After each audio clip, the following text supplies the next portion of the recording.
What's going on in here? No idea. Well, I didn't expect to find you here. Good morning. Oh, I'm sinking. This chair is unstable. And also on a platform that raises me up for the viewers' enjoyment. So I put myself at great place risk for the good of the people watching. How is everybody doing today? Careful over. As you can see, there are two little Westerners here today. One of them talks, one of them is visible. As for me, I'm all in one. Sorry, my chair just fell backwards. People are still doing the hashtag do the Lemmy challenge. Please, no one do the Lemmy challenge. No Lemmy challenge, no. It's gravely dangerous. I would not attempt it. Well, I would actually. That's why it's named after me. But I wouldn't. A little early for Burger King, don't you think? I don't know. I think it's the perfect Not time. early for us. It's 5 o'clock. It's 5:30. For me, at least. Yeah, see, so let's just use his time instead. That'll justify this. So, I'm just covering this in a few Discord servers. Excellent. Right, now I can jump back on. So, We have 11 folks here. Very good. Plus us. Yes. Hashtag don't do the Lemmy challenge. Thank you, M.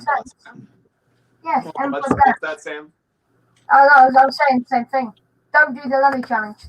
No. It's a danger to all of us. Notice now, when I start streams, I get up in the morning. See, it is, my phone is in front of me right here. I'll check it out. TC Tugs is in. It's 9:31 for me, Californian time. We were supposed to start at 7. Yeah, okay, fair enough. Yeah. Me and Sam started, our plan was to start streaming at 7. That never lines up though, not with me.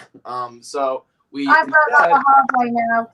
We started figuring out, so we planned at 7, then we started actually setting up the stream at 8. And then now at 9:31, we are finally ready to roll. So we're rolling, but once we start rolling, we don't stop easily. So that's I want to say from the last stream. You think Lemmy's an absolutely brilliant and perfect YouTuber? He's like a human being. He is unreliable. Yeah, I think that's one of those character traits that we are trying to project to the audience to better get them to understand me. I am indeed. That's one of my quirks. Let's see. Man, I wish I was talented enough to grab random garbage and then be able to turn it into pure gold. I just started. Literally, I've done that. I've done that now. Me and Lemmy's last call. And that's nowhere near as good as Lemmy's. But the fact is, just do stuff. If it sucks, if you think it sucks, just try again. Yeah. Over and over and over. I've built at least 17 signal boxes since I started modelling, and all of them I've seen awful. I said awful. And then Lemmy has to go wipe the floor with me with his signal box.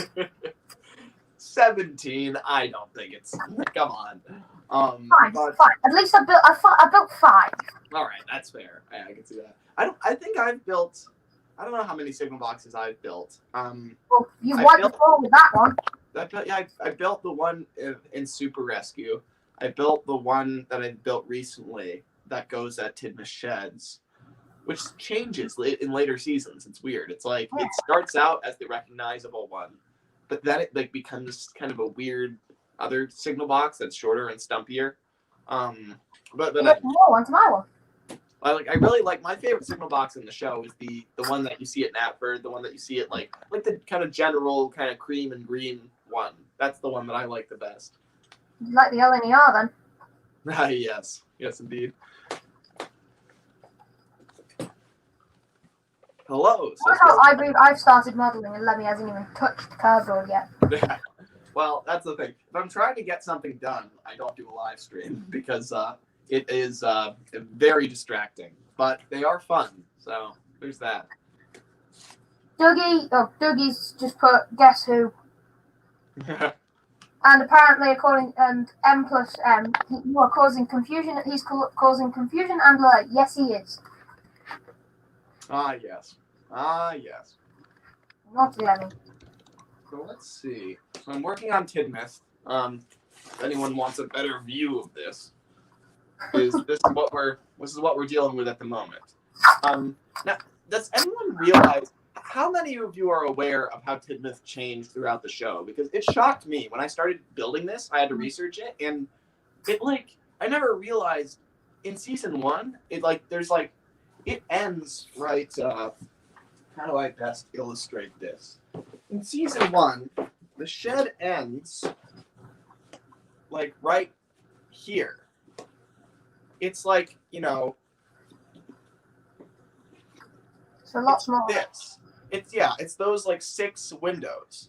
But then in Magic Railroad, they blow it out and they extend it all the way back here. I think the only reason they did that was because then they had the side track. You had the track. Well, yeah, because the track plan changes as well. Because the weaving line never actually got close enough to the sheds. Yeah. To ever have any example of Diesel 10 ever being able to actually get there. Let alone the track plan was all over the place as well, which I don't mind. I think it was cool, but it was certainly a very interesting approach. Say in Magic Railroad, the lines go literally parallel to the shed, right next to it. And that never. I'm sorry to interrupt you, Lemmy, but Steam Engines United has just, oh my god. Bailey set a bad example last week. I just cut my finger. Oh. With what? That was Steam Engines United. Well, you should say. Why do you think I use scissors? I don't use knife. I haven't got a knife for later. That's good. Scissors. It's like a scalpel knife, so it's got plastic all over it. Dougie says.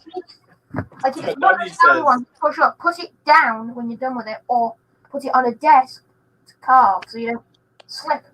Yeah, you've got to be very careful about where you're cutting, because it's people say, cut away from yourself when you're cutting something, but that doesn't quite describe what you're supposed to be doing. It's not just away from yourself, because this yourself is kind of here, right? So if you're sawing on something, well, the concern isn't hitting yourself, it's hitting your hand. And that might be out. So really what it means is cut in a way that, if the knife totally slips and goes out of control, the direction you're cutting, your hand is not in the path of that. Is kind of the idea. And it takes a long time to kind of figure out how to do that instinctively, because you cut yourself a few times before that happens. But yeah. Yeah. Well, I've now done what I'm calling Super Rescue Signal Box. That's all I can do for now. Because I paint it, then I add all the little details. But what I am going to be doing now is Marin. I'm not 100% sure if I want to do a straight platform Marin or a curved one. That's cool. I don't know which one to do. I always, there's some stations in the show, Marin is one of them, where I don't really know how to feel about it, because it's just totally distant from what it's supposed to be in the Railway series, which is not so much the station's look, but the fact that the big thing about Marin is that it is the station at the top of Gordon's Hill. That's kind of supposed to. Wait, no, yes, it is. No, I was going to go if that was just that Earth. It's you've got Wellsworth. Imagine you've got Wellsworth at the bottom, and then you've got Marin, I believe, and then you've got the viaduct, and then you've got Kronk, and then you've got Kildane, and then you've got Kelsthorpe Road. Might be missing something. So Guns Hill isn't up and over; it's just up and then flat. Exactly, and then it's flat all the way until Croven's Gate. It kind of goes down gradually. Something I would say then it's flat all the way. Yeah, that's why. That would know why Vickerstown's so high. That's why when you read the Railway series, all the runaways come through Ellsworth Station, It's never in the show. Runaways happen down both sides of the hill for some reason, but in the Railway series, it's always in the western direction. Because in the east, there's no problem. It's the west that's the problem.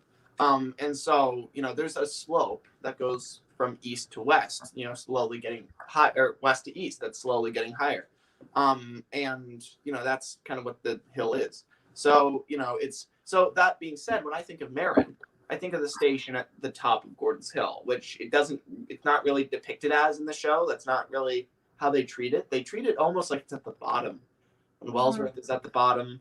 But it's interesting because like one day I'll probably do like a version of Marin, and I wonder how I'll design it, because I'll probably throw away a lot of what the show did, but also implement some pieces. But it'd be interesting. I think what I'm doing, because I'm doing like a Railway series TV series mashup. So you've got the straight platform at Farquhar, but with the Railway series shed. But station-wise, mine goes. There is Ellsbridge and there is Knapford. Like Ellsbridge is a junction. Yeah. But what it is Matt's in the chat. Yeah, he is. He says, Lemmy, your outfit plus hairstyle is dangerously approaching George Carlin levels. Oh my god. Oh, we have a visitor. 70s George Carlin at that, he says. I'm very compelled to pivot towards the camera. Whenever I do that, I start stinking. So yeah, we have a visitor here. Let's see. Tugs, thanks for the kind words, man. By the way, I love how there's a lot of interaction going on in the chat. That's nice. Hey! Bailey's here. Sparkle, sparkle, sparkle, you lovely fellows. Oh, I'm sorry. It was only 2 sparkles. My apologies. And I just smashed the glass. Right. But yes, as I said, plastic knife. Lego Lovers here. The Mountain Adventure, he says, which is the single period. Justin Rose, Dalek, love Daleks. Yes, they are good. They are good. Let's see, Lemmy, could you give me your thoughts on A Shed for Edward? Because I used to hate the episode, but now I've come to love it. I totally understand. Everyone to their own, in my opinion. What'd you say, Sam? Everyone to their own. Like, I like it. I didn't I hear like the fact of it that Tim Shed isn't just the steam team. It's like Edward was never. What's the point of him staying at Tidmouth? His branch line. Yes, he runs from Tidmouth. He runs a flyer to Tidmouth, but Wellsworth is much more convenient because the branch line flyer, which I call it, starts at Brandon, goes to Tidmouth, and then the other way back. Yeah. And back to Tidmouth, and then he does shuttles or the trains. Yeah. So like he doesn't really like if you look at it from that perspective, he wouldn't like be sleeping at Tidmouth every night anyway. So it's not really like you're losing anything. It's more like you're losing something the TV series invented. But there is the other side to it, like in terms of function, right? If you think in terms of like the Railway series, then Edward doesn't really sleep at Tidmouth already. It's just we see him there a lot, but he doesn't actually live there. But the show has kind of made it that way. The show has really pushed the idea that Edward is a permanent resident, and now they've taken it away. So I think that's really where a lot of the resentment about it comes from. As for me, I mean, I was of course very upset and angry when he was removed from the sheds. I mean, I think a lot of people were, but it's a tragedy because the episode is also, I think, the best Edward episode in the whole show. In a weird way, it's been the most prominent Edward show. Because the thing is, he in the end, right? I don't think he would leave all his friends, right? I don't think he'd do that. But everything else he does in the episode is just so in character for him. And they're using him in that episode in a way they've never used him before. The way they should be using him as this kind of like exhausted mentor figure that's like, doesn't, is always tired out by everything he has to go through to prop up everybody else. That's what he's doing with Philip. He's being, kind the whole episode, trying to, ignoring his own needs in favor of Philip's and not wanting to hurt his feelings. going to extreme lengths just to make sure that he doesn't tread on another engine's feelings. And like the scene at the beginning where James zips by and Edward's like, James, slow down, you're going to have an accident. And he's like a lecturing parent. Like, I love that, right? Where was that the last 30 years? Like, that's Edward. And they were finally starting to get him right. Like, and then they sent him away. Like, why now? Of all times, why not the last several years did you do those moments? So on that level, I love the episode because I think if I was going to point to an episode that got Edward's character the most correct, I think it would be this episode if you just cut out the ending. But then it's weird when he then leaves the sheds because it's like, I don't think he would leave his friends like that. It's just bizarre. It's kind of messes with the whole element of family that the show kind of builds up. They're treating them more like co-workers, where like Edward's going to go work somewhere else, and it's like, no, it's not like that. It's like a member of the family moving out. It's that sort of thing. It's a lot more serious. And I think that they just simply, like there are a lot of ways to make it work, I think, but Edward needs a really big reason, and it needs to be something the other engines did wrong, I think, for him to leave. It can't just be him wanting to, because he would never make that choice, selfishly. I would say if they wanted to get rid of Edward, I would say. Well, actually, before I go on,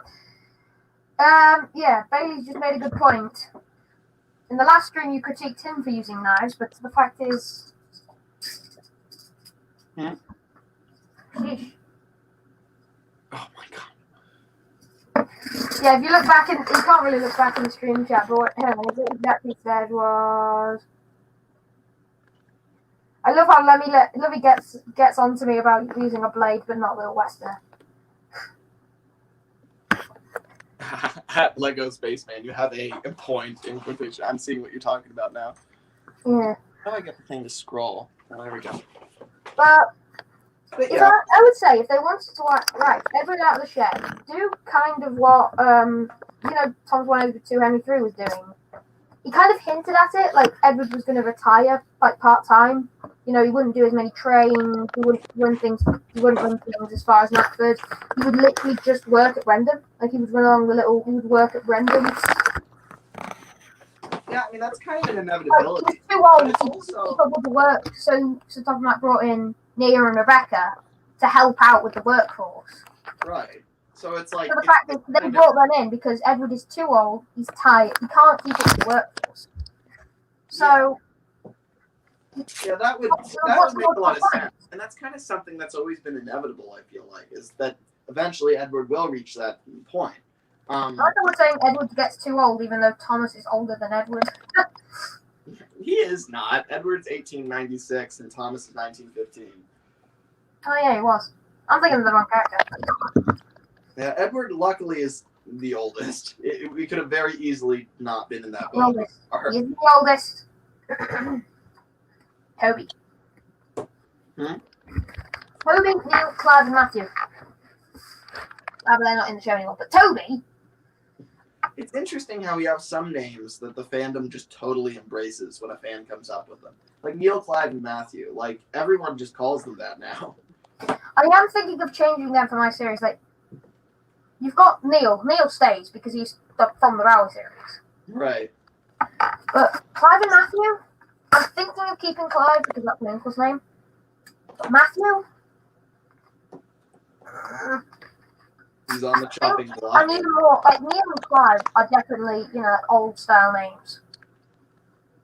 You don't really hear many people being called Clive now. You don't want to give a character like a name that feels like it would have been given in like the 2000s or even like the 50s, because they would have been named in the 1800s. So like you got to think about what was popular back then. Let's see. Is there anything I should read? Now I think about it, who do you think is older? Who about Toby? I say Toby. Well, we know. I mean, it's. Who do you think is what? Who do you think is old? Useful engines, but now that I think about it, who do you think is older, Edward or Toby? Well, definitely Edward's older. I mean, Edward's 1896 and Toby's 1914. Toby's only a year older than Thomas. this is interesting to me. But people always. So people say something now, then I would know these dates. Yeah, I should send you that. I keep forgetting. But yeah, it's really the. So this has always been funny to me. Everybody assumes Toby's old, and it's like, does everyone think there was an era in history where all the engines were wooden boxes? That never happened. There was never like a wooden box era. Like wood was incorporated on engines like Lion. Yeah, but like Lion, Rocket. There was never a time where every engine was a wooden steam tram like Toby. Like that was never the case. And so I just find it funny. Like if you just think about, like everyone looks at Toby and assumes he's the oldest because he looks that way. But like look at Rocket. By that standard, Rocket looks newer than Toby. It's it's not so clear cut. But the show really pushes this idea of Toby being old, and I think he is old-fashioned, but I think there's a very clear difference between being old and old-fashioned. Toby is like the guy in his like 30s that is like acting like a 70-year-old already, and is like a old man, and he like wears bow ties even though he's born in the 2000s, and he's like he gets the paper even though he's like. That doesn't make. I feel like I could see Toby growing up in like an Amish community or something, whereas like he in the 2000s where he's like not in he's what he's been exposed to in his youth and what he's grown up with is a very old style of life, but he's not old himself. It's not because he lived that era. It's not because he's 80 years old and when he was young, the Titanic was just setting sail. It's it's because he's been exposed to whatever situation that has kind of made him old-fashioned, and so as a result, because you got to think about he is about the same age as Thomas, so physically he's like Thomas's age, but mentally he acts like he's from a different era, and I think part of that is because he's dressed that way. He's covered in planks and he looks. I would say as a badly in East Anglia. Because some people say it's on Sodor. It's not on Sodor. What? His line is East Anglia. It's an old tramway in East Anglia. And I would say it's very separated. Like it's tucked away somewhere in East Anglia. It's a very old style community. There's no electricity at this time anyway. Or not much of it. Like I think it's a lot better to have Toby come from East Anglia than come from some branch line on Sodor for a lot of reasons, largely because firstly it's just cool to use a real world place, but secondly so there was another steam railway on the island that shut down and almost scrapped its engine, and then the Fat Controller bought Toby and moved him 2 miles away to the branch. It's strange. Why would Sir Matt go on holiday? Like it's like me going on holiday to Liverpool, which is right next to me. Yeah. It's just bizarre. What's the point? But Why would you go there for a week?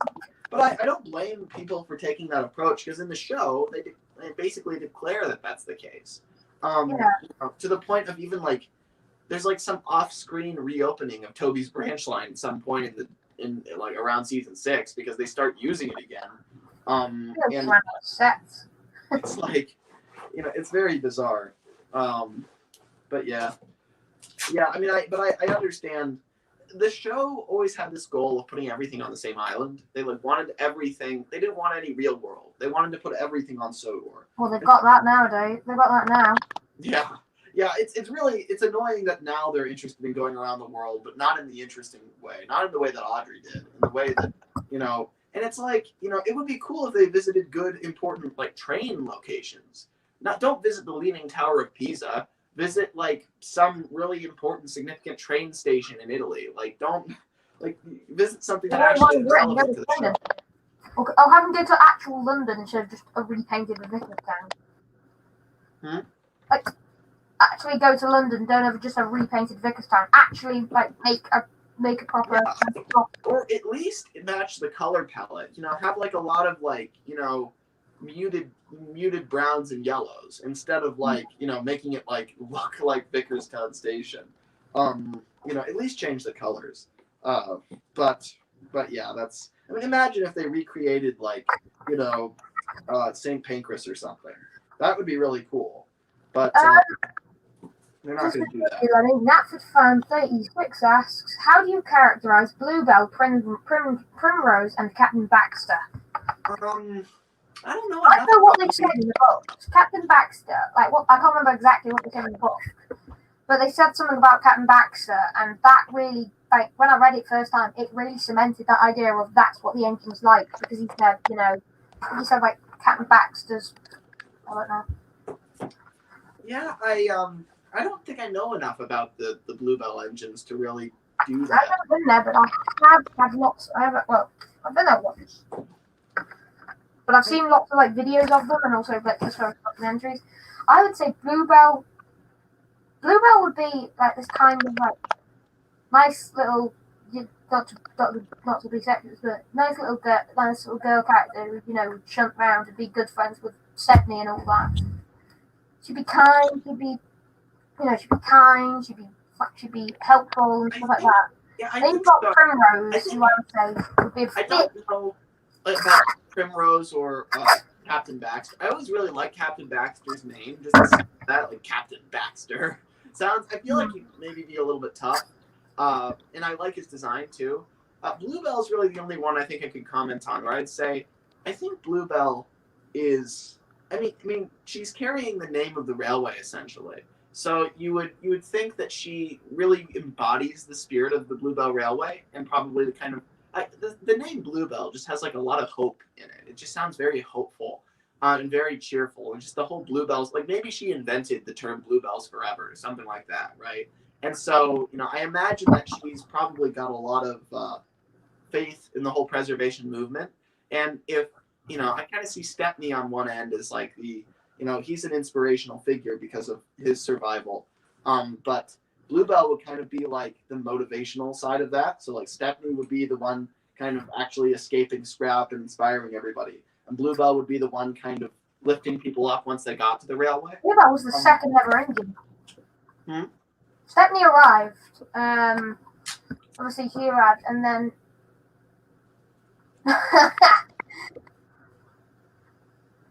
What? Dougie. No, Bluebell the engine was named after the Bluebell the cow, stupid. Oh my god. And then he follows after that. Got that, stupid. Yes, I do. Yeah, I have put my hand out, stupid. Anyway. But yeah. What I would say is Bluebell would be I think someone if somebody like James was named Bluebell after the Heritage Railway, he'd be like, oh, I'm named after the railway. I'm going to boast about it. No, but I think Bluebell would be the fact of, oh, thanks. Thanks a lot, named after the railway. Yay! I get the sense that the Bluebell Railway is quite humble, and that the engines there feel very lucky, and that nobody's there is doing any boasting. I do agree with that, where it's I feel like everybody is kind of just happy to be there. I would say though, it is a shame with Bluebell because at the start they were running the engines: Stepney, Bluebell, Captain Baxter, one of their little industrial engines. Now all they ever see on the Bluebell is the S15, big, a few standard locomotives, and then a few bullied, one bullied if ever a bullied. Oh, and the Southern Railway Q class. You never really see the little engines anymore. Yeah. Because Bluebell, Stepney, and I think Nettle. Yeah. It's just there's no Bluebell. None of them. They don't. Oh, I can't remember what I'm saying now. Anyway. But yeah. Yeah, that's a shame though. But I mean, it's you kind of see that in just seeing footage of the railway in recent years. Seems like there are a lot of standards and a lot of it's interesting. You'd think that over time they'd have to resort to the smaller engines, but really it's the opposite. It's we have these big engines that haven't been used as much that still work, and then we've got these 1800s engines that just don't run anymore. It's you have any idea who Stephanie is? Hmm? You have any idea who Stephanie is? Because I don't know who Stephanie is. Because why do you ask? Who's messaging about it? Blue Circle, Bluebell, and Stephanie have a race. Can we just make Stephanie? I think some people think Stephanie's called Stephanie. Oh. Well, you realise they are, because they are the Bluebell Ray are seriously considering financially a rebuild of Stephanie. Let me try to catch up on the chat. I feel like we've missed a lot. Let's see. Right. Edward is a stupid old man. Says, I wouldn't put enough masking tape on this. Literally like a rock. Literally. Cardboard should not make a bang like a rock. So, I don't know if I'm just I'm thinking to make a big scale tug model. Sorry, what'd you say, Sam? I'm tempted to make a barge or a tug or some form of tug model now, or I don't know if we're going to keep this I would love to do that myself, but I should probably finish the sheds. Yeah, I don't know if I want to make. You want to make. How much stuff is bug stuff? See, Matt says, also from a cultural perspective, bluebells are tremendously important in English culture. Oh, that's interesting. I was not aware of that.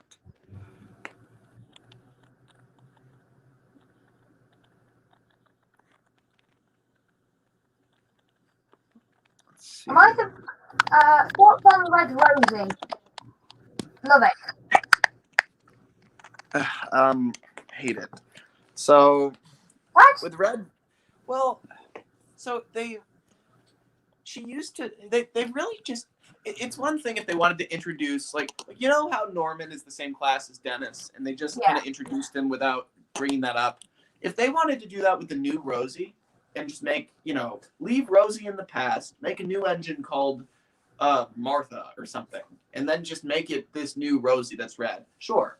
Because the old Rosie was bubbly and energetic and childish and giggly, and the new Rosie is like a lot more like dedicated and focused, and a lot more like she acts totally differently. And then her color, it feels like she's been brainwashed out of being who she is. Like, you've taken her personality, changed it. You've painted her red, got rid of her pink is one of the most recognizable things about her. That's gone now. I just hate to see it go, because it's like, it seems like they've turned her into a totally different character. And I almost wonder if that's partially because it was like bad. It was a bad look for them to have like a pink girl engine, and they didn't want to have that look, so they just changed her to like, they're like, oh well, we can make her a better representation, and made her red instead. Like, I think they just need, it would have been better if they added a new character that had this new Rosie's traits, and was red and was dedicated and hardworking and all that, that didn't interfere with the old Rosie, but I mean, she just seems a lot different from the original, in terms of, and the color is one thing. I don't like the new color. They have a lot of different shades of red involved. I think it's kind of messy. Like, they've got a dark red, a light red. They've got like this weird bordering thing where inside the I mean, steam engines, Sam. I mean, think about like the way that they paint steam engines. Like, whenever you have a border on the tanks, isn't it usually a lighter color inside the border instead of a darker color? Like, you have a darker color around the edges, like on the GNR engines, right? You've got a dark color around the edges, and then a lighter green inside the border. On Rosie, it's the opposite. It's like a light red on the outside and then a darker red on the inside. So I don't think it's a great livery for that reason either. But yeah, what I'm also thinking of doing, I can't decide what to do, but I also found out why you didn't decide to use the Colin, Lily, and Adam, and you used the Wellsworth and Sudbury, the 060 tank engines. Because I've just seen it on the wiki. Sorry, what did you say? Start the beginning of that sentence up again. I realised why, remember in your Old Souls video, from 4 years ago actually? Yeah. Your Wellsworth and Sudbury engines, yeah. I realised why you have the, you made them 060 engines, not not Colin. Yeah, that's something that Wild Nor'Wester took liberties with. they're all supposed to be. They're supposed to be 4060s. That's what People History and Railways says. And he just kind of threw that out, which, you know, I mean, more power to him. You know, it turned out great. But, you know, that's, if you're going to be accurate to the Railway series, then, you know, they're all going to be 060s. Now, not necessarily all the same class, but they are, you know, all 060s. Well, now I'm tempted to do. You know what? I'm not going to change my mind anymore. I'm finishing Farquhar. I need to do the sheds at Farquhar, the good sheds at Farquhar, and the stations. But I need to think my own track plan because I'm having a weird one. It's a straight platform, but what I'm thinking of having is I can only really explain it like on a piece of paper. No. I've got a cardboard here and I've got a pen. Basically, it's very heavily based off the TV series plus a bit of railway series.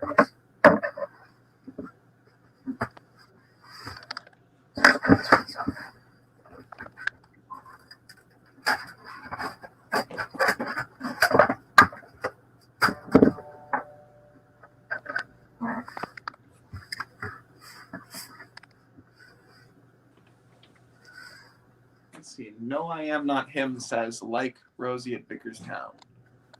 Oh, okay. The beginning of this message is fans do things with Rosie. Mattel, red trained fans. No, wait, what? Fans. Okay. Fans, do things with Rosie. Mattel, red train. Fans, no. Okay, I see. Yeah. Yeah, I think you got to do more than change an engine's color. Like, I hear that, like, there were a lot of episodes that were supposed to explain Rosie's transition that they just cut out, which didn't make a lot of sense. It's like, you know, it's... But you know, I have to say, people have a habit of, when they watch the show, they think of certain characters as blank slates, and then they just totally rewrite them. Like, Molly's one of those characters. They're like, well, she has no character. I'm just going to make her energetic or whatever. And it's like, I think Molly has a lot of character. I think she's just very reserved. And so she doesn't, you know, do anything particularly bombastic. But, you know, she's shy. She doesn't have a lot of confidence. You know, those are definitely valid character traits. And, you know, with Rosie, I kind of see the show doing that kind of with her, where they kind of like treated her almost as a blank slate. Because I'm not seeing any other like she used to be very she used to look at Thomas like an older brother that she like really looked up to and wanted to emulate. And now like they don't even seem to have any connection. So it's just kind of weird that something like that disappears.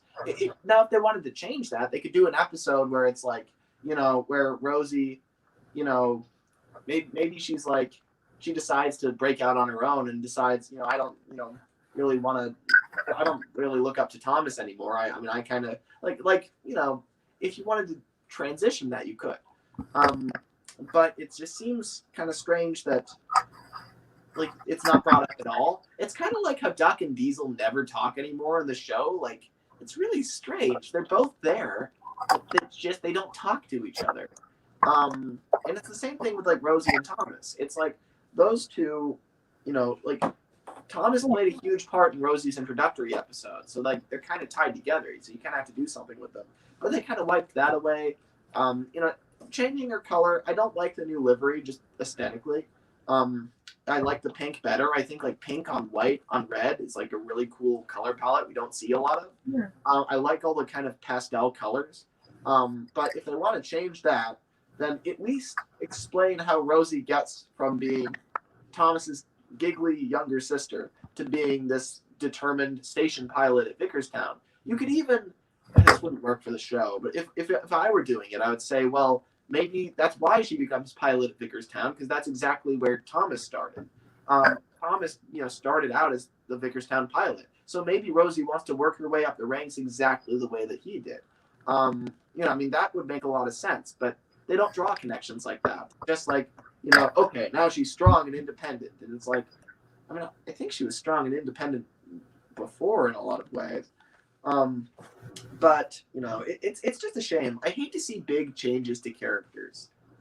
whenever they repaint someone or bring someone back from the dead, like Glynn or that sort of thing, it's just a little too much for me. It's like I get used to one version of the character and then they change them.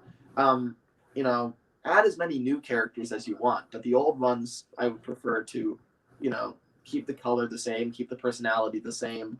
That's what I prefer. But yeah. And Stanley are there from the Hit era. I'm missing the beginning of the message. Let's see. Oh, is this your description of the layout? Yeah. No, it's hard doing this with a flip camera. That is the goods yard. Like with the it's half covered. Yeah. It's like a canopy for a platform. That's the 3-track sheds. Yeah, I can immediately recognize what you're doing here. So there's a line that goes on either side of the station. Glynn siding, small run-round loop. Yeah, that's great. That's going to be really cool. That's the idea. Well, technically, I'm going to go get my... I'm going to cut... Because it's dinner time for me. Tea time for me. I'm going to go get my food and my car set, and I'm going to bring them up.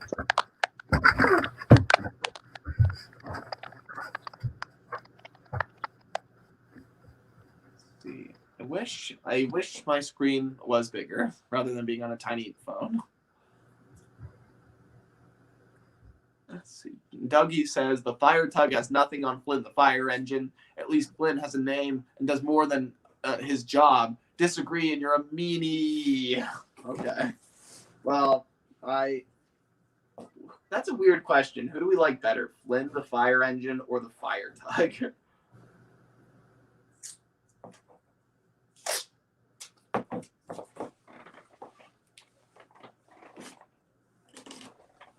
What a bizarre question to ask. I think Flynn's really cool.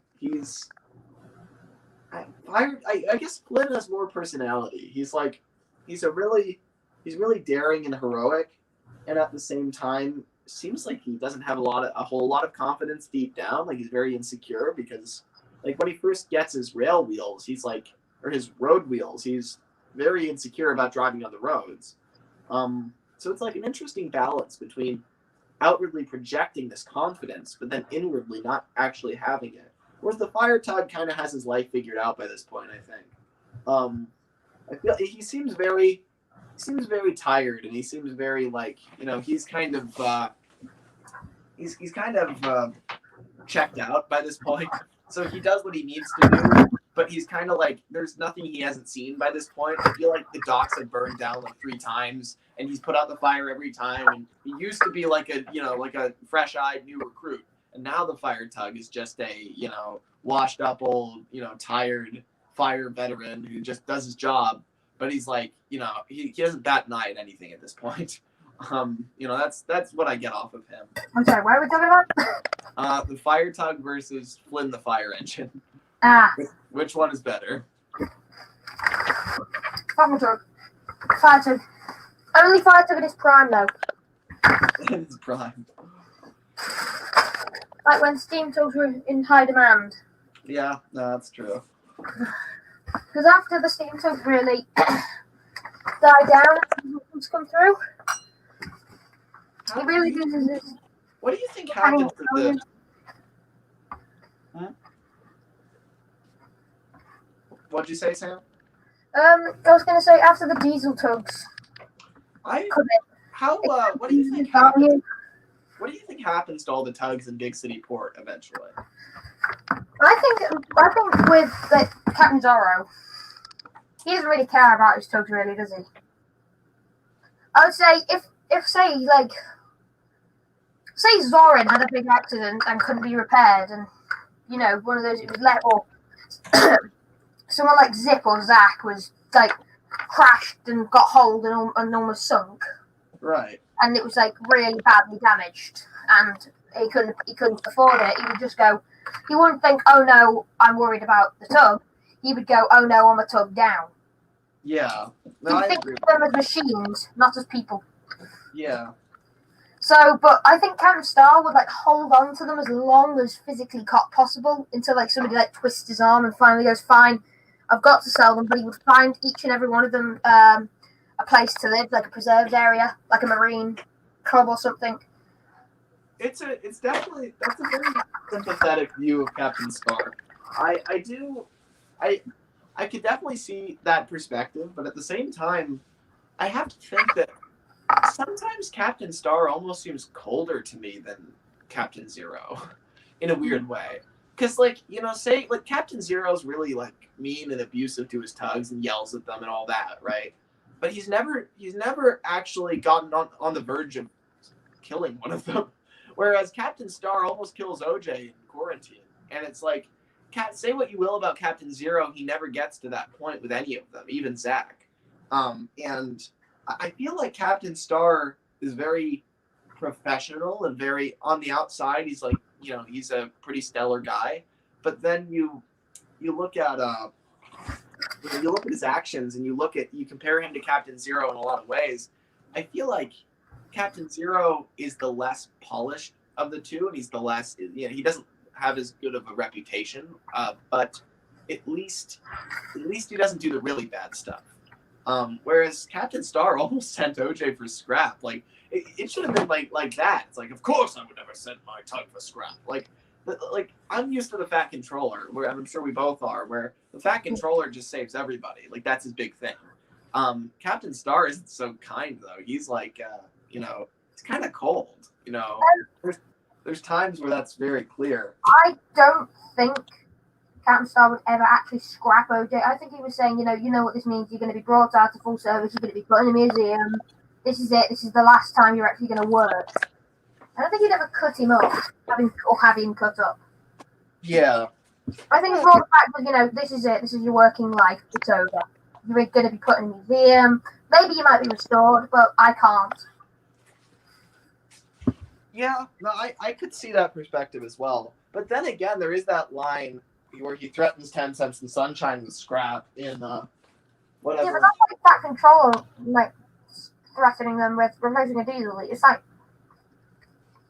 an older brother type thing. It's one of those scare tactics. It's not the fact that he knows they know he wouldn't do it actually.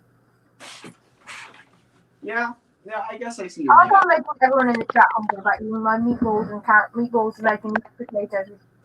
Sorry, what'd you say, Sam? I didn't hear you. I was shuffling hard. I can't make the chat hungry by eating my food. I've got IKEA meatballs, mashed potatoes, gravy, and carrots. Oh, God, croak. Do you think the other engine in Tugs is named? Asks Snap23. I like the goods engine. I think he's asking, is the goods engine named? I don't even have a name, but not to the Tugs. I wouldn't know what his name was.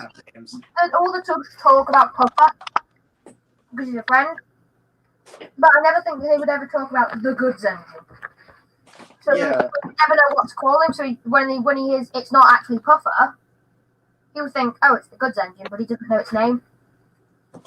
I would really like to see the actual, Okay, we've got two different names in the chart for him, the goods engine. Chuffer and Little Owl. That's right. I think I've heard that. Actually, I'm really out of the loop with Tugs behind the scenes information. I used to know all of it, like the back of my hand.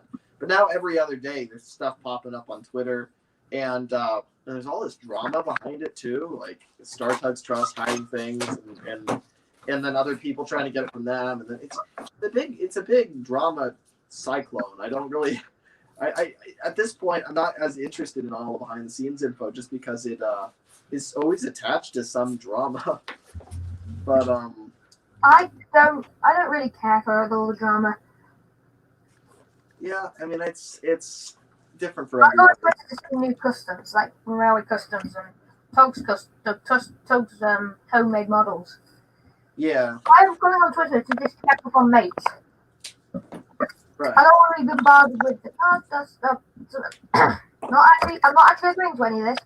No, I don't want to come on Twitter to say the Star Tugs isn't taking care of the models properly. I don't care about that.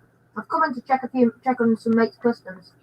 Yeah, that's a good way to view it. Oh, by the way, Lemmy, I take it obviously because you follow me on Twitter. Yay. Have you checked out those customs I've done? Because after I've done because after I've done Farquhar, I'm doing I'm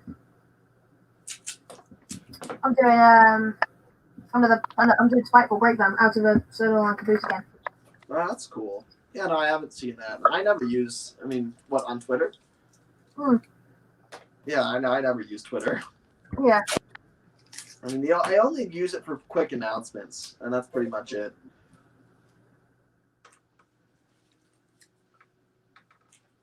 But I'm sure those are cool.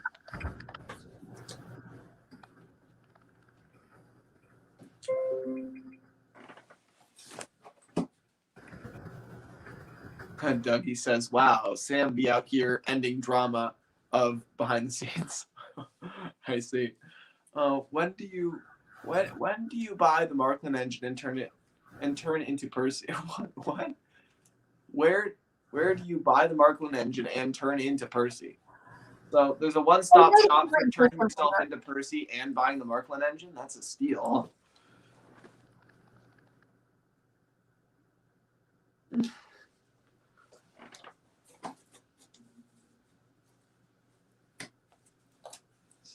Markland engine. I think you probably only use the wheels off of that, I'd imagine. Yeah, the whole chassis was custom made.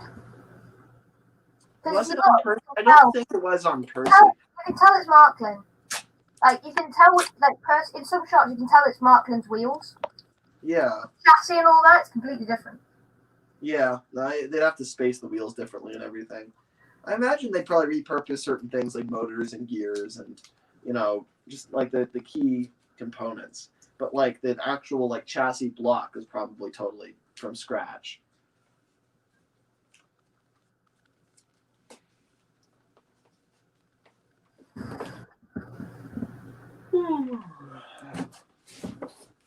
Your favorite Thomas Christmas song? Asks Useful Engine 11. I don't even know many. Not that many. I don't know what it is. Don't judge a book by its cover. Okay, this first half is a Christmas part of the Christmas song. A Christmas story. I'm not sure. I don't really think too much about the Christmas songs. I have to think on that.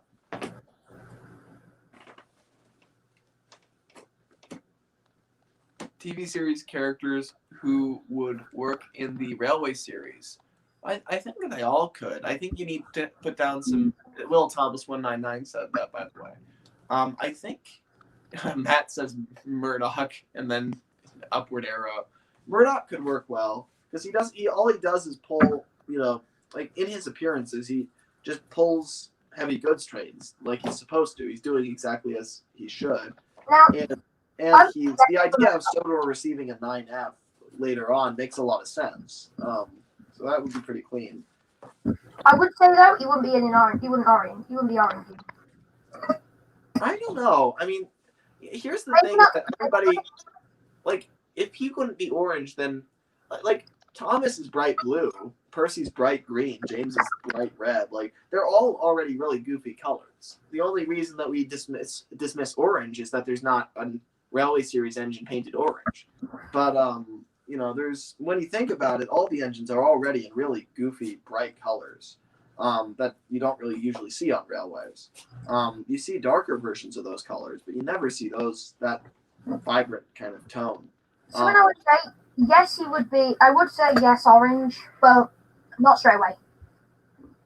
If he came up from the mainland, I'd say like a dark black or even green, like from what you said about you did on the Evening Star.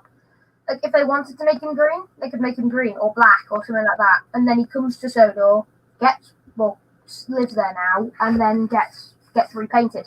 Yeah, I mean, I always assumed from the get-go that every engine we see with a weird color on Sodor got painted that way on Sodor. Like, I mean, Murdoch would have 100% been black back when he was on BR. And, Arthur's a weird situation because he would not have come straight from the LMS. And even if he did, that class never carried those colors. So he's kind of a weird example. But, that's... Favorite class did carry that number, that they did.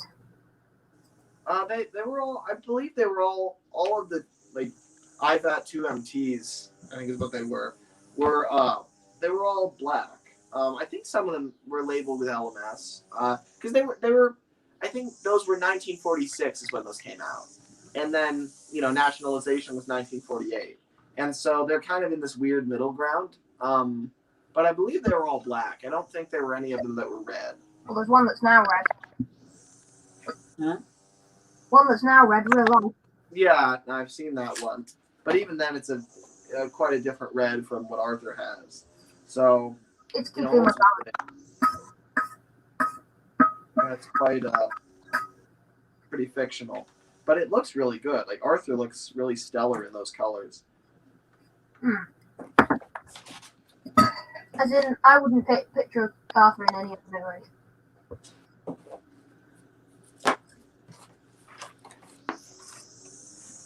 Okay, I'm going to need to fit this into the shed.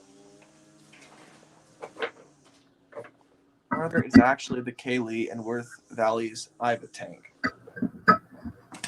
I would like that, but that would mean Arthur would be on solo. If he was on permanent loan, then the Keithworth Valley wouldn't have theirs. Now, what I would like to think is Arthur was purchased by the Keithworth Valley Railway with the other one, with both of the Iverts. I do prefer to try and avoid changing the history of real engines too much.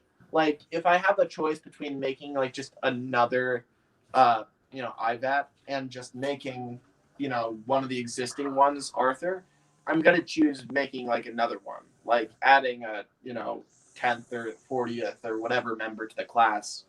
Yeah, I always think is better because it just doesn't conflict with anything. It's like, oh, okay, instead of making 40, they made 41. Because the alternative is that you kind of take an engine out of its history, and then that kind of affects the real timeline. But I know a lot of people like to do that. They like to pick a real engine and make them the exact one. But Audrey did that. Audrey did that quite cleverly, where he like only did it with engines that were scrapped. So like Duck, Oliver, Boko, Toby. Those were all real engines with real numbers. They're kind of scrapped exactly when they come to Sodor. Yeah. Could you just quickly check Skype? What? Have you got Skype on your phone? Or if you can say, could you check it? I could try, but I may go black. It's alright.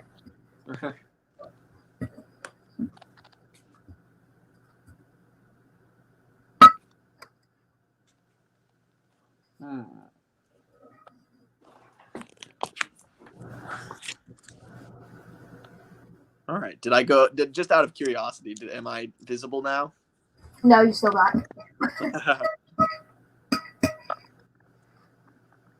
And I'm back in existence.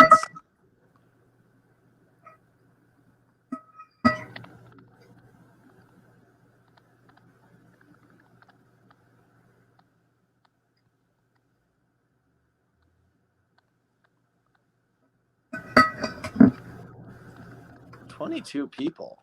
God. Hey, William Francis, he's in the chat. Ah, there he is. Good old Will.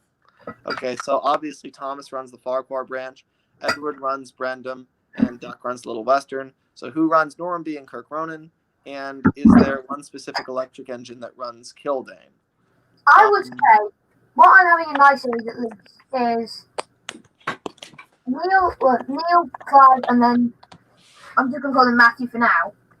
They were moved after the grouping and after Gordon and Henry had arrived. The fleet had been bolstered, so now they didn't need the older tank engines. So the coffee pots were, I don't know what's going to happen to the coffee pots. The Wellsworth and Sudbury engines stay on the Brendan branch because Edward's on the main line. And then you have Neil, Clive, and Matthew working on. They're working on the. Which one was it? I can't remember which one it was. Sodor and Mainland. No, yes, one of the mainland ones. they run the Normanby branch line, and Kirk Ronan doesn't exist yet. That gets made in the 30s. Interesting. Yeah, the Normandy branch has always been strange to me. It's like this kind of. I guess it probably made sense in the S, but all right. But yeah, the idea, Will, of having a designated engine, like we all wonder about the electric engines on the Kildane branch, but like it's also possible that like there is one of them that is kind of the engine. Like on Thomas's branch, you have Percy, Toby, Thomas, Daisy, kind of Mavis. But Thomas, it's Thomas's branch line, even though all of those engines live there. So in the same way, is there an engine who has ownership of the Kildane branch? Is it like, whatever that engine's name is? Like, is it, Johnson's branch line or whatever? It's like, that would be interesting because it probably, whoever arrived first would probably be the one who the line is named after.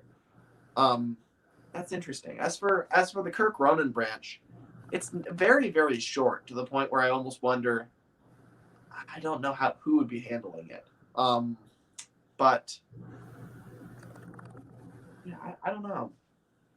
There's probably a lot of engines we don't know about too, which would fill these slots. Dustin's here. He says the Kildane branch was built in, it's disappeared, 1923. It was intended to be electric. So who the hell ran the line in the 20s?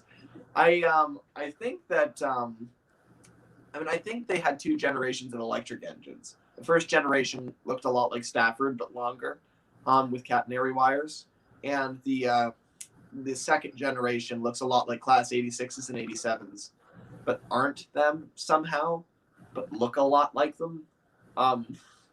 So plagiarism. Let's see. Know what's stupid? That some people think Lily, Adam, and Colin are real Thomas characters. Well, Will Thomas 199. I don't think it's stupid. I think it makes sense, right? In the same way that a lot of kids grow up and think that Neville is a real Thomas character, because he is. like that's the thing. Like, he wasn't in the Railway series, sure, but there's a new version out now, in that is, reflects the new era. So it's like, if fans grow up with Wild Nor'Wester's series, and then to them, the TV series is the source material, and Wild Nor'Wester's series and all the fan series are the new thing. It used to be that the Railway series was the source material, and the TV series was the fan thing. So it's kind of shifting forward that way. So in a lot of ways, Lily, Colin, and Adam, I think that's the names. Yeah, they're not, the Railway series book that most people don't even have doesn't say that they, are called those names and doesn't describe them that way, sure. But, it's kind of arbitrary anyway. It's like, like say Sam is really into the Railway series, and I still have not sent in people history and railways because I keep forgetting.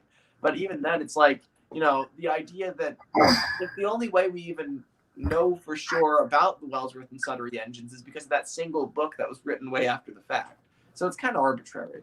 And so for that reason, I think, I kind of find it funny when somebody thinks that the trains, community, kind of OCs are real Thomas characters, that they're from the show or from the books. But they're also not really wrong. It's like, that's a new version of Thomas. That's a new iteration. And that counts too. And so I think that ultimately, they're not really wrong in thinking that they're real, because we kind of decide what's real and what's not. When it comes to like a fictional universe, it's like, what are we going to count? Are we going to value Wild Nor'Wester's series above the show, above the books? We can, if we want to.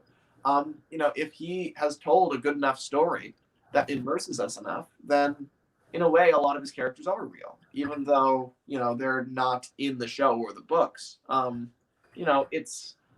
understand why people, assume that it's like assuming that Cranky was in the Railway series. I used to see that a lot. Like back in 2007, you look at forums and people are like, wait, Cranky isn't in the Railway series? And it's like, it's the same thing. It's repeating itself. It's been doing this since the very beginning. And it's nice to see that trend keep going. It's just that now we are the new generation. Um, Before us it was Brit, and now it's us, the fans, making new stories and inspiring other fans, which is really crazy and trippy and cool. But yeah. Anyway, I'm gonna be going. I'm now gonna be leaving. I'm gonna hope it's saving your problems, Lemmy. Remember the problem we had before the stream with the Mr. Conductor being beaten up by a rabbit? Yeah. I'm gonna go now because I am going to go move downstairs so I can do some proper modelling. Ah, I see. Very good. Right, so ready, and you won't be able to aim for a bit. Ready, free, ready, two, ready, up. Ready, free, ready, two, ready, up. I feel like Neville would be a good Railway Series character, though his should be rewritten slightly, since his class was built during wartime. So it'd be interesting to see how he climatized to a new post-war environment. It would be. I am wary about if an engine has anything to do with the war, then we kind of immediately make that their whole character. But it is kind of hard to ignore because he was kind of built because of the war. And so it's a big part of what his class is. But yeah, that would be interesting to see like the kind of the war connections there. He seems to be very socially awkward, the way that he doesn't really know how to start conversations. He just bursts in and says, "Hello," and that's it. It's like maybe that has something to do with his unusual upbringing. It's like, engines are just constantly shuttling around and and delivering goods for the war. And he doesn't really have a chance to like just sit down and talk to somebody and kind of develop those social skills. So it's like, he becomes very, and maybe, also in the war, you don't have time for pleasantries. So it's just very blunt, very direct, very say what you mean. Maybe that's why Neville, speaks that way, is because that's, he doesn't kind of, he just bursts in and says hello. Like he doesn't wait. He doesn't hesitate. You don't really do that in wartime. Maybe that affects him in that manner. That could be interesting. Will says, if rich people have a silver spoon, then what would James and Henry say? Spencer has gotten way too used to his silver. I don't think that's a phrase, Will. I know it's like born with a silver spoon in your mouth. I don't know why you're inserting profanity into it. Let's see. Lemmy, can you guys sign my petition so that Mattel cancels the reboot? A petition isn't going to do it, right? Maybe if you had a few $100 million, then you could lobby Mattel to stop supporting this whole reboot. I mean, but I don't think they would need a strong financial incentive, and then they're not going to get that. But a petition ain't going to do it. Right, can you hear me now, Lemmy? Yeah, I can hear you, Sam. And now you're properly on screen. Very good. Hang on. Let's see. Flying Scotsman Productions asks, can I join at some point? We are going to, before I can cut, I just want to cut you off, Lemmy. At least would like to add a few more people in later. Yeah, I agree with that. Maybe after the 2 hour mark, hopefully we've got some work done instead of one pillar for Lemmy and a little bit of extra tape for my signal box. Right. Let's just get some proper work done, guys, please. Yeah. Yes. Let's see. A man with a lot of power to take the series from Mattel, says Sudrian Cyan. I do not know how to pronounce that. I'm sorry. But get Richard Hansen to buy it out. Yeah, that makes me nervous too, though. It's like just somebody can come along with a lot of money and just take over Thomas. I really wish Thomas was just in the public domain. That would be so much better. Like, I just want the show to end, so the only thing that will keep the show going is the fandom, which is the only thing. Yeah. And people who actually care. The really good thing about it at the moment is the fandom, which is now slowly slipping away. Yeah, because right now, we all care about the show, but the people who own it don't really. They don't care about Thomas's legacy that much. Whereas if it was in the public domain, then every time someone picks it up, it would be because they genuinely see something of value in Thomas. It wouldn't just be because, oh, we own this, so I guess we got to do something good with it. Like right now, Mattel is stuck with Thomas trying to figure out how to use it. And it's like, well, you shouldn't have seeked it out unless you knew exactly what to do with it and you were really excited to own it. But they just own it because Thomas made a lot of money, and so they want to have that property. That's not good for the show. Yeah. I stabbed myself with a screw. I beg your pardon? Hang on. Where's it go? Well, please be careful. Well, at least it wasn't a knife. Good. Yeah, good. Let's see. Beat Bailey on that regard. Yeah, you beat him. Yeah, you win. You win the not getting stabbed with a knife contest. Well done. Well, I can't get cut by an X-Acto knife, whatever it is, because I don't have one. Good. Yeah, don't use one. Let's see. Flying Scotsman Productions says, I was thinking, what if we started a Kickstarter, bought the rights to Thomas, and went through chronologically and adapted the entire Railway series with models and put it on TV? What do you think? We'd never be able to raise enough money. That would be like, I don't know how much the show is worth right now, but I wager it might be worth more than literally, like, if every single Thomas fan in the community put together all of our life savings as individuals into a huge trust that would then buy the show, I think it still wouldn't even be halfway to what we needed. Like, I mean, it's just worth too much money, plain and simple. But let's just be glad that Mattel doesn't viciously take down everything that we make on YouTube, right? I mean, it's kind of great that you can produce a story about Thomas and James and say their names and show the locations and model it exactly, and even monetize it, and nothing happens. Like you're allowed to do that. That's good. So at least there's that. So we really don't need the rights when you think about it. The only thing stopping us is looking at the show and fully believing, okay, well, that is the real deal. I mean, no matter what I make, the show will be more official than whatever I create. And if we just get rid of that thought, if we get rid of that thought process, because it's not a good thought process, and just say, okay, well, a good Thomas story is a good Thomas story. It doesn't matter if it's made by Mattel or made by some guy in his basement, right? It doesn't matter. Or in his shed. Yeah, or his shed. Like, we don't, we decide what matters. We decide what we care about. There's a lot of fan series which are more valuable than the entire CGI series. And, I think, that definitely counts for something. Oh, that looks really cool. Let's see. All right, that's next year's reference.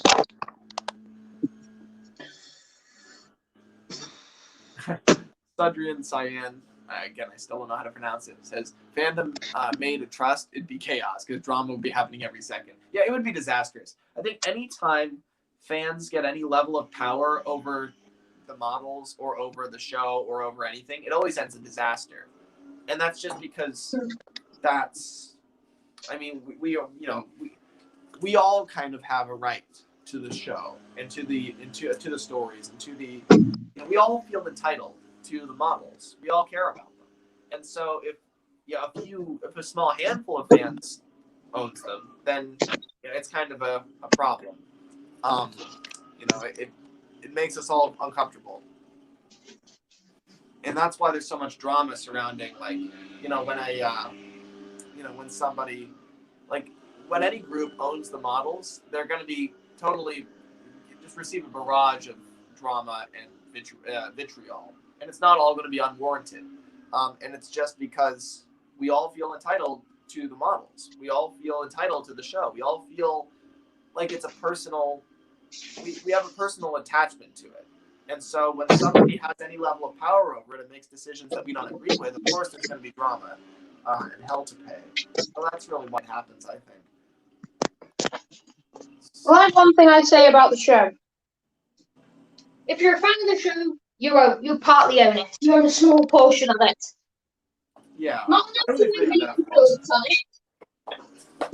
know at least you own a small portion of the show because you are the one who's watching it. You're the only reason that it's going. Yeah. If nobody watches the new reboot, Thomas won't exist. Yeah. If nobody had tuned in this first episode ever made by Brett, the show wouldn't be here today. So we all own a small portion of it. It's like a share.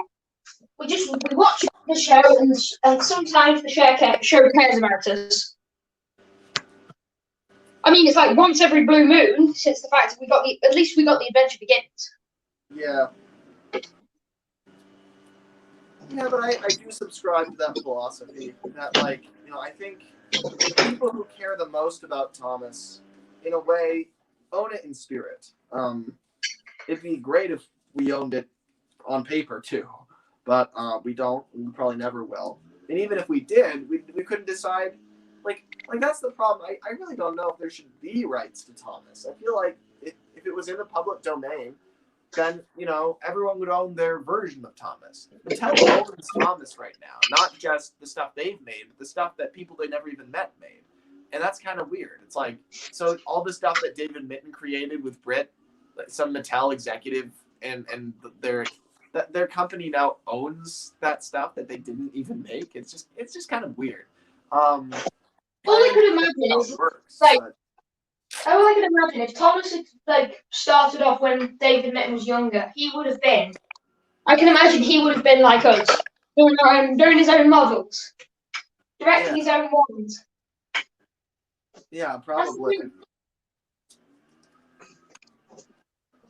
Well, there you go.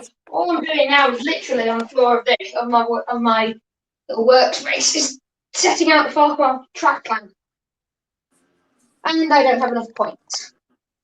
Pretty cool.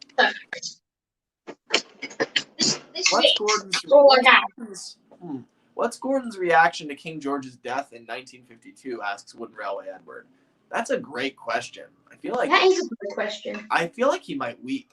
Like, you know, that might be one of the few occasions where he would cry. Like that. God, that would be a really good Gordon moment to see his reaction to that. But it's like I can imagine after you finally know what episode was it what story was it where he's where my controller was like all gone except one. What story was that? Tenders for Henry. Yeah, that one. Yeah, that's. I can imagine he leaves that situation and actually goes into his shed on his own and actually cries. He weeps, and he's he remembers all of his class. And I can imagine Edward rolls in. He's like, "What?" He goes, "Go away! I don't want to see any of you." And Edward's just like, "Okay." He treats him. He treats him with such condolence because he's just lost his entire family. Right. Yeah. I can imagine he would say, "Oh God, my entire family," and Edward just goes, "Not all of them.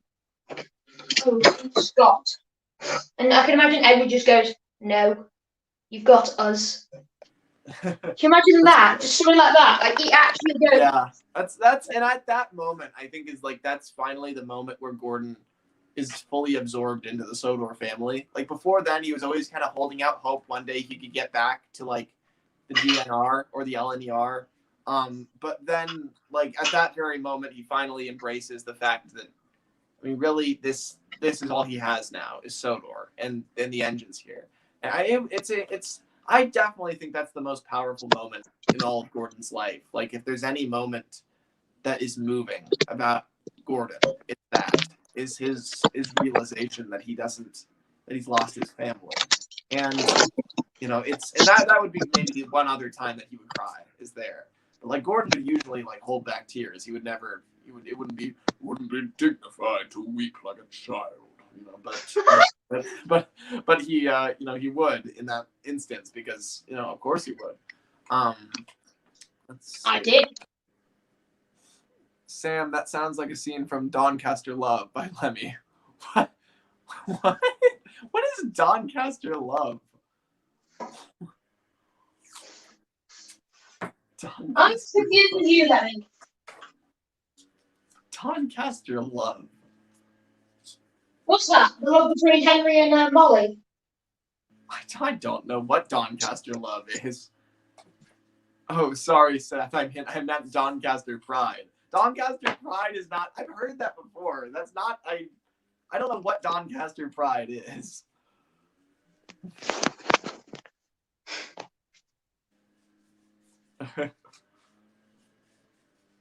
Is that something that Flying Scotsman Productions is working on? I'm not good with names. I certainly have never made anything called Doncaster Pride.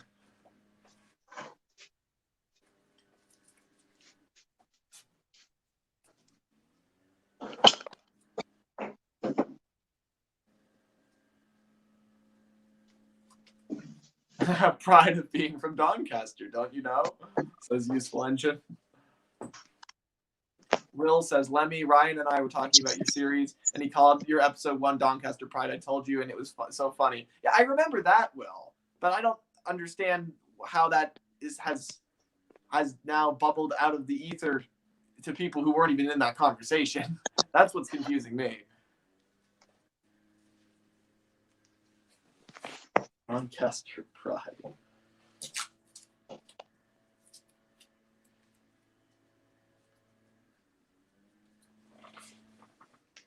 The best Gordon moments are in the modernization trilogy. I really agree with that, Wooden Railway Edward. Because the thing is, Gordon is kind of this. His whole big thing is strength. You know, he's the strongest, most powerful, unbeatable engine on the island. He feels like he's immortal. That's his whole big thing.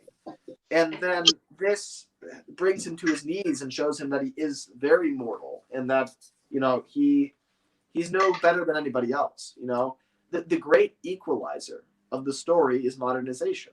You know, that at that point everything else gets washed away. It doesn't matter if you have a tender or tanks. It doesn't matter if you pull the express or goods. It doesn't matter. You know, engines are engines, and Gordon is finally leveled with everybody else on the railway and realizes he's not a god. He's not, you know, divine. He's not the biggest and the best. He's just Gordon. And now he's Gordon alone. He's number well, at least in my series, 104 on the NWR. Yeah, like he's not. There's not much. He's not the divine figure that he views himself as. He's not the saving grace of the railway. He's just a guy who can die. And when he realizes that, like, I think that's the thing. It's not just about losing his family. It's also about losing his belief that nothing can touch him, that he's untouchable, that he can brave any storm, because his whole family couldn't put up a big enough fight to avoid the being modernized out of existence. And so when he realizes that, he's like, well, oh my God, I'm not, I'm mortal. I'm no safer from the cutter's torch than James or Henry or anyone else. And it's crazy too, because a lot of the classes on Sodor had better luck than Gordon's class. They're not all. Gordon is actually one of the worst examples, where he literally lost everyone but one. And that's even worse when you think about, like, with Donald and Douglas. I don't remember how many of their class there were. It was like either 100 or it was like 50 or something. But if you take a class like, say, Stepneys? Well, someone on Sodor, though. Ducks. Yeah, like Duck. A lot of Duck's brothers survived, and there were a lot of Duck's class. I think there was something crazy like 200, yeah. Something huge. But the point it was over 200. Yeah, so it's like, there were that many of him, of his class, of his siblings, and still like 10 of them survived, or something even more than that, maybe. Over 10. It was like it's into the 20s, I think. And that's insane. Like, how many survived? So now think about that, and think about the like compared to Gordon. Like, if you scale it down, if you've got, say just for the sake of simplicity, 250 survived, and or say 250 were built and 25 survived. Say that, right? then that's, every 1 in 10 of them, was lucky enough to survive. But Gordon's odds, his brothers were 1 in 79. Like, oh my God, the odds are terrible. Like, so he did even. Oh, that looks really cool, Sam. That's pretty neat. That's the carriage sheds there, which is also doubling up as the China clay sheds and a good shed on as its branch line. And then you can imagine you've got there the sheds I'm going to work on now, and then there you've got the good shed. Cool. Yeah, that's neat. Farmwell is the smallest set I'm building because Marin and all the other stations like Wellsworth is either a big yard or a long track. Farmwell will take about, because I'm pretty much halving the shed with a big wooden board. So I will have to literally leap. I'll have to get like a stool or a step ladder just to reach the back. Yeah. Well, make sure not to fall on your layout. That would be tragic. Well, no, the idea is that it's going to be strong enough, so the fact is, like, it would support my weight. Right. Okay. But I also have these, which I know Ted has. Oh, and there goes the phone. Oh, cool. Yeah, that's neat. I've got also a few of them. I picked them up in Dartmouth. Yeah, you gotta love, like, background ships and stuff. Well, that's because I've got a model rail. I've got an actual model railway. But then I've also got little stuff that I make. Let's see. Wooden Railway Edward says, "Lemmy, look at my forecourt and tell me what you think if you want." I would if I wasn't on my phone down here, and it's very difficult to go and look at something outside of StreamYard. But maybe later. Let's see. So someone asks, let's see. Steam I can't. For some reason, I can't get the chat up. Huh? For some reason, I can't get the chat up. So either way, so you're gonna have to be my eyes. Well, I'll read it for you then. So Steam Engines United. There the chair goes again. Steam Engines United 345 asks, "Why do you think James tries to be like Gordon?" I think I'll see. There's a lot of answers to this question. I think. I think James is deeply insecure, which is why he's so obsessed with his appearance and that sort of thing. I just thought maybe like he got really like, because obviously he came from the Lancashire and Yorkshire / LMS. Yeah.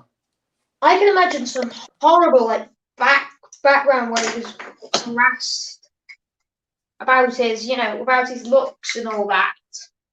So like deep dark backstory where he was harassed about his looks, so he purposely makes himself look beautiful every single day. He has every single bit of graft polished at least 3 times. Yeah, I definitely think whatever happened over there is the cause of why he behaves the way he does now. Yeah, it's like, it's interesting. It's hard to know exactly what it is. I think maybe something along the lines of, because he was not a glamorous engine when he was over there. It's worth saying that James's design is different from all of his siblings, so that might have resulted in something. Maybe it was something even from his front bogey axle, which none of his class had. Like as you know, I mean, the thing like bullying can come from the smallest of things. It doesn't even make sense. Yeah. So I think, it could be that he felt insecure and they all made fun of him for his modification. But I honestly think what's more likely is that his modification is a result of his insecurity. Because I think he might have volunteered to get that modification because he was insecure and wanted to get bigger. Like, I think James ultimately wants to be a big, splendid, highly respected the size of Gordon, but can't be. Like, you think about him next to Gordon and Henry, and James is just tiny, right? And yet he still calls himself a big engine, and he's like basically the size of Edward, but he's trying to pretend he's a lot bigger than he is. And I think ultimately it's that James is just he really is afraid of being insignificant, and he's really afraid of being just a nobody. And so he goes out of his way to try and kind of grab people's attention. He hates to be ignored. He hates to just be irrelevant. I think that's shoved off into the corner. Hmm? Hates to be shoved off into the corner, pretty much. Sorry, what'd you say, Sam? There's a lot of Hates to be shoved off to the corner. Yeah, no, exactly. Yeah, no, he really despises being ignored like that. And the question is why? I think it might just be as simple as he's. I don't know, honestly. I mean, there's a lot of different ways that could happen. But what makes him different from all the other engines is really the interesting question. It's like, why, more than anybody else, does he hate? Why does he want to be in the spotlight so badly? I do wonder that. But I think what we do know is that he does want to be in the spotlight, and like he immediately can tell when he arrives on the railway that Gordon is the most respectable engine there. He's the one who has the greatest following, and so it's like James someone going, walking that. into a room, going, "That's the most easily wound up person. I'm going to go for them." But it's like exactly. he's going, "That's the most pompous person. I'm going to try to be like them." Right, which is interesting because then that complicates their relationship. Where I imagine when James first befriends Gordon, it's not for good reasons. It's because he wants to be popular like Gordon. But then eventually they actually do form a real mutual respect and friendship. But it starts on a weird foot where it's like at first it wasn't really to befriend Gordon. It was to rise in the social hierarchy. But then once he befriended Gordon, he realized he actually really liked him, and they became genuine friends. But their friendship is almost based on a bit of a lie that James told himself, and a lie that he told to Gordon, because he's really there for social advancement. So it does. I'm sure there's tension deep down about that Gordon knows James probably wouldn't have become friends with him if he wasn't big, strong, powerful Gordon. But at the same time, I think that Gordon wouldn't really mind that because Gordon views that as his identity. The most important things about him are that he's popular and big and strong and famous and all that. And so if James became friends with him just for that, just to gain, relevance, then I don't think Gordon would see it as an insult, and I don't think he'd see it as unhealthy. I think he'd see it as like, well, of course he did. I mean, what other reason would someone have to hang out with me? I can imagine The most important. that Gordon and James become friends in the most pettiest of ways. Like Gordon overhears James talking to the yardmaster. "I'm not taking those tracks. Not again. Get tracks." And he just goes, "Hey, you just." It's like how Sir Handel and Gordon get along. Yeah. Yeah, it's about, I think you can earn Gordon's respect just by complaining about the right things. Like, if you hate pulling trucks, and if you have bogey coaches, and if you or even if you just want bogey coaches, if you prove that you have good taste, I think that makes a big difference. It's like Gordon's like, "Oh, you like bogey coaches, do you? Well, perhaps we should hang out more then." he I wants can to be imagine surrounded he's with a going, high. "You little engine," to Sir Handel one day. He's like, "Oh, pesky little engines, always getting in the way." And he goes, and he just states about, like, Sir Handel goes like, "Oh, what? Oh, yes. Well, I agree." And he goes, "What?" And he goes, "Yeah, I agree. Those pesky little engines." Oh, and they just start talking. "Oh, you like baby engines too, indeed." Yeah. "Oh, well, you've got a friend for life here." It's interesting, though. You have to wonder how much of what James says does he actually believe, and how much of it is he saying just to win Gordon's favor. So, like, maybe he doesn't have an innate bias towards tank engines, but he kind of runs with that because it makes him look better. That's kind of my perspective on why James hates diesel. I'm not positive that he actually does hate them. I think it might be that he noticed that all the other engines were scared of diesels. And so then he looked around and said, "Oh, well, I really hate them. I despise them. We got to get them out of here." And everyone kind of looked at him like, well, yeah, no, he gets it, right? But then he went too far. Like, James essentially, like, read the room, realized that he could win favor with everybody by kind of throwing Diesels under the bus. But then, even long after everybody else got over it, James embraced it as a part of his identity to the point where he was the last one to be against Diesels. So it's like a Metrovic in your series. Yeah. Where he influences Hero. Yeah, no, that's true. I mean, it's like, I think probably what's it called? Assumptions is a better episode for it though. I know that, but yeah. But it does show, like, because that was in 2016. After Super Rescue. After everyone had accepted Diesel, they'd accepted Boco. It was in the 70s. Wasn't it? 2016? I'm getting confused. There are 2 episodes that were 2016. There's episode 1 and episode 4 are both 2016. But then I believe Metrovix is in like the 70s. It's like 1976 or something. Right, thank you. That helps it a bit easier.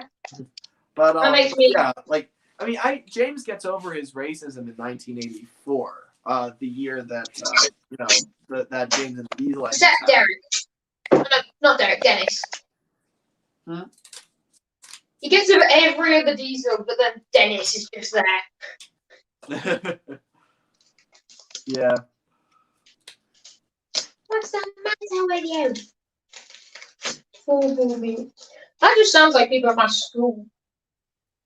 You need to do 5 more minutes. Says James isn't really racist, and question mark, like with a lot of shock. He might not be. I could really see it being. I think sometimes James, like, I don't. Racist. Sometimes I'm not even sure. I don't know if he even knows fully who he is. I think he's just kind of performing because he wants to win other engines' favor, and so he kind of gets carried away with stuff. Like he's putting on an act. It's like a performer putting an actor playing a clumsy character, like a clown, for years. But they get so into performing it, it starts affecting their day-to-day life. Yeah, exactly. And I think that's kind of James. Like they become clumsy at work and stuff like that. When they're not being a bimbo character, it just like it creeps in because they get so used to it. So he gets so used to putting on this show pretty much for the engines of, oh, Diesels are awful, dirty Diesels. But because he's done that too often, stuff like that too often, it comes into it actually starts coming into it, like he actually starts believing it. Yeah. But he doesn't realise he starts believing it. And that's kind of what I see happening, is like, I feel like it's more of not a coping mechanism, but a mechanism in order to, I think everything James does is to get people to like him. Everything. And if he thinks that bagging on Diesels at the start of dieselization is going to get everyone to like him, then he's going to run with it. And, without even thinking too much about it. But ultimately then he kind of, if he's then to admit after everyone's over it, that, I don't really have anything against Diesels, or at least I didn't initially. He can't do that. So he kind of convinces himself that he does still hate them for some reason. But he can't really come up with any good reasons because there aren't any. And so he's in this weird limbo where he kind of has to kind of keep it up, but deep down doesn't believe in it either. So it is interesting. And then when he goes through this, in James and the Diesel engines, where he's stranded and frozen and needs help from a Diesel, that at that point, the shame that he is feeling from being rescued by a Diesel engine, that shame is outweighed by the shame of being stuck in the middle of an icy wasteland because his tank overfilled. The one that shows the works Diesel. What?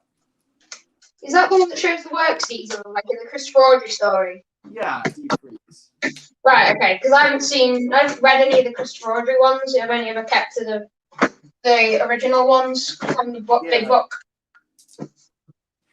Yeah, it's a really good one. I do really like Deep Freeze. Yeah, I've heard of them, but I just haven't actually been able to sit down and read it.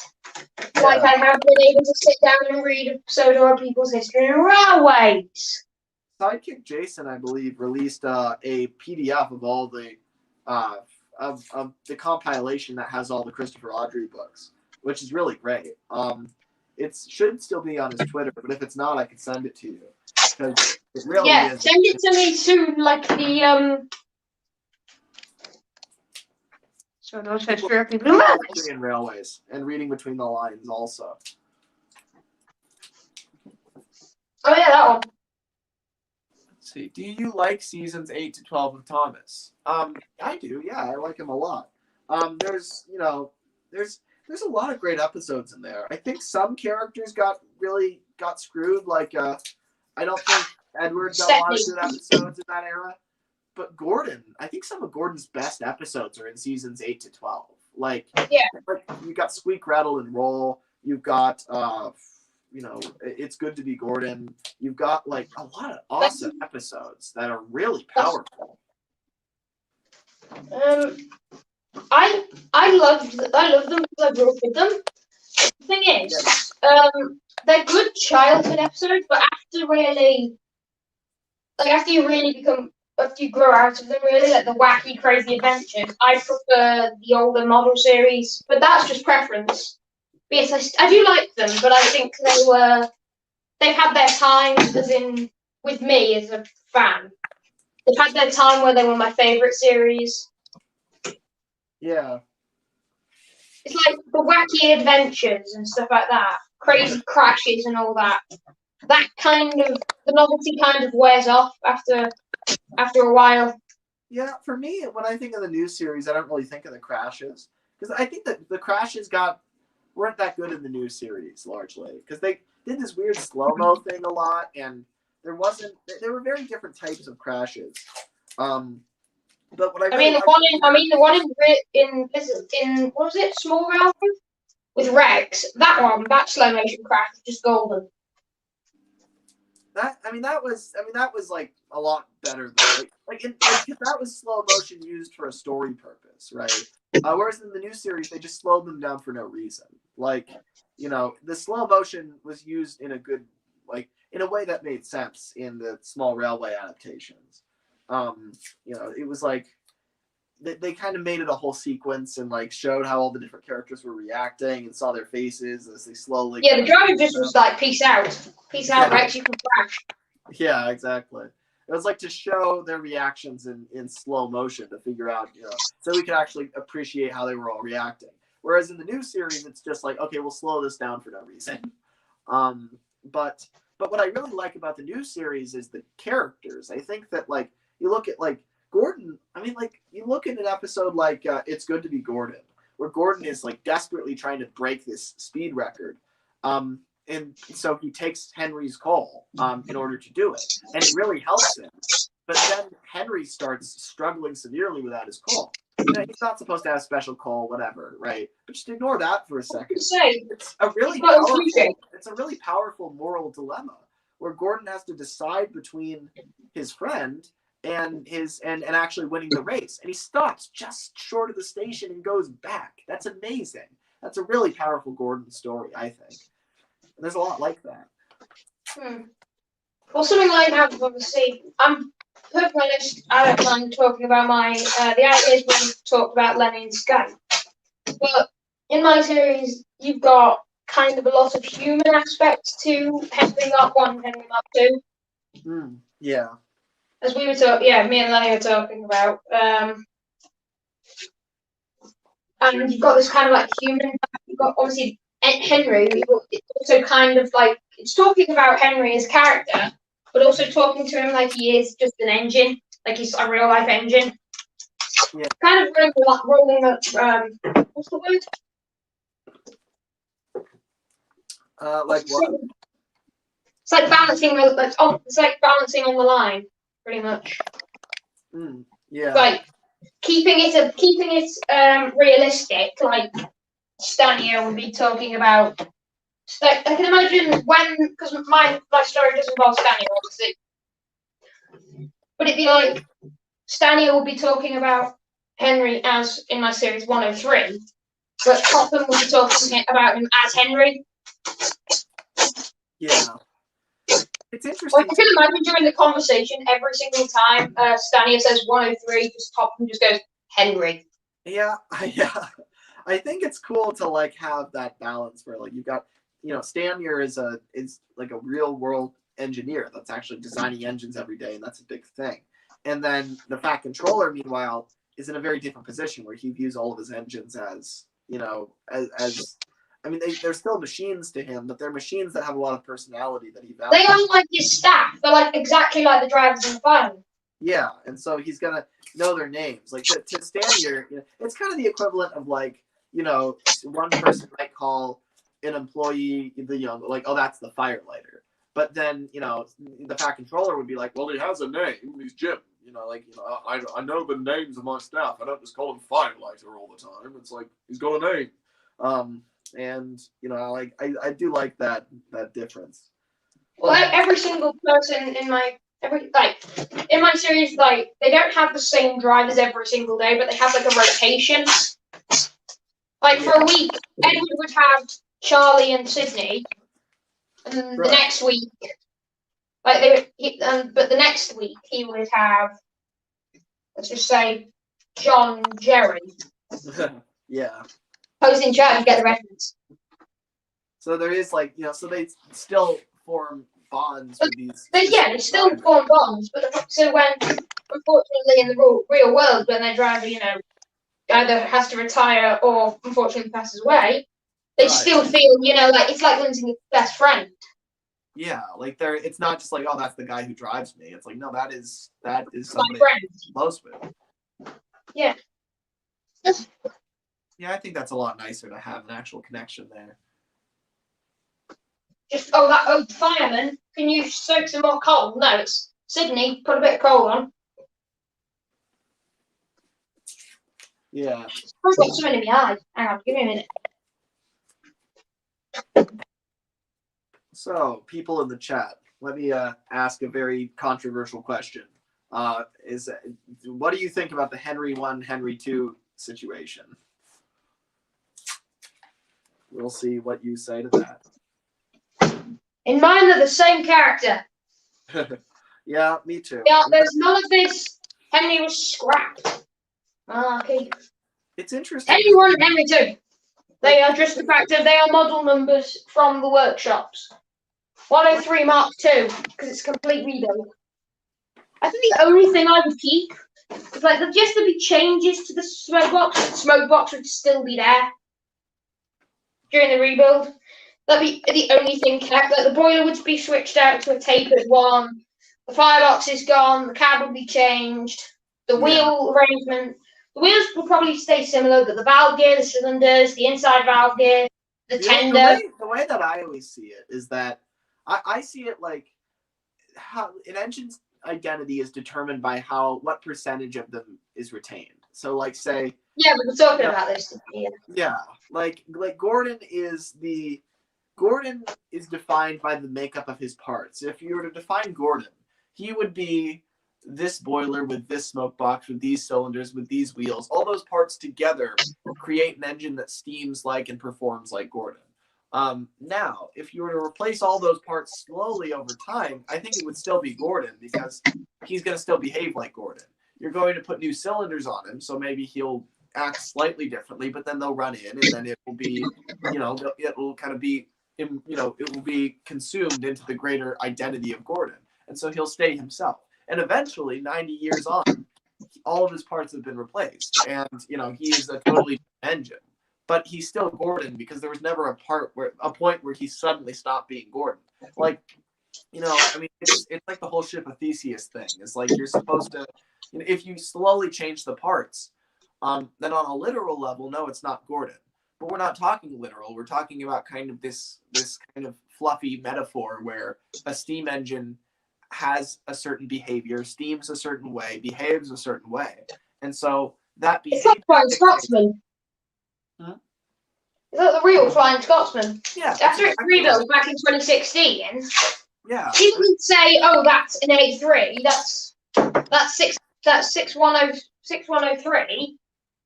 That's that's the engine who looked like Flying Scotsman. No, it's Flying Scotsman still. Yeah. Even Ryan even said And The most of locomotive the parts is have, almost completely new. It's pretty much a completely new engine except a small bit of the frames. yeah, it's like the last 2/3 of the frames. It's like the sides of the cab. It's like a few parts that are still retained. But the vast majority of Flying Scotsman is nothing like what left the works in 1923. But it's the fact that we're all kind of used to. We all count that as Flying Scotsman. We all have always counted it as Flying Scotsman. It's kind of like this, right? If you replace the cylinders on Flying Scotsman, say this is 1924, you replace the cylinders. Well, when he rolls out of the works, you don't look at him and think, okay, there's Flying Scotsman minus the cylinders. You just look at him and think there's Flying Scotsman.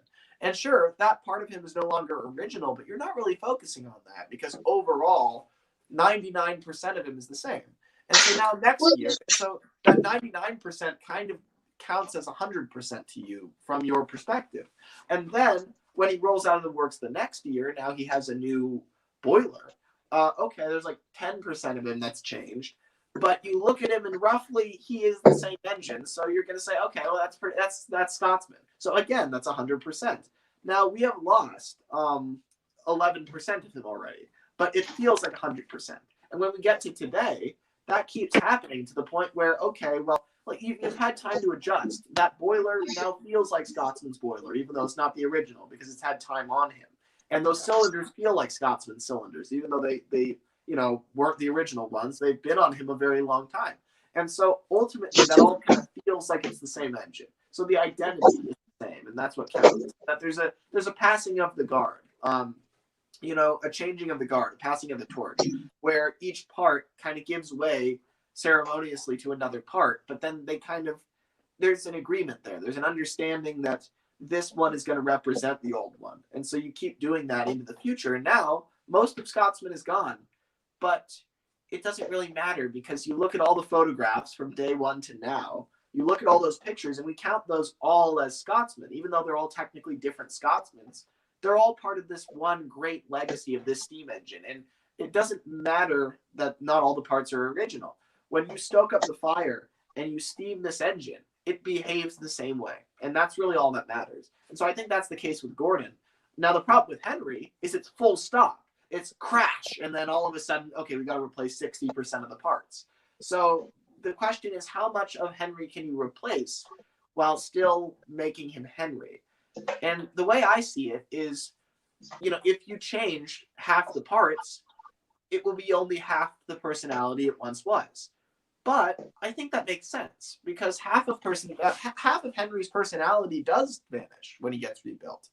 And it's the depressed, miserable, chronic pain side of his personality. That I suffer dreadfully and no one cares gets torn out of his personality when he's rebuilt. But that's a good thing because now he doesn't have to suffer anymore.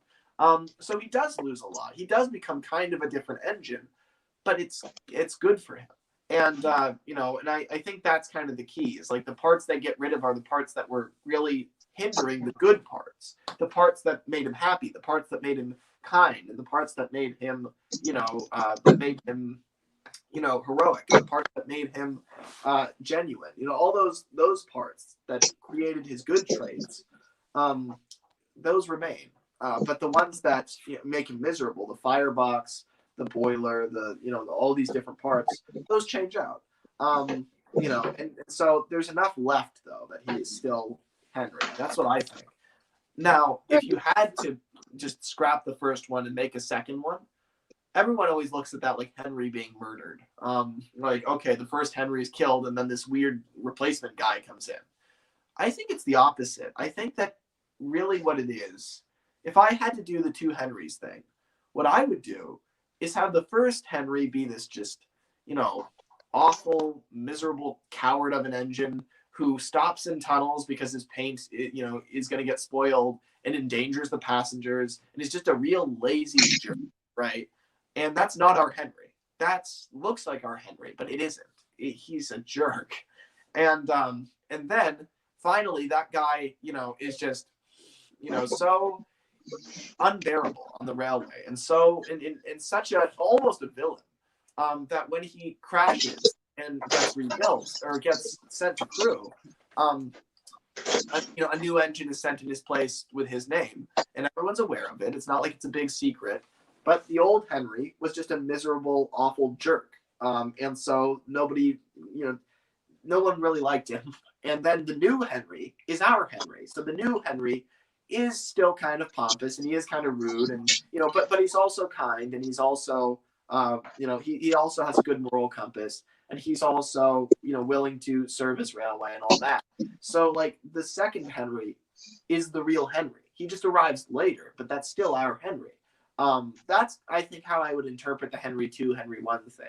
It's that the first Henry is not really Henry. The one we see in the 3 railway engines, the one that we see in, the first several books, isn't really him. That's a different engine altogether. But it's the one that starts the legacy. And then the second one is the real Henry, the one that we count, the one with the personality that we identify with. So I think that's kind of, I would guess that Audrey would probably not fully agree with that interpretation, but probably see some merit in it, because that was what he was trying to do. He was sick of the fact that the artist kept messing up Henry, and so he crashed him and rebuilt him. He was basically trying to get a do-over is what he was doing. And that's what this does. It's a do-over. It's, you get a new, Henry. The one that, we get to start Henry again. And this time do it right. And that's what that second Henry is. It's a totally different engine. Station Master Production says Henry II is just built different, and then a bicep emoji. Wooden Railway Edward says Thomas is a push-pull engine. The illustrations certainly make it seem that way, but I don't know how I feel about that. Let's see. Bailey says it's kind of like getting a new part of your body, like a heart regulator. It takes time for the part to get used to your body, but once it does, it's pretty much you. Yeah, see, that's how I see it. If Gordon gets a new cylinder, it's not like that will always be this weird foreign part. Eventually, it will become part of him. And if you do that long enough, eventually, you can become a totally different engine, and yet, it's still going to be you. I think that's really the key. There's never a point where he gets totally rebuilt and restarted. It's that constant evolution that is really the important part of this equation. But yeah, I think this is what's cool about Thomas. It's like there's all these like kind of interesting, weird questions about how this works, about how, because it's got just this really cleverly crafted metaphor that it draws upon. Other shows, just put eyes on a train and that's it. It's just like, it's alive, deal with it. But Thomas has this really interesting way about it, where it's like, in Thomas, it's more like the engines are just engines, like literally just locomotives. That's why they make all those puffing noises. That's why, Gordon whistling and Gordon saying poop poop and Gordon, chopping and Gordon making all these noises it's because those are the same thing as making steam noises, as whistling. Him talking is the same thing. It's like, he is the real locomotive. It's not like there's a version of Gordon with the face and without the face. They're both the same thing. It's just that the face makes it a little bit clearer what he's saying. But it's like, there really is no distinction between real engines and the ones in Thomas. It's just that in Thomas, their behavior is kind of translated for a human to relate to. But they really are trains. And I think that's cool because it allows you to extrapolate a lot of interesting things about this metaphor and think about, okay, well, what if you replace a part? What does that mean in the metaphor? And what if you do this? What does that mean for it? And, is Henry original or is he not? And, that sort of thing. It's just all really interesting to talk about. It's like, and there's a lot of different answers for these things. Also, Lemmy, you see what I'm doing? I've now used disembodied person. Oh my, I see. I'm using that just to measure the platform's height.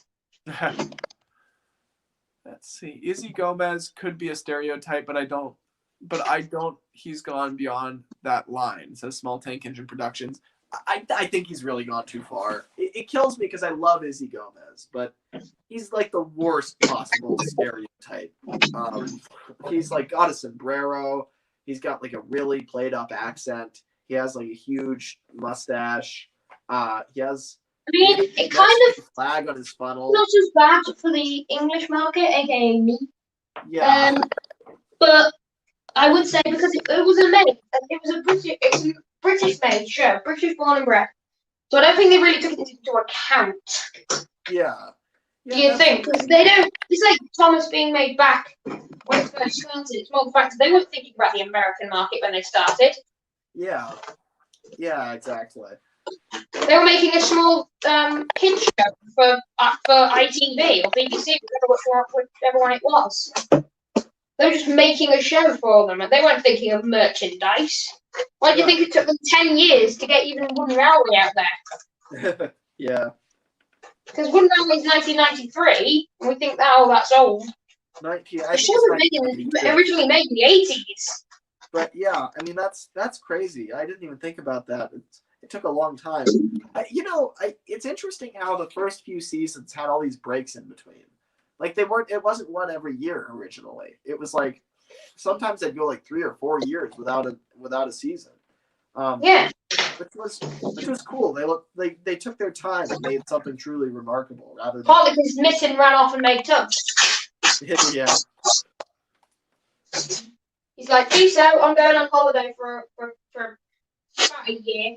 No, I need 2 to 3 years to go work on my own show, and then I'll be back, and then I'll be crawling back when it goes bust. See, I would love to have met David Mitten, but he can't. It's really tragic. Like he would imagine if David Mitten was on Twitter and we could actually like communicate with him and he had a presence. That would be amazing. It's sad that like at least Britt is on Facebook and can be contacted to some degree. But I really do wish that she was like, imagine if Britt Allcroft had like a YouTube channel the same way that is it Mike O'Donnell or Junior Campbell that has the YouTube channel? Is it Junior? I think it's Michael actually. Okay, so like I think both of them have YouTube. I think it's one of them that posts Thomas content. Like every now and then he releases stuff, and it's like that's just so. Released one today, didn't he? Yeah. I think he did. Let's see. Dougie says a Mexican stereotype is them being lazy, and Izzy is. Yeah, see, that's what I'm saying. It's like it's all the worst Mexican stereotypes is what Izzy is. I wonder if you put a bit of lemon in his drop a little bit of lemon in his down his funnel, if he'll go a bit faster. What? It's a thing from Top Gear. If you put a bit of lemon in the fuel filter, it was when they were in Mexico and the car didn't work. I see. Put a bit of lemon in the fuel filter, see if it'll work. Sudrian Cyan says if Mitten had Twitter, he'd be bullied off the site. I don't know. If he had Twitter, he would be harassing Mattel. I can imagine this Christmas. Can you imagine something? The head of Mattel just gets visited by the ghost of David Mitten, George Carlin, and Michelangelo's. The ghost of Christmas past, present, and future. My God. Like that's just the 3, main dead Thomas people. You've got David, Carlin, and Michael. That'd be pretty great. I'm gonna make that into a short film. Okay. James says Lemmy sucks. That's all he has to say. Thank you, James. Is that either James, Trent and James or James? Yes, here? it is. Turtle says, Okay. Lemmy replied to my Skype message. I will. Give me time. Give me 3 weeks. Joker in the chat. Huh? Is the Joker in the chat? The Joker. Tell Thomas. And Turtles, why must you remind me of that godforsaken Joker movie? Let's see. Who else have we got in here? Will says, called James on his cell last night and he hung up immediately. Well, that's not a surprise.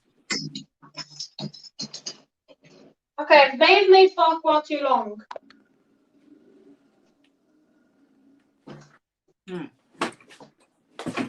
Let me see.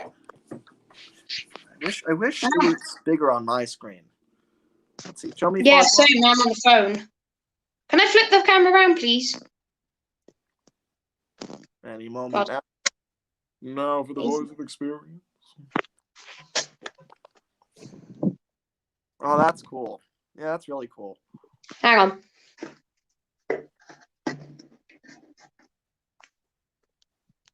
God, all these lines all over my face. I gotta pivot the. Look like you're in a prison cell. Yeah, that's better. Yeah, but There you that's go. looking really cool. I think I may have made it too long because I am going to make Annie and Tara about bogey coaches. So they look a bit too long on this. Yeah, that's true. But you do have Thomas's special coach to factor I'll use Toby as the special coach. in. Toby's a bit short to be the special coach, and also an engine. Okay, then. Oh, of course, this is the Chinese knockoff. So it's got to go that way. Oh, so that's Glynn siding. The station building does look really cool. Hang on, where's that model gone? Hang on, I had a model. Oh, I wish they. Hang on, can I get the extension lead? Extension lead, please. I know you call them cords, don't you? Extension cord. Turtle says Lemmy looks like the meth head chef in the meth lab. Do I? How much do you know about meth, Turtles? Seems like you're the meth He's the chef. jumper, so he's been on it. Dougie says Lemmy's real name is Walter, not Sam. He's been lying for years. Sure, why not? Thoughts on God, you found out line a secret. Season 3 on the country. What is the country line? You're gonna have to explain what that is. It's a show. Do you mean Country 5? Who said it? Who said Country 5? United 345 asks for our opinions on the country line from season 3, which I don't. There's a lot of. I think that means. Do you mean Country File or Country? Do you mean Country Line or is it a joke? I don't know. It's clearing some stuff off my desk. So I actually put the camera here. That one line that appeared for like 5 episodes. You're gonna have to give me like a specific shot, like what episode, when. Country line. As you can see, it's just made out of like an IKEA box, an IKEA chair, and a tripod case. I see. Very good. Country line is a single-track railway that runs through the countryside, which is situated on the main line. But like, when does it appear? The line before the goods station on Thomas's branch. How do you guys keep track of all these countryside shots? I never considered them locations. I just considered them like passing shots together quickly that go in between. Like, I imagine like a countryside location, like, probably is in between many different sets. Like, it's not really meant to represent a specific place. The line where Thomas says hi to the cows eating their breakfast appears across Thomas. See, for that one, I would definitely say that one is on Thomas's branch line. Just that's what I always thought. I like how this stream has pretty much become a model making stream on your channel. It's pretty basically Lemmy answers questions and Sam builds. Well, the thing is, if I was trying to get model making done, Sam, then I would do it alone. Like, that's the least distracting way to get models done. If you're surrounded by people, then you end up talking to people. It ends up helping for me. The fact is, I like talk because I never really get to talk to people while I model. I've got people on Discord who I can talk to while I model on stuff like train sim and stuff like that, but never when I'm actually physically modeling because the internet's so bad here and I only ever chew my mobile data for things like videos. I talk to people on Skype while I model as well, but it's more about like it's easier to like, because if you've got several people in a call, then you don't have to be the center of attention, and you can just you can just do your thing and not say anything. But when it's just the two of us here, we've got to be reading the chat, so it's kind of like a different situation. Yeah, sorry I can't read the chat. Oh, that's fine. Let's see. I did say something, Lemmy, and I've just realised what it might come to fruition. Remember how I said that maybe at the 2-hour mark we may start letting maybe select a few people in, like people you already know? I was thinking maybe let one person in every half an hour. Oh yeah, we're 11 minutes past the 2-hour mark. Yeah, maybe. Let's see. Maybe. Do not invite Dax. He will start begging you to do Fergus. Yeah, that he will. Let's see. Let me And he'll start. kill you when you say no. Railway Edward. I didn't hear that one. Who do we let in? Who do we let in? Pardon, I didn't hear that one. What the comment was? I have to say, Sam, it's good that you don't have your audio profile also on now, because that would really limit the amount of people we could have in here. Yeah. Then again, it probably wouldn't though, because we've already got.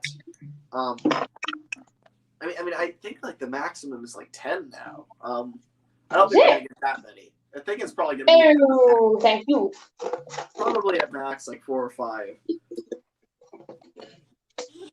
Dougie is cool, says Dougie. Well, I'm glad you think that. Self-esteem. Adrian Cyan says, Says, what? Just says, Yeah, he just says, I May I ask, who said it again? Sudrian Cyan. Sudrian Cyan. What? I don't know.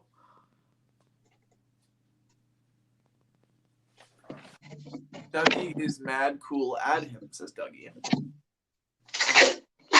All right. I mean, self-esteem is one thing, but the fact is, a lot of self-praise could go to the James extreme. Not Tranking James, the bottle, the engine James extreme. Yeah. Scotsman Production says, please. And Wooden Railway Edward says, honestly, let Sam decide. Yeah, why not? Yeah. Well, I don't know if I don't know. Maybe I choose one and I just kind of. Or you give me a few, because the fact is, I've only ever talked to you, Flying Scotsman, I think it was, Useful Engine, and Dax, and Wooden Railway Edward. Yeah, no, that's true. Yeah, I mean, I wanted to give a bit more variety, so I didn't want just the same people always appearing in the streams, because it seems a bit unfair. Yeah, no, that's true. We don't want to add in anybody who's already had a lot of time. At least not at first. Well, Bailey's off the list then. Yeah, Bailey had 8 hours. Bailey had 2 streams. Yeah, that he did. Nothing against you, Bailey. It's just you have a lot of screen time. He's not a minor character. He's not Thumper. He's a character in the Lemmy universe. The Lemmy cinematic universe. Let's see.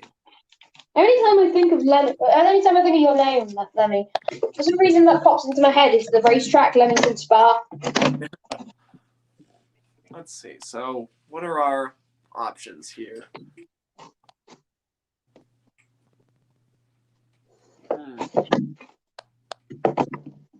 That's the way you cheap knockoff done.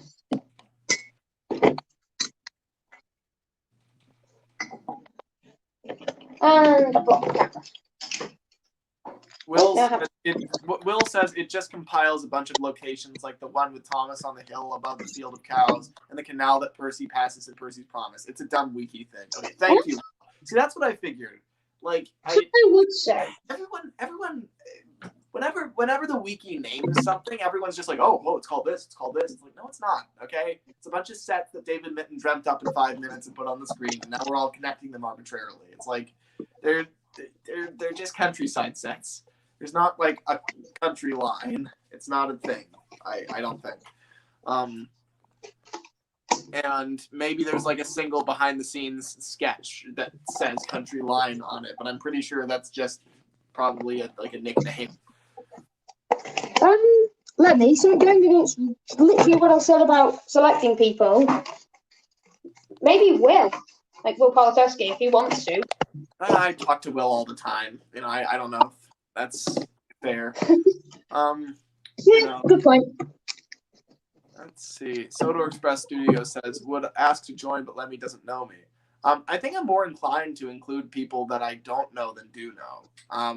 Did with me. Well, I guess that's right. Back when I first met you.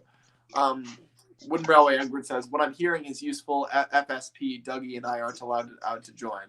Well, I don't know where you heard that. But it's not correct. I never said that. It's more the fact of I want to have a bit of variety. Like when I was first ever to a stream. Very intense. It's like, oh, we're not allowed to join. It's like it's just a stream. I'm sure everyone will get in here eventually. Because I have to, it's 8 o'clock here now, so I will have to go eventually. So you American, well, Yanks will have to. You can stay here and continue the stream on and change the name however you please. Yeah, that's true. Yeah, we're gonna have to take over. Yeah, somebody will have to take my place. So we'll have to have the work. Well, if somebody who has a sleep schedule like Lemmy and is British, post now in chat to take up the spot of the British person. Let's see. Team Engines United 345 says, I want to ride my bicycle, but Lemmy stole my wheels. Sorry that I did that. What? All I heard was Queen lyric and then Lemmy. Dougie says, I will not be funny in streams if you don't add me. Well, the streams aren't going to be funny anymore. Yeah, well, that's tragic. Yes, Have you ever heard of anyone there's just like a meme going around like, oh dear, how sad, never mind.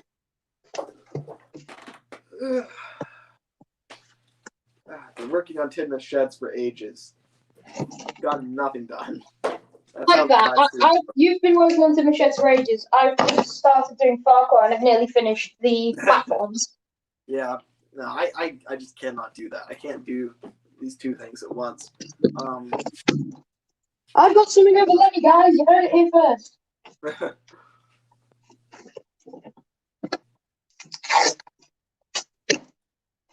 I'm headless now. This is another thing I can't show. Oh. Great. I can't show the models for some reason, and me at the same time, without cutting off my own head. Well, please don't do that. Well, you know what I mean by cut off my own head. But anyway, that works. So you can still kind of see what I'm doing. Yeah, that's a pretty solid angle. Like it's like filming a movie. Like we have to find the perfect place to put the camera, and it's like it might not be a comfortable position. Like I had to prop this chair up on a book case thing just to be. I wish this chair went down further, because then I could just be like this. Hang on, I could be about this height. Yeah. On the models. But I'm up here. We've got to do some. If I sit up straight, I've got no head. But then just squat. I feel like if I rest on, because I've got a radiator here, if I just kind of rest on that against the wall, it's comfortable and I can work on the model and also don't get my head decapitated off by the camera. Right. Yeah, we have the opposite problems. Like for me, I was too low until I put this thing underneath. For me, I'm too tall. Yeah, exactly. Yeah, that's funny. All right, so we should probably figure out someone to bring in. Let's see. Flying Scotsman Production says, love how Lemmy says his family rarely gets fast food, but every stream he has some. Yes. When did you hear me say this? You said that in the 14-hour stream. I remember it because I was there. That's such a specific thing to remember. I remember stuff from there. I remember you with Fergus because I've got that screen cap. we get it once a week. That's pretty common. Once a week. Yeah, it's pretty often. But maybe in the context we were talking, it's like somebody said they get it like 3 times a week, and I was like, oh, I rarely get it. It's like once a week. Like maybe that's what it was. Right, let's have a look at the chat and see because. Well, admittedly, I don't feel like working on Tinder. Bring Dougie. Oh, for goodness sake, Dougie! We want to bring some new people in for a change. We'll start out with some new people. How about that? Yeah. Because I feel like it would be nice to end with people that I know. I feel like that would be fair. It's like rather than kicking out the people that I know, and it's like, okay, now let's bring in a bunch of strangers, which won't be strangers by the end. But let's see.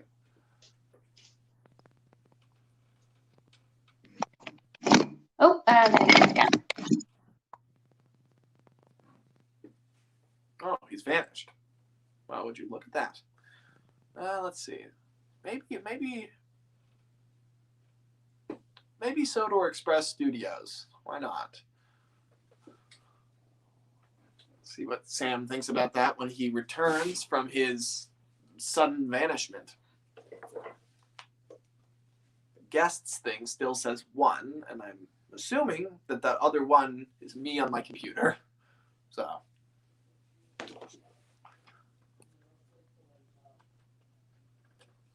Here, I'm going to go check the stats on my computer upstairs.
Hey, finally.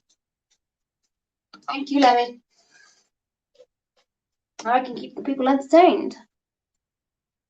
What's in chat? Comments. Does Lemmy own a white face? Not that I know of.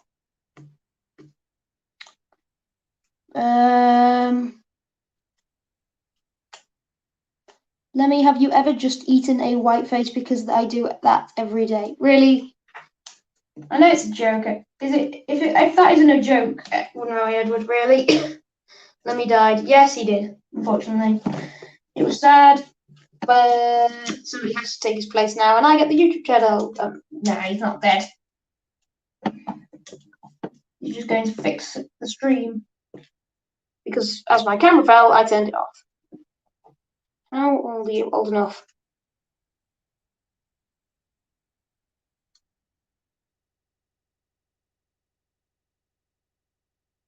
Soda Express Studios wants to join. I think Soda Express Studios will be a good pick, but the fact is, I'm going to wait for Lemmy to get back first.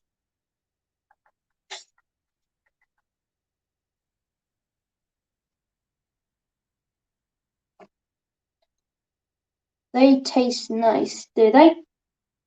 I don't know. Some take on butcher's good. Are you guys talking about just eating food, eating Thomas merchandise? Because if you are, where? I don't get it. What's the thing with eating a white face Russian truck? It's woody. It splinters in your mouth. I don't care the fact that they're rare. It's more the fact that you splinters in your mouth.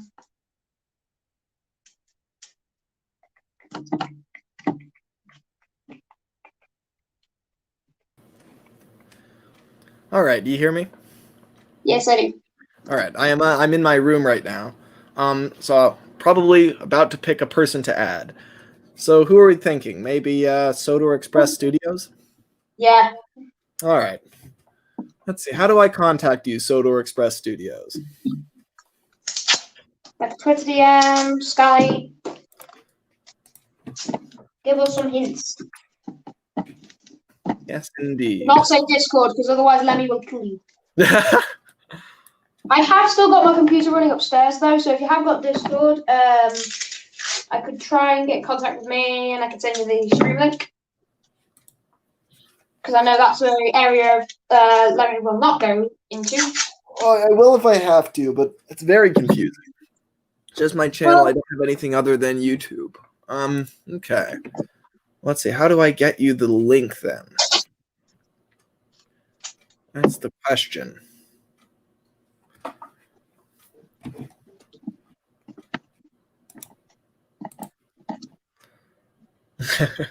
Imagine if I just put the link in the chat.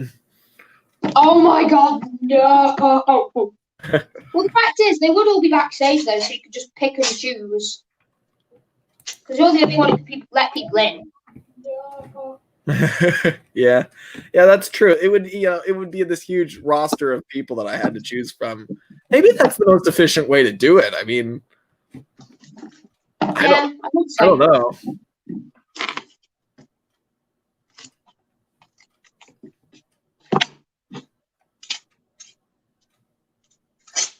But I do enjoy the part yes, where it would be chaos, and StreamYards would probably, the entire StreamYard network, whatever server runs it, would probably explode, but would be more efficient.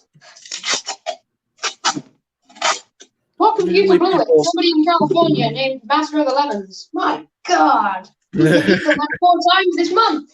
And it's only the 5th month, and it's only the 5th day of the month. All right, let's see. I'm trying to find Sodor Express Studios. All right.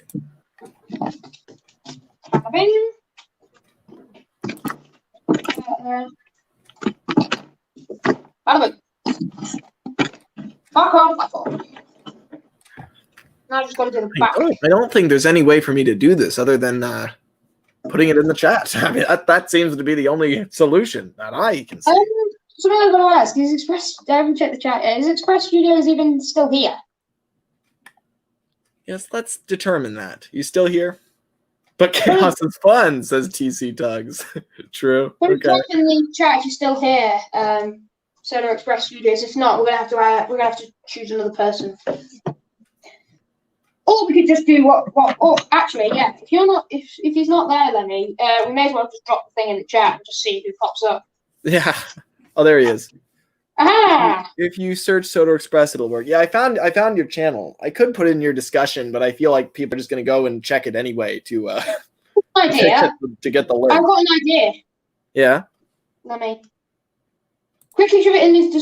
Quickly shove it in there now. He checks it. He joins it. You delete the comment. I think the easiest thing is to just put it in the chat. Yeah. What about bring the storm?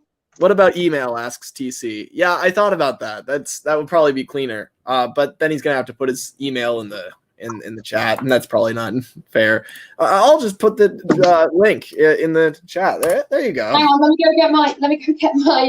There you go, everybody. There's the link to this entire stream. Hang on. Lemmy. All right, let's watch the chaos. I've got my Rustin 48 helmet. Bring the storm. Oh, the first one is Eddie. There's Funny. I don't know who Funny is. There's It's probably Dougie in disguise. No, says Sudri and Cyan. Yeah. StreamYard is gonna blow up. Indeed, it is. I like how yours and Bailey's stream. No, we're gonna keep it our stream. Second I turn up. Yes, everybody, come on. Yeah, Station Master Productions. I remember seeing him in the chat today. Who else? Will's just putting his Lamo, laughing my ass off. We're slowly building a large roster of people. Let's just hope we can get it. Let's just hope Sodor Express viewers can get into StreamYard before the wave stops him, before the limit is reached. Well, you'll definitely be the first person in here, regardless of what hell hath been unleashed, asks TC Tugs. Well, there's 4 people currently pending. Sodor Express. Okay, there. All right. Be careful, it could be Ducky in disguise. Yeah, that's possible. Take everything in this stream from now on with a grain of salt. It does say device is not connected though for Sodor Express. I think that just means he's loading. He's having trouble with his internet, maybe. Okay. Well, we shall see about that. We shall see. Private chat. I just literally am about to check the private chat because it just went from 0 to 10. Hang on. Yes, right. Hold on. Here we go. I'm on my computer. That's why I can't get it. I see. You don't have to join with video. If you don't have a webcam, you can just click like join like no video. Yeah, all you need is audio, but it doesn't seem you have. But I'm not sure. It says device is not connected, so that's like because like say there's other people here who are muted and also their cameras aren't ready, but their devices are connected. So it seems like, well, there's Dougie. There's Steam 3456. I imagine that's 345. Steam Engines United 345, perhaps. Let's see. Yeah, device is still not connected. Maybe try leaving and then rejoining Sodor Express.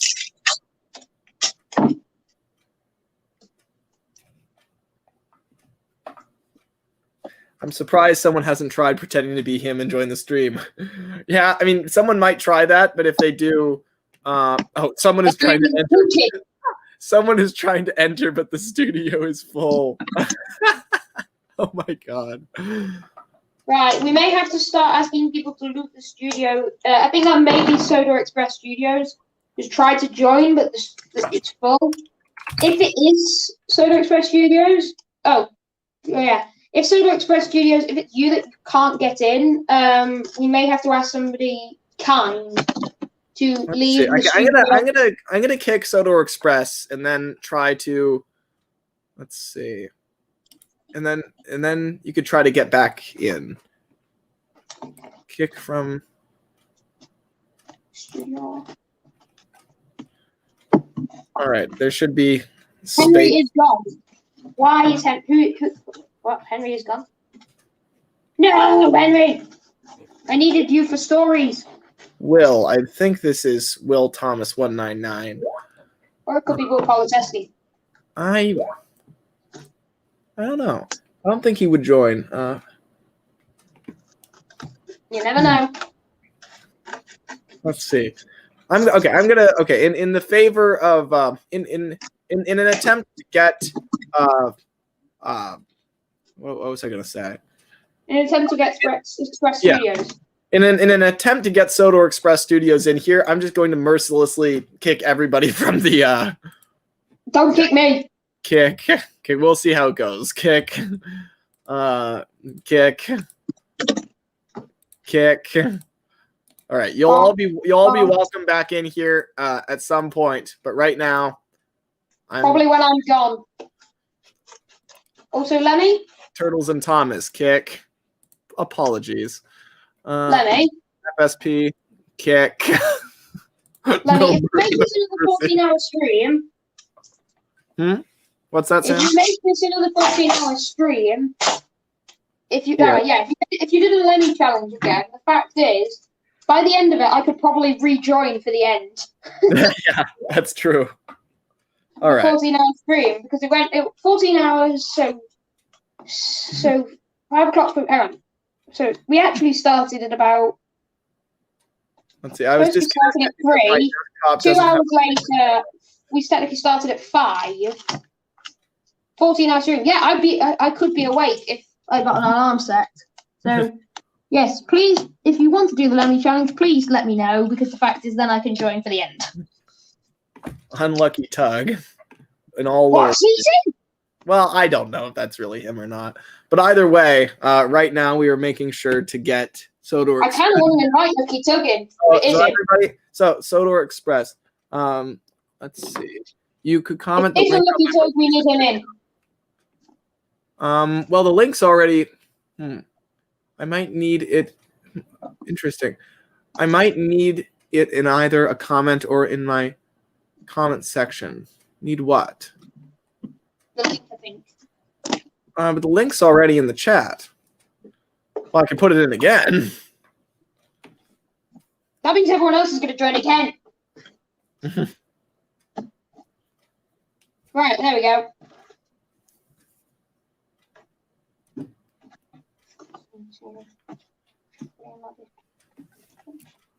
Let's see. The link doesn't count as a link on some devices. Interesting.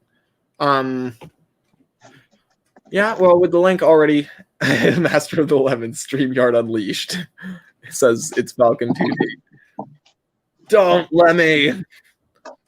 Who said that? Who said don't let me? Sundry and Cyan. I don't know why. Don't what? I think he doesn't want you. I think he would like to use StreamYard after this event and would not like it to be exploded. There's Eddie and Dougie jumping back in there. Let's see. So that link is working for them clearly. There's Pope Francis. Pope Francis is here, everybody.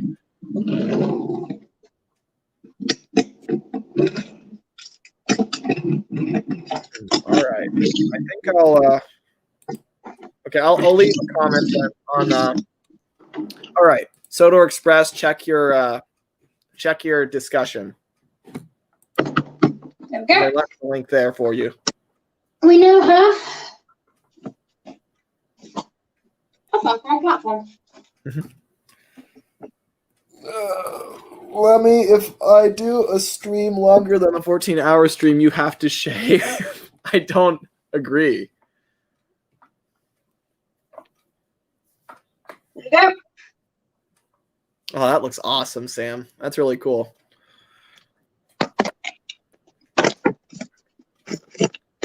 Yeah, Lemmy. What happened was when I left was the camera, my phone, is propped up by two pieces of wooden railway track.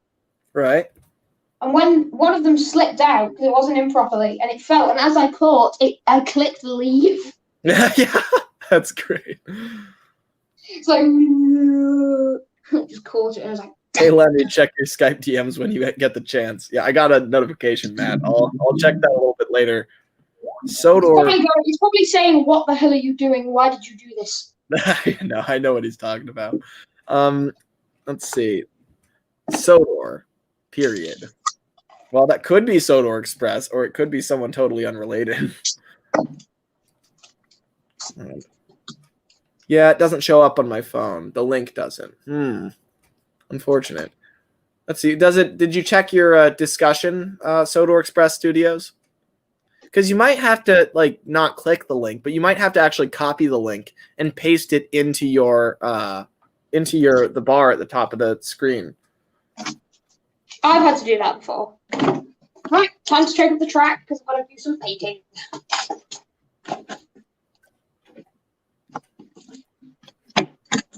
Everyone onto the painting stage, and Lemmy isn't even on doing anything else. Lemmy hasn't even finished putting together his sheds, let alone painting it. Oh yeah. Considering he's not even down there. Well, look, every time I look back at the chat, the number rises of unseen messages. Comments, basically. He's in private chat. Is he? What is private? Okay, yeah, I see. Sodor. Right, Sodor Express Studios or Sodor.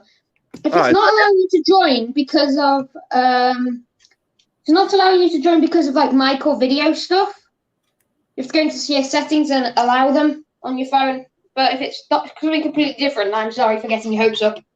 Right, so is Sodor Express? Yes, it says Sodor. It only says Sodor because that's all what right. I go Let's pull them in then and see. Hi. Hello. Hi, hello. So are you indeed Sodor Express Studios? Yeah. Very good. Hello. So after a few technical difficulties, we finally managed. Mm-hmm. Yeah, I'm arrived just as I put in the first layer of first coat of paint on Farquhar platform. Yes, very good.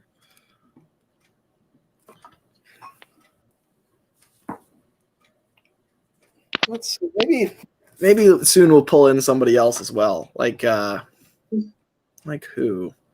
Like perhaps Sudri and Cyan. I've had some interesting input from this person. Could I just chill backstage? Asks Flying Scotsman Productions. Yeah, sure. Yeah, the only reason I kicked everyone out earlier was because we were at 10, right? And I didn't want to pick which ones to kick out and which ones not to, so I just kicked out everybody to make room. But yeah, if people want to wait in the wings, they can. I'm sorry that you had to go through. We didn't have to go through anything. It wasn't a big fine. Yeah. I didn't have to go through anything. I just sat here. Yeah, this is par for the course with streams like this. I mean, this entire stream was supposed to be on my channel, but then the fact that I had also technical problems and also IRL problems, so Lemmy didn't offer. I begged him to host it. Not to mention that even when we I like your new icon, that's great. But even this stream today was like an hour or two late. So 2 hours and a half late. Yeah, so not exactly perfect. Nobody is, Lemmy. Everyone thinks, oh, these YouTubers, they're absolutely perfect. They're amazing people. Sometimes they can be awful people. Sometimes, either way, they're not always perfect. Let's see. Anybody who's ever tried to do a stream with Lemmy knows. Lemmy, on behalf of everyone, we're sorry to cause you any inconveniences, says Wooden Railway Edward. I'm not being caused any inconveniences, don't worry. Which Wooden Railway Edward, though? There's two. I have no way of even describing one's at Natford, one's got a white background. It's the one that goes by Eddie. I don't know how much that means to everybody. If you look at the YouTube icon, if there's a YouTube icon, if it's on the YouTube chat, one's got a Natford background. I think one has a white background. Yeah, he has a Natford background. Right. Like, I know anyway, that's how you tell them apart. I know the difference, but I just can't tell. I can't describe the difference. Plot twist: Lemmy's voice is really the chair talking. Yeah, true. Yes, chair is using Lemmy as a what's the word for it? Like a flickering ventriloquist, like a ventriloquist dummy. That's all Lemmy is. A ventriloquist dummy being puppeted by the chair.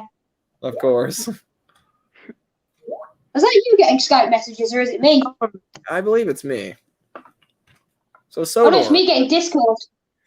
So tell me, what is your what's your favorite character? Okay, so I guess I'm giving like my life story. It all began. Okay, I'm kidding. I'm sorry. Let's start with an interesting question. Who's your favorite character? That's always a tried and true one. My favorite character? Well, let me think. Gordon. Me too. Yeah, now why Gordon? Gordon was just always my favorite as a kid. I thought he was cool because he was, he was like the big one. He was fast and he was blue, and that's my favorite color. I just always thought he was a fun character. Yeah. Now, like when I was younger, I went back and forth between Gordon and Henry a lot. Like I wasn't sure which one I liked more. But now I'm pretty sure that Gordon's like my favorite because it's just like there is something to just the biggest, fastest engine. There's no engine that looks cooler pulling a train than him. Like he's just enormous. Yeah, it's like especially if there's a lot of coaches. Like the show only ever does like 3 or 4, but I always like to picture 12. Something like that. Well, that's just limitations in budget and props. Like you can actually see in and space too. Yeah. Yeah. It's more about it's like what you did if they'd done what you did, Lemmy, like for the close-up shots. That's like you did with your own because you didn't have that many express coaches, but I saw you can tell if you edit videos, you can tell when you lose shots. But for somebody watching, you can't. I probably just shattered so many people's dreams thinking you had so many one railway. Yeah, I just couldn't stand having only like 4. So I just looped it as many times as I think the number was like 15 because I wanted to justify 2 engines being on the train. But it's like it's funny how I did that. Everyone remarks on that. They're like, they always find it interesting. Some people can't tell. It's just like some people do like nitpick and something like that. It's not because I nitpick. It's more the fact that I edit, so you can just tell. Yeah. Will Thomas 199. I don't think I've ever told you my favorite character, Lemmy. Who is it? Oliver. That makes a lot of sense based on everything you've said. Why do you think I'm doing a 3 I was about to first episode of my series? Why do you think I have a 3 episode long Oliver arc? Yeah, that makes sense. Maybe you have. It's Oliver and Henry. Those are my 2.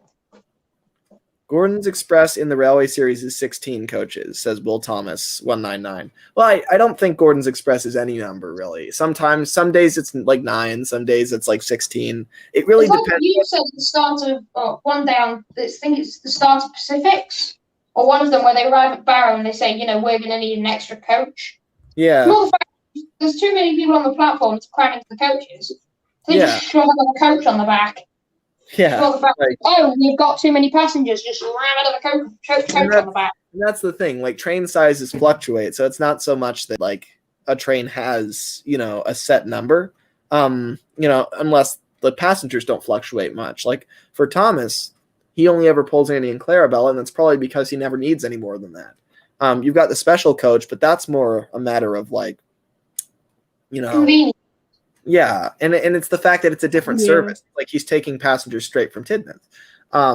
But yeah, explain to me, says it's Falcon 2D, how Thomas came to Sodor in 1915 if his basis, the E2X, was built in 1930. It wasn't. What is the E2X? The E2s were built from 19. You mean the E2X, as in the extended side tank variants were they weren't built in the 1930s. Some were built with it, and then all of them were converted. Really? Because you had the original batch of E2s, the first 5. You had number 100 to 105. Right. Those were the non-extended side tank versions. Pretty much the non-Thomases. The ones who doesn't look like Thomas. The Timothy ones, we'll just call them. Then you've got the next batch, which have the extended side tanks, and then in the 30s the Southern Railway have all of them re-extended. So I think that's what he's getting about the E2X rebuild. I don't recall ever hearing about this. I was certain that from 1913 to 1914, the first 5 were. What? Google a picture of E2, Lemmy, since you're on your big computer. Google a picture of E2, and you can see 2 different types. You can see the one I'm aware of that, Sam. I've been aware of it since I was 7 years old. But what I mean is that I'm not aware of this 1930 date. This all rebuilt pretty much, all of them. Because you had 2 different classes. You had both called E2s, but you had 2 different styles.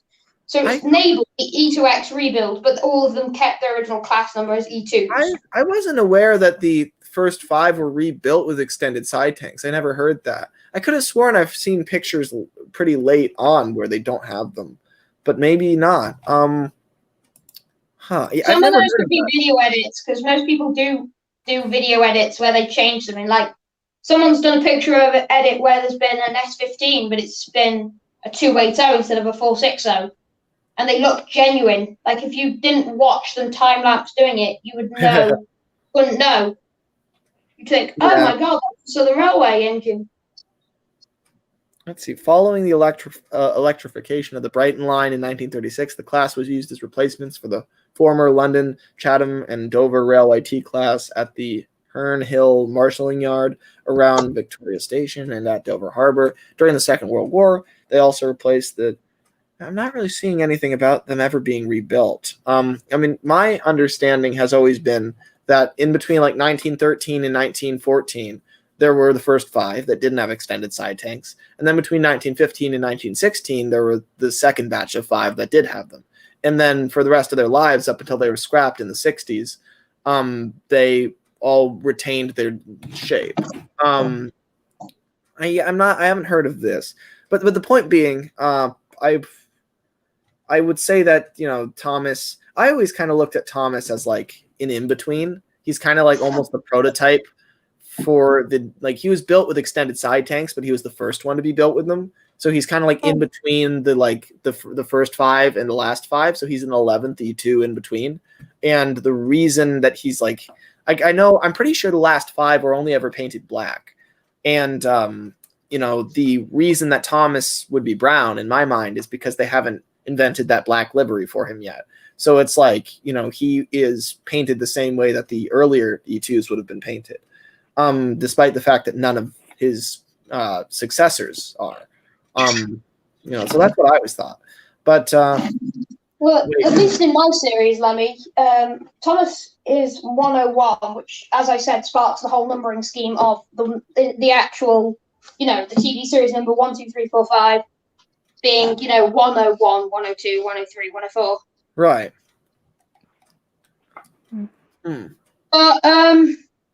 Wooden Railway Edward says, wait, there's no such thing as an E2X?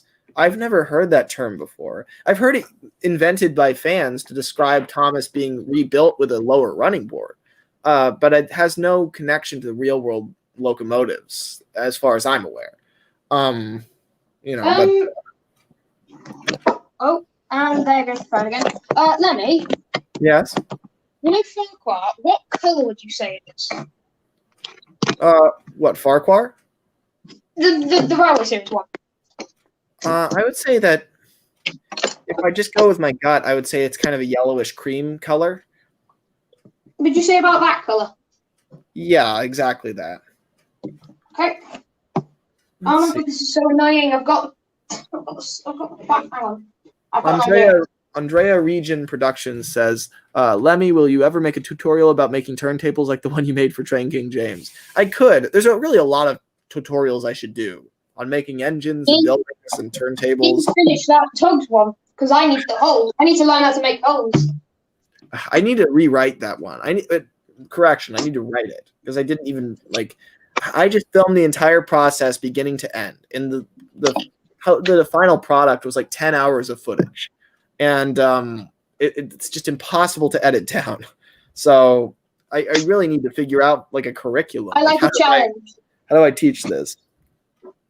I like a challenge. Well, I don't think most people will enjoy a 10-hour video.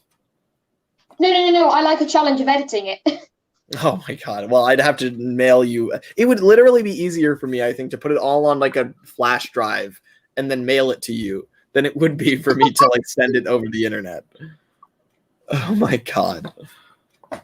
But yeah, I'll probably just write like a better tutorial and then film that, and that'll be quicker. Is that all right? Look all right, Lenny? I think so. Yeah, I think that looks good. How long is the Farquhar branch line? Is it like 10 miles or shorter or longer? Well, on the map, it appears to be, it looks like about 12 miles. In terms of track, it's probably like 13 miles. In terms of literal, like if you measure furthest point to furthest point, I think it's like maybe like 15 miles of track and 13 miles of just distance. Like as the crow flies, it's about exactly. But like if you were in a plane, you started off at if you went to the TV series, if you started off at Ellsbridge and you went to Farquhar, like as a plane or as a helicopter, it would probably be it would take more time to go on the train. Yeah, exactly. Exactly why apart from the obvious fact of some reason Percy versus Harold. Right. Somehow.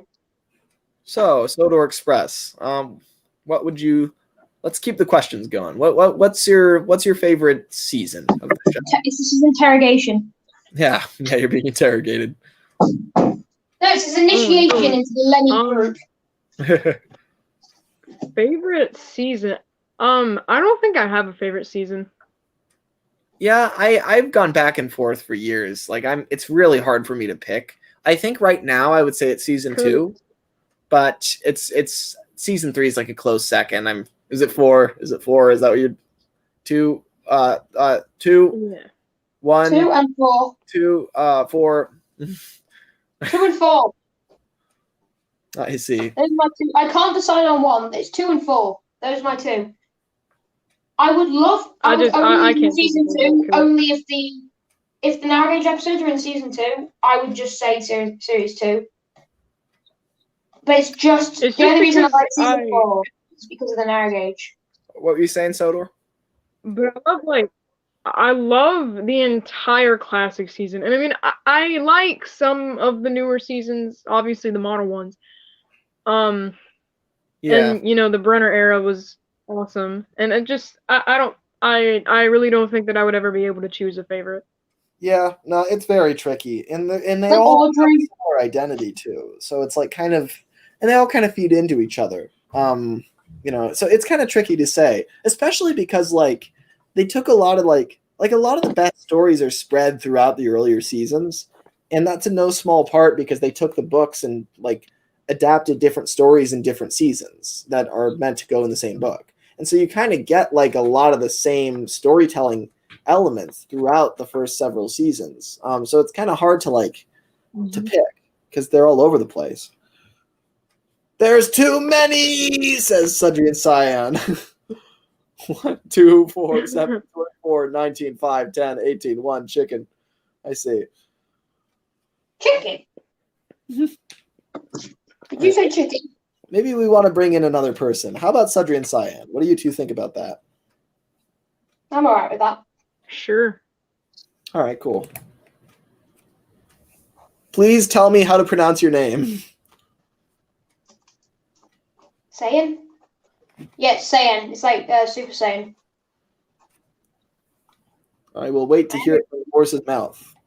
I'm a Dragon Ball Z fan. It's Super Saiyan. No, it's Super Saiyan.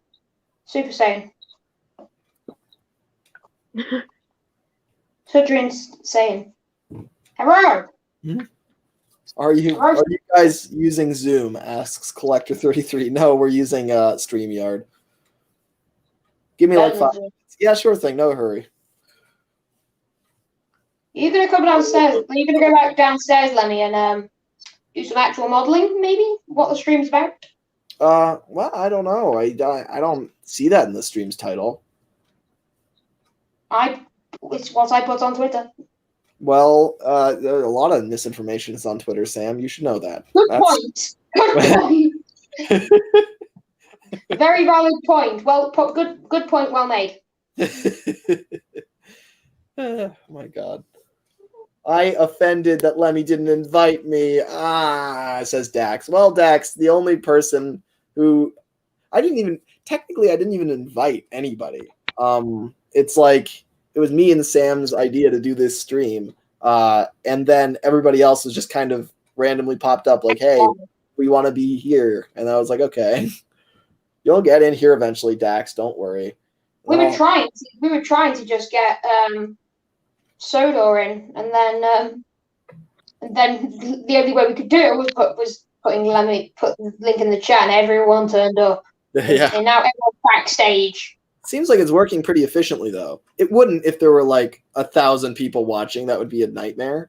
But like we have 14 people watching, so like that's only just barely more than StreamYard can handle. Yeah, that's not too bad. Yeah, I think so. I mean, it seems like it's working out. Well, maybe we could have a stream if you responded to my messages, says Dax. We should have a stream soon, Dax. Why not? Maybe I could work on Ferguson. Why, hello there. At long last, we hear you. Right, so, Dax. Tell me. Sudrian Saiyan. Say it. How do you say it? Sudrian Saiyan. Well, technically, you're right. Okay. Because that's how the Japanese say it. Super Saiyan. But in America, in Great America, Saiyan. Sudrian Saiyan. I'll say it that way from now on. Very well. Saying. So, let's ask another prompt. How about favorite episode? What's everybody's favorite episode? That's a really good question, though. Right, Van. I should don't have asked it because I have no idea. I'm gonna have to think about it. Or escape. Ooh. Hold on. I'm gonna go quiet for the next 20 seconds. I'm gonna do a magic trick. Okay, everybody. I'm gonna. Brace for impact. Yeah. Oh, I'm here?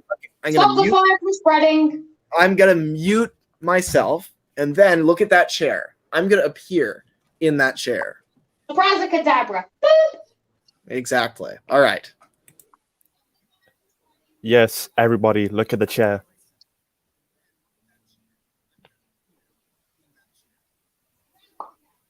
And he's Nothing's disappeared. happening. I knew he was lying. Well, for Lemmy, 2 seconds is about 30 years for us. Because he says, I'll be 2 secs when we were setting up the live stream.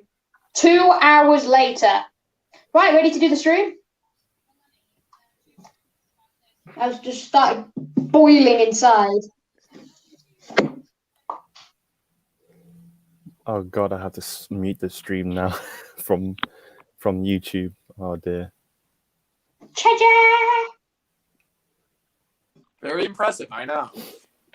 Holy crap! He wasn't lying. What? Oh no, As I said, aged like 3 years. guys, 2 seconds in our time is about 3 years for 2 seconds for Lemmy is about 3 years for us. Because he says, give me a sec to wake up. 2 hours later, ready to do the stream. The time it takes Lemmy to come to his chair, I'm an old man. I'm an old man. Very true. True assessments. This room is not the best to live stream in, simply because my phone is over there from me, and the screen is very tiny. So all the people talking, or I have to really focus on in order to see them. Perhaps it is best to just declare this day a non-Tidmouth day and work on something else in my room. It would perhaps be easier. But what would I work on is the question. It has to be something simple because last time I think I remember you doing Fergus correctly.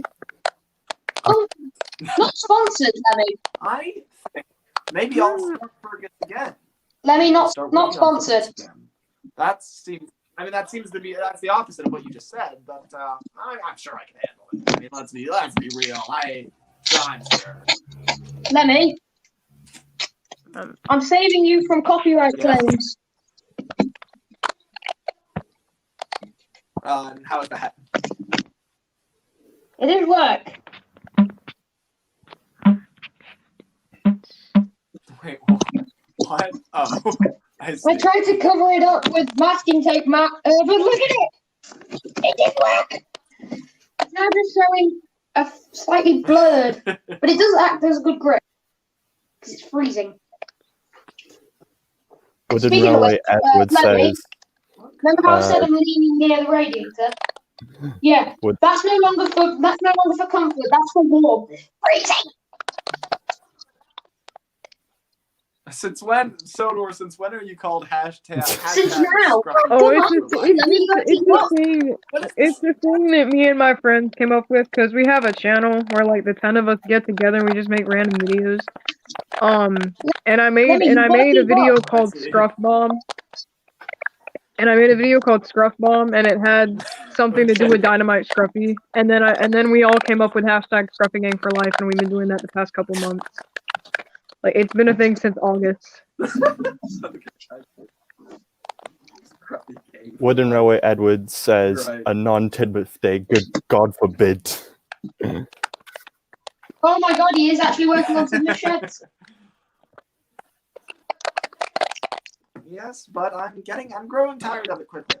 I think I want to work on something in my room. I think that would be Considering probably better.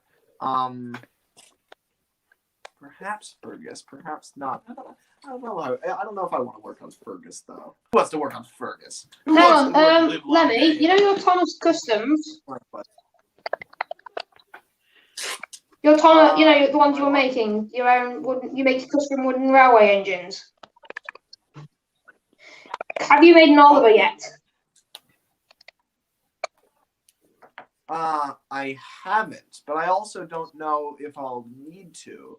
I do want to. I don't know what a good Oliver would look like. I haven't really thought much about it. I always loved how in the show, he has like these like.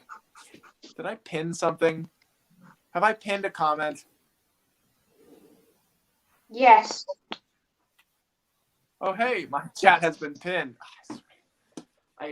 This always happens. It's the whole pinning feature. But I always loved how in the show, Oliver's like front driving wheels are like really big. He doesn't look much like a 14XX, but like he's got these huge wheels at the front, which really allow him to grip the rails. They're big and green, and he looks really cool. Maybe I'll make it Oliver. Maybe that's what I should do. Make a Gauge 1 Oliver. I was thinking of like Alfred or Judy.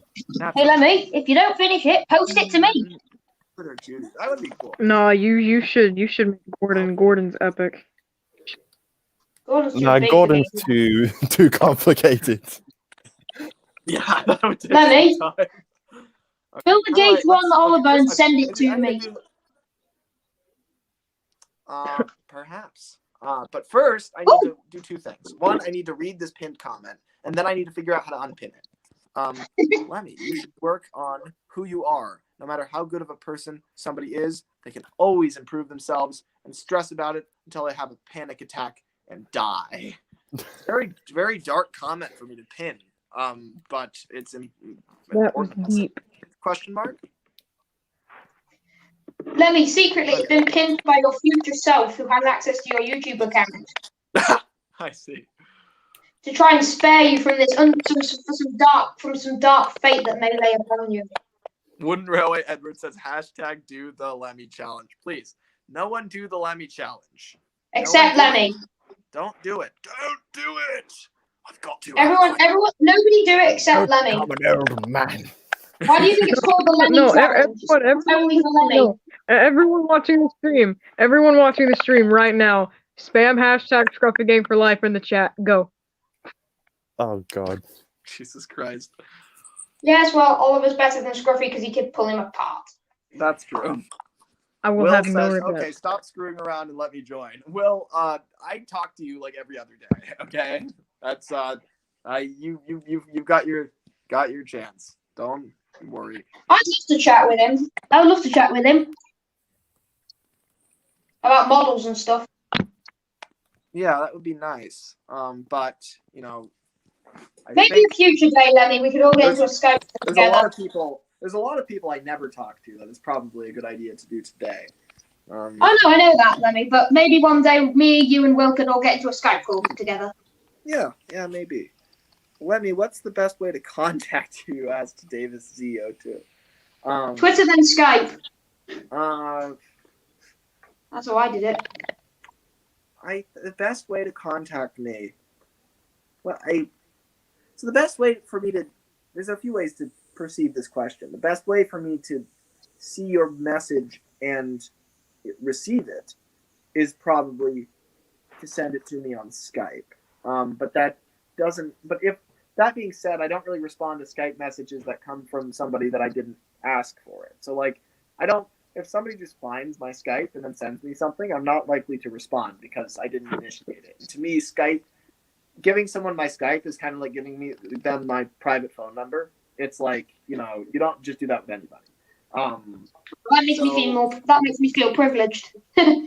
But the point being, I'm most likely to talk more with people who do not actively seek me out, or at least who appreciate boundaries. Is the deeper answer to that question. So I'm much more likely to want to talk to somebody who doesn't keep pressing and instead is like, oh, okay, if you don't want to talk, that's cool. And they just back off. And then all of a sudden I'm like, oh yeah, sure, let's hang out. That's an important lesson for everybody, I think. So the best way to contact me, probably Twitter, I guess. But I barely check it. There's no good way to contact me right now. I'm not, right now it's the stream. Contact me through the stream. If you're Technically, that's what I did. yeah, that's true. Yeah, these streams are a good way to do that. Wooden Railway Edward says, Lemmy, would you like to? By the way, Davis C, I do indeed recognize you and do recall many of your comments, and they're quite appreciated. Let's see. So, where is the one I was looking for? Wooden Railway Edward says, Lemmy gave me his Skype, but hasn't responded. Yeah. Well, He's too busy planning my live stream. I have like 30 pending Skype notifications right now from different people. So if you're thinking like, why isn't he responding to me? It's like, well, it's not you. It's the 29 other people also. It's like, why is he not responding to 30 people at once? So you need an automated message saying Master of the Lemons is busy working on models at the moment. Please leave a message after the P. Oh my God. But yeah, I only have so much time and energy, and so I don't always get back to everybody in a timely manner. And I think that's just something that people just have to kind of accept, unfortunately. We all get used to it, Lovely. Including me. It's the life of a top train. I'm not a top train, and neither is anybody else. What a silly term. Top train. As I said, Lemmy, nobody's perfect. I only heard it through like people on You're Discord. perfect. You're either lying to yourself. I don't know what it is referring to. I'm not sure anyone knows what it is really. Lemmy, my philosophy is if you're perfect, you're either lying or you're the devil. And I don't trust you for them. That's an interesting philosophy and perhaps a good one. But it still does not tell me what I should be doing right now. Gauge 1 Oliver. Yeah, maybe. Yeah. I'm like Dax, but with Oliver instead of Fergus. I suppose I will make my way upstairs then. Oh, you're gonna do it upstairs instead of Tidmouth now? Yeah. Tidmouth is simply. I don't want. Tidmouth is at the back of the Tidmouth is now at the bottom, or is next on the list. I'm thinking of like engines that Lemmy can do, but I'm just thinking, what instead of like doing another standard gauge engine, we could do like a narrow gauge engine. But the question is, which one? Do not distract him from doing Oliver. I want Oliver. Oh, yes, Mister. Have I told you my daring escape from the scrapyard?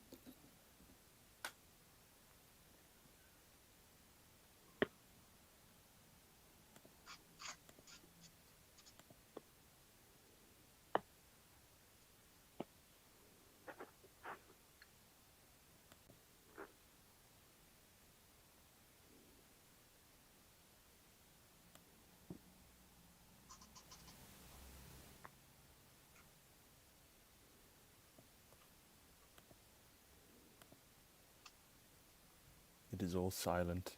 Everything is still. I was about to say this stream died quick. Suddenly, I didn't. And as if by magic, I appear to have lost my trousers. What? Oh dear. Get it? You get it. Oh dear. That's not the Great Western way. Whatever happened to the interrogation? I thought we were gonna. I thought I was being interrogated or something. Yeah, oh no. Oh yes, I have to play the bad cop now. What is your favorite season? Oh yeah! Put your hands up! No, make me. Oh no! Yeah. Okay then, just comes into the camera and pops out the other side. Yeah. Are people like still blowing up the chat and the 185 5 messages since I've checked the chat. Oh my god. And I've just put my finger in paint. I think people are still backstage just sitting. Waiting patiently for their turn. And now it looks like I've bled all over my hands. And it is because I have. Oh. And Lemmy comes back after I announce I've cut myself. You're muted, Lemmy. Or you think that's the intention? Lemmy, you unmute that. Wait, am I Your quiet mic's for off. you? Your mic is off. Do you There hear me now? Yes, boss. Yes, No. and Lemmy, I'm bleeding. Yes, I heard that. And I said, that's terrible. Stop. I've done that twice now. In one stream. How do you keep cutting yourself, Sam? I keep finding all these screws. This time I've done it on my hand and my foot. Ugh, Jesus Christ. Okay, well, don't leave screws lying around. Good Lord. It's because I knocked over a box full of them, and now the fact that I can't find them all. I know how that is. There's thumbtacks all over. Here you go, Lemmy. Signal box I was working on our last Skype call. Yeah, I love the look of that. That's cool. Wow. Ah! That's cool. This is my version of the one in Super Rescue, and also a generic one. Was there a signal buff in Super Rescue? I always end up can't making remember. something. I always end up making something totally unrelated to whatever I'm supposed to be doing in these streams, like an Oliver. Like you finished. One Oliver. I think you finished in the last one I was in, at least the 14-hour one. You started off making the manor, then you finished the manor, I love how you. and then you went on to making.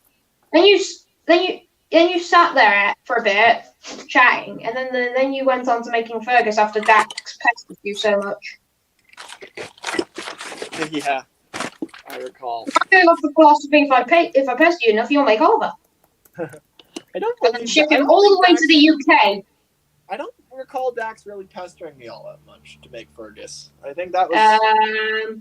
You got a bad memory, mate. Resolution. He pestered you something rotten. I don't think his pestering had any effect, I guess, is the thing. It never really does. Well, that's two different sides to the argument. It's like saying something. It's like saying something declared war, but for a completely different reason. Yeah. Than actually what happened. Okay, let's see. How do I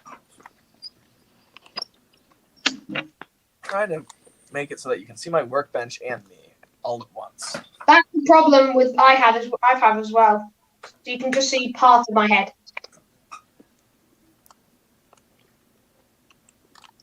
Okay. That's okay. That's. Oh, what if I put it here? Or what if alternatively? Well, add some light. I hope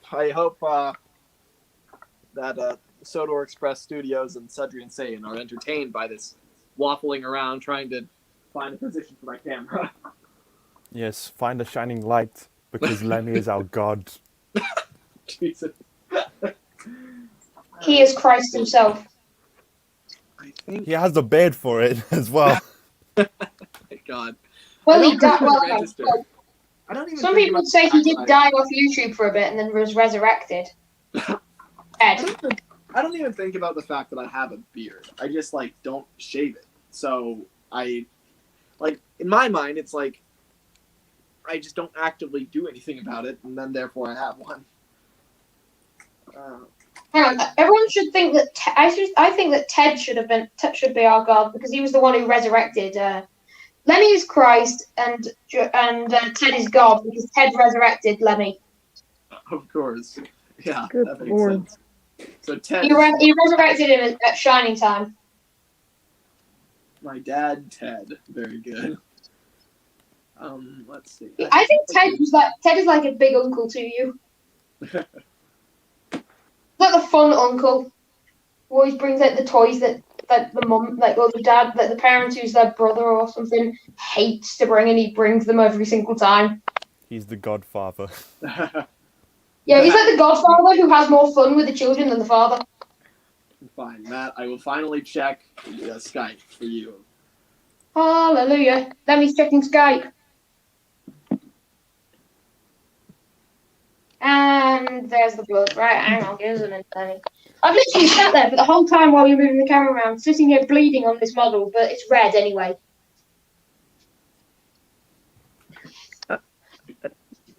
Oh. Sorry, what'd you say?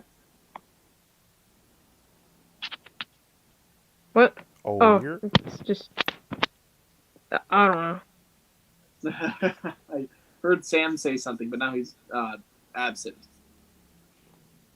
Yeah, Sam. I think he's bleeding again. I don't know.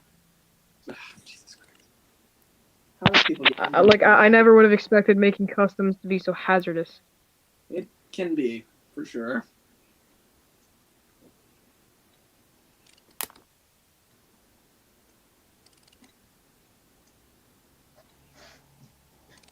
Right, that's sorted now, Lemmy. Davis says blood demonetized. Yes.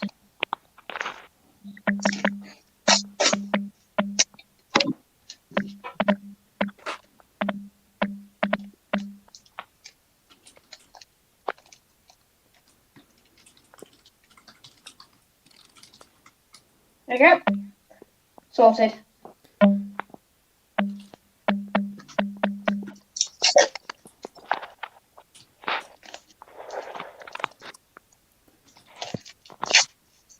That's better. Finally fixed. I shall be right back. There you go, Lemmy. Did you disinfect your cut, Sam? Yeah. Good. I'm not Bailey. I'm not going to argue about disinfecting a cut. I did, though, for the entire time you were moving the camera around, sit here bleeding on this model, though. Jesus Christ. So how did you injure yourself?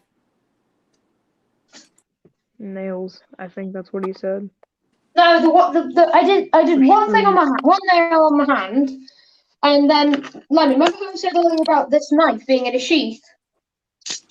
I did it like that. There you go. I had the knife like that, Lemmy. I put my hand down to I wiped the desk of dust and I sliced it.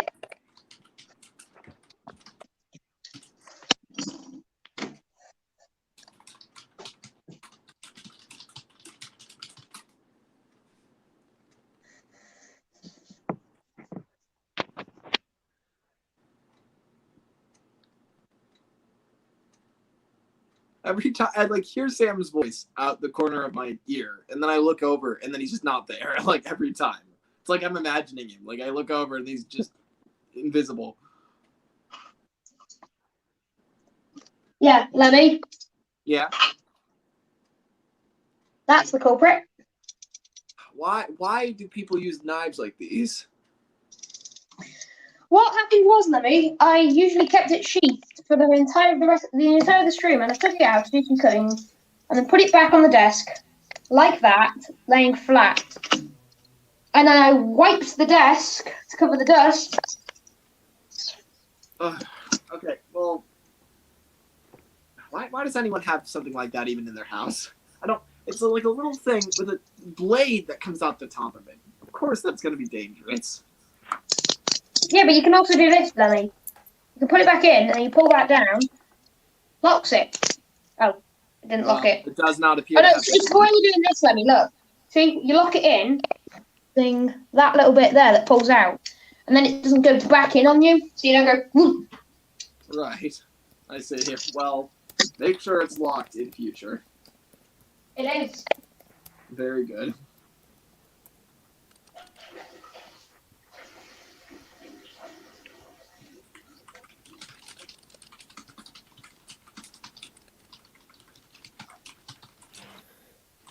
We've never actually answered the favorite episode question.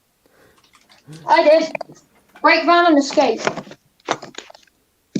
I always have two. I can never decide on just one. Right, Lemmy, also. I've now got the Signal thing with the Box questions just and died. Far Bottom. I don't know what I'm supposed to do Hold now. on. Oi, chat. Give us some more questions. I don't know what I'm going to paint I now. think I can. You know what? Right, Lemmy, I'm doing a project I should have done a while back 'cause it's commission. I'm painting the Ruston 48 diesel.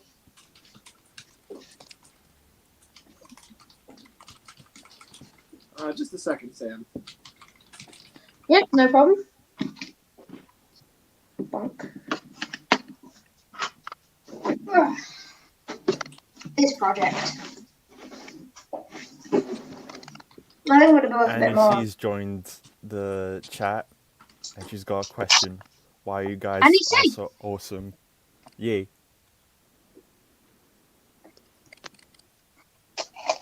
Hello, NEC. Oh, thank you for saying we're awesome. This is very appreciated.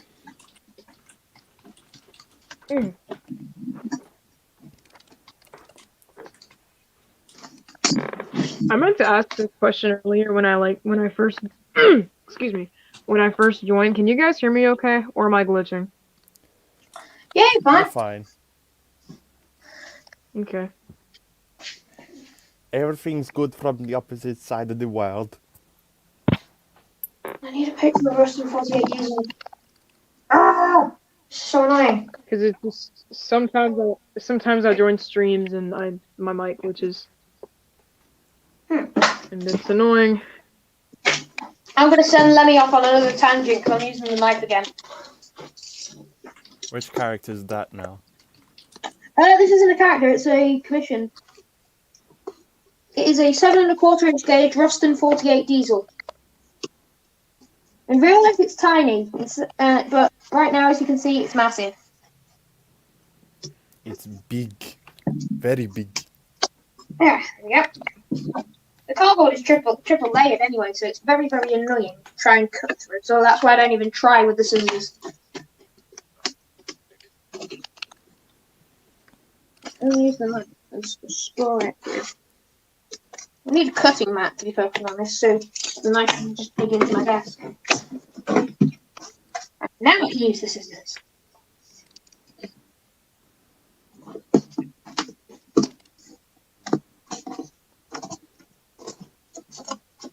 I need to tidy it up with the scissors later. By later, I mean now. I look like a cardboard sultan. Annie C says It's a lot that engine smaller body in looks real life. amazing.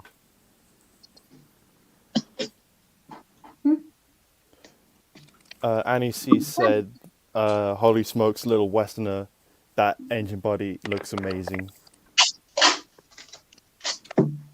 Thanks. That looks really good. It does. Hang on, I've got paint on my hands. I remember back in March, I started a custom series, and I had restored my wooden railway Mavis because, when I was really little, I wrecked her, and she was missing her paint, she was missing a little bit of her nose. It was just so I decided to repaint her, and I posted video of that, and then here we are in December. I still haven't made an episode 2 to that series. Yeah. It just died. But yeah, I tried to restore my Tommy Murdoch at one point, but it didn't go to plan, so I just gave up middle way. But at some point I will get around to making it look better. But I've worked on rolling stock and everything, nothing important, but or nothing too special, custom wise, because I know this is a custom stream or whatever. I don't know. I joined late. But and I hope I don't trigger anyone when I say this, but I'm like a Thomas Wood fan. I'm not a fan of the unpainted stuff because that's garbage. Just some of the fully painted stuff, like Percy and Emily, I don't think they look bad. Harvey looks good. Rosie looks good. And then I am currently working on making a fully painted Stanley. So I'm just kind of trying to update it, I guess. That's cool. That is cool. I don't think people should get upset that you prefer wood, to be honest. Yeah. I mean, everyone like, has their own preferences, I use to the be wood. honest. Yeah, because I mean, I use the wood Percy because I think that looks really good, and I'm gonna replace my Edward and Toby with the wood ones when I get them, and then I'll just have to incorporate a way to. Speaking of Toby, change for them in my series. Railway Series accurate Toby. I like the blue. What's it called? Oh, and the front of the blue the front is grey still, like it is in the Railway Series. Oh. Oh yeah, I forgot about that. I haven't read the Railway Series in a long time, you know. Well, I asked for the book just to do my customs. I haven't read much of the Thomas stuff Why I own aren't in a on long you? time. Why aren't you on the naughty Lemmy? The naughty what? List? Step? I think they're just upset they didn't get the link to the stream. Which even if they did, I'm pretty sure it's full, isn't it? It's still there. I don't think it's full. Because I know that if we wanted to, we could let 2 more in. It's just it's full. I don't know if anyone else can join right now because we seemed pretty full earlier. I don't know if we're still full now. I think people left after the big kick. I think people just didn't come back a few. Where is this paint? There's like paint up getting on all my tape, but the fact is I don't know where the paint is coming from. Where is it? Like, which one of my hands is it on? I can't see it. Oh.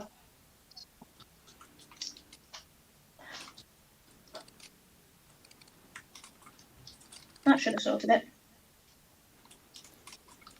Yep.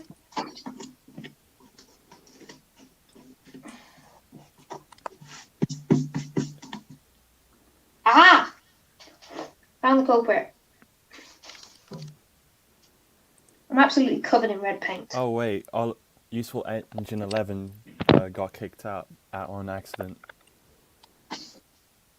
Mr. Weston, are you making salty? No, this is salty. Yeah, he like.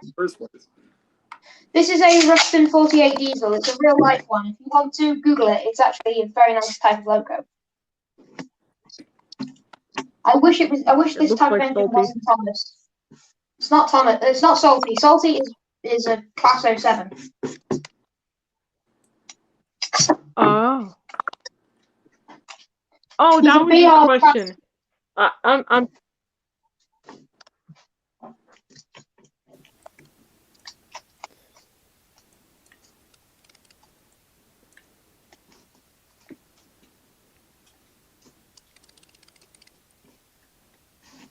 I like how, Lemmy, the biggest gauge you've worked in so far is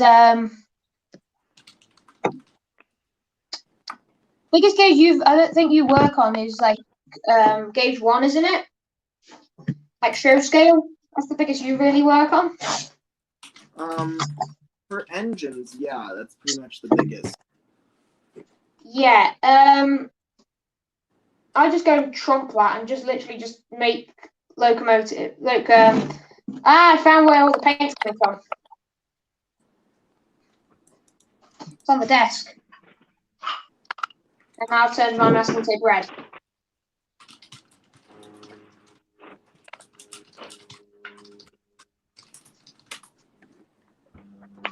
By the way, Lemmy,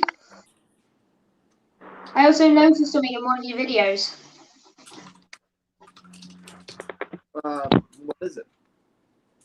I could recognize the playroom from I could recognize the playroom that you're in now, that you were in before, in one of your videos. Because in Pacific, you can actually see the room in the magnet. There's a magnet going to see your how room, people do and that. after Like, seeing it in, calls, you can match it. You can match where it was, really. Yeah. That's crazy to me. Like, a magnet's so small. How do people actually see stuff in there? Because I'm on the phone, and the fact is, the phone, I look at it, then I pause the video, and I look straight at, like, my phone is actually, let me, That's I'm crazy. trying to find these Like some details. detective There. work.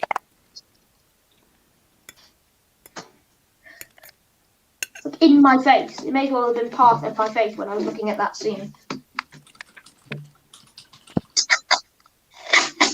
Because I saw this glint in the magnet, and I was like, "What is it?" And I was like, "Ah." Should we let Useful Engine back into the StreamYard? Why? I mean, if he wants, if he's not in the stream, then why does he care so much? I think he wants to be in the StreamYard so he could be added to the stream. Yeah, he got he was backstage earlier, but then he got kicked out. I mean, his odds are the same way, but also there should be room for him. Yeah. To be honest, it's your call. We've got 2 more stuff for him to be visible and everything. So I mean, if he wants to get in the stream, then he can be. Yeah, I mean, we don't want to repeat what just happened now when everyone's trying to get Soda into the StreamYard. Yeah. Yeah, I mean, useful will get involved at some point or another. But right now, I'm kind of looking at it like everybody's waiting in the wings. Like, I don't have a problem with them waiting there, but I'm not really paying attention to them either. Like, I'm looking at the chat and I'm looking at, the live stream itself. But as for the wings, it's like, it's more the fact that the link is out there, so everybody's just gonna be in there. Yeah.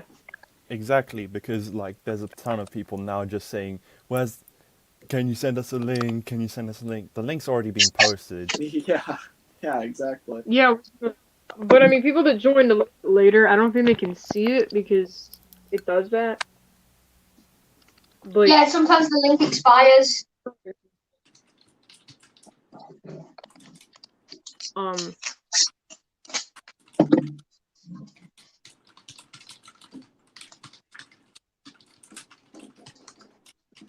Question.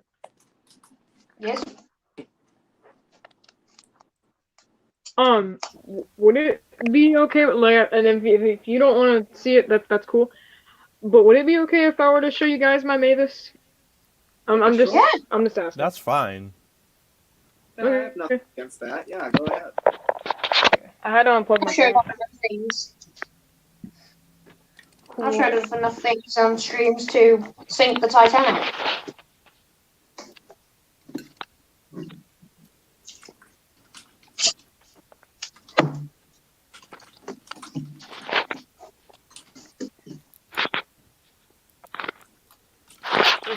I had to get my camera set up on my phone.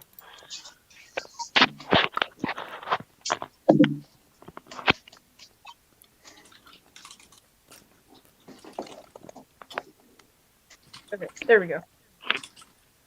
And I know this is a little jacked up. That's because we had to repaint it. Because I had tried to repaint this before, and I got paint on it. So I had to repaint the face, but it started to crack. So I had to sand it down a little bit. Yeah, she looks really cool. And I mean, I know this isn't the best, but it's really cool. I'm really proud of the stripes. I like what you've done. So, though, if I was to slightly critique it would probably be like the windows at the back of her cab, because one's slightly wider than the other. But that's pretty much it. Overall, it's pretty cool. Yeah. Yeah, I love seeing the hazard stripes on the back. It's that's something that's kind of weird that it's missing from the wooden railway model. I know they don't usually paint on the back of engines, but that's a case where I feel like it's a lot better to do it. Mm.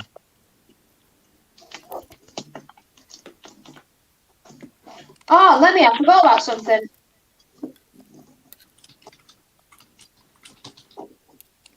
I was going to send you a 3-hour-long playlist of Thomas music, wasn't I? Yeah, no, I guess you were. Yeah, I forgot about that idea.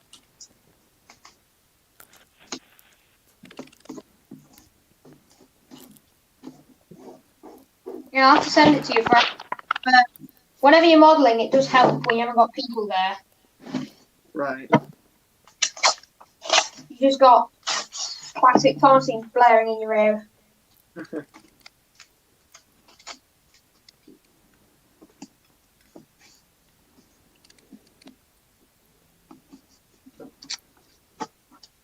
Yeah, all I'm doing now is literally just covering up the gaffer tape with masking tape, just because gaffer tape doesn't really take to paint. Lemmy, do you have any tips for people who might want to start making models? Says it's Falcon 2D. Yeah. So the biggest thing is you are gonna just keep making stuff, right? Just start. Just don't overthink it. Don't figure out, what the best way to do it is. Just do it, right? Make a model and keep making models. And don't think about how you're going to get better at it. Don't think about what strategies you could use to improve. Just make more. Just keep making more and try to make them as good as you can every time. But also accept that they're, not going to be perfect. And keep doing that, and eventually that's how you get good. It's not by like coming up with a master plan to figure out how to make brilliant models. It's by slowly, building model after model after model and doing it so many times that eventually you learn new methods just by virtue of, and make a lot of different models too. Try a lot of different things, because you might learn a method for a shed that you end up using on an engine or on a human figure or something. It's like, it doesn't, it's not a straight line, really. It's like this curve through a bunch of different types of projects that will all teach you different things. So I would just say, just make stuff and don't overthink it and don't worry about it and don't, and just go for it, right? Make a model, even if it's a bad model at first, just make it. But now you've got something. That's a building block. It's a foundation. You can't build upward until you have a foundation. So just make something. Just to cut you off, Lenny, one thing I would suggest, if you build something for like maybe the show, I think you've got the stream up on your computer, Lemmy, because you keep looking at the computer anytime you try to look at us. I take it you've got the stream up on your computer. Sorry, what did you say, Sam? I take it you've got the stream up on your computer. I do. Yeah, because every time we talk, you look at us and say, you look at the computer and I was like, either he's not putting answers when we're talking, or he's got the stream. But yeah. But one thing I will say, reference images. If you're building any sort of model, use a reference image. If you're building it from Thomas or Togs or anything, if you could get a decent quality reference image, get one, because it helps. Unless you're making something just off the top of your head. If you're making something out of your imagination, you don't need reference images. If you want to feel more secure about it, draw it out. Draw it out on a piece of paper. It could be the worst drawing you've ever drawn in your life, but you've got something to base your model off. That's all I've got to say about that. It's just really simply just trial and error. Exactly. Not everything you think will, not everything, regardless if you think it's good or not, it doesn't matter as long as you're just trying to come up with new ways and make it unique in a sense. And also another thing, be proud of your models. Even if it's the worst thing you've ever made, be proud of it. Because the fact is, yes, it may not be. Like when I first started modelling, my models and still aren't going to be identical to the ones that the model makers made on Thomas and all that. But the fact is, as long as you think, oh, well, I've tried my best on that model, what anybody says about that model doesn't matter. They could say it's awful. It doesn't matter. You're proud of it, you're proud of it. If you're not proud of it, do it again. Dab on them haters, yeah. Yeah. It's just like what Saiyan said, trial and error.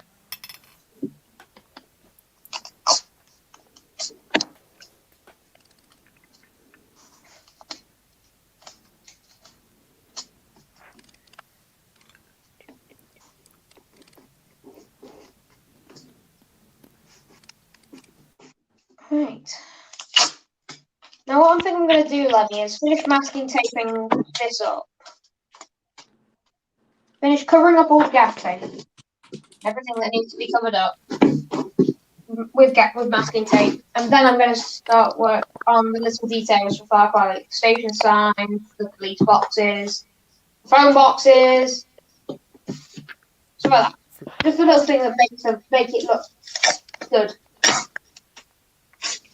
Flying Scotsman Production says, Sam, what are you making? I am making a Ruston 48 diesel. Google it if you want to see what I'm making. Like with something, if you want to see what I'm actually making properly.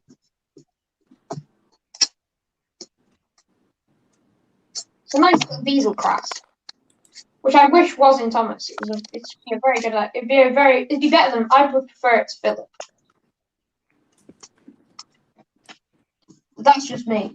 As in, if I would prefer a Ruston 48 to Philip because it's actually more powerful. And it's only got 48 horsepower.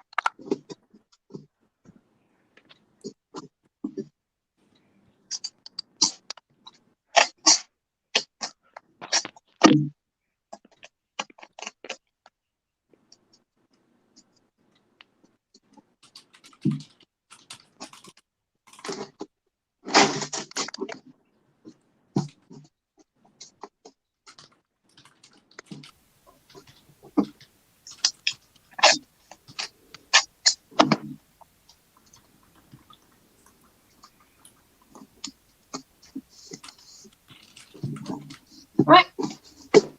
That'll do for now. Oh God, I dropped it. I like how I've gone through like 4 models in Lemmy's just trolling through the chat. Nothing wrong with it. It's actually rather nice. He's Yeah. secretly Thomas the Tank Engine Studios. Pretty well. I like how it's Lemmy's just hosting it now. It's like a talk show, but the person who's hosting the talk show isn't even talking, isn't even in the show. Like he's not even in the conversation. We initially started with Master of the Lemons with the model making. It is now passed on to a little Westerner.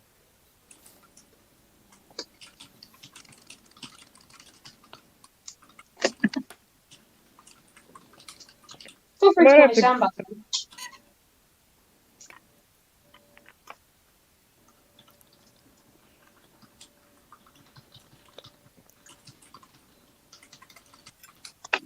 Ow. Are you bleeding again? No, I just got the pinch between those, the little. Oh. Do you need first aid? Because if you do, I can't help you there.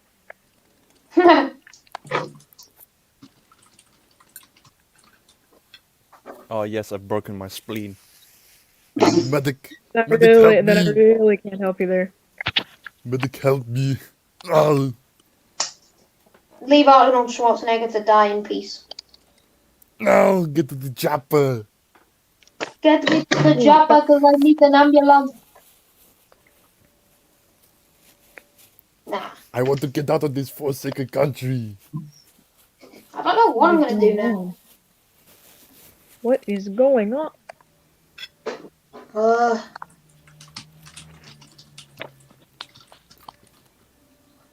don't know what to do.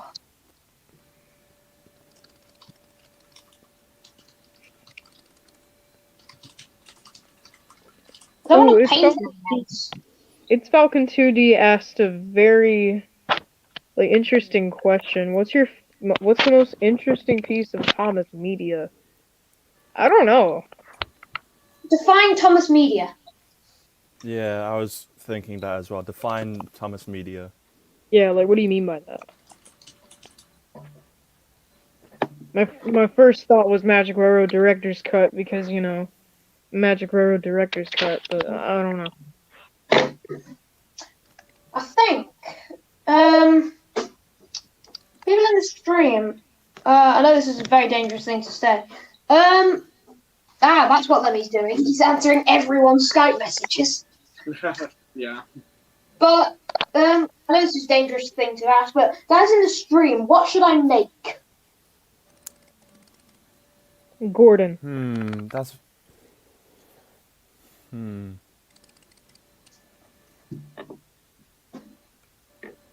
Gordon of some variety. Make a Gordon. Trey's train says, I hope Lemmy checks the chat soon. I think he's reading the chat. Collector33 says, please send link. Please send the link. Link to what? Reading. Oh, okay. Oh my God! Reading 3,460 studios says make a 1-to-1 big scale big boy Gordon. I am not making a 1-to-1 scale model of Gordon. No.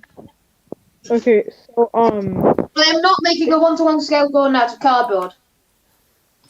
What should I make, guys? Come on. Wooden Railway Edward. Do you have AWS? Fergus. What? What? What you say? He's deaf. He's deaf. I cannot speak to you. Remember, Steam Engines United says, remember Lemmy, the tweet. Which tweet is that? Okay, so Which it's Falcon tweet is that?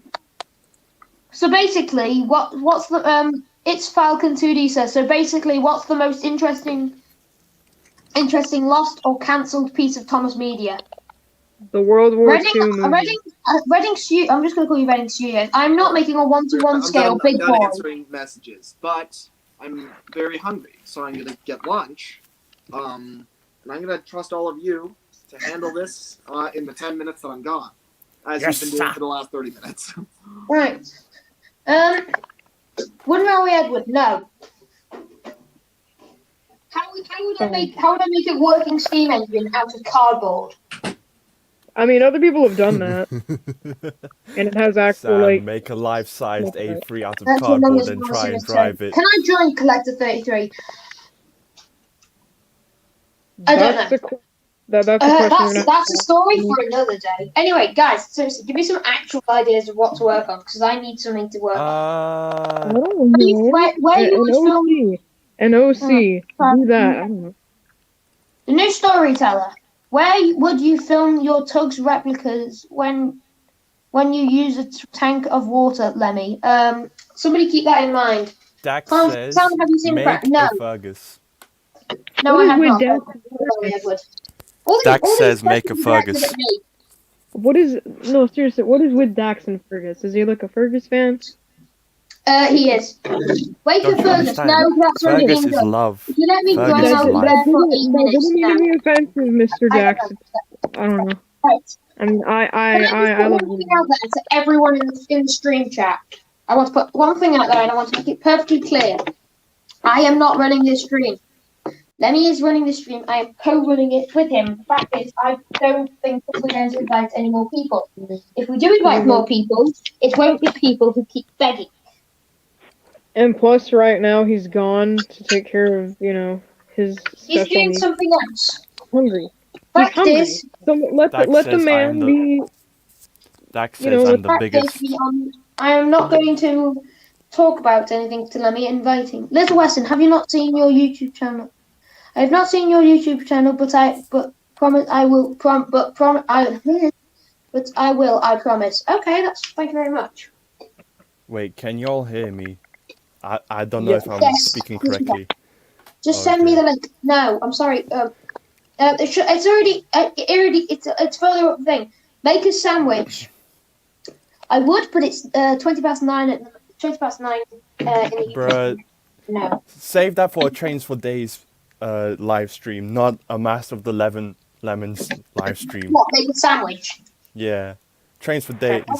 There's a joke on his Discord about him and his sandwiches. Him and his missing sandwich. Yes, we are talking Collector 33. We are using StreamYard. It is a good software.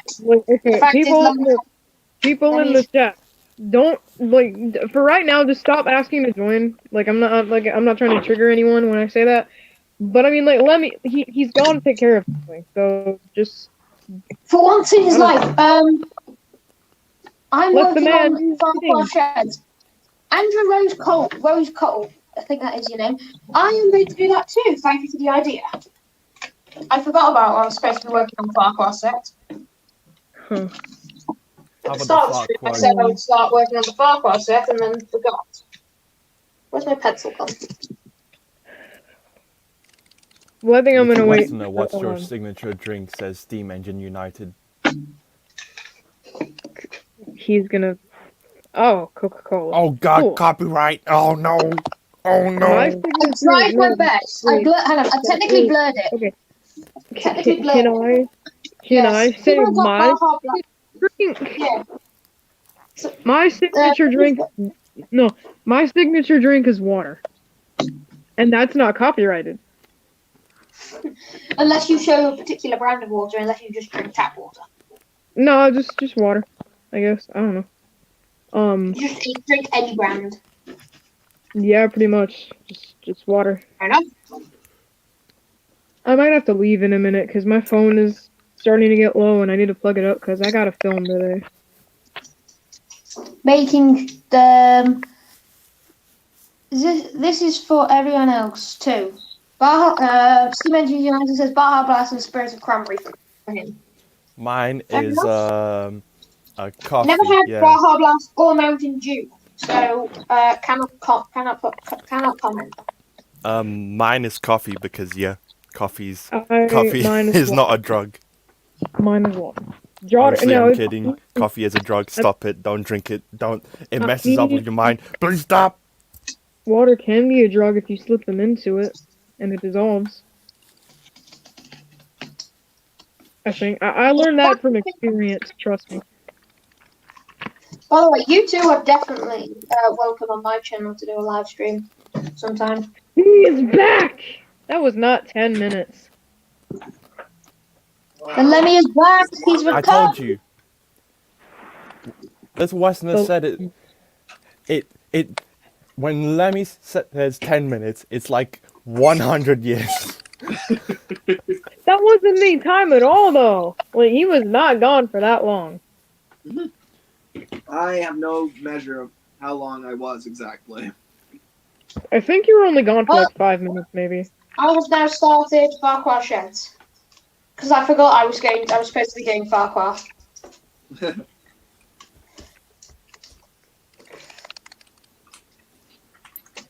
Hey Lemmy, look what I'm using. Oh The knife. god. No, watch. He's gonna cut himself in a second. Karma's gonna get No, him. he's gonna plunge it into his hand. It's Plunging into a bad tool. It's dangerous. shrieking like a lost soul. I have to do a video on how to use scissors for making models. Because they're a lot. Ian They're Bailey. so much better. They're so much better than a knife. A knife you can do lines, right? You can't cut. You can only like put a flat piece of paper down or black cardboard or whatever, and then slice things out of it, which is so wasteful. You know, but if you're with scissors, it's a lot easier to actually cut things out of a model that's already 3D. You know, how are you supposed to use a knife on something that is on a shed that's hollow that will collapse if you put any pressure on it? But scissors, they're like a clamp going through it. You can do those things with. Yeah, knives are just a bad tool. I should do a video on it. There you go. Middle berth. I'm going to build them separately. Awesome. And I am going to put little name boards at the top. Is that what Sonia asks the new storyteller? No, it most certainly. Oh yeah, Lemmy. We had one from what was it? It was from we've had other comments, but I think it was like, oh yeah, we've had one which is, what was your preferred drink? My preferred drink? Yeah, like your signature drink. Mine was Coca-Cola. Mine's water. I like Coca-Cola. And mine is coffee. Like, this is full of Coca-Cola. I drink coffee almost every other day. I love that. I drink tea, hot tea, but I also drink, mostly I think I drink iced tea. out of a box. But do you? Which is this. But do Happy you 4 drink? hour mark. Oh my god, we've reached the 4 hour mark. Hooray! Yeah, I've been here for like an hour. I But do think you we're drink? all like, yay, and Lemmy's just literally like, uh-oh. But Lemmy's do you- worried this is going to be another 14-hour stream. Let me. He's like, my let me- mental health. But do you drink water? Yeah, I drink water with every meal. It's Same. a lot. It's like kind of like a palate cleanser almost. Like there's some meals like with this. I'm eating, believe it or not, canned chicken and potato chips, and that is the meal I'm having right now. And that doesn't taste good when you drink iced tea right after it. So I eat this, then I take a sip of water, then I drink this. It's a very artsy way of having a meal. You have a very palate particular cleanser way. in between. A very particular way. Yes. Yes, quiet. Yes. It sounds like constipated when he says that. Sounds like you're gonna just all you hear afterwards is just a. It's Jeffrey. Yes, my name is Jeffrey. How you doing today? Which Jeffrey though? The Jeffrey. The red There's one. 2 Jeffreys. The red Oh, one. that sounds like this and the other one. There's too many Jeffreys. No, there's only 2. You've got the 8. You've got the one which is red and the 8K, and you've got the one that is doesn't exist. Dax says they aren't a bad tool if you want to cut off a face or a cab. Or, Dax! where did it go? Why did you have to make this Or a dark? chassis. Well, okay, yeah. If you're work, I guess I should clarify for scratch building, a knife is a bad tool. But if you're dismantling things that already exist, then yeah, you're going to need heavier tools. That's why I don't dismantle things that already exist. Oh. 1, it's more expensive, and 2, it is. Sam. I thought Dax meant when he said a face. I thought you meant a face. What's a face? I did not. Why do you think I said, Dax, why do you have to make this so dark? To be fair, I had the luxury of seeing that he also said cab and chassis. I didn't hear that. All I heard was cutting off a face. Well, that might be one of his pastimes. I don't know. Oh, God. No. Also, Lemmy, have you wondered what's in this drawer? What's in these drawers? I have. There's nothing! Because I forgot to put stuff in. Oh my god. They're full of nothing. Actually, no, they aren't. Nothing. A room is never empty. Unless it's a vacuum chamber. True.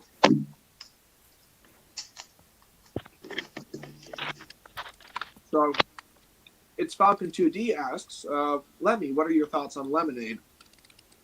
It always looks good. It always looks tasty. But then I drink it. I don't like it. It's too much. It's like overwhelming. Like lemonade. Why do you think I have this? I usually drink this also flat. I mean, I prefer it when it's fizzy, but I don't go, oh, it's flat and throw it in the bin. I just go, oh, it's flat. And just drink it. Well, the fact of, oh dear, it's flat. Oh well.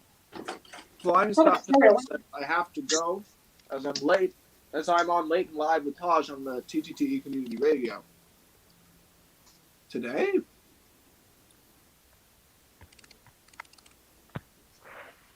Oh yeah, the community radio. Lemmy, visible confusion.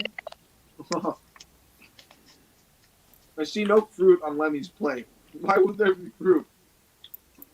It's literally a plate of potato chips and canned chicken. Yep. All that time it's taken me to make one berth. I've got to make 5 more of them. Oh, why do I do this? And it's like Potato chips in America. it's half. Lemmy, it's 9:30 at night for me. Oh yeah, it's 9:30 as well. Oh damn. Wait, you English? Yeah, not to Yes. say one thing, but yeah. I'm yeah, so- British as well. Technically, I'm Welsh. Right, boyos. Here's a queen. Technically, I'm Spanish as well. Taffy so- the panya. Laffy the taffy panya. I consider the Aberdairs. Go on, Lemmy. Collector 33, we've already put the link in the chat, but even if it was, we're not letting anyone in at the moment. Yeah, he's been asking that for a long time. We Yeah. know a lot of people Like, waiting in the you wings, can- Like before you were gone. but I don't think anyone's going to be let in right now. Perhaps when Sam has to go. When I go. Well, When I have to go, it's usually at the same time as Sudrian. Yeah, that makes sense. Bro, what you mean? Well, I can stay up all night. Corona's messed up my schedule. Ahaha. well, If I have to, I will ask to stay up close to the light. I will do a Lemmy challenge if I have to. But So nobody may take my place. I think I have to go because my phone's like on 24%, and Oh dear. excuse me. But I mean, I need to charge it, and I need to film for my Christmas thing today. So Right. I would Okay, wish, Lemmy, I could get my studio set up ready for Christmas so I could do a video. But nope. I might Should have have been to. done, but circumstances prevented me, Lemmy, as you will know about said circumstances. I have not started DAD. on Thank you, any thank you production for being- whatsoever. Thank you for being here, though, Solo. Express. Yeah. Studios. Yeah, thanks for letting me in, dude. It's been amazing getting to meet all of you guys. Yeah, no, of course. If you ever Yeah, it was do- nice meeting you as well. As I said, Good luck with as I filming. said, Sodo. As I said, Sodo. You'll be welcome on one of my live streams eventually. Well, probably the next live stream will be one closer to Christmas. But if you hang around and subscribe to my channel, so you're ready, just drop into the chat and I should be able to drop you a ping. All right. Well, again, thank you all, and I'll probably see you guys later. Bye, have a great time. Bye.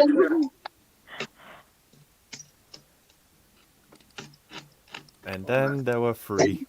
I'm just gonna put the link in the chat for Collector 33, even though it's not gonna make any difference, just to make him happy. If he I wants to mean- come to the backstage, yes, but I I don't mean, think he's going to be able to but- join the. Does Collector 33 even have oh, never mind. I was gonna ask if he had any like social media or whatever. Yeah, we don't need that anymore. To keep it Put them in the chat. contained. Circumvented that problem by just giving everyone the link. What a good solution. We're so I'm brilliant. glad you didn't do that on the 14-hour stream. Yes, we are all big brain. Let's see. Do you have a folder for music themes, Lemmy? Asks the new storyteller. What do you mean? I do. I don't have many music themes. I've only got. I think he means like the ones you made back in 2016. They were okay. Well, largely they were in. I would do a folder for an episode and put everything for the episode in there. So all the music necessary for a given episode would go in the folder of that episode. Rather than dividing it by type of thing, I divided it by project. Master of You the still Lemons have it? get in here. Master of the Lemons wants to get in here, guys. There can only be one. There can only be one. I really want to let Master of the Lemons in here because I think that would be funny. But I think it's a bad precedent to set that if somebody bullshits like that, they can't get in here. They're more likely to get in here, so I'm not going to set that precedent. Well, you are the clone, and Lemmy is not true, and you are not the true Lemmy. Let's see. So who do we want to add in? How about Steam Hang on. 345? Hang on, let's have a look. Who is that? Sorry.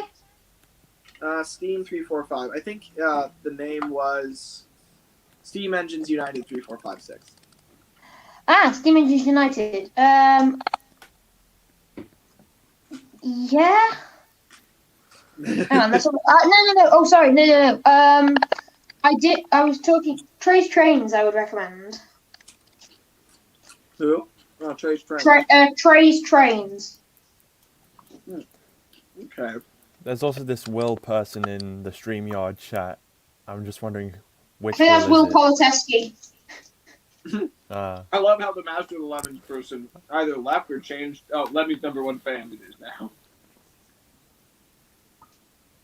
I wonder if it's Will. Sounds like something Will would do. I think Will's trying to disguise himself so he can sneak himself in. It's all his master plan. It's all his gonna take Master over of the the Lemons stream. plan. It's his Master of the Lemons plan, but anybody? Okay. Steam just got here. I've been waiting 2 hours. Yeah, but you also have my Skype.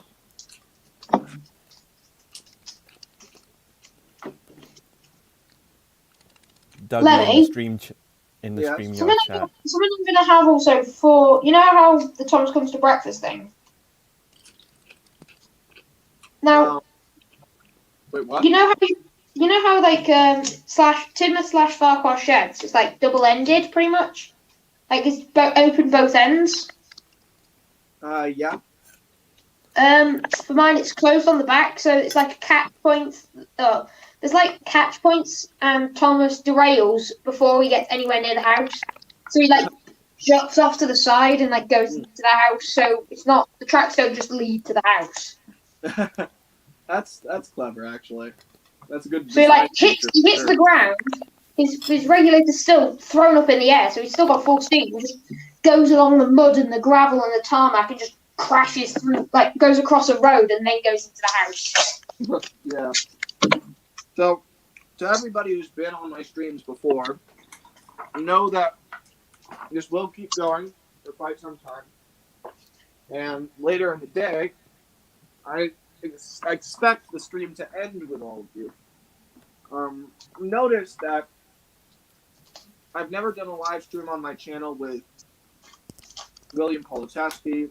I would like to add William. Matt Sloman, Train King James, Multi Green Thunder, Ted, Miles. I've never done streams with all of them, and it's because I talk to them every single day. So the more I talk to you, the less likely you are to get on the stream, simply because you have other opportunities. And, I'm trying to make room for people that I don't usually get to talk to.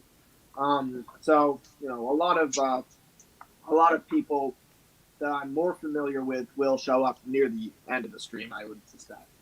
But as for now, I'm going to focus on people that I have not talked to all that much. So let's see. Like me. Yes, like you. Yeah. So let's see. What we've had 2 guests so far, I believe. One of them still with us. Someone I've just realised, Lemmy. Yeah, Yeah. someone has figured out our secret. We are both named Sam. Oh no, our secret revealed. Damn. No, Edward has found the secret. No one must know. No one shall know the secret. Jesus Christ, that sounds like Cookie Monster and Darth Vader cooked in a microwave. There's a secondary factor here, which is that the more times you ask to be in the stream, perhaps the less likely you are to get at the stream. That's the other thing. That works oppositely for me, but that was you in lockdown. That was lockdown, Lemmy. He was a lot more lenient. You didn't do that, Sam. That's why I liked you. I did, because the fact that I kept saying, can I join the stream, and you caved in and went, yes, and I said, okay, I've got to go for a haircut, I'll be back, and then you sent me the link. But there's a difference between can I join the stream and saying things like, I have to go in 1 hour, come on, hurry it up, and I've been waiting here for several hours and that sort of thing. It's like, that's kind of entitlement. I don't appreciate that language. If Will Politeski isn't still in the chat, love to chat sometime. The Will in the StreamYard chat says that his name is that his Twitter is Will Thomas 199. Oh, that's Will Thomas 199. Oh, sorry. Well, William Politaski was here earlier as well. I know.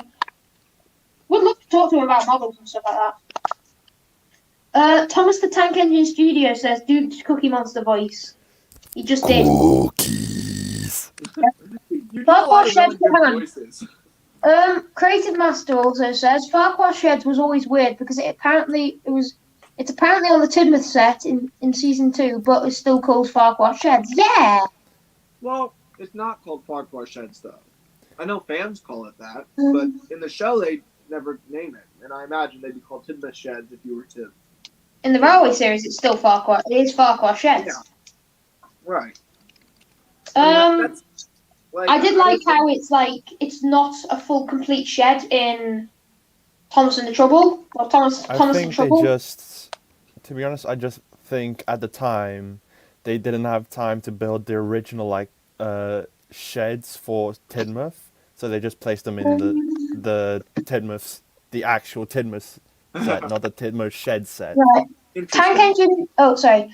Tank Engine fan 01 game says to me, what videos do you have on your channel, Little Westerner? Not many at the moment, but as all these models that I'm building now, except this one, are going to be.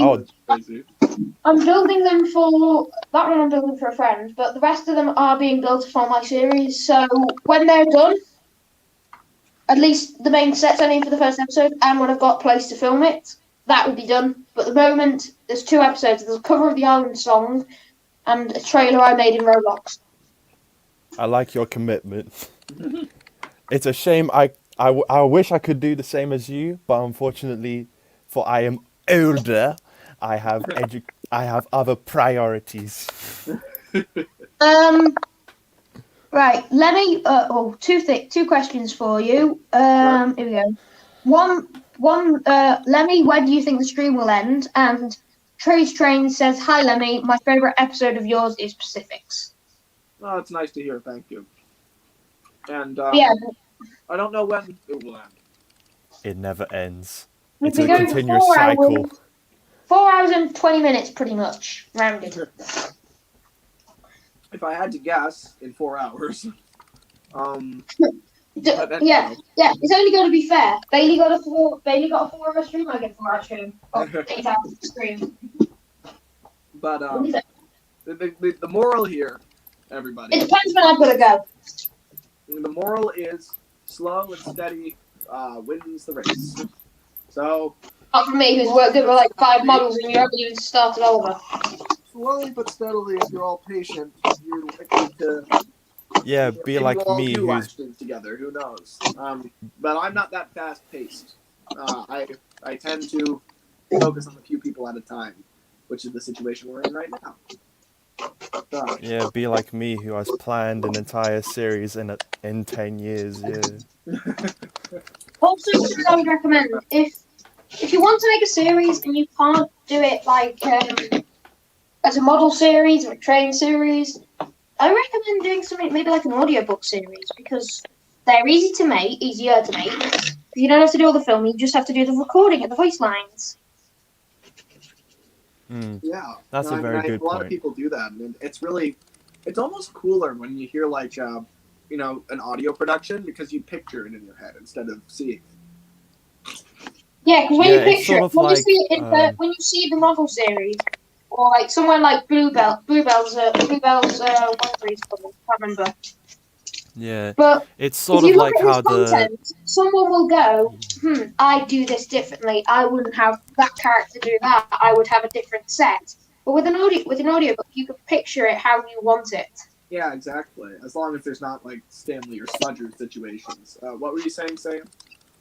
It's sort of like how the Railway series books were told by Johnny Morris. Whaley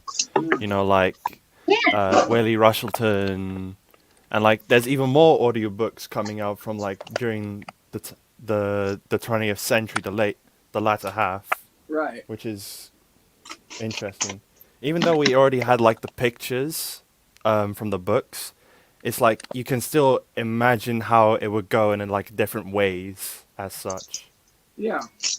I mean, it could look totally different. Like, when I say the name Thomas, I'm sure we don't all picture the same thing. I first picture my cousin, and then I picture. Okay, fair enough. And then I picture that blue tank engine with that blue E2. I don't picture the one from the show. I picture I picture the one from the first. That shot in Thomas. The first. I think it's the first illustration Thomas is in. The one where he's sitting there and he's side shots, kind of like his introduction in the show, and he's sitting there. And it shows, short stuff and all the short stuff we do. That's what I pictured, that image, that Railway Series image. Right. I just think of the state it's become thanks to Mattel. Now I try hide that I just hide that. I'm like, nope, doesn't exist. Let's throw somebody Too much else. Twitter drama. So let's throw somebody else in here. How about what was his name? Collector 33 is in the backstage, by the way. Oh yeah, I see him. All right, let's put Steam Engines United in. Hello. Welcome to the stream. Hello. Hello. So how's your day going, Steam Engines United? Pretty good. Didn't think I'd be in the show. Yeah, I'm hoping to get to everybody sooner or later if they're all willing This to wait. is just three. This isn't a show. This is three guys. Two guys one guy building models, the other one reading the chat, and the other one sitting there in the channel looking pretty. Try to guess which one was which. Oh yes. Even though we can't see your face, saying I can tell you just standing there looking pretty. I've actually been eating my dinner, to be honest. Can I can hear you like go. Oh god. Right. Farquhar, I've nearly done the first front three facades, I call them.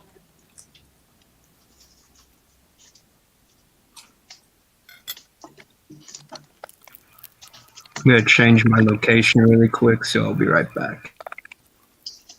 I really wish that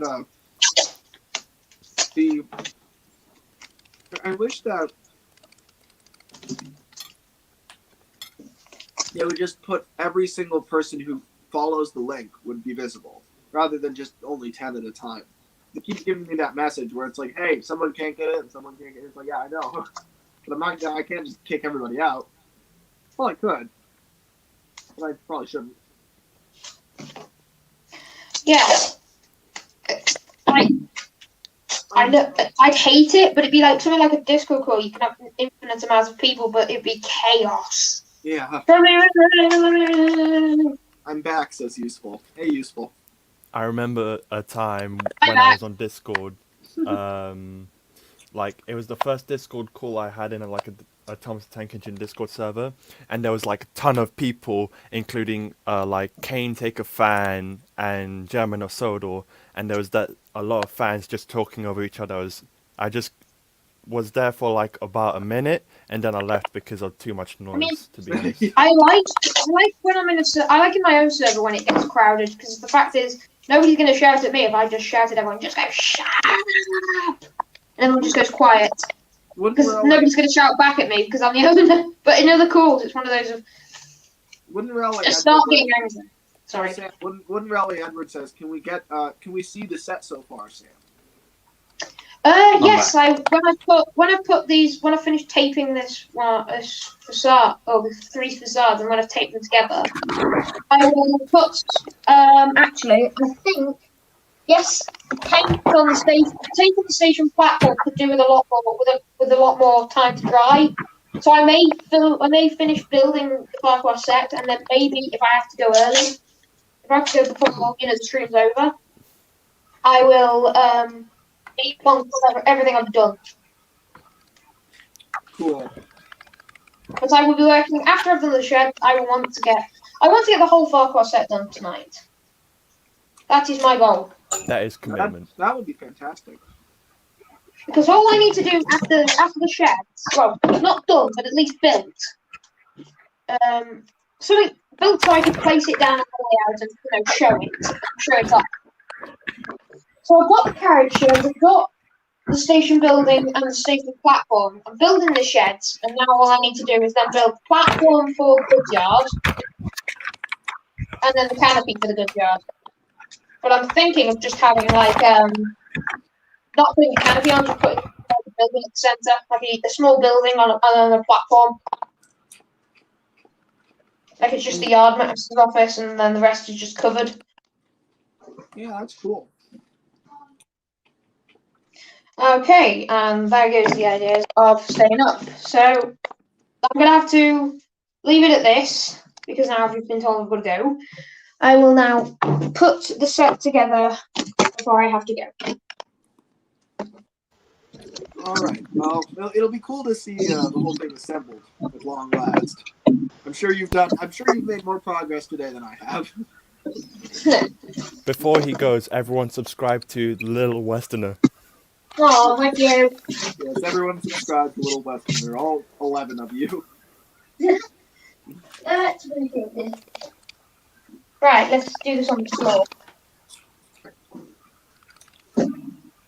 I'll have to do as much as I can because I'm running out of track.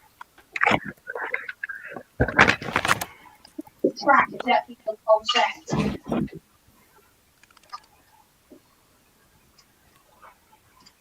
So, Steam Engines United. Tell me a bit about yourself. Like, what's your favorite character? Gordon. Yeah, I think Gordon's my favorite. That's what everyone says. Wow, I'm the only one who likes Henry here. I'm the only one who likes. Well, no, I'm the only one who likes Oliver. I don't know. In recent times, I'd say Gordon, but as a child, I thought James was pretty good. I think the big engines are fan favorites. Like, everybody loves those three. I've rarely yet to find someone who's like a fan of, like, say, Toby or Duck really. or the twins, the Scottish twins. I see a lot of people who like Duck and the Scottish twins. Toby doesn't get any love though. The only person that gives love to Toby is Christopher Audrey. Yeah, true. I don't know. Also Audrey. Yeah, we don't have a favourite, but if we don't have a favourite, but it's Toby. It's like someone told him you can't have a favourite, and he's like, we do not have a favourite, but it's Toby. Trey's Trains says, Lenny, can I pretty please, with a whistle on top, can I join? Right now, you guys. Probably relatively soon. Maybe when Sam has to go, you'll come in his place, Trey's Trains. Though, I know you were wanting him to join Sam, so maybe I should add him now. Oh, Sam was missing. Never to be seen or heard from again. Every year on Lemmy, I have a question. year of his accident. Yeah. What were you saying? Remember last week in the stream with Bailey, you had that thing where you said, like, if this tweet got like 500 likes, you'd do a collab. Yeah, I was the guy who made that tweet. Oh, excellent. Thank you. Yeah. Wow. I'm curious to see if that actually gets any traction whatsoever. I didn't expect it to. That's why I said I don't 500. think it is. Like, you know. So far, it only has like 27 likes, so it's not doing really good. I mean, on a pie chart, 27 out of 500 ain't bad. Yeah. Everybody like that tweet now. Hey, wait, I'll send the tweet. How long have I been eating my lunch? It's been like 5 years. I was supposed to start in Oliver, but I ate my lunch instead. Ate my lunch at 1:55. Damn. And it's like, how How long has it been? It feels to me like I've been eating my lunch for like 45 minutes. I'm gonna guess that. Yeah, currently it's 9:56 for me. So I'm eating my It's like lunch 5 while o'clock. Lord.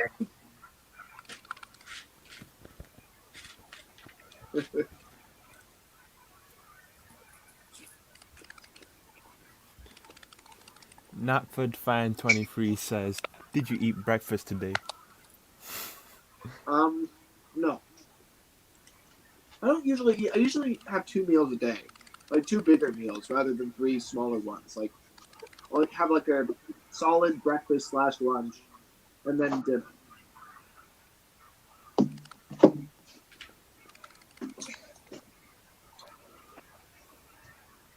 Lenny, you are not singing this time. What do you want me to sing?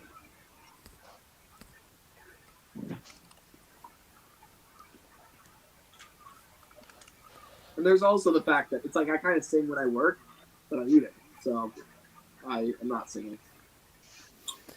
Yeah, because if you sing and you're eating, you probably might just choke on a chip. True. Very possible. Say, what is either of your favorite Railway series books?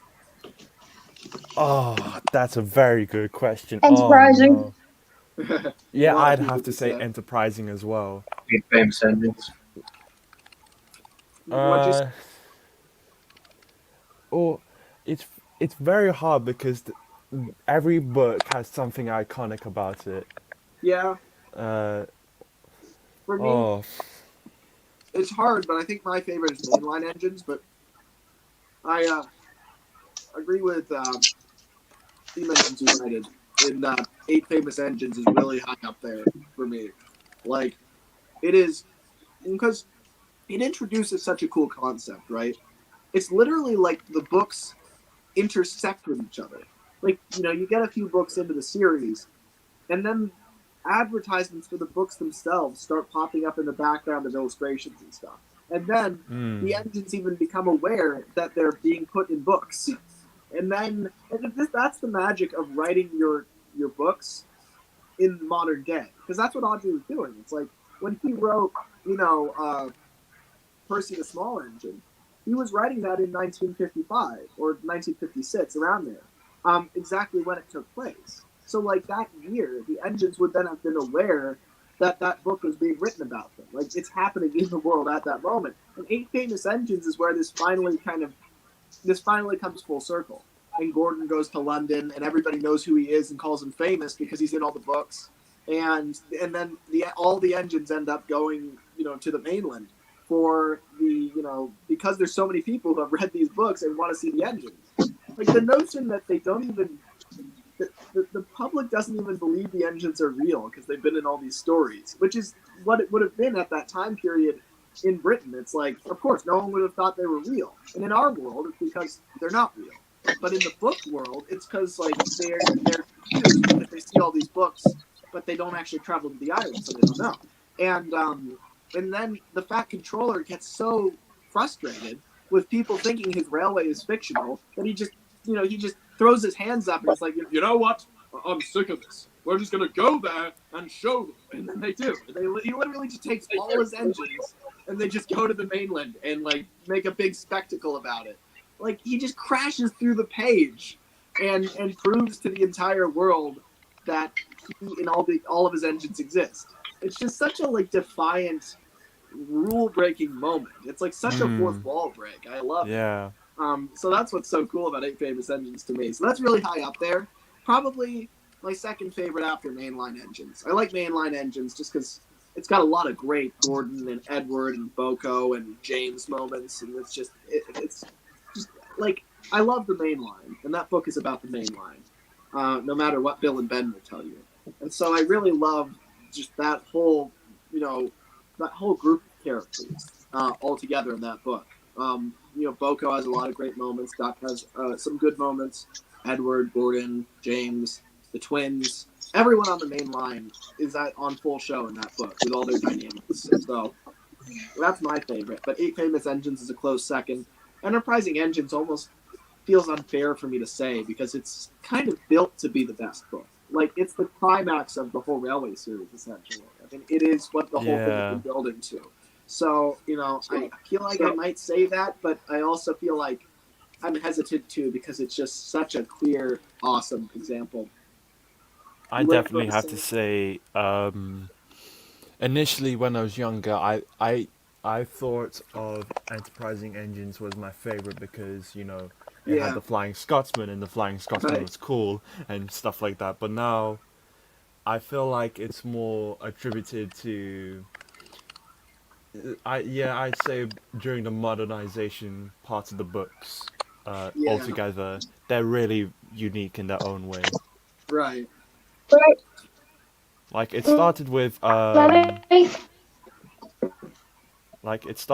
think Duck and the Diesel Engine, and then it concluded in Enterprising, and throughout that period it was very interesting. I feel that was a great stretch. Like it really, it was always a conflict in the background that whole time. Even if not every book was about it, it was always in the background. It was always relevant somehow, which was really cool. But all that way through. That looks really cool. Ready? Here we go for the big reveal. Yeah, that's awesome. Oh wow, that's great. Nice. That's really good.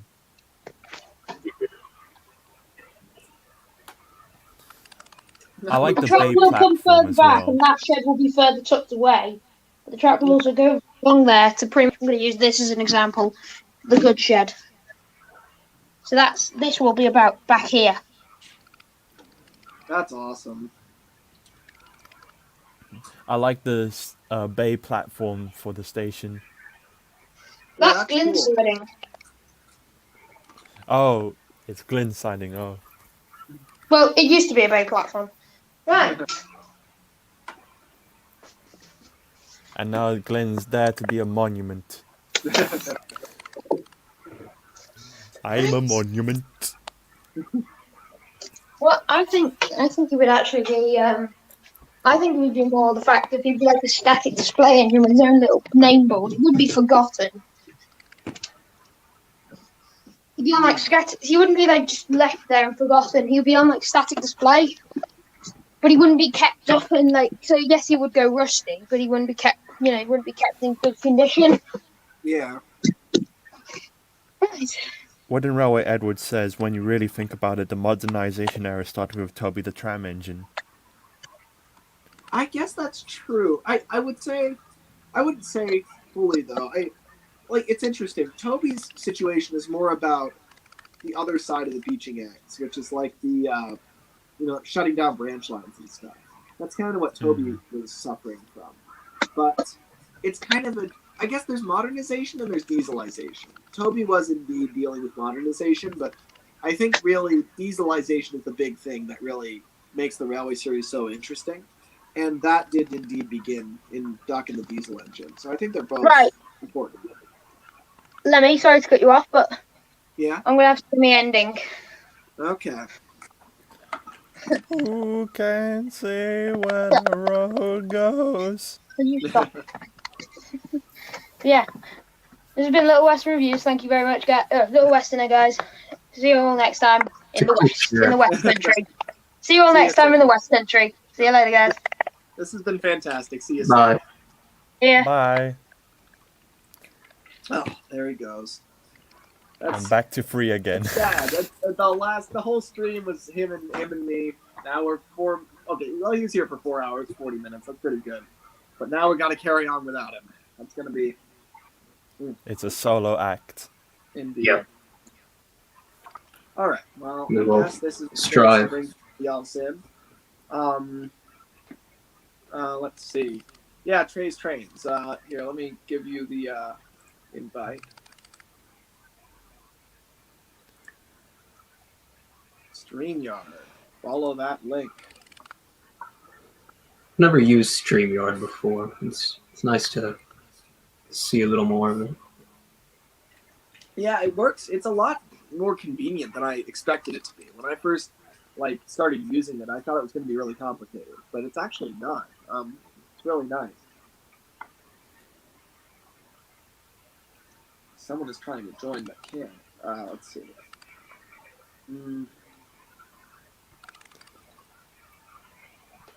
I'll make it up to you later, Flying Scotsman Productions. Rip. Studio. Alright. Now try to get into your Trey's trains.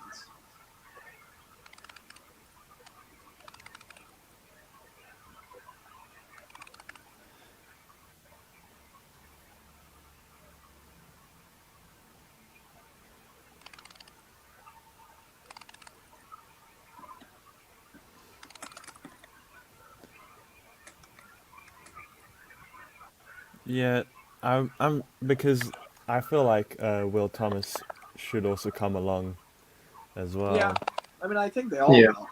I mean, it's a matter of, you know, how long they want to wait. I mean, I think that everybody will get a chance. I mean, like, we've got a pretty low number of people. We've got, 13 that are watching. Oh, it says 14 on my screen. It's okay, my friend actually isn't coming, so I have a few hours. Okay, good. Good. Good. Oh, there's Trey's Trains. Hi. Hey, Trey's Trains. Welcome to the stream. There he is. There he is. I don't believe I can hear it. Oh, I think. On my YouTube channel, I've only got 16 episodes out. But 16 episodes sounds like a lot. Damn, 16. Wow. yeah, I'm planning on going to 26, and I'm gonna keep it like how the first series did. That's cool. Yeah, I always like that number. It's like, when a show gets, like the standard episode number. Like, it makes it feel more official. Tugs only ever got 13 episodes, which was sad. Ooh, 13, unlucky number. Oh dear, True. that's not great. What's your series about? Me? Yes. Pretty good summary.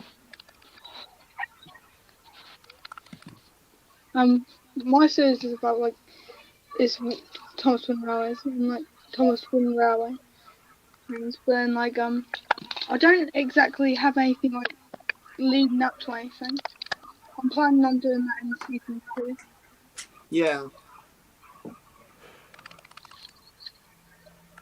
But I have Adam. Oh, hang on. Yeah, sorry. Sure thing. Yeah, I have added Adam, Colin, and Lily. That's cool. Yeah, we were talking about that earlier, weren't we? It's like, fan characters that get implemented and fan characters that, people like to draw in. People Colin say, and Lily, but what about who's the third one? Adam. That's it. It was Lily, yeah, I've got Colin, and Adam. Yes. Oh, yeah, I used a big jigsaw. It was this 3-piece. It came with 3 coaches, and then it came with a little train, which is just a Colin face on. Oh, cool. Cool. Out, please. Yeah, and today in my advent calendar, I got this. My mum got on eBay. It's this Thomas and Friends lanyard. That's nice. Yeah. Sorry, what'd you say, Trey? I was washing my hands. I got this today in my advent calendar. In my out please. No, thank no, Jackson. Lenny, just keep away, please. No. Sorry. He Looks like you have an enthusiastic sibling. Yeah, he's always saying Thomas's crap and everything, but then as soon as I do something special about it, he's always like, "Oh, I want to see everything." Yeah. Oh, you want to come on stream as well? Little Westerners in the chat. Yeah. I've had all my Oh, there's stuff Sam again. out in my room. I actually didn't like. I got like all the Reverend W. Audrey's books on my a couple months around my birthday. Then I actually didn't start finding out about like the actual railway series like I didn't realize I didn't start thinking about like Coldy and all that. I actually got Coldy when I was little, but I ended up putting him on the car boot because I thought I didn't know about him. So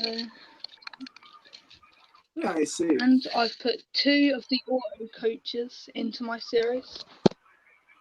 Yeah, those are pretty good. Those are pretty useful. Yeah. What would you say is like Alright, hang on. describe like an episode of your series, like what's an interesting idea in there, do you think, that would draw people in? I'd say Diesel. I don't actually know the station, but it's where Gordon crashes through the wall. Diesel now works there. Kirk Ronan. That's interesting. So Diesel at Kirk Ronan. Yeah. We were talking about this and earlier. The Little Western. Like William Politowski asked earlier, he was like, who works at Kirk Ronan? And it's like, I mean, that gives you something. That's like, that station really needs a lot more development. Like it was only featured in like a couple episodes after like It was really only shown in season Lady 5. Hap's birthday. Yeah, which is bizarre because like in season 5, like that station basically took the place of Natford. Like, where was Natford in that whole season? Like, it was just Kirk Ronan. Like, it was just non-existent. Yeah. And then after it just basically disappeared. Mm-hmm. Wasn't Kirk Ronan supposedly like a fishing village or some sort? I don't know. I know that Kirk Ronan is where Scarlotti arrived on a ship, but I don't know if they fish. Probably do a little fishing.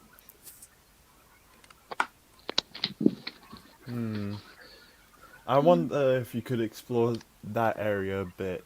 The Little Westerner says, "Hey guys, who thinks this stream will still be going when I wake up tomorrow in 9 hours?" I don't think so. I don't think that long. No.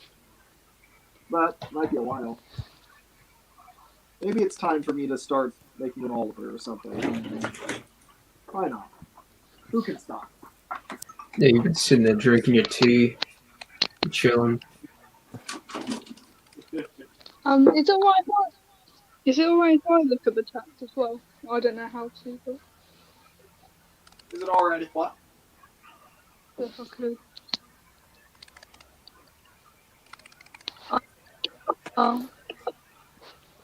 So I might have confused the fishing village from Norrumby with Kirk Ronan. Not Norrumby either. Maybe. Yeah, I think you might be right. Oh, Trey has disappeared. Well, Trey, if you're still watching, if you want to pop back in, you can. And if you have to go, because I know you said you had to be here only briefly, then thank you for being on the, I almost said show, on the live stream. So check out Trey's Trains series. 26 episodes. This is planned. That's a lot. I have 4 episodes. Pretty impressive. Let's see. Oh, there's Dustin. I'm having flashbacks, Lemmy. When Kate went to gold. Yeah, I had flashbacks too, Dustin. That was Norrumby in the TV series, but I'm putting the fishing village in Kirk Ronan. Interesting. That works. They both muted themselves at once. My. Oh damn! Sorry, I was talking. Oh god, bruh. I accidentally confused the fishing village from Norrby with the ducks in Kirkronan. I was meant to say ducks. God damn it. I don't even really know. I don't really even know anything about either of them really, other than Scarlo arrived at one. I know so little about like Norrby though. Like what even is it? It's like I know it's a town, okay, but I don't really know anything about that town. I don't even know the line that runs there. Like all I know about it is that it connects to Harwick some way. Yes. Sodor Island Studios asks, "Are you ever going to make more episodes of your series, Lemmy?" I feel like I've answered this question so many times. Yes, if I can. Meaning if I can find the motivation to. So I really want to. I mean, it's not going to be it's not going to be at the same name. Like it's not going to be the same series that I like. It won't be called the Fat Controllers Railway, whatever it is. It's more likely to be under some new label, but it'll pretty much have all the things you'd expect from me. So I mean, I that series is kind of over, but that doesn't mean I won't tell more stories, and I have a lot more planned if I can make it happen. Let's see. I'm going to have Arthur run goods from Kirk Ronan to Victorstown via the Ballyhoo route, says Rudy. Kirk Ronan to Victorstown. Oh, yes. Oh, yes. So what When lines can I have we... join again? I left somehow. Yes, Trey, you can. But I'm going to have to... There's no room for you to pop back in, unfortunately, until I... Alright, this time, Dougie, forgive me. You will get in eventually. Oh, poor Dougie. Goodbye, Dougie. It was nice knowing you. Alright, Trey. Try and get in.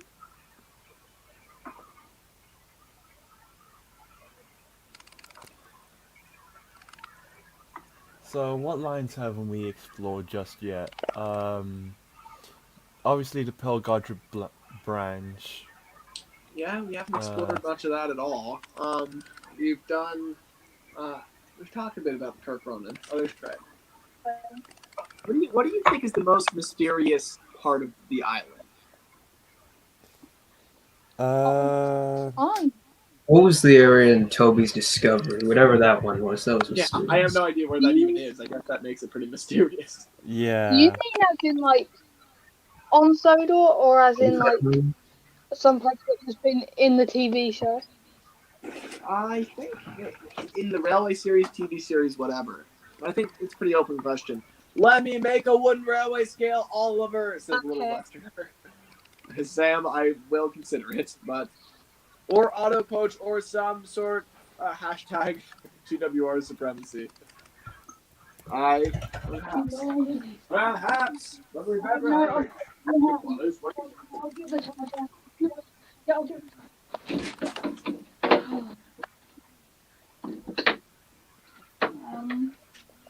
Right, I'll be back in a minute.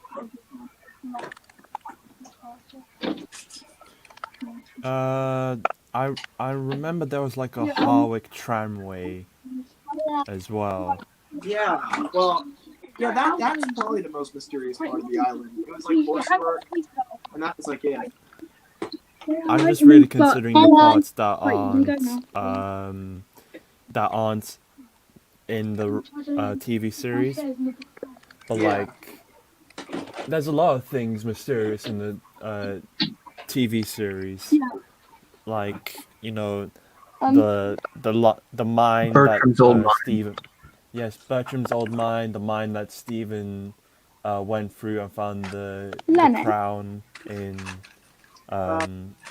Yeah, there's a lot of stuff in the show that's like, the thing is, mysteries in the show are very different from mysteries in like the books, because in the books they're kind of supposed to be mysteries, whereas in the show it's just because they didn't think about a lot of stuff. Like there's some stuff that's not even supposed to be a mystery, like why are Farquhar sheds at Tidmouth? Yeah, like, it's less a mystery and more of an annoyance. What were you saying, Trey? Yeah, it's like in it's like in nearly every Thomas and Friends special.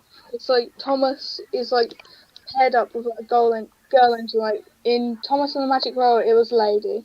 In The Great Race, it was Ashima, and in Big World Big Adventure, it was Nia. So, Yeah, I don't I mean, understand why they're all but- girls. well, you say that, but then think about like how many specials are there total? There's like 12, 13. I think there's like 12. Yeah. So it's like, let's go one by one and see how often that is. Because I feel like you might be picking those out and saying, well, look at how many there are. But it's like, there might not actually be that many. It might just be that you're looking for a trend. Like, you look at, so Magic Railroad, you're right about that. Then you look at Calling All Engines. Not really. He's just like with Diesel 10 in that one. Diesel 10. And then The Great Discovery is... So he's sort of It's like, Ooh. Stanley, maybe? I guess it's like I about... have a question. Yeah. Is Timothy a Marion? Like, is Timothy a girl? No. Is Timothy a girl? No, not that I know. But it doesn't, it does kind of vary based on dub, though. That's the interesting thing. It's not true. It's not the same in every country. Yeah. So like, it's always the same between the United States. Yeah, because in Japan, and this, well, it's sort of like a mainstay down there. Most male protagonists are, but like Thomas is voiced by like Thomas is like voiced by a female down there. Yeah, I mean it's really all over the place. But even then, it's like, if you're gonna, there's turtles in the chat again. The Joker era has ended for now. That's Joker and Thomas. That's nice. Oh, yeah, Are you sure about that? Are you sure about that? Because we're gonna go into even worse state than before. I can't believe this stream is still going, so Turtles. I literally took a whole nap while this was happening. You and your naps. You and your naps. Yeah, Lenny, when you built that turntable from Train King James... Sorry, what'd you say, Trey? When you built that turntable for Train King James... I think I built it, I don't know how long ago. I want to say like maybe 4 or 5 months ago. It's a while ago. Yeah. Yeah, I was like, so, I saw it, and I was like, oh, I really want one. And like, I asked my dad, and he said, oh, he can be it. But then he said that his brother could, and now he's making me one. That's cool. Yeah, hopefully he has success with that. I've just been searching on the Thomas the Tank Engine wiki, and there was supposedly a railway that ran from Kronk to Harwick, and it closed in 1950, which is interesting. Hold on, Kronk to Harwick? No, there's not. Well, Kronk and Harwick Railway, it's called. There's no such thing. Well, it says on the wiki. Well, which is it? The well, real I mean, if the wiki has the country, then again, it is the wiki. So, okay, hold on. I'm gonna have to invest. What page are you looking at here? I'll send it to in the. I'll send it in the chat. Yeah, I'll link it in the chat. The YouTube chat. There. Yeah, like, didn't the TV series say they want, like, more girls in the series? Yeah, I think that's a good idea. I mean, it is kind of weird that it's like, you count up all the characters, and it's like 95% boy characters and then like 5% girl characters.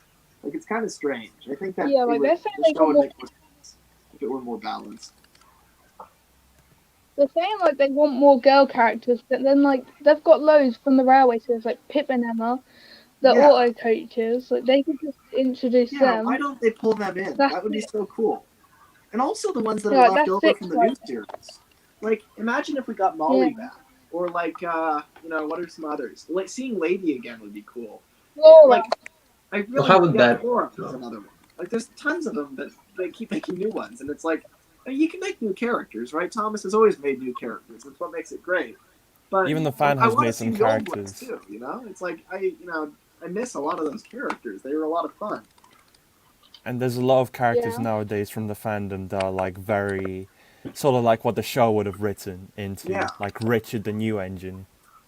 It's like there's a lot of. I mean, I think that this show could take a lot of pointers from the fandom, within reason, right? Like, obviously, if the show did exactly what we all wanted, it would not succeed. But I think that there are things that we do, story concepts and character concepts that we like, that would actually make the show better and would actually make it more successful. And like the way that we use certain characters and the way that we like invent certain characters, I think is I think that could be a really good example to the show, and we can look at it and think, oh well, this is actually a pretty good idea. Maybe we do bring back the concept of the big engines and actually do something with that. Maybe we do use this character more or that character more because people seem to respond to it. So if the show doesn't know what to do with its characters, look to the fans, and we know what to do with them. Yeah, Sam says, Lemmy, you could have told me my audio was crap from early in the stream. It was not crap, Sam, okay? It was fine. It sounded fine to me. Yourself. Like, Yeah, it sounded fine for me as well. Yeah. No, you sounded I'm just going to the toilet quickly. I'll be back in a minute. All right. So I sent the link of the Kronk and Harwick Railway in the StreamYard chat. Okay, let me check. Kronk and Harwick Railway. Let's investigate this. Dustin seems to have a explanation of what it is, but I'm not going to spoil myself. I'm going to go look at it properly. Okay. So UK or US Railway. The Kronk and Harwick Railway was a railway that ran from Harwick to a quarry near Craigweir. It also had a branch to Ballyswain. Little is known about the railway, but it appears on some island of Sodor maps. No picture. After the final suppression of the trade in the mid-19th century, great poverty came to the Valley. But by the 1850s, it was hoped that a railway, the Kronk and Harwick, would provide honest work and help to solve the problem. Hey, Trey. A fine new pier was built with stone quarried in the valley and some 12 miles of track were laid as far as Craigweir before the money ran. What'd you say, Trey? You missed it, Lemmy. It was so great. Yeah, his younger brother just came into the Oh, okay. I see. What do you think is best? Do you think it's best to do like? Yeah, I know my brother. Do you think it's best to do a layout video after your series, your first series is finished, or before? Well, I've already started my series, so I'm gonna do it after. If it were me, I would do a layout video afterwards because you kind of want to like reveal everything, in a story, and then afterwards it's kind of like a behind-the-scenes thing almost. It's like here's the whole thing zoomed out. Yeah. Like, that's how I would do it if I were you. Because I had my layout which I built like. I started my YouTube channel on the day where I started my YouTube channel. My first video was on my birthday, July the 1st. Oh, that's cool. Yeah, and I've since I got. Oh. And he's gone. He's vanished again. Bye, have a great time. So Dustin is correct. So this Kronk and Harwick Railway, it's like how the Sodor and Mainland were named the Sodor and Mainland, even though it was really the Sodor and Ballyhoo, or it never actually got to the mainland. And likewise, this railway never even got close to Kronk. Very lofty ambitions from this railway. What just happened? Not sure, Trey. Here, try to join again. Tettles and Thomas said, Lemmy, what are your thoughts on marriage? What are your thoughts on marriage? That's a whole can of worms. Let's not talk about that now. Marriage politics. In the words of Victor Tanzik, that's a story for another day. Lemmy, it's weird. There is no railway line in the northeast of Sodor. I feel the same way, but I also don't. If you look at the map, and like that region is incredibly mountainous, so there's like really there's no way you could build a line there. I guess you could kind of do it along the northeast coast up until you hit the mountains, but even then, there's kind of a cliff face you could go across if you had to get to Ballaswang, like a line from Vickerstown to Ballaswang, and then that could actually work. Huh. Yeah, I don't know. Definitely an option. All right. I think he's trying to enter again. Please forgive me, Flying Scotsman Productions. Do forgive me. I need to try and find that the Sodal Island map to check because I'm not using no Sam Wilkinson map. I highly recommend the 1992 Sodor map. The one with all the lines and greens and light greens and yellows and the one with the red main line and the blue branches.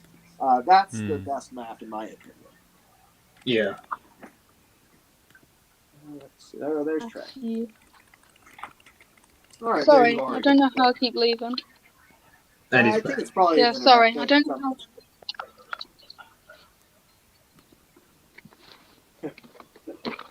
Yeah.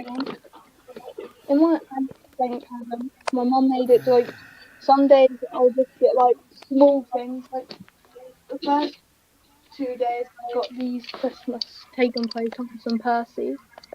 Oh, cool. And then the third day I got this special one, which was like I got a piece of paper saying like to go in pick a big one, and I got this still in box, the Tom Hanks car. Oh, that's cool. That's really cool. It's interesting how that car. I've always thought it's interesting because it's like looks a lot like a Hot Wheels type car, like the size of it and like how it has all that detail, like the carriage and stuff. I wonder if it's a car that Ertl already made that they repainted for the Thomas range. Actually, I think it was. Makes sense. Like, I think it was right, Turtles and Thomas. Taxi, like. So Sam says he's going for good now. So see you, Sam. Take care. It was a lot of fun doing this stream with you. Bye. I'm glad you can stick around for a solid amount of time, and we will keep it going in your honor. So take care. All right. So as you guys were saying. No, it's just I forgot which video it was, but I think Turtles and Thomas. He had, I think it was an Ertl Dick Tracy car, and it was basically like the Fat Controller's car, but painted black. Interesting. I don't remember though. I think. Yeah, like Here's a like question. The Sodor Taxi, I've never actually seen that one. What'd you say, Trey? I was saying like, you know the Sodor Taxi. I've actually never seen that on the TV series. Yeah, I don't think it is. The Earl of Sodor. Wait, is this in a merchandising line? I don't think I've heard of this. The Sodor Taxi. I think I saw it. I think it might show up in I think it might show up in Toby and the Flood. Like you see it from behind. It's like a background vehicle to Sodor Taxi. Let me check. I think it was in. Was good. They always had like that kind of. Yeah, like I have like the full series of season 1 to 7. I don't have series 8. I'm gonna get soon. Then I have 9 to 12. 13. I used to own the VHS tapes for seasons 1 to 5. Unfortunately, I had to sell them away because they were clogging up my living room shelf. Yeah. Oh dear. It's a shame that I couldn't keep them, but I have very fond memories with them. Yeah, well, at least we're in a position where like when we can watch everything on YouTube. Yeah. Yeah, when I was little, I had a paper-faced Henry. I had like 2 of them, but then I didn't know like about like they were rare, like that stuff, so I ended up getting rid of it. Yeah, I hear stories like this from everybody, where it's like everyone had something that they really Yeah. regret getting rid of. Every Thomas fan has those stories. I just remembered something from my like early childhood, like one of my very first memories when I was 4 in preschool. There used to be during playtime or breaks, we there was like a huge box of Ertl like merchandise, like Right. Ertl Bertrams, like everything you could possibly imagine. You could just, you know, you can just like Yeah. it was there. It was I really just there. in my And I actually yeah stole 2 items when from I there, though I had to switch one back because they didn't want me to take it. Right. So the first one was Edward's. The second was Gordon, but Gordon wasn't meant to be. Gordon wasn't meant to be the one I was gonna take, because I was gonna take the Flying Scotsman. but the teachers saw me. They were like, "Oh no, change it back, go back and get another one," because they allowed me to take one of them away. So Yeah, that's funny. Oh God. wow yeah like when I was in my like baby school they had loads of I can't remember what it's called is it oh, I can't remember so it's like big ones and they run on like the um like different rainbow coloured track I can't remember what they're called. Uh, what range are you talking about, Trey? I think they're called I can't remember. It's like there were these big ones and like they had the rainbow coloured track. I have a couple of them. Golden Bear, my first Thomas. Yeah, that's it. Like there was loads of them in my like baby sort of school. There's like barely any of that stuff in America. So when I was younger, whenever I'd see it anywhere, it was so cool. Like there was like some sort of waiting room I was in at some point when I was like 6, and I saw like a Henry tender in there that was like went to one of those, and I was like, oh, that's so cool. I really want that. Like how they had like the rubber tire things on them, and it's like they were just big and plasticky, and they were a lot bigger than any engine I had. I actually have my Golden Bear stuff as well. Ah, that's cool. Yeah, like I always really wanted that stuff. I actually fought my parents, and who were trying to sell it away. I was just like, no, I want them. I'm keeping old Thomas merch. No. Probably for the best. Yeah. Yeah, no, it's nice when you hang on to your stuff. Yeah, my bedroom is now a junkyard as a result. Well, that's the price we pay. I have is Bolstrode. And he's missing a wheel. That's all I have from when I was little. I always wanted an Ertl Bolstrode. Like that was it's the Ertl Bolstrode looks really strange because he's got like those big rollers underneath that really stick out. Yeah. But I remember I would watch remakes of Special Attraction all the time, and they would always use an Ertl Bolstrode, and so I like thought that was so cool, and I really wanted one. Yeah, that was cool. Yeah. My one's missing a wheel at the back, but it's fine. Yeah, well, the wheels are the strangest part anyhow. Yeah. Right, I'm gonna attempt to. Yeah, the only collection video I've done on my YouTube channel. Yeah, the only collection video I've done on my YouTube channel is my Earl, which I brought in the other day. Yeah, that's cool. I haven't done one. Yeah, I think out of all the ranges, I definitely have the least Ertl stuff. Like, I barely have any Ertl just because it's like when I was younger, my Ertls were my outside toys. So I would like leave them out in the sandbox and destroy them and like bury them and crash them, and so they were in bad shape. So I had very not much good condition Ertl stuff at all. I think I have an Ertl Thomas, which has been dismantled because at the time I was inspired by a Leo Kim video to put Hornby wheels on an Ertl.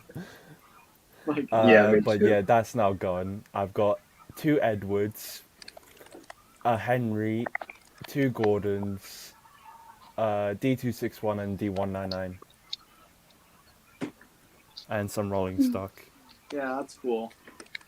I wish my D1 I have a D199, but he's like painted. Like I painted over all of him, and like I changed his like expression. Like I made his eyes closed for some reason, and I made him dark blue all over. And I really wish I had a normal D199 again because it was I do miss having a proper version. What'd you say, Trey? Oh yeah, I forgot about Derek as well. I forgot Oh, about yeah. Derek. Sorry, I didn't hear you. Yeah, it doesn't matter. I was talking to myself. Okay.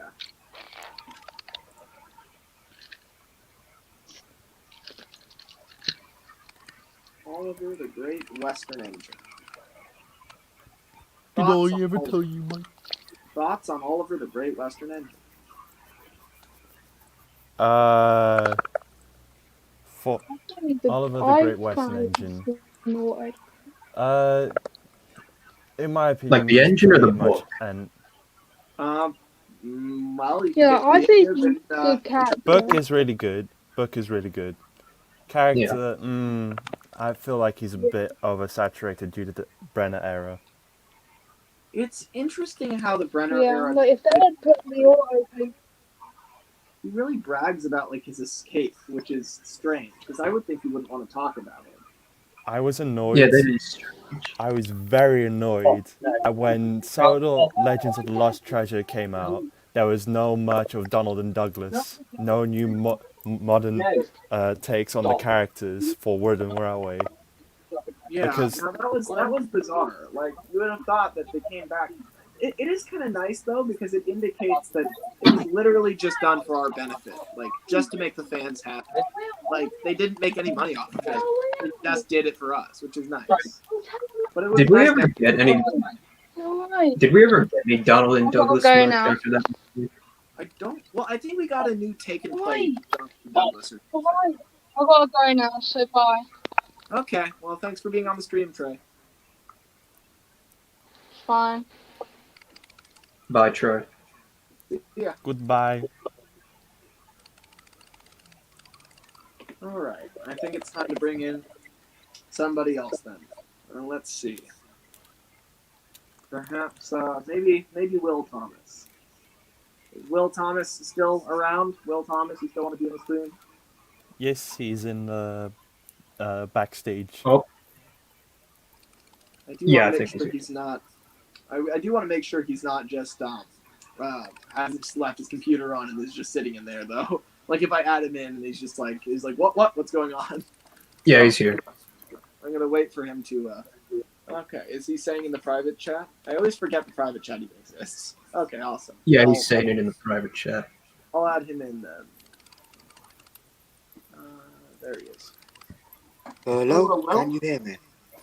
Yes. Great. Hello. Fantastic. Well, hello, guys. Hello. Hello. This is wow. this is an experience. Yes, indeed. How have you been enjoying I like the that stream so profile far? picture. Oh, thank you. And I've really been enjoying the stream. Oh, good. Lemmy, I will say your streams are some of my favourites to watch because you always talk about the most interesting things. Like me as a massive railway series fan, anytime you talk about the railway series, it really, I always get invested in the conversations because I'm like, yes, I agree. Yeah, I'm glad to hear that. Yeah, I love talking railway series. That's like even when I'm talking TV series, I'm kind of talking railway series. Exactly. It's like I'm like that too. Every time I talk about the TV series, I always find a way to link it in with the railway series. And yeah, exactly. And you're talking about mainline engines, and I agree with you. Mainline engines is my favorite book as well. Yeah, I really love because I love. It's one of those books that was they adapted a lot of stories. I think they adapted all the stories into the show, and yet somehow it didn't have. It's like when I read the book, it was like reading a new story, even though I'd seen it in the show, because they put them all in a certain order. So that it's like, the way that Audrey wrote them, it's like, oh my God. So the Diesel feeds into like Buzz, which then feeds into, whatever else. It's like they all come in a certain order. And then the whole story makes sense. It's like, oh, that's why, like, it's not just Boko and Duck, hanging out, like they've been friends for 5 years when James comes along. It's like, no, they're meeting each other for the first time in that moment. And it's this really like tense situation where like Duck isn't sure whether to trust a Diesel, and Boko is being really measured and polite and patient, and he's like, "May I come in?" And then Duck is like, kind of looking at him like, "Well, I'm not sure." But then we don't trust you. Yeah, but then they start talking, and it's like they become firm friends. But like Boko, the way they adapted that book in the show, I understand why people say Boko has no character. Because they got rid of a lot of the stuff that showed his character. Exactly. It annoyed. It did kind of annoy me the way they adapted it because people who only watch the TV series now think that Boko has no character, but it's like no, read the Railway series, please. yeah, that's the thing. Some characters just get that treatment, and a lot of them translate just fine into the show. But others really did not get the chance that they deserved. And even if it was Christopher's books, which didn't feature a whole lot of like the Diesels, like Bear and Boko, etc. Yeah, they still had character to them. Right. The few times that Boko did show up, it showed him as kind of this, like, say, like there was the time that I think he had to, like, Gordon broke down or something, and Boko had to pull him to the station, and there was this. There are a few good lines in that story. I can't remember what they are, but it's like. I was rereading Gordon the High Speed Engine, isn't it? And Boko appears quite a lot in that book, to be honest, and it's really nice. Yeah. Because there's this one interaction where Gordon's just smoke screened out the entire station, right? And he arrives at to Barrow, I think it is, and he's like, Boko's like, oh, don't worry, where would I be if every time someone called me smelly? I can't remember the exact wording of it. Yeah, exactly. That's exactly what I'm talking about. I'm glad you remembered it, because that is like that's such a sad line, and yet I think that line really sums up Boko well. It's like he just drops that like it's nothing. It's like, oh yeah, people call me smelly all the time. It's like, I feel so bad for him. It's like I do, Like, he's using it as like, rather than being angry that people say that to him, he's grown used to it, and he's using it to help Gordon. Like he's using his own experience to kind of relate to Gordon, rather than being bitter about the fact that he's been made fun of for essentially being a Diesel. And that's kind of his whole story throughout the Railway series. Is he comes onto a railway that's really scared of Diesels, that really disrespects Diesels, and he slowly works up everybody's trust to the point where they all realize that he's a great engine and an asset to the railway. But it's only because of his patience and kindness that he gets to that point. And also like a lot of integrity. Like he has just such restraint. Like there are so many times where he could just. Like when James calls him just a buzzbox Diesel who doesn't know anything, it's like, in that moment, he could snap back at him and say, shut up, James, what do you know? That's what, like, Gordon or Henry would do. But Boko sits there, just, calm, just totally, chill, and he's just like, all right, throw it at me, all right. But he doesn't actually, fight back because he knows it would make things worse. And eventually, James eats his own words and realizes he's an idiot, and Boko wins. Today on Sodor, Boko is respected by everybody and revered. And so, ultimately, it's the kind of tortoise and the hare thing where it's like he slowly but steadily won over everybody. And now today, he's more respected than somebody like James would be. which is nice. You know, it's a slow story that kind of takes place over a long time, but I really do love it. And that's I one feel of the best like Train King James does catch it in his series of like the stories. He definitely catches that that aspect of Boko's character. Oh, definitely, yeah. I adore James's series. He really nailed that. He nailed Boko. Yeah, I'm currently writing a series, and can you guys still hear me? I'm just moving locations. Yeah, no, we can hear you. Yeah, cool. Yeah. I'm writing a series at the moment, and it's funny. The amount of times I watched Pacifics whilst writing it, I've probably watched it up to 10 times now, just whilst writing the series. Thanks, I appreciate that. Nice honestly, Pacifics is my favorite of your episodes, and I do. It might be my favorite too. It's probably my second favorite, if not my favorite. Because I mean, Gordon's my favorite character, and that was the episode that I really went into his character. So I'm glad you like it. I'm glad that it's providing some, some. Yeah, for like a quote unquote pilot episode, if you will, it really did. It's really started out strong. Thank you. I appreciate that. Now, if I could only make something new already, then that would be great. Something I've wondered is what was your initial inspiration for creating your series like you did? I'm not sure. It's kind of hard to say. I don't know why I started writing it. I guess what I started doing was, first off, I made videos with my Bachman trains where I just like came up with a story on the fly. And there were a few episodes before my Wooden Railway series that I tried that with. And then I kind of wrote the script later. I filmed first and wrote later. And I did that, and then I did and then so first of all, I did like a story where I did like Cool House, where like a building collapsed on Duck or whatever. And then I did Substitution, which was Spencer taking Henrietta up and down Thomas's branch line and causing a bridge failure. So after that story, then my next thought was, okay, well, in Substitution, Spencer damaged a bridge and it was about to collapse. So the next story had to start with that. And also it had to have Spencer get his comeuppance somehow. And so that's kind of what I started with. And then I did more research into I started getting really into like the A1s and A3s and A4s and like all the LNER history. And I started researching it a lot. And, and this was around the time that I was really starting to, like, Gordon was becoming my favorite character very quickly. And so I decided to do the next story about Gordon and Spencer. I thought that would be like a really cool kind of pairing.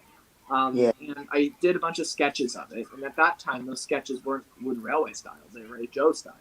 And I would like write down little pieces of dialogue, and I was like, oh, that's good. I'll do that. No, that's a neat one. I'll do that. And then I didn't write the script and type it out until like a few months in. And even then, once I had the script fully typed out and everything, I still hadn't made the switch to Wooden Railway. So I typed out the whole script for Pacifics, and then I built like a bunch of A1s and A3s and A4s for that video that were vaguely in HO style. But then I started getting burned out by it because like it just it was too much work. Like to make everything in HO was just a nightmare. I can imagine. And that's when I stumbled upon the Wooden Railway community where everybody's just using Wooden Railway, and I'm like, God, that would be so much easier. Let me just do that. So I did, and at that point, that's when I switched the script. But not everything, like say Tidmouth Station was originally built for the HO engine, so like that will give you an idea of the level of detail. It wasn't like good quality HO stuff, but it was like the same scale generally. And so Tidmouth Station was among those props. And I used Tidmouth Station for Wooden Railway instead, and it worked fine because they're basically the same size. And then I filmed Pacifics. But I guess the point is, I didn't ever really see it coming. Like I started out by just improvising some stories, and then I decided to kind of build more and more from there until eventually the stories got so intricate that I got Pacifics. So it was a lot of research into the history of the LNER that I was really interested in at the time. And in learning about Edward Thompson and learning about what happened to Great Northern and learning about all that stuff was really cool. And that plus I had another story that I had to. What'd you say? I was just saying, yeah, I do. I love learning about that stuff and the history of railways and stuff like that. Oh, it's really fascinating. It is. Yeah, no, it's incredibly fascinating. And I got a lot of inspiration from that. And that was the biggest thing, I think, that inspired me to make Pacifics was, and you have to realize, when I wrote Pacifics, I didn't even know that Pacific means a 462. I thought that Pacifics were just the name for Gresley's A3s and A4s. Like, that's just what those are called. When I first heard the term, I just thought Pacific meant streamlined engines in general. Yeah. And if you could read so much history and so much documentation and never even realize, unless someone explains to you, what Pacific actually means, because it is always associated with those big, almost streamlined engines. That's kind of always the impression that they give up. And so I didn't realize that until much later, after I released. I breathed a huge sigh of relief, maybe 2 months after I released Pacifics, because I got. I don't think I got into an argument, but someone on Twitter, I called something a Pacific, which wasn't a Pacific. I said something like a 442. I don't remember. I think I drew like a joke sketch of like an A1, but shortened so that it only had one driving wheel. And I said it's a tiny Pacific. And then somebody was like, "Well, that's not a Pacific though. If it's tiny, like it doesn't have enough wheels." And I did the thing where I was like, "Oh, yeah, I knew that. Yeah, right." And then from that point onward, right, I just never talked about it again. I was just like, "Yeah, no, of course, I knew that. I knew what a Pacific was all along." But I didn't, I got through the entire making of Pacifics, and 2 months afterward, I realized what Pacifics meant. But luckily, nothing in the episode gives away that I didn't know that. But yeah, it's funny because I read so much stuff about them, but never actually knew what the term really meant. So that's just a fun quirk of language. But yeah, so reading about a lot of historical stuff involving engines was really a huge inspiration for me. It's like, how would the engines react to this thing that happened? Was basically my thinking. Yeah, I will say I'm currently writing a series, which I'm probably going to film in Wooden Railway.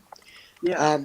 And I'm like you. I read up because there's a character that features in it, an original character, right. And I read, and it's I'm not gonna. It's a diesel, and it's I read up about. I did so much research about the certain about the history of the loco just to get it accurate, and in my series, it's very timelined. It's very right. But the first series has 16 episodes and it takes place in 1984. That's cool. 1984. That's cool. Most people don't go that late. They either go like present day or they go back to like the 60s. But like the 80s is an area no one ever writes in. That's cool. Yeah, but if you know your Thomas facts, which I'm sure you do, you'll know 1984 was a very significant year would have been for the engines of Sodor, because obviously you had the change in controllers. Yeah, the TV series. That's when Steven takes over, and then you've got the TV series, which no doubt impacts the island. Like it has to. And then James and the diesel engine comes out that year, same year as well. So you have James getting over like a decades-long prejudice towards diesels in that year. That's like a lot of stuff that's all happening at once. I know it was. I will say it was a bit of a challenge to write, but I think that the end product was I'm happy with. So no, that sounds really cool. Yeah, man, and I think excited for it. Apparently, Old Stuck Up was scrapped the year before as well. And then it just goes onto the island. Yes, we all know this. There are certain things that I've had to change just due to restrictions and certain things, but I think most of it is right. Pretty accurate. Sodor Island Studios says someone needs to write a story about Sodor in the late 1800s, which I think would probably be a good idea. I've had a lot of ideas. my ideas are all over the board. Like I have ideas. I have stories I want to tell in the late 1800s. I have stories I want to tell in the 20s, 30s, 50s, 60s, 80s, 2000s. I definitely want to 1850s. explore 1997 in my series Yeah. because because two significant people die in that year. Mm. You'll probably know who. And I really want to Yeah, explore. you've got Wilbert. I believe it was Wilbert Audrey, and also, is it? It's. Hmm. Yeah, Who, it's I who's the Wilbur think second? it's Aud. a Topham Hat too. It's a Charles Topham Hatt. Yeah, so I was gonna say that, but I was getting, I was getting confused because I was like, wait, doesn't he die? I was confusing the second and the third because it's the first Sir Topham Hatt dies in 1954, I believe, and then the or is no, the first Sir Topham Hatt dies in 1956, but yeah, he retires in 1954, and then Charles takes over, and then Charles reigns until 1984, and then Charles dies in 1997. Yeah, that's right. Okay, yeah, that's pretty powerful. The fact that because I think like this is very much a matter of opinion, but I think this is the middle fat controller. I think Charles is the fat controlleriest of all the fat controllers. Like oh, I think definitely, he's the one. definitely. He saw them through visualization. He's the one who made a lot of the big decisions that we associate Yeah, with the fat he was controller. definitely a lot more. I'd say he's definitely a bit more stricter than his father in a sense. I think in some ways, but in some ways, I think he's more lax. I think he may be stricter, but kinder in a way. Because I think his father really considered scrapping Henry, and ultimately didn't do it, depending on who you ask. But Yeah, he but essentially, his father would say things right in front of the engines, like, "Oh, I never liked these big engines, always breaking down." It's like, you really gonna say that right in front of Gordon? And I know he brings Henry up in the tunnel. He's the kind of guy who paddles his children because he thinks that that's the right way to do it. Whereas yeah, the second he was factor, very blunt. He was very blunt with his yeah, no, that he yeah. was. Whereas the second one, I think, got a lot kinder in that regard, but also tried to put up like a front of like, I think he wants you to think that he's sterner than his father was, because like, you ever notice like that he gives this line very often. He says like, I don't appreciate your interference, but it's like there's always a but. It's like Yeah. when Duck gets in front of the sheds and blocks the points, and makes a big stink, right? The fat controller's like, he tries to make it seem like he's not agreeing with Duck, but like he totally is. Like he's not really, he's trying to pretend as if, he's like, I don't agree with either of you. You're both trying to run my railway, and I don't appreciate it. But like he takes Duck's side, and Duck and Percy get what they want. So ultimately, it's like he sided with them. And like when Donald and Douglas, I feel like he says something similar when Donald and Douglas are brought to the railway, and he, and the deputation happens. He's like, I don't appreciate your interference, but I'm gonna do exactly as you said and keep them here. So it's like, the first back controller Yeah. I don't think would listen to the engines that much. The second one does, but then tries to pretend he's not. They're like, oh, I was Yeah. gonna do that already. I mean, that was my whole plan the whole time. It's like it wasn't. Like, he was not sure whether he's probably like everybody on the railway board is like, come on, sir, you got to send one of these engines back. Like, are you insane? We can't afford two engines.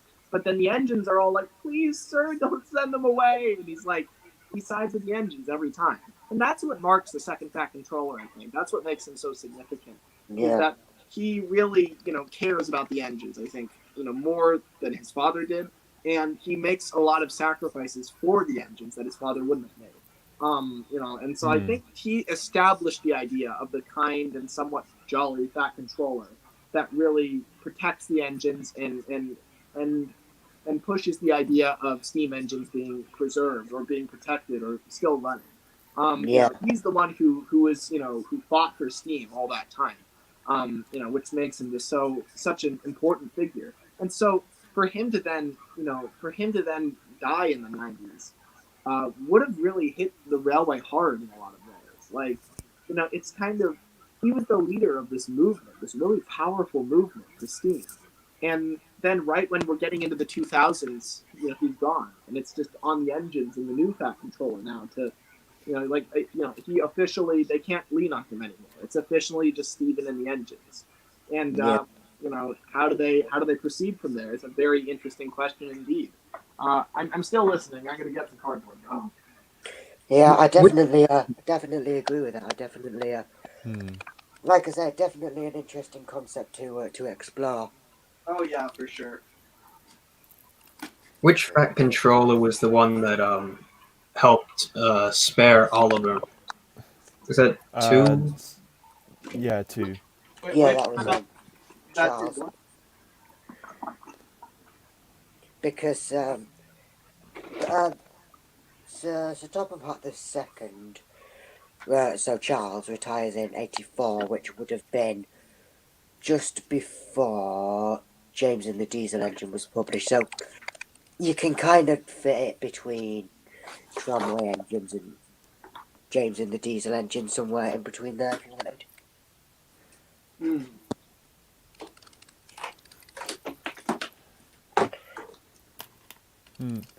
I'm thinking of like ideas as well, but starting off when the first Topham Hatt came to the island, which was in 1904, and the person who actually takes him onto the island was actually Edward, who was still in the Furnace Railway at that time.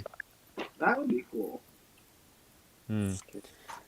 Oh, there was this video I had planned out, which I never actually did.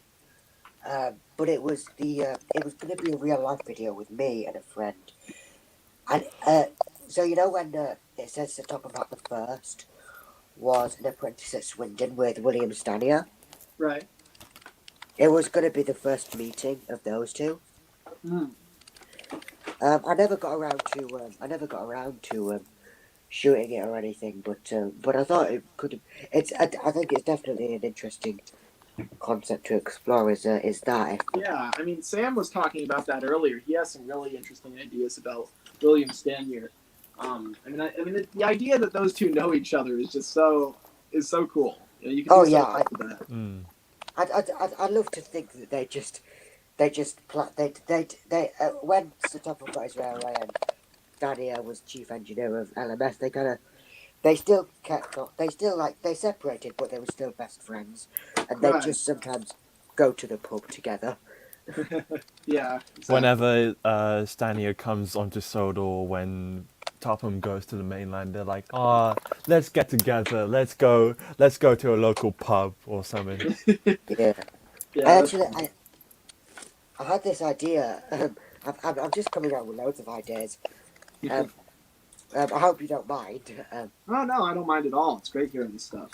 Yeah, I had this idea of Stanier coming to Sodor to see how Henry was getting on after the rebuild. That's cool. Yeah, like he would be like, for two reasons. One, just to check up on him, but also like, to see kind of the fruits of his labor. It's like, how is this, how's my work getting on? How is, did it do the trick? And it's like he'd probably be very impressed to see how successful Henry had actually been. Sorry, go on. Thank you. I initially wanted to plan Henry as the prototype for the Black Fives, but because of how when I went to research it, they were built much earlier than Henry was rebuilt, so it kind of just made it a bit troublesome, so I just left it really. Well, there's 2 rebuild dates for Henry, and that there could be a third. There's 1935 and there's 1950, I believe, or 1951. The 1950-1951 date is probably the less official of the two. Like, I think Christopher himself retracted it and said, "Hey, this was kind of a mistake." 1935 is the date that the Reverend gives. Now that being said, that does cause some weird problems with Troublesome Engine, because that would have to move back too, because Percy is in Henry Green Engine. But I think I would probably go with the 1935 date, which I think is 1934 was when the Black Fives were introduced. So could just move it back a little bit more to like 1933, and then that would work really nicely. I mean, if you can go from 1950 to 1935, I think you can go from 1935 to 1933. Yeah. Oh yeah. Yeah. What That's good advice.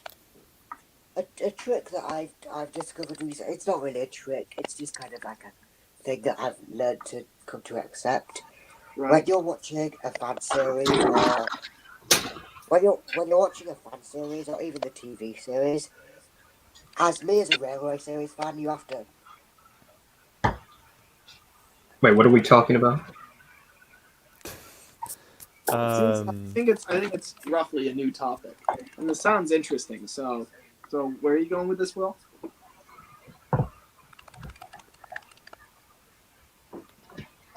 Oh dear, he's vanished, missing in action. Sound the alarm. Nino, Nino, Nino.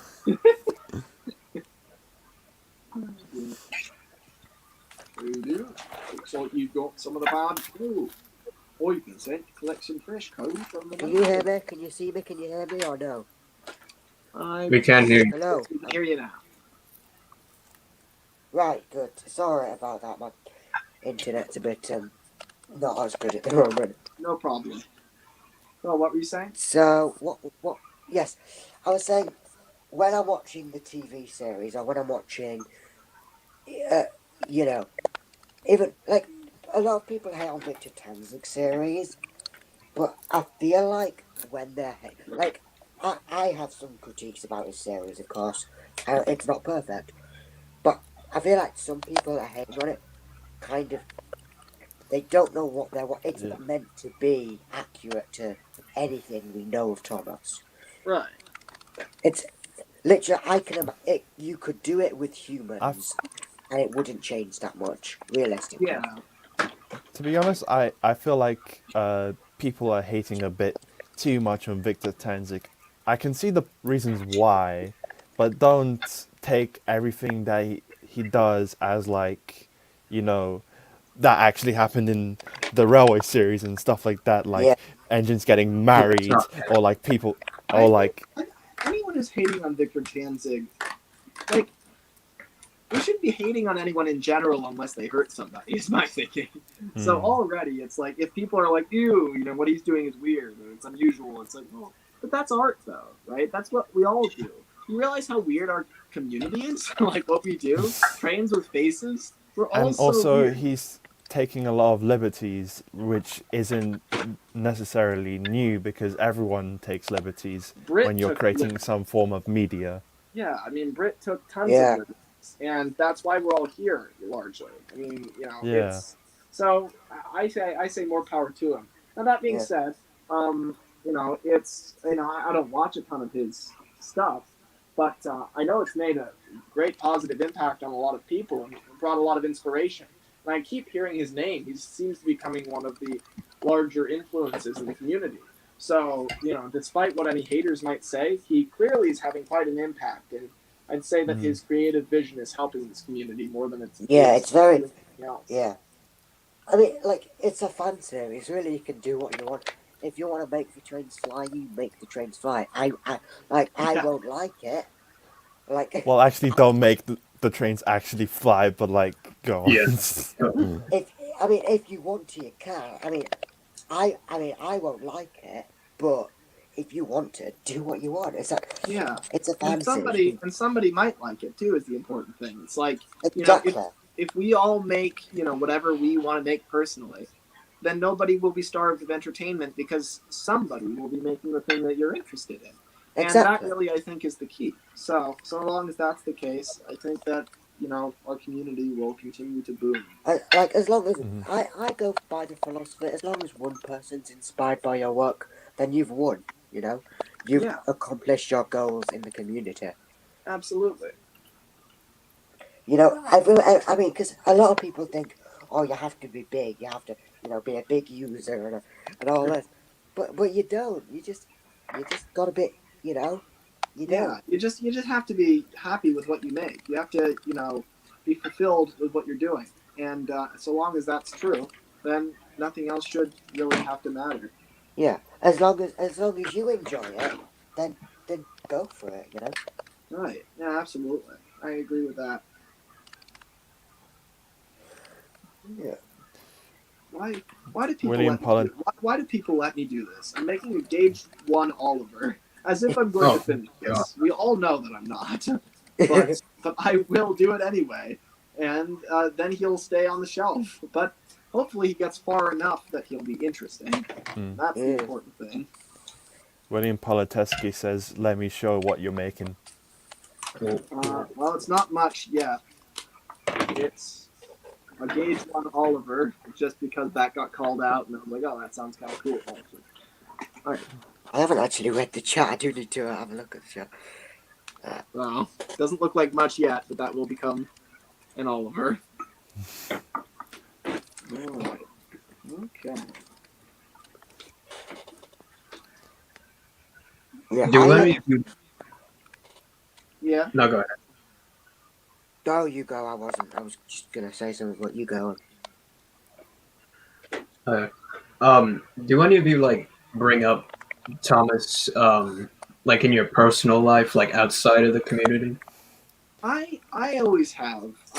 Just because I shouldn't say always. I started doing it in like the senior year of high school, and I've done it ever since then. Just because I whatever weird look you're gonna get for saying I like Thomas the Tank Engine, to me that look is better than having to hide any part of yourself. So I've always I really prefer to just be honest with people, just say directly like, hey, this is the case, these are the facts. And I think people generally respect that, right? I mean, if you're kind of sheepish about it and you're like, look, there's this thing about me, I don't know if I should say, like, then you're kind of priming them to be like, oh, yeah, that is weird. But if you kind of have a confidence of it, and you're like, yeah, this is what I do. I'm a big fan of Thomas the Tank Engine. Then I think they respect it a lot more. And I think people, will see it just as normally as you do. They might not like it themselves, but, they'll be interested in it. Yeah. Interested to know, like, what it's like to be a Thomas fan and all that. So I'm very direct with people about it. But I know a lot of people who aren't because, I mean, it is kind of a difficult thing to bring up, considering it's not exactly, it's not part of the kind of Overton window of, acceptable interests. But it is, it's really an interest like anything else. And I think if you kind of approach somebody and treat it that way when they ask you, then I think it will, totally seem normal. Which, I mean, it is normal. It's just not normal to most people. But, I mean, we can all sit here in this live stream and talk about it like it's nothing. And that right there proves how normal and unremarkable it really is. Yeah. So that's my thinking anyway. I've always been pretty direct about it, but I understand why a lot of people aren't. Yeah. Most of my years as like now as a adult, I've just been more expressive, like of saying, I like Thomas and whatever, because people at my age are just, whatever about it. Back when I was like in high school or secondary school, depending where you live, I was very insecure about it. But as I now go into university, everything's just like fine and dandy. Really, they don't mind. Right. I will say I don't want to discourage anyone from doing it, of course, but I mean, like in secondary school, let's just say people weren't as accepting as I would have liked. Yeah. I'm not going to go into any detail, but let's just leave it at that. Yeah, I mean, there's a reason that I only ever started you really saying it openly in like my senior year of high school. Yeah. I could kind of sense that. I mean, kids can be kind of ruthless and merciless, and you kind of have to take that into account. But I think there is a point where, when everybody grows up, when everybody's, whenever you're in a room of people that are at least older than 18, I think it's to the point where it's if somebody gives you an odd look for saying you like Thomas the Tank Engine, they're the jerk. And I think everyone can kind of see it. So they're kind of, they act differently by that point because they're like, okay, well, I know it's not necessarily normal, but it'd be very impolite for me to respond with weird stare. And so, Yeah. I think things change the older you get for sure. By the time you reach 18, the friends that you surround yourself with are your friends for life. Yes. Yeah. Put That's that like- put that in a quote. Put that in Yeah. a bumper sticker. We need t-shirts. Yeah. I've told my close friends and they accept it, but as long as you have a group of friends that accept, and even if you don't have some like in real life, you can always just come back to, well, maybe not Twitter, but come back to go back to the community, and no matter what drama goes on, no matter what arguments you might get into, realistically, the community is always here to support one another. Yeah. I actually have a friend who likes trains, but he doesn't like Thomas. He actually likes electric trains, and I'm okay with him, even though he gets under my skin saying, "Oh yes, electric trains are superior. Then steam trains should be scrapped and shit like that." I'm like, no. But yeah, we're very close friends. That's good. Yeah, well, Yeah. I mean, I volunteer on a heritage railway in the UK. That's cool. So, whereabouts? Where can I say without disclosing any information? Maybe not risk it. It's. I'll say. If you don't want to say, then you probably shouldn't say. That's what I've learned in my years. But yeah. I don't want to say just in case, just because it's. I think that's wise. You want to be careful. Yeah, that's wise. I shouldn't have said that. Yeah. Sorry.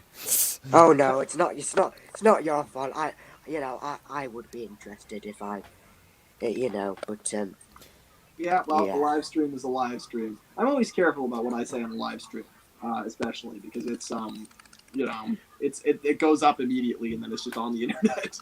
Exactly, it's But yeah, it's crazy though how many people I talk to who work on heritage railways. To me that's just crazy. It's you could just do that. You could just go and volunteer and just that's that. I don't have anything like that nearby me. It's I'm in California. I can't go do something like that. Yeah, and there's one person in the community from the British side of things, Explosive Cookie, who actually works at the Tally Linn Railway full time, which is really interesting.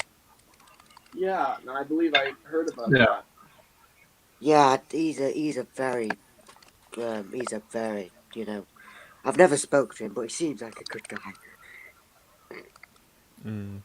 Yeah, but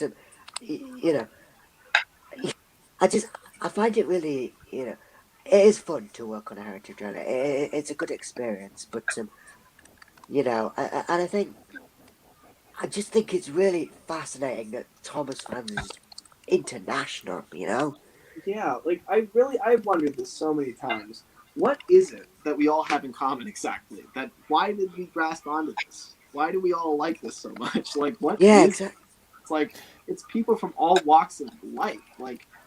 What leads us into this avenue where we just like Thomas so much? It's such a specific thing. Exactly.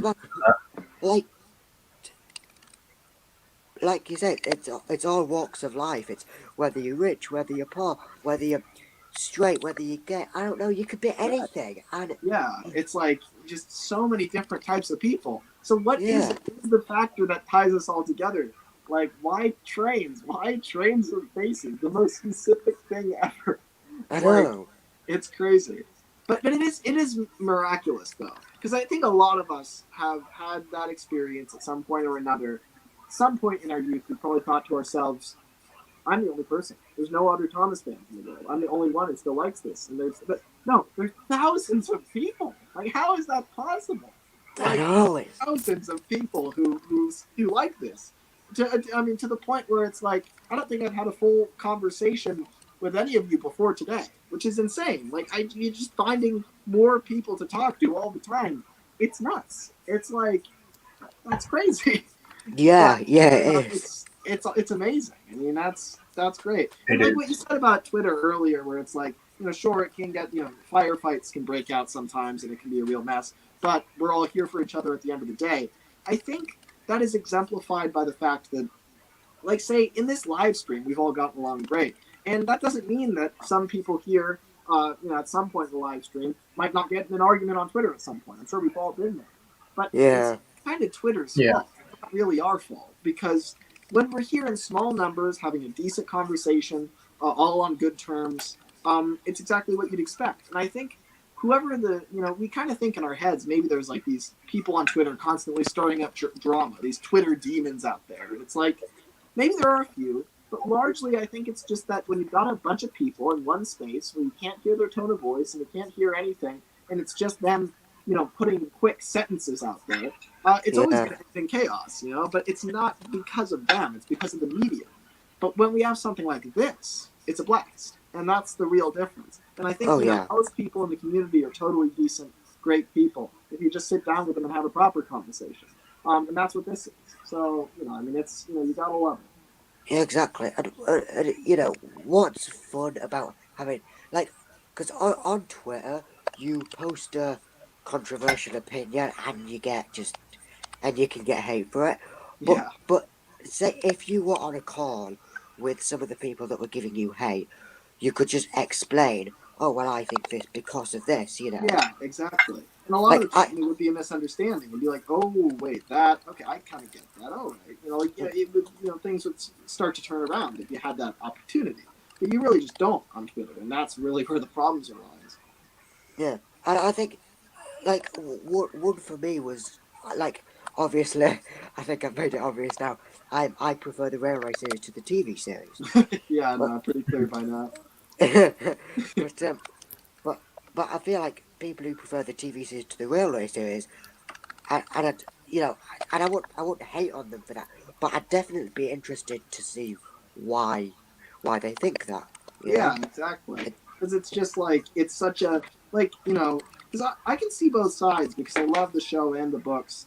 I lean heavily Railway series for sure, but I can see both sides of that, and it's interesting because I think people who watch the show and like the show the most, oftentimes maybe see Railways and Thomas and all that differently. They're looking for different things. They're looking more for character and more for they're not for me. I watch the show and then I see Knapford Station and I'm like, hold on, is that supposed to be the big station? Where do the lines that go out the back of the station go?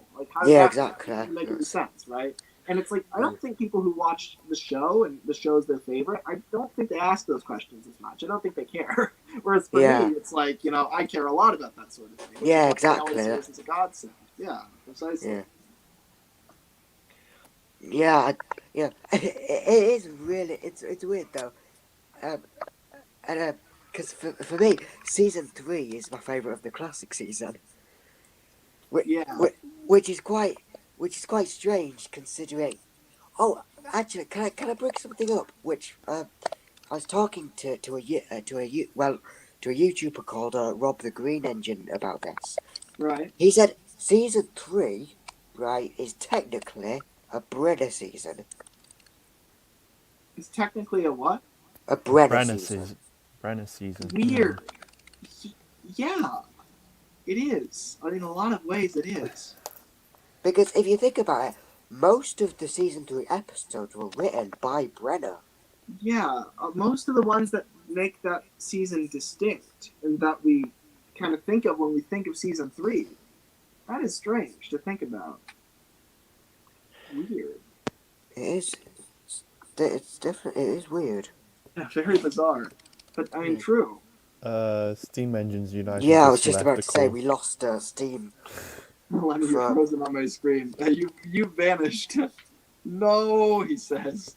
No. Well, once you're able to, well, let's see. There should be space for you to come back in here. I don't think we have 10. I think we have 9.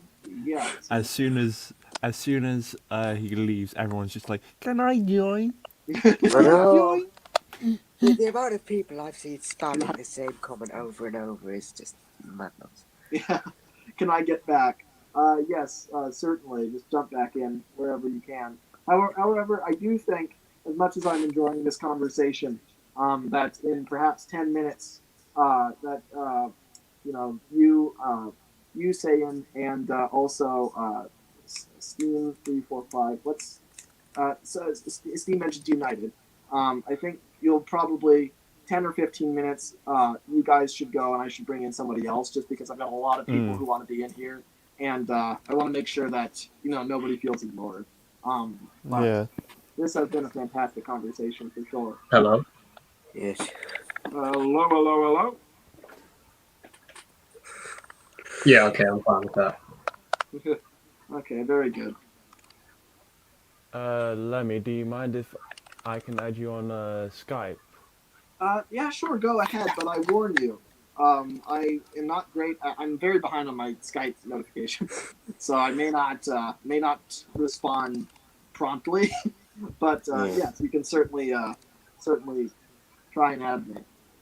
Okie dokie. I did send you a message on Skype quite a while back. I think it was when you were doing a live stream, and it was like, "Oh, can I join it? Can I join it?" I think I vaguely remember that.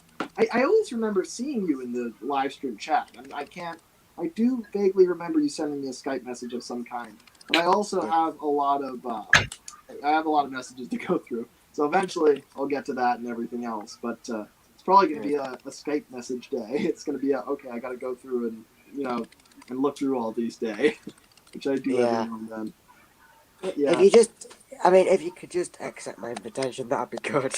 And I won't, and I won't be like, "Oh, can I join it, please?" Yeah. No, I'll look into that a little bit later today. Because I've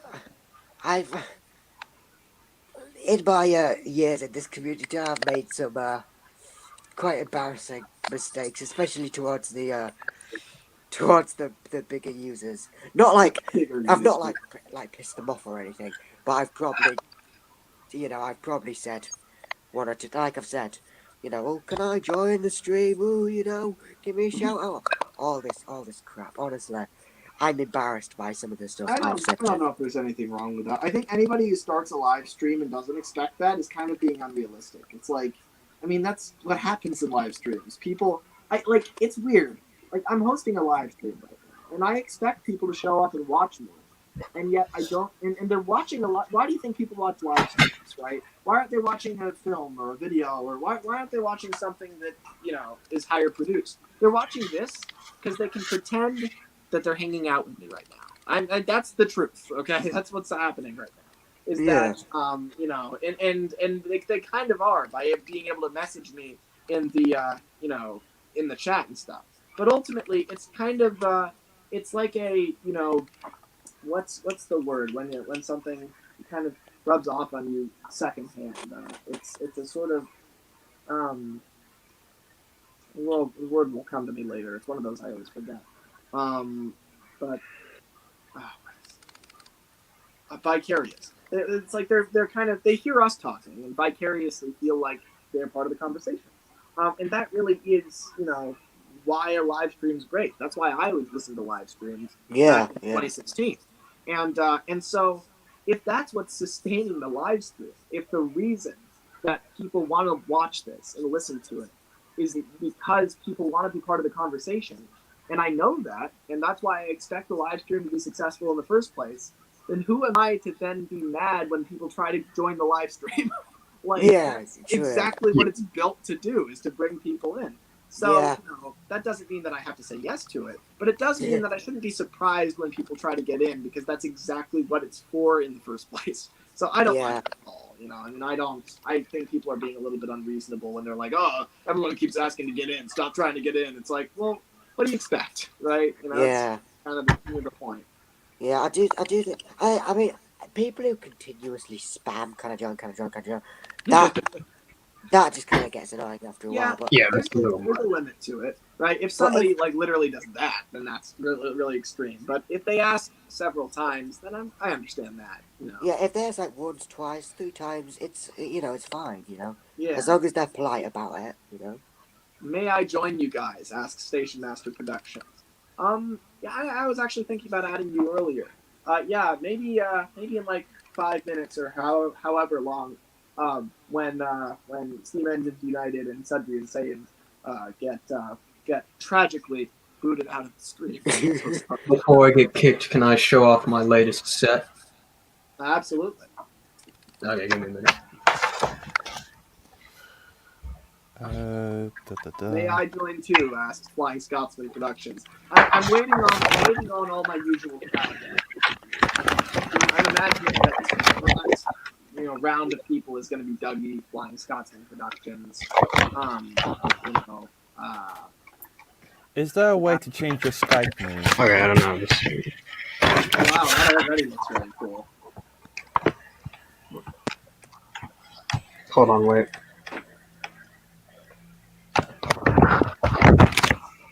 Let me change the view.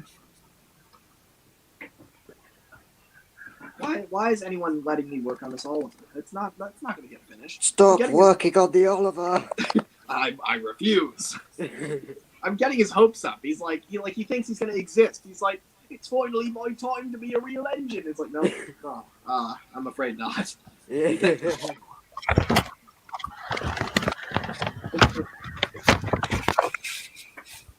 yeah. I don't know how. I can't see what you're seeing, but It definitely looks good so far. Oh yeah, I love that sky backdrop and those trees going on there. That is very nice. Yeah. it's slightly sloped, but I don't know if you can see that or not. Yeah, that's really cool. Yeah. Fine. I think like having a lot of foliage is really what makes a set sometimes. It's like, if you just have a bunch of trees and bushes and stuff, that's really good. Yeah. Yeah, for my series, I'm definitely gonna upgrade my sets because at the minute it's just a bit of a. At the minute it's just a green grass and bit of sky on a background with no foliage. So I'm definitely gonna upgrade for when the time comes that my series is ready to produce. Right. Yeah, I'm trying to do a lot of new stuff with my videos as well. Like I have a lot planned for when I finish all the Tidmouth stuff. I'm hoping to start doing a lot of new things that I've never done before. New effects like smoke effects and ballast and that sort of thing. Yeah. I'm really hoping to add that stuff in because it looks really cool. I really look forward to seeing your Tidmouth set because it looks awesome. Thanks. Yeah, I appreciate it. I look forward to seeing it too because I don't think I'll fully even know what it's going to look like until it's done. Like, I have a vision in my head, but the idea of usually I'm making Railway Series styled sets. So when I make it, it's not like I look at it and think, wow, that looks just like it, because they're never illustrated properly. So like, what am I? There's no version of it already. I have to come up with it. Whereas, it's more about like, wow, that track plan is totally accurate. It's like, it's not the same feeling. Whereas with TV series sets, if I make like a new series sheds and carriage shed and signal box and everything, I'm like, whoa, that looks just like it. And, I'll only know that once I've painted it and put decals on and stuff. But once I've done that, it's going to be really trippy for me because usually I don't recreate the TV series. So that'll be interesting to see. I'm looking forward to that. That'll be pretty cool. Yeah. Well, like when I do build stuff like Tidmouth Station, Knapford Station, Wellsworth Station, Tidmouth Sheds, all this stuff, they'll be my first actual builds. Right. It's gonna be scary.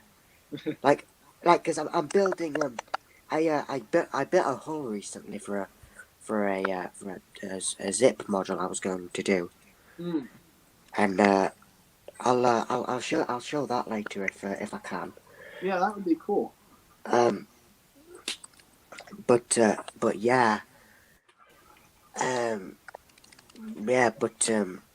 other than that, they'll probably be my first buildings made out of cardboard and stuff. What you gonna do? Yeah. Well, I mean, I think it's like anything. You just start and you just start working on it, and it gets easier and easier as you go.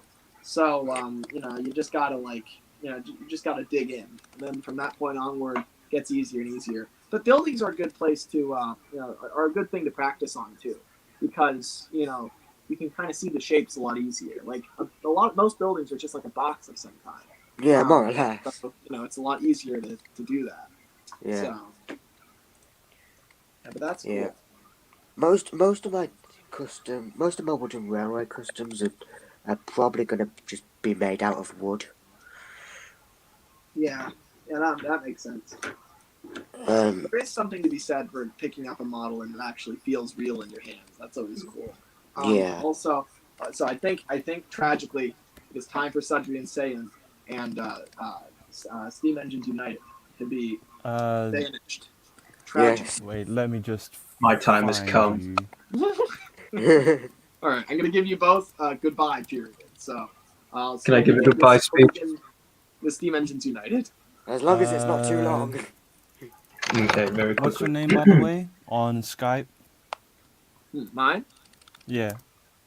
It's exactly what you would think it is, Master of the Lemons. All right. I'll take note of that. To the 15 people listening to this, and to the 3 of you as well, I thank you very much for this great honor of being in this stream and talking to all of these wonderful people. Thank you, and Godspeed. Yep, great talking to you. It was. Yep. And thank you for having me on, Lemmy. You're the best. Well, thank you. Yeah, it's been a blast having you both on. Yeah, Sudri and Saiyan, is it? Saiyan. You say it. Sudri and Saiyan, you are brilliant. You're fantastic. Really nice talking to you as well.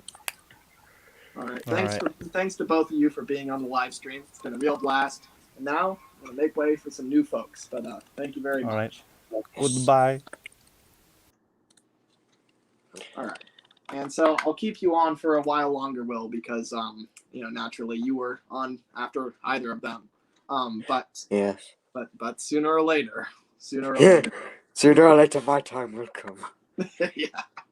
All right. Now let's see. To be fair, it's 20 to midnight where I am. That's so fair. I'll probably stay maybe till 12:30, and then it does occur to me. You know what? I'm gonna bring Dougie in now, just because I want to make sure that it does occur to me that I believe he's in Scotland. Yeah. I swear he's also been waiting for years for this. Yeah, he has been waiting for years, but he's been waiting for years because he's somebody that I have actually talked to on many occasions. And so if I piss him off, it's not irreparable. But yeah, anyway. Dougie! Lemmy, oh my god. So, thank you for waiting your turn, Dougie. I appreciate it. I have nothing better to do with my life anyway, so it's fine. No death threats either. Now, that is something. Oh wait, you want death threats? No, I'm good. I can't. I think I can live without him. In fact, I think I can only live without him. Now. Oh, okay. Okay, well, just know that I will kill you. Okay. Well, very good to know. But yeah. Anyway, good to hear from you. I've been waiting to hear from more people that I've talked to before. I've loved talking to everybody who's been on the stream today, but I have to say some old favorites are very nice as well, and you are one of them. So there you go. So basically, what you're saying is, you like me better than everyone else. Thanks, Lemmy. Of course, yes, duh. Come on. That reminds me when I was like in chat just called Will, everyone was like, "Oh, it's Will Politeski, it's Will Politeski." I was like, "I'm such a disappointment." Hey, by the way, are you Will Politeski? Well, answer the question. Well, you see, I have a secret identity. Oh, you don't say. I've never seen you two in the same room. That's true. That's true. You see, I'm faking this British accent of mine. I'm actually William Politeski, but shush, you can't tell I everyone. thought your British accent was kind of sus. Oh my god. Good lord. Yeah, we should probably pull in another person too. That makes 4. Yeah, we Let's probably. see. I think we Bring said in Eddie. He's been waiting for ages. I think I'll bring him in a little bit. I told Station Master Productions they could come in. Let's see. Invite. Copy to clipboard. Region 3460 Studios is Will Thomas is the Jekyll and Hyde of the Thomas and Friends community. I love that. I don't get the joke. I don't get the joke. Jekyll and Hyde is the whole. What is it? I shouldn't have started this. I don't know how to describe it. It's like an alter ego. There's a man who is also a beast. Is secretly. I haven't read it. I can't. I think I may change my Twitter bio to yeah. that. Yeah. Why not? Oh my god. I don't know. My Twitter bio is just, hey, I will have a YouTube channel, peace and love. Listen, Dougie, this Oliver. Yes, it is.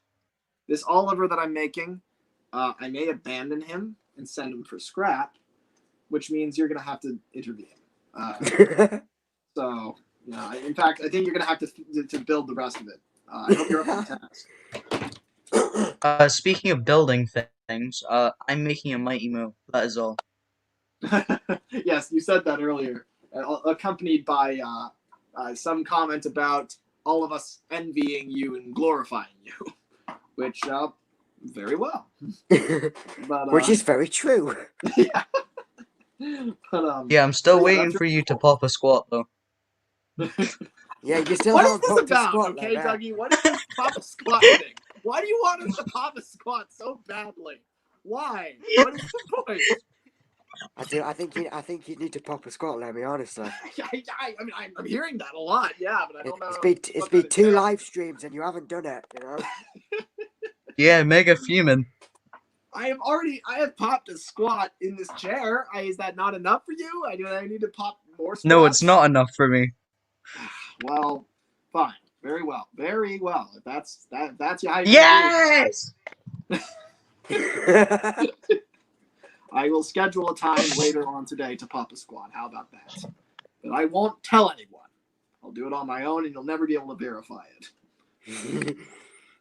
Well, then it doesn't count. Well, I think it does. No. Yes. Absolutely it does. You do make a very good point, actually. You know, you make a very strong argument to the table. See, that's what I thought.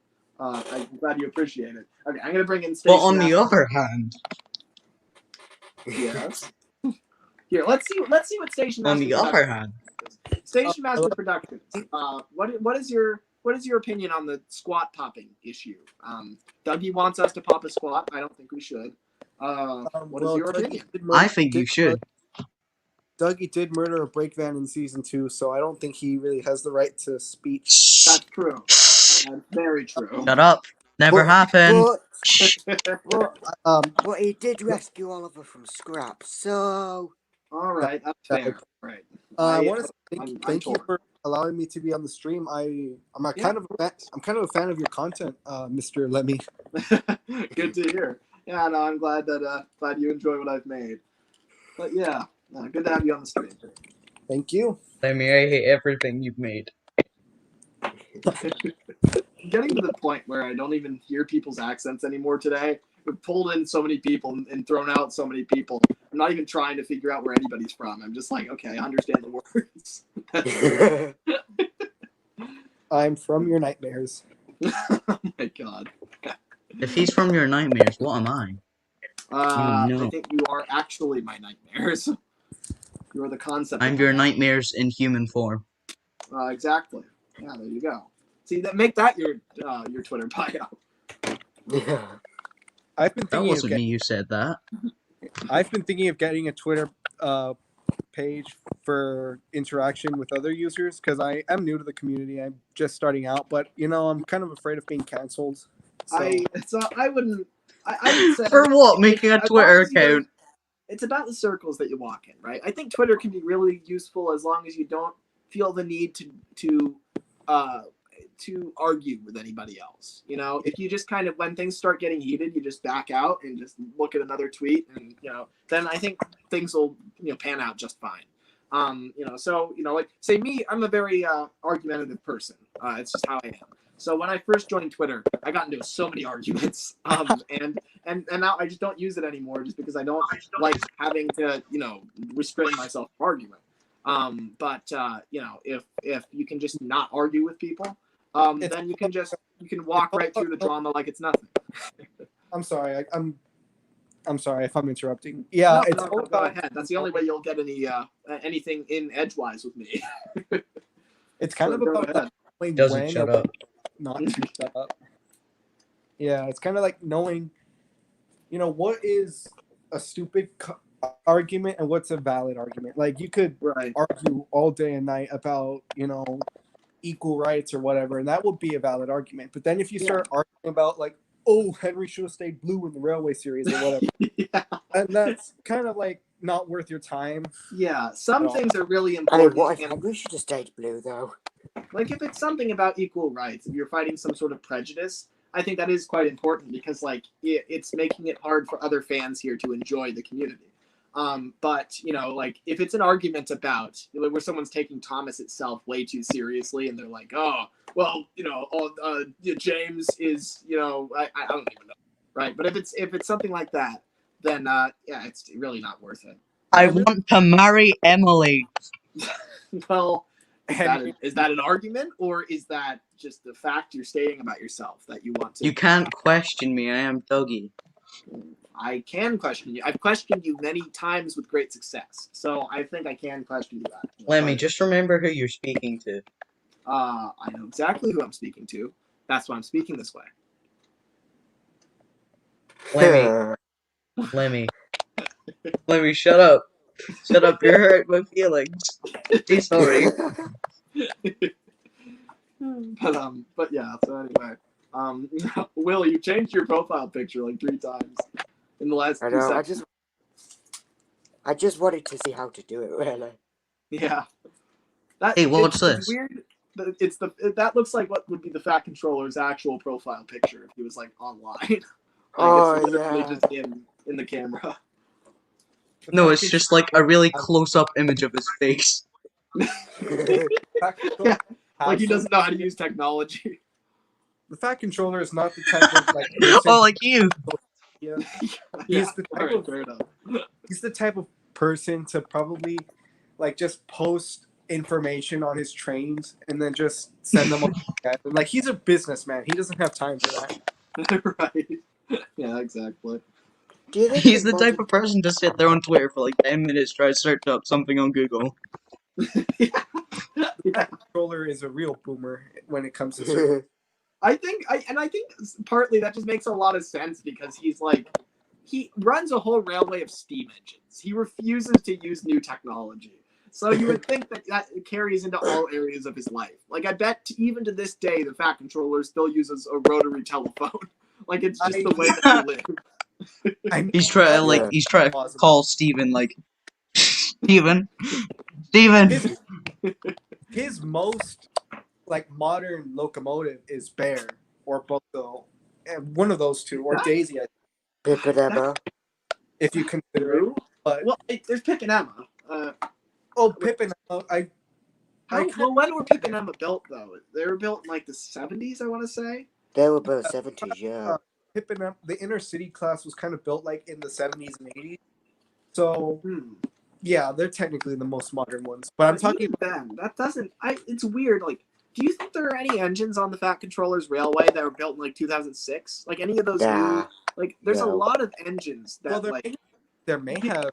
The really ugly Canadian ones that have like their like cheeks are all the way out here. You know what I'm talking about? They've got these like big white things on there. Oh yeah. They're like very modern, and you see a lot of them that like you know what I'm saying. It's like there's a lot of modern engines that look like that. Well, all right then. I'd love to see it. Don't use that tone with me, mister. I'll send you to bed. Well, you don't have the ability, so I don't feel threatened. Do you guys know what I'm in your house. I know you are. You live here. I've accepted that by this point. But it doesn't really. I will eat your lemons. Well, that's not my. I don't even care about. It's not that. All right. Yeah, I put those. All right, there fine. to I'll eat your keep you forks. occupied. You just threatened to eat some diecast toy cars. So good luck with that. Okay. Well, that would actually be a real threat. If you were going to do that, I would probably respond to that threat. But you can't. Hey, let me. Yes. I will. I'm about to eat your diecast toy cars. I'm about to eat your Big Mac. Served him. Take the channel over. All right, I'm over it. I'm about to eat your Big Mac prop and then go to McDonald's and get a Big Mac. I Big really Mac do need and a to- Big Mac.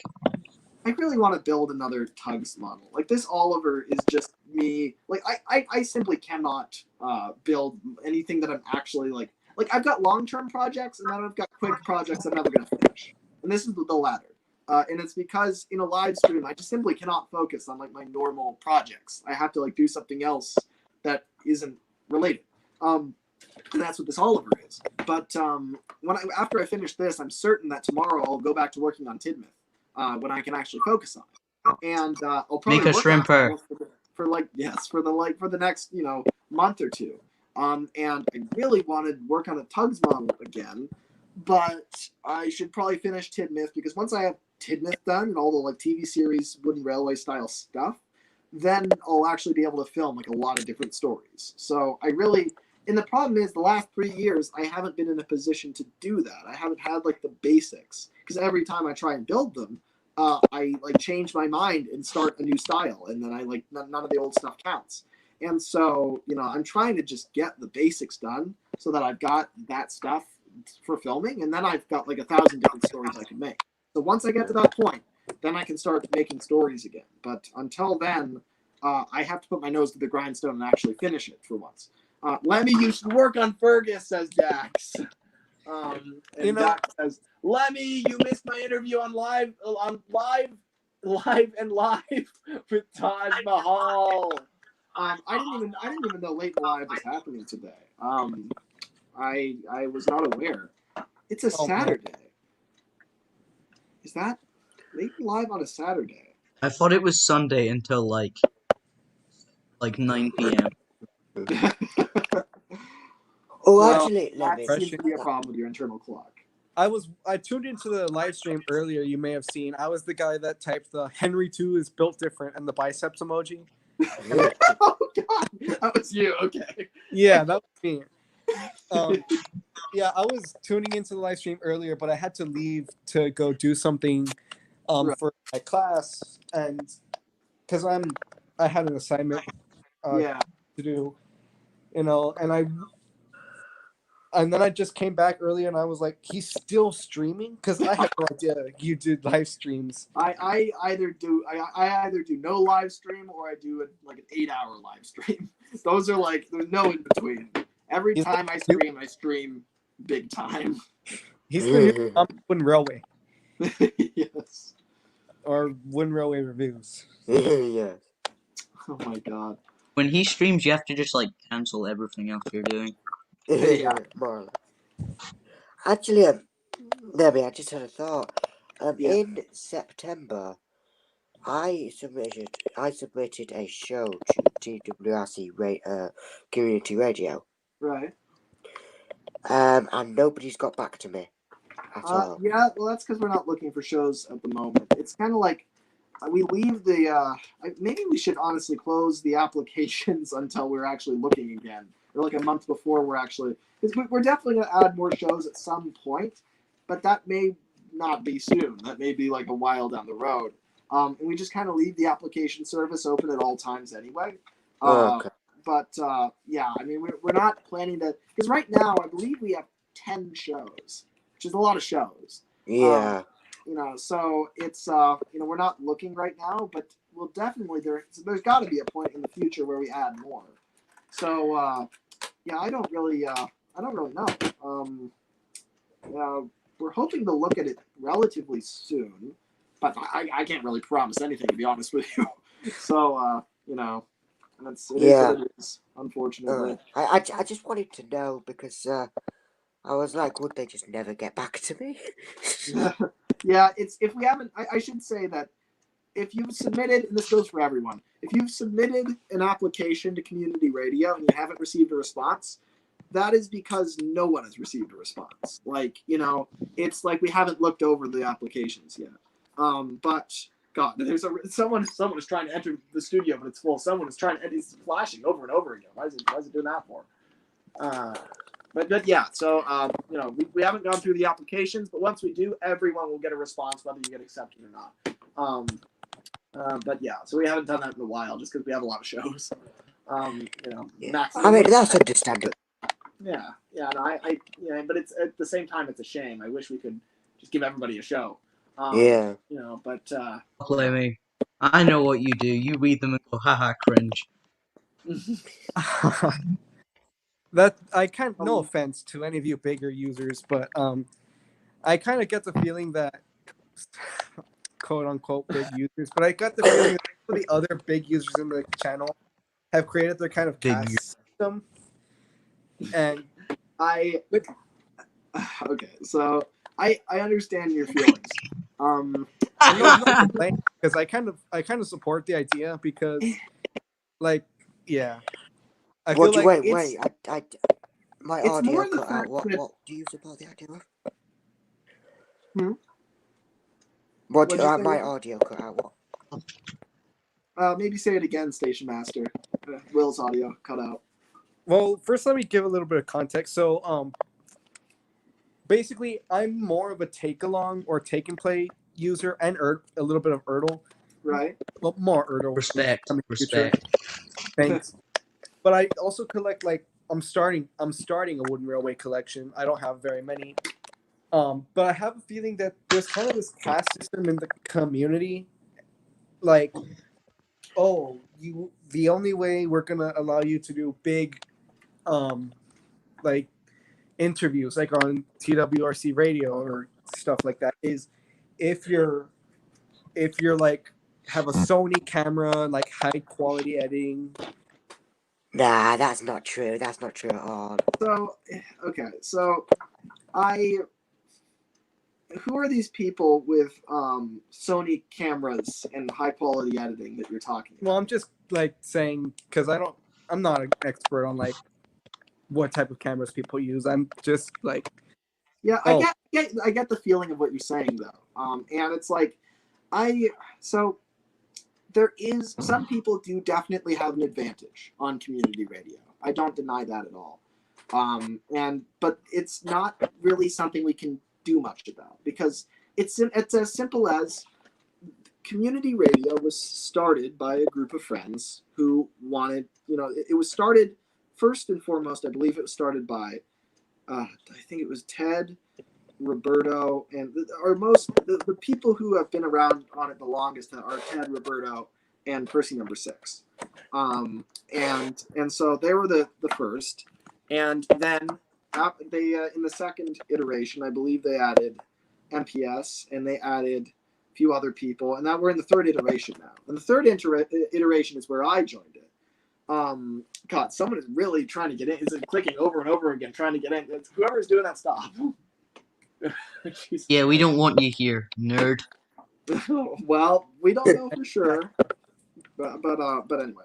All right, so you know, so now we're in the third iteration of community radio, and this iteration, I joined it, Multi joined it, and then subsequently left when Top Tens, you know, when he decided he was done with Top Tens, and Matt was in it before, so he came back to it. But anyway, the point being, when you're running a channel on YouTube, it's a lot easier to bring in people you know than people you don't know. It's as simple as that. And like, don't misconstrue what I was saying. Like, I'm not complaining. I'm just saying that like I've noticed that there tends to be like a kind of pattern in the people who appear on like those. Yeah, like, and you're right about that pattern. But I think ideally that pattern would be broken a bit. It's hard to break though, because it's easier to bring in people that you know and are familiar with. Just because you can contact them more easily and you're aware of them, and you know that's that. You know, but yeah, I mean, you know, it's I mean, it's difficult to branch out. You know, but we do our best. But you know, there's only so much that we can do there. You know, like there's a lot of people on community radio who like need a guest and they need to find a guest, and then they like put out a message and like nobody will, you know, respond to it, and so they end up having to, you know, scrounge somebody else up, and it's like, you know, it's really, you know, there's some shows. I see a bit of the reverse as well. It seems like there are some people who are, there's a lot of people who are desperate to get on Character Gallery, despite the fact that we don't do guests anymore. And yet there are a lot fewer people racing to be on Track Plan Banter.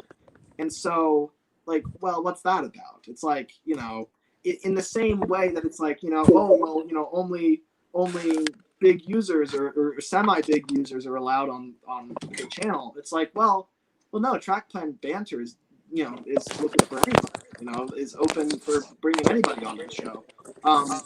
But yet nobody's racing to it. Almost as if the audience themselves are deciding who's a big user and who isn't, and saying, well, Dustin's not a big user, I don't want to be on his show. And so it works both ways, right? Like, if this is really, you know, I can't place the blame squarely on community radio for this. You know, so, you know, I think the audience, in a way, I think that we do kind of live in a hierarchy in this community, but I don't think it's an imposed hierarchy. I think it's one like kind of everyone's, you know. Yeah, go ahead and speak, please. No, you can. No, I want to hear what you have to say. I've been talking long enough. Yeah, I think this kind of live in a society. We live in a society. No, but I think this kind of like hierarchy, it has a lot to do with the fact that like a lot of the quote unquote big users have been around for so long and have had time to like gain experience and grow, and like therefore they're creating such excellent, awesome content, and it kind of like psychs other people out because like they're saying, oh well, I'll never be able to make content that good, so they'll never want me. And so like this kind of like hierarchy is being created by like people themselves. Yeah, that's exactly what I think. Is like, I think we do live in a hierarchy, but it's a hierarchy that is perpetuated by the people who put themselves at the bottom. And so it's a real mess. It's like a big circle. It's like, you know, okay, well, you know, these big users are never going to want me. So in that phrase, somebody firstly says, like, I think we got to stop using the term big user firstly, but we kind of have to use it when we're talking about this sort of thing. Users with higher amounts of subscribers. Will has vanished. You know, I'll bring him back in if he... Big users, more like users with a lot more power. I mean, the question is what power means, though. We need to eat the big users. But I mean, what the hell does their subscriber count mean in real life? Like, if you were to see them on the street, what would happen? Like, if you said something that they disagreed with, what are they gonna do? The other thing, though, Dougie, that's very important is that we aren't on the street. We are on the street. We are on the internet. This is our street. So we are in the real world. We users run this website. But that's the thing. I'll have you know that the Thomas community runs Twitter. We've all been sitting here on this live stream and spending a large chunk of our day involved in it. So this does matter. Lemmy, don't guilt trip me right now. How am I guilt tripping you? How aren't you, Lemmy? How aren't you? But you know, we've been on this. You know, the point is, you know, our internet experiences matter a great deal as well, and so I think that, you know, if you, it's just strange that, like, it seems like a lot of people desire to speak with the big users, right? And I'm not sure why that is. I'm not positive, but I understand it and relate to it. Like, you know, I mean, when I first came to the community, those were all the people I wanted to talk to. I wanted to talk to Turtles and MPS, and it's funny. It's like I've talked to all those guys, and I really like them. but they're not the people I spend all my time with. I spend all my time with Roman and Will and Multi and Matt and James and Ted and Miles and you know, like I mean you might And not me, even but know you all just the don't names know that him. I just said. You know, and that's the thing is like, you know, you'll. Oh, we lost Will. Yes, we did indeed. I'm waiting for him to. His return. iPad died, but he's back now. Oh, okay. Oh yeah, I didn't notice. I'm sorry. I'm just not very cognitive. Well, yeah. I mean, we're Sure, focusing Will's on gonna be this fuming that you didn't notice. All right, Will. So you can jump back in here if you like. All right, and I will pull you back in if you follow the link again. Or I'm gonna try to, in fact, send the link again just in case. This whole link thing. Oh, there it is. Very good. Henry Hello. Number 3 Gaming just said "fuck you" to me. You've just completely disregarded my feelings and made me feel really sad. My God. But, You're such a meanie. But my Henry do Number 3 with Gaming others. says cut your hair. No, I won't. Thank you. I can't If you remember won't cut who's- your hair, I will. All right. Well, I might take you up on that and be my I personal. can't remember who said it. Someone in the chat earlier said you're becoming like George Carlin. that was Matt. Yeah, 70s George Carlin. I mean, it's not incorrect. But anyway. So the whole hierarchy thing, I understand why people feel excluded a lot of the time. Especially, this is what I said earlier, and what I say a lot is that anytime there is a group of Thomas fans that comes together and Someone's gonna forms feel a group excluded. that produces something that people care about, they come under fire of some sort. You know, like, because community radio is something that a lot of people care about. Not a huge number of people, but a lot. And a lot of those people want to be on it, and we are the ones who are deciding whether they can or can't. And so it is kind of unfair in some ways, but at the same time, what other way can it really work? It's like it's hard to really get around that.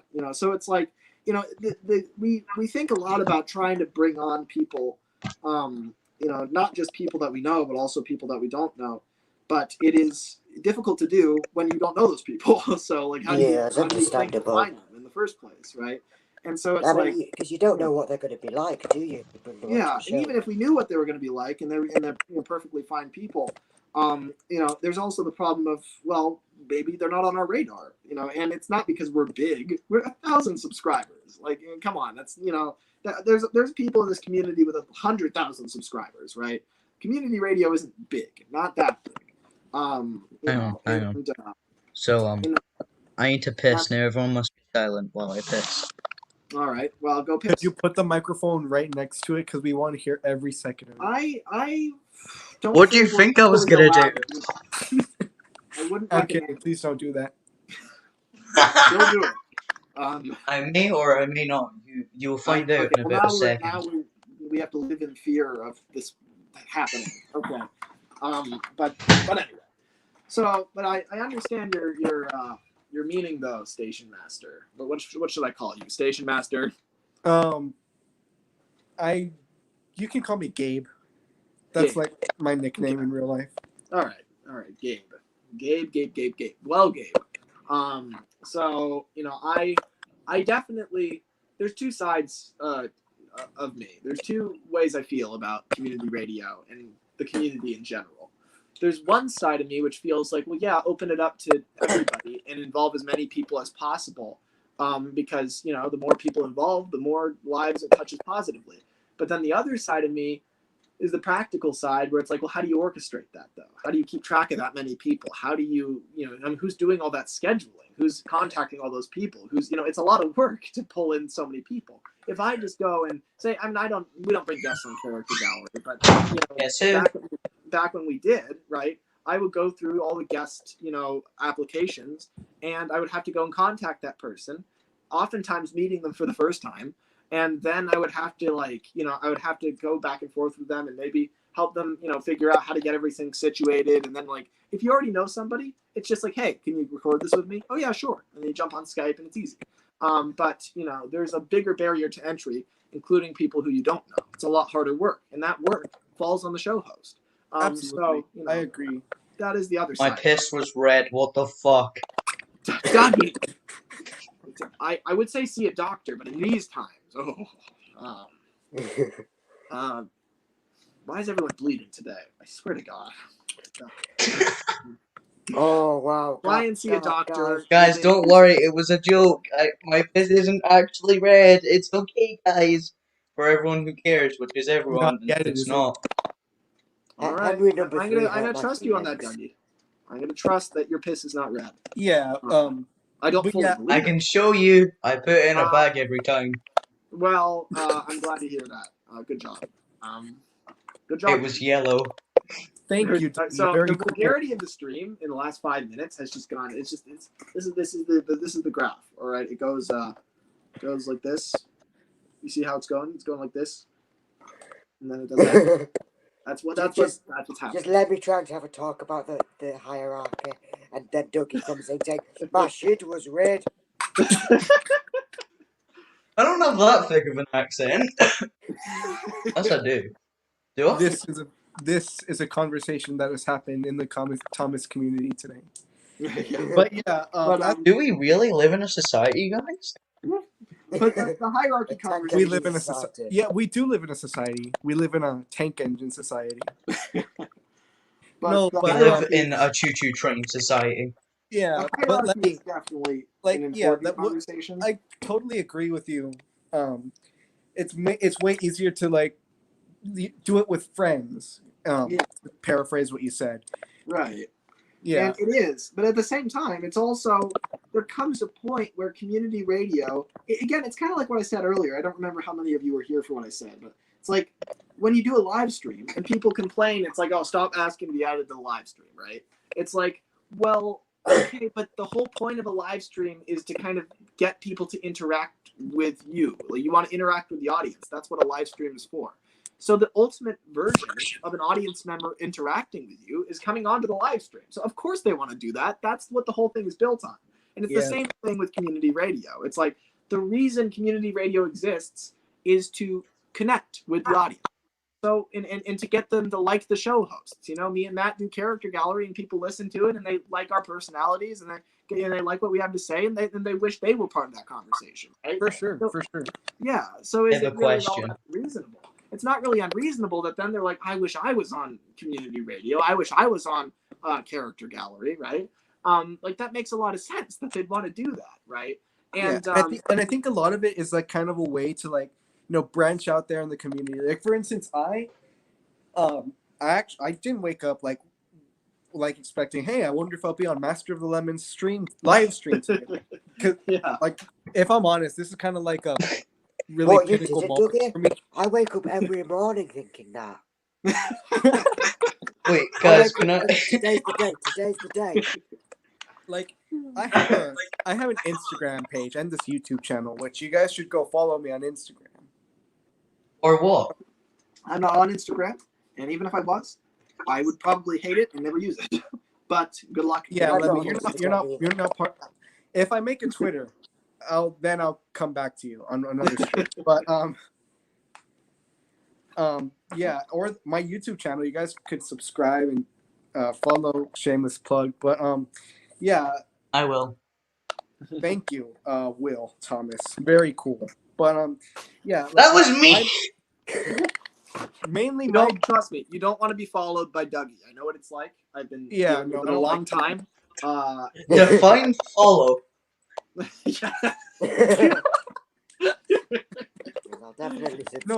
I'd say it's more living with you, but not consensually. Well, all right then.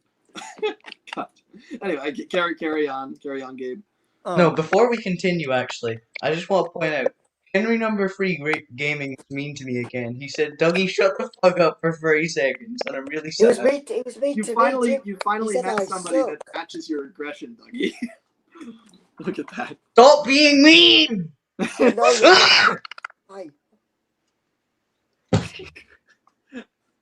this message that Henry number 3 Gaming just wrote. Jesus Christ. What? All right, we're gonna move on from that. So I please, think he's keep doing carrying it on. because he's muted. He's that's the baiter. Fuck Baker. Whoa, I came. Sorry about that little interruption. I was something happened, but just now. But Yeah, no so what was I saying? I did. Oh yeah, so Oh fuck. like I'm gonna start making like videos in the community. Like I have a whole series planned out, and I'm about to start writing the script for season 1 of my series. Wow. But before I like really like start making videos, I kind of want to like branch out and I have been talking to some other users on Instagram and like on YouTube and stuff, like making friends to sort of like improve the quality. If you get what I mean. So yeah, no, I do get what you mean. I think a really big part of this community is like branching out and like making new friends, because that's one of the great things about this community. Like if you think about like in your personal life in person, who else do you know that you talk to every day that has this much of a knowledge of Thomas the Tank Engine as you do? Nobody. Like, yeah, come on, nobody. Yeah. Exactly. So like this community is a really good opportunity for people to like mingle, make friends with people who have the exact same interests as you do, and like make your own stuff. Yeah, exactly. And it's fantastic. I would say that really what got me to make a lot of friends in the community was making my series. When I made my first episode and the first few, it created a conversation starter. It created something for people to know me by before because otherwise you kind of need a reason to start talking to people. I mean, you can definitely start friendships without some sort of catalyst, but it helps a lot to have like a series or something just to begin with, just so people know a little bit about you and your interest in Thomas. You can certainly do it the other way around, and having friends, kind of comment on your series and give you your, feedback really helps to, to make it, better. But I would say that it helps to, the more you get out there, the easier it is to make friends because they have something to know you by. That's part of it. That's also another thing. Like before I like start doing series and stuff, I want to like make something for people to know me by, like so people could know exactly what my thoughts are on certain stuff, like this new Thomas reboot that we're gonna get next year. So like I plan on like doing discussion videos or discussion live streams on Instagram and YouTube, just so that people kind of like know me better. Like I want to give people a reason to know me, to start up conversations. Right. Like I'm not sure if you well, Lemmy probably, but Dougie and Will, I'm not sure if you guys have seen like the Unlucky Tug's recent YouTube essays on like all these different Bro, who the fuck hasn't it? Why would I have seen them, but they wouldn't have? Oh well, these people well, I just didn't know. I'm sorry. I just find it funny. It's like I have a name, What exactly is it about me that would be different? Like I've never spoken to the Unlucky Tug. This was a joke. Tweet. This whole thing was a joke. I thought, hey, what if I treat these guys less than Lemmy to put them in their place? Like it was a joke. But that's the premise of the Hey, joke. what the fuck? Hey, what the fuck? But the premise of the joke is what I find interesting, because it's like, well, it does, like the idea that if I have watched Unlucky Tug's stuff, that somehow makes me more impressive. It's like, if anything, I'm spending more time watching another person's stuff instead of making my own, and so that makes me less impressive, I would think. Yeah. I don't know. I don't. This is what I've been saying for ages. Lemmy will explain a joke for no reason. Yeah, he's kind of like he'll go into an in-depth analysis over it. For like when someone says fucking like he's a boomer, and then he'll explain what the fuck a boomer means for like 12 minutes. Lemmy's like the weird English teacher you have in middle school that will overanalyze everything you say to the extent. But that's the thing. Wait, this reminds me of a story. Yeah. Oh, this reminds me of a fun story, actually. Okay, By the way, anyone who thinks I'm annoying, you better stop. It hurts my feelings. So Yeah, I anyway, think you're kind of annoying. in maths, plain and simple. I called my math teacher a boomer, and then she literally did the same thing I actually described Lemmy doing, as going through like a 10-minute lecture about what the fuck a boomer means, and like she literally wrote down on the board like a time period where the boomers come from. We're talking about like I think that is exactly. In fact, that's exactly how to get people to stop calling you a boomer, is by actually listening to them and taking them seriously. And then they're like, no, that's not what I wanted. It's like that time we were talking about shipping, Dougie, and then I actually took you seriously, and then you panicked. It's like that. Hey, yo, shut up! That didn't happen. That didn't happen. Oh, it happened. For anyone who's just joining the stream, for context, Dougie went to the restroom and his fecal matter was red. Oh, actually, It was I've not. just So he says. But the point being. So anyway. So jokes, right? I think that a joke, like I'm good jokes, at are them. not meant to be taken seriously, but they do have premises built into them. And so it's very interesting to analyze the jokes a person tells because they reveal a lot about their underlying beliefs. Because when you tell a joke, the things that are meant to be funny in the joke are clear. But what's revealing are the things in the joke that aren't meant to be funny, that were just basic premises that they figured would be understood by everybody. And that's like that. I find that sort of thing very interesting. Like, for instance, if if I don't know, I can't come up with an example on the spot, but I think it is I'm worth scared to analyzing tell a jokes. joke, and then Lemmy's gonna diagnose me with like psychopath. All right, tell a joke. Tell a joke so Psychopath. I can answer it. I dare you. I'll tell a joke. Knock What? knock. Okay. We I have a should joke. I have a reboot the joke. I have a joke. Okay. So, a man walks into a bar and asks for a beer. Another man walks into the bar and asks for some wine. Classy. And then another man walks into the bar and says, "Ow." Oh, I get it. Hold on. What was the second part? I diagnose you with stage 1 He walks. psycho.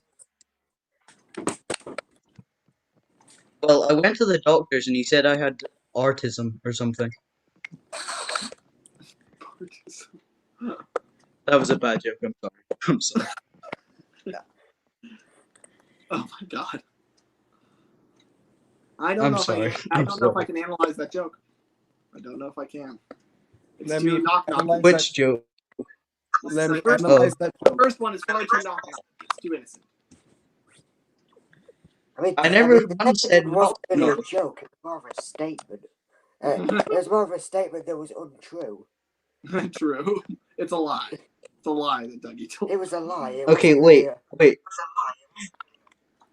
My Guys, friend the great Henry discovery. Number 3 Gaming said, Great discovery you is guys show me. on Amazon Wait. Prime US. He says.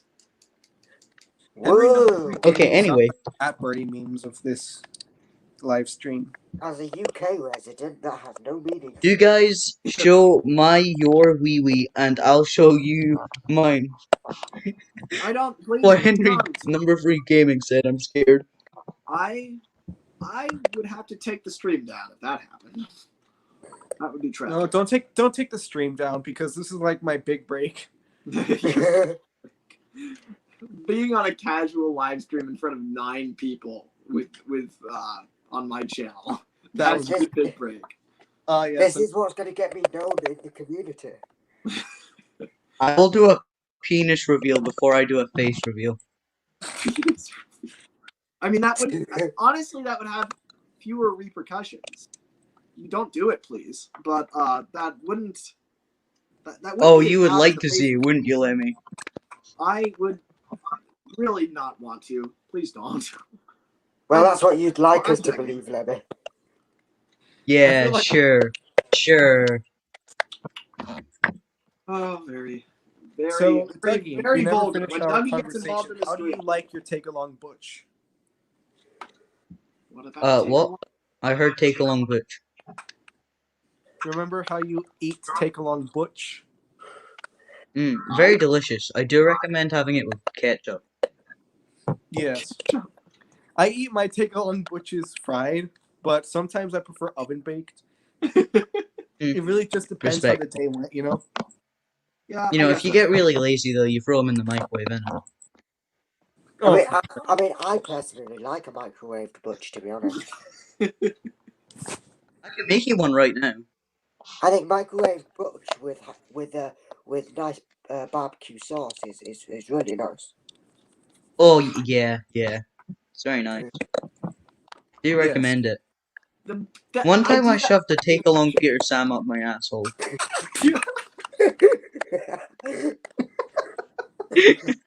It's still in there to this day. This is why Dougie needs to be saved till the end of the stream. Oh, Grandpa, Everyone's got whatever home, happened? just so we can be safe and avoid. Hey, yo, wait. any Okay, wait. disturbances. Okay, so joking aside, Yeah. Henry number 3 Gaming just said something kind of offensive, guys. Cancel him on Twitter. That's the easiest solution. No, I'm not joking. That is kind he of actually offensive. said something bad. Henry number 3 Gaming. Why say these things? Is it in the chat? That's a slur, bro. Oh. It is a slur. We're not allowed to say that. Not appreciated. So, I want to hear. I hear. I'll do the thing we should do. I'll give him attention, or her. So, Henry number 3 Gaming. Why would you say that? Do tell me why you would say that to my good pal Dougie. What's worse about this is that I'm technically gay anyway. Technically. Ooh, I love the technically part. Well, I'm bisexual, so like. Technically, on technicality. He's halfway there. Technicality. Dougie, you sick. Oh, we're halfway there. Number 3. Oh. Why does he hate me? Like, this is getting beyond a joke. Oh dear. Some jokes are funny, but not this one. Can I join? Let's see what the comments are saying. I'm sure the comments would love to. Can I join next week? Deuce. It starts at 3:35 p.m. What? Can I join next week? Deuce. Does anyone know what he's talking about? No. I think he's saying, Lemmy, can I join next week? Due to it starting at 3:35 p.m. How does he know that there's? That is such a specific question. It is very specific. It's unsettling. Hey guys, just a little question. When I put my take along butch in the microwave, sparks shoot up and the microwave shuts down. Is this normal? Right. Well, you see, what you're meant to do. You get the sparky Christmas. Right. What you're meant to actually do is you're meant to take off the hook. Not a lot of people know this, and that's how house fires start and stuff. But you're meant to take off the hook because that's how it burns. Now you don't want a burnt butch, and I can learn from experience that burnt butches do not taste nice. Now, well, I mean, but if you are frying them, you can keep it on. I want to send a message to Henry number 3 Gaming. Don't say anything else dickish, or I will put you in timeout. That's your one chance, Henry. He told me to go fuck myself. After that, then he's gonna get put in timeout if he says anything else. Yeah, stop bullying me. It's really mean. I don't like it. Back to the culinary discussion. Well, that's the name of an episode of somebody's series. So I can't. Lemmy, have you ever had a butch sandwich? A butch sandwich. You know, oh my god, I do recommend them. For inexperienced chefs, an Ertl butch is much easier to cook. For inexperienced, imagine you ordered a sandwich at a restaurant, and then the waiter puts it down on your table, and you look at it, and there's like the imprint of like a butch sticking out at the top of it. You look at it, and you're just like, well, I don't know how to eat that. But then you open it up, and you look inside, and it's all just normal ingredients, like lettuce and tomatoes and stuff. And then you close it again, and then there's still the imprint there. Would you eat the sandwich? Yes, absolutely. Well, Bro, it what do you think my sandwiches look like? I put useful engine 11 says I put my Big Mac in the microwave, and then when I pulled it out, it turned into Mighty Mac. Oh, that's I think someone ate him, and that's probably why he wasn't around after Series 12. Thomas is pulling fake cars filled with shit. Okay, vulgar, Henry number 3 gaming. I'm gonna put you in timeout. Stop saying vulgar things. A properly seasoned the worst thing Urkel to ever handle. happened to my food. I once was where at did a it go? restaurant, and when my plate of Big Macs came out, there was an old-shaped Henry just in there. That would be kind of scary. That's the best part. If an engine just like, if there was just a wooden railway, like if there was like a white face on your front porch, right? You just found it out there one day. I would just take it. Like, don't ask questions. That's what Turtles has been doing for like 4 years now. But that means, that somebody in the community came to your house, found where you lived, left that there, and then left. I mean, that's what I've been doing for I Turtles. mean, how do you know it was I'm a the guy who's community member? Lemmy, I'm the guy who just have you drops ever them off questioned why there was a take-along Douglas at your house like 2 years ago?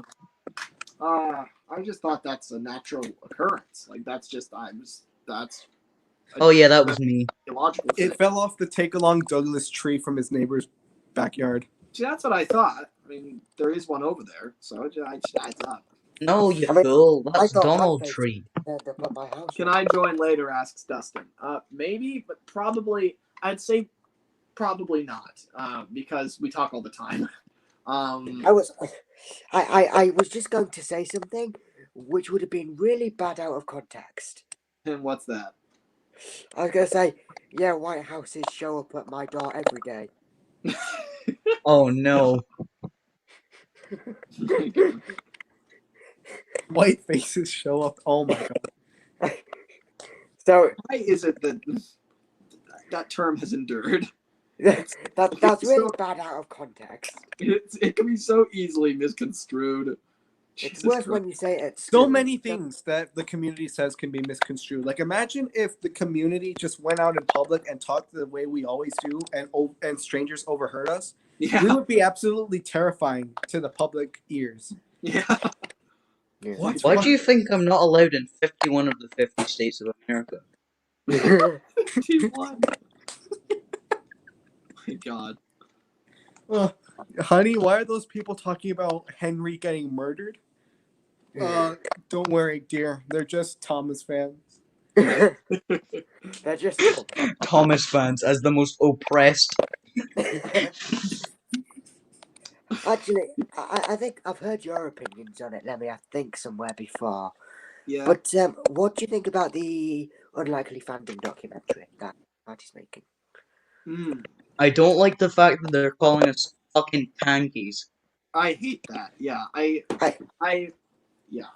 mean, they're like I think here's the thing. I appreciate the goal of the documentary. I like Cardi. I've spoken with him, a little bit, but at the same time, anytime there's an outside view of the community from someone who isn't in it, it's really like it kind of comes off as ignorant, but it's not intended to be. Like, I agree. And but the thing is, I mean, Cardi is a Thomas fan, but it's kind of what he's making is kind of to introduce our community to the outside world, or to introduce the outside world to our community, as in like, here's what's going on with them. But I don't really want that. It's like if it were up to me, like, I don't want to have to get down on our hands and knees and explain to the world why we're normal. I just want to be us, and eventually they'll come around, and if they don't, it's their loss. And I think it's kind of hard for me to explain how I'm normal. I think kind of like the premise of an unlikely fandom, it's kind of I think the idea of showing like, the fun that we have in the community is a good idea, because like there's a lot of fun stuff. Like, I know they were there at Shining Time 2019. Yeah. I know that they've gone and filmed at many locations with other users like Matt Michaud, Ed's Trains, and all those. And I kind of think like it's cool to show off like kind of the fun that we have, like behind the scenes and at meetups. But at the same time, like talking about like, oh, this wild group of people out in the wild. Yeah, that's the part I don't like, is that it's kind of, I get that vibe off of it, and I guess I don't like the fact, the idea of making a documentary about us is, on the face of it, bugs me, because it implies that we are so unusual that we're worth making a documentary about. Exactly, that's my point. Like, it's like, I don't think we are. I mean, it's a little. We're just feels a little bit exploitative. Is all I'm saying. Yeah. Now it might be a wonderful piece of art. Where's It the might be doggy an documentary? excellent film, right? I'm sure it will be, but it just. I feel very strongly. It seems like a lot of people in this community desperately want to just be normal and just accepted by people who aren't Thomas fans. And to the point of even like, they're like seeing this documentary as their chance to show the world who we really are. And it's like, I don't think that's a healthy thing to want, really. I think we should embrace who we are. And if other people, have a problem with us, then they need to change, not us. I mean, it's like as simple as that. I mean, we just like talking trains. Okay, that's all. It's not really a big deal. It's a pretty specific thing, sure, but if yeah, it's a bizarre. At the end of the day, the community is just a group of regular people with a hobby, and like you don't see documentaries going around like other rail fans who aren't necessarily into Thomas. Like you don't see people making documentaries on like, oh, this person collects Hornby model trains and he builds them in his house. Like no, because that's a regular thing to do, and so is Thomas. Like, and the only difference is the face. Yeah, and so it's just a hobby, and people are making it seem like we are this special kind of group. Like no, we're just regular dudes and girls. Yeah, no, absolutely.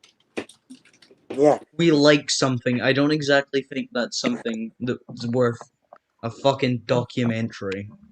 Yeah, that's the thing. Is like, and it's like, I think that Cardi should go and produce this if he wants to. I'm glad he can pursue his art, but then at the same time, I guess I don't really. It's kind of it. I feel like it's making apologies for the community and for us being Thomas fans. And like, I don't think we should stoop to the world's level and try to explain what we are. I don't think we need to do that. I don't think that we should have to do that. And and that's kind of the thing. I don't agree with the principle of it. The film may be excellent, and I like Cardi, but for me personally, if I'm gonna be honest about how I react to the premise, it makes me a little uncomfortable. I don't like the idea of unlikely fandom, but because it's making a statement kind of on the community at large, and I feel uncomfortable with that. But at the same time, I'm not going to stop him. I don't think anyone can or should stop him. But it does feel a little weird that one guy can color how a large amount of people outside our fandom look at us. Like, no one should be able to define me but me. And yet, by making a whole documentary that defines the Thomas community, he is defining me, and I didn't really consent to that. But it's not a huge deal. There are bigger problems.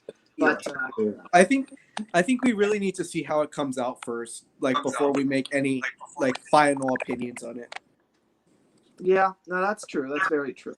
I'm just kind of speaking from the heart, but it's certainly we don't have the full story at all yet. So, and even then, I probably even won't watch it then, just because it's not the type of thing I'd watch. So it's not really fair for me to give the final say on that. But those are just my kind of gut reactions. So take them with a grain of salt. Henry number 3 Gaming says Daisy the Diesel's rail car has sexy wheels. Good to know. I mean, I told you, Henry number 3 Gaming, to stop being vulgar. We just call him Henhead. I wonder honestly if we should bring them on and just talk to them and actually see how they respond. That would encourage people though to be vulgar, and I don't appreciate that. It's not even the vulgarity; it's the weird undertones to it. Like it's one thing for Dougie to talk about his piss being red. That I don't have a problem with that. But then if someone says Daisy has sexy wheels, that's like very mildly sexist, and it's like that's what I mean about jokes, right? Some of them are just jokes, and others kind of say something deep down, and it's like just kind of have an undertone of like Dougie, you can be really edgy, but I can also kind of tell, like, you're clearly a really good person. There are certain places you never go where you easily could. That's because he has a restraining order. I told you not to tell anyone.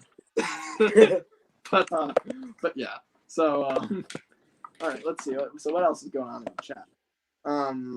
Murdoch has sexy wheels. True. So let's see. So Lemmy, how is Oliver, and could I join? Oliver is just certainly not nothing right now. You know, that's a spitting image of Oliver. Yeah. Well, thank you. I mean, he's a little. There's a few things missing, but I think he's. Well, guys, if you don't mind me interrupting, I think this is the part of the stream where I love you and leave you. That I appreciate you making that statement yourself, Will. It has been an absolute pleasure having you on the stream, and thank you for attending. Yes, indeed. Lemmy's low-key wanted him gone for like 30 minutes. I'm kidding. No, it's quite the opposite, really. But yes. Can I just correct mispronunciation you made earlier, Lemmy, before I go? Yes. And it's really annoying. Do you know the Keithley and Worth Valley Railway? You know Arthur's basis? Yes, well, you've been pronouncing it Keeley, and it gets on my nerves. Okay, so how do I pronounce it? Say it again. It's Keithley. Keithling. Keithley. Keithling.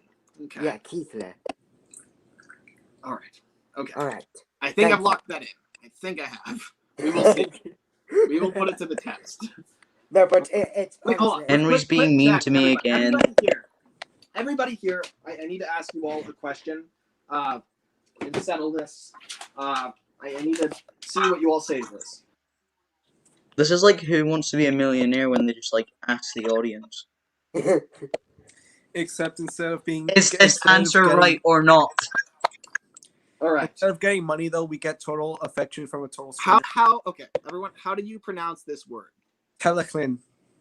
Tally Flynn. No, Okay. like... Tallylyn. I pronounce it weird. There's no F in Tallylyn. that word. Like, if you want to say it like a American, it's Tallylyn. Okay. If you say it like British, it's like Tally Flynn with an F. But if you say it properly like Welsh, the F, quote unquote F, is like with your tongue, like Tallyflynn. Tallyflynn. Tallyflynn. Yeah. See, that's what I thought. Okay. So I think the most beautiful one is to say Tally Flynn. But Tally Flynn is what I hear the most often. But I always said Tally Lynn growing up, which sounds American. I always say Tally Lynn. Yeah. Huh. I don't know. I don't know which one to say.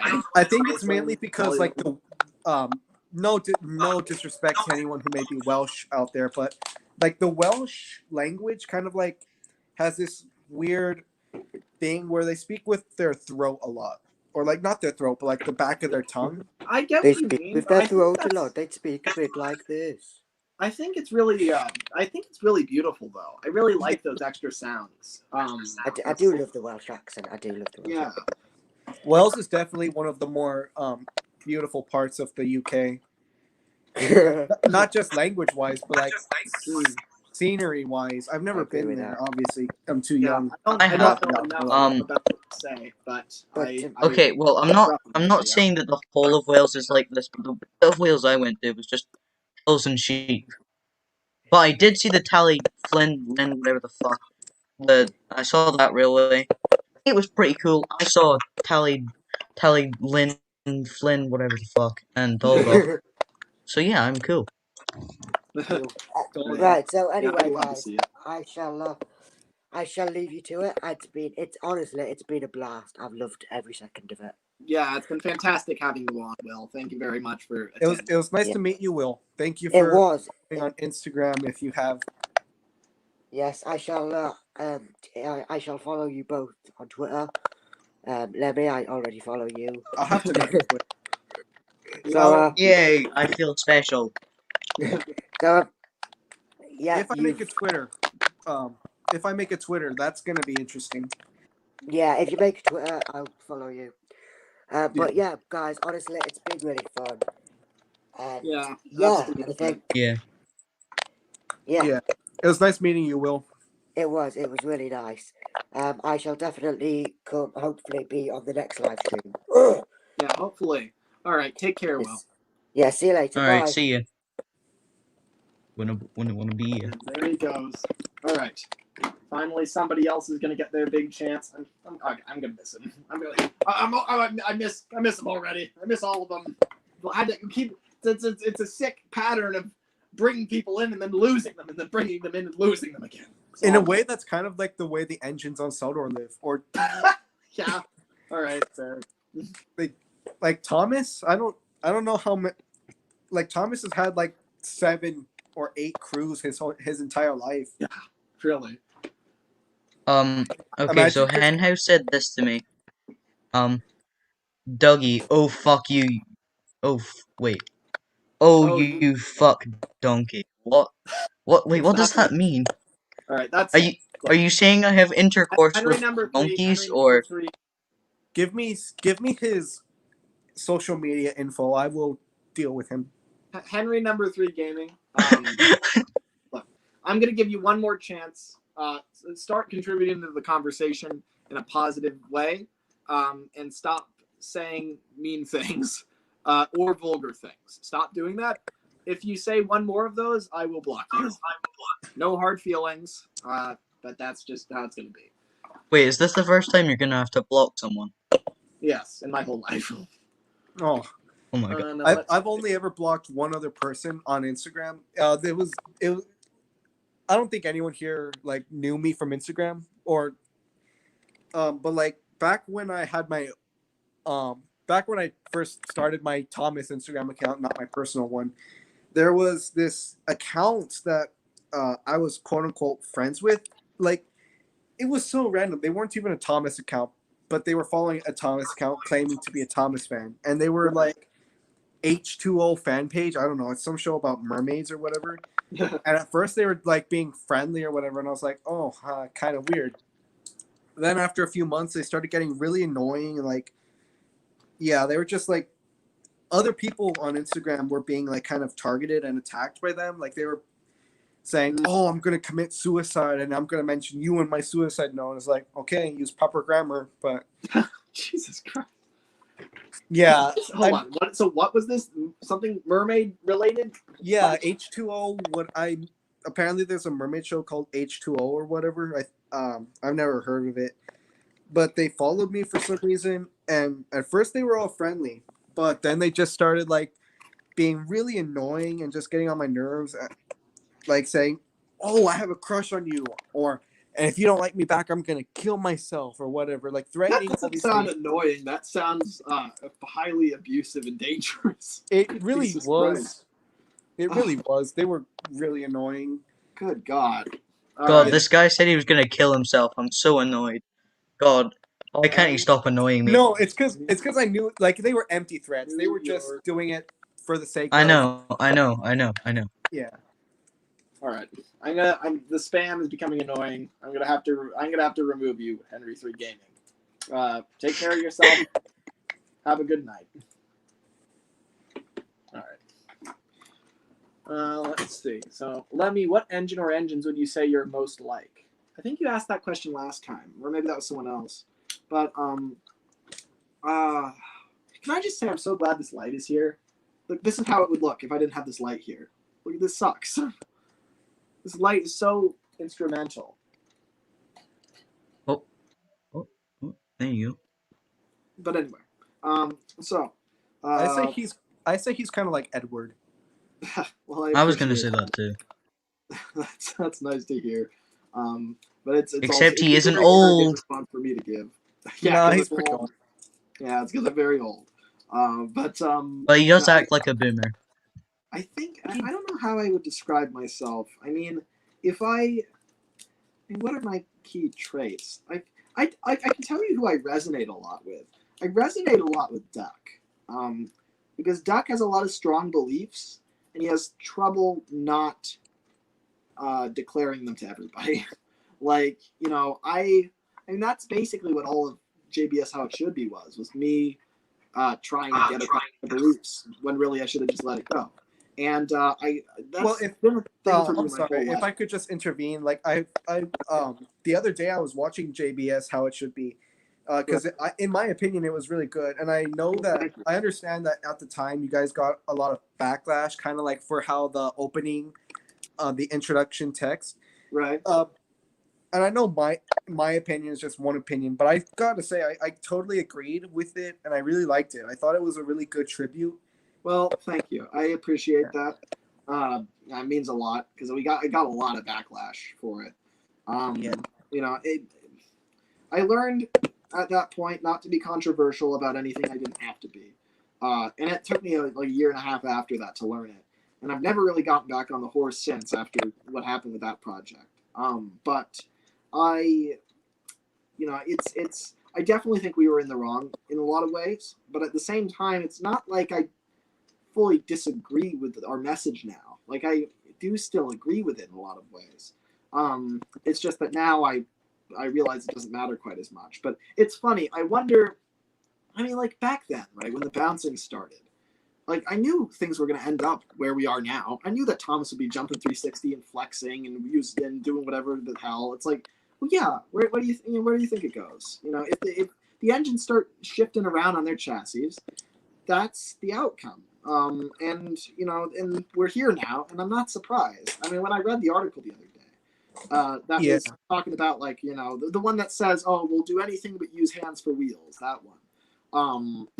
I wasn't. I give them about 2 years before they start using hands as wheels. Yeah, like that's the thing. That's just where it goes, right? That's the trajectory we've been on, and I realized that in JBS. That's when I realized it. So whatever everyone's feeling right now about, you have to understand. If you want to understand why I made JBS and why I was so angry back then, what everybody is feeling right now about the animated show is what I felt back in 2017. Because I knew that this was coming back then. I could at that point I was like, Jesus Christ, everything's over. It's on a serious downward slope from here, and it was. And but the thing is, I think like if we had made I don't even know what to call it, How It Should Be for this new animated show, right? Nobody would give us any shit. Nobody would give us any backlash, right? But because we did it in an era where people still liked the show and believed in it, I think it's because a lot of people were kind of in denial. I think a lot of people were in denial. That's part of it. But also, a lot of people genuinely liked JBS, and we shouldn't have insulted that. And I admit that, and I feel bad about it. But that being said, I think that there's nobody who is more negatively impacted by our movie than me. I think because the effect that the backlash had on me was quite severe. But that being said, that's in the past now. But I highly relate to having beliefs that don't really matter all that much, but that you're so wound up in that you try to convince everybody of them. And that can be a good trait and a bad trait. It means that when you're on somebody's side, you're really on their side. You really, you won't stop defending them even if it destroys your own reputation. But at the same time, it means that you might destroy your reputation over stupid things that you just care about way too much. And I relate to Duck in that respect because Duck will sometimes, he's going to do the right thing no matter what. I respect that. But also, he's going to do the wrong thing no matter what because he's he's dedicated. He's very unyielding. I can be very unyielding. And sometimes that's a good thing, and other times it's a bad thing. And JBS was a time where it was a bad thing. And so I relate to Duck in that respect. I understand not being able to quite turn it off, looking at the world in black and white and wanting there to just be clear answers and being annoyed when everyone doesn't agree with you. I resonate deeply with Duck for those reasons. So I guess I would choose Duck if I had to choose somebody that I'm like, but I'm really not like Duck. In a lot of ways, I'm not. For one thing, I'm not nearly as efficient, and I'm not nearly as responsible. But I do agree with a lot of his philosophy.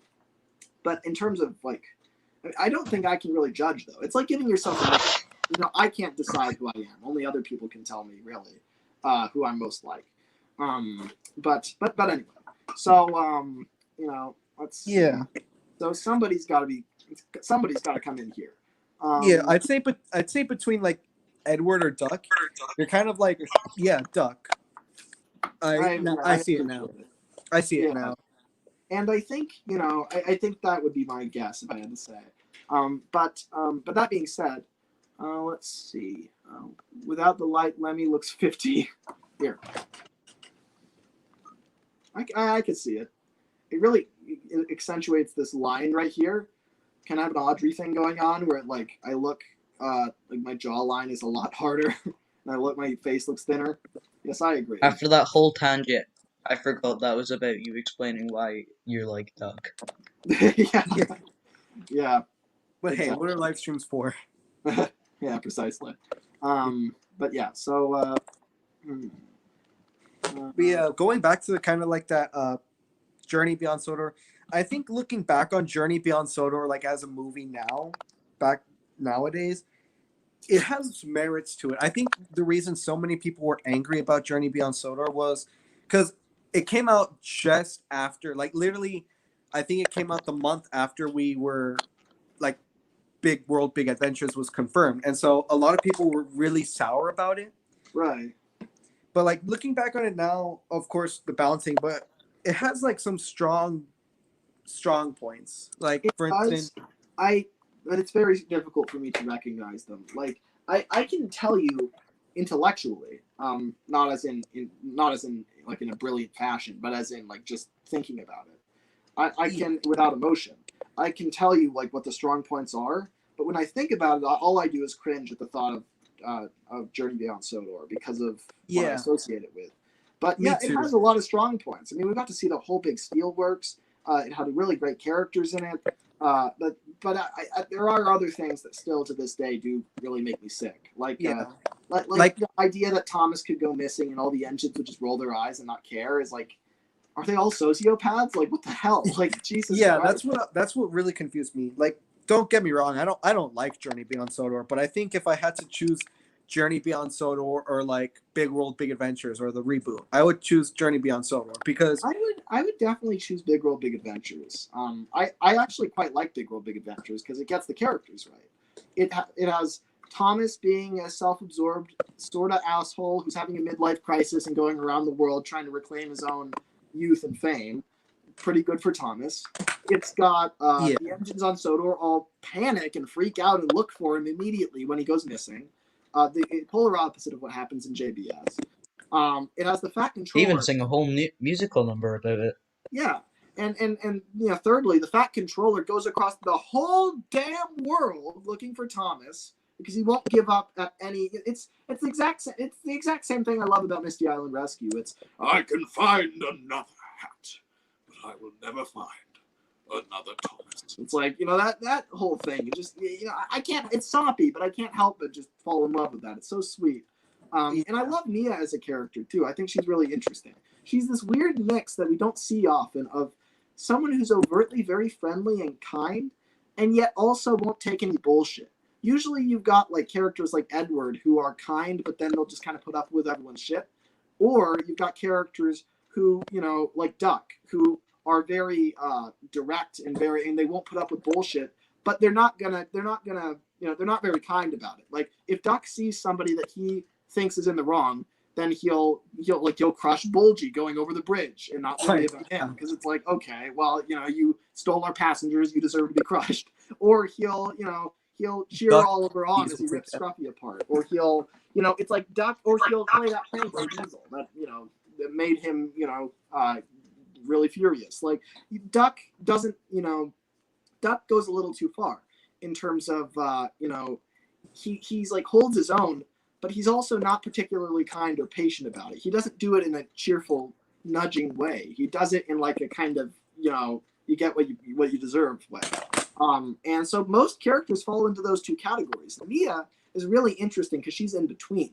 She will not put up with anybody's shit, but also she'll always have a smile on her face. Like somehow she holds her own while not rolling over and also not being mean.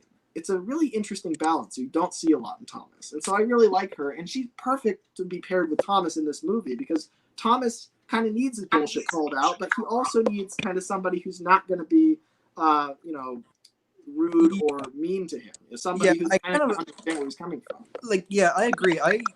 I liked Nia better in the movie because of that aspect. Like, you know how she was kind of like the thing that brings like Thomas back into reality. Like, oh, shut up, you're being annoying.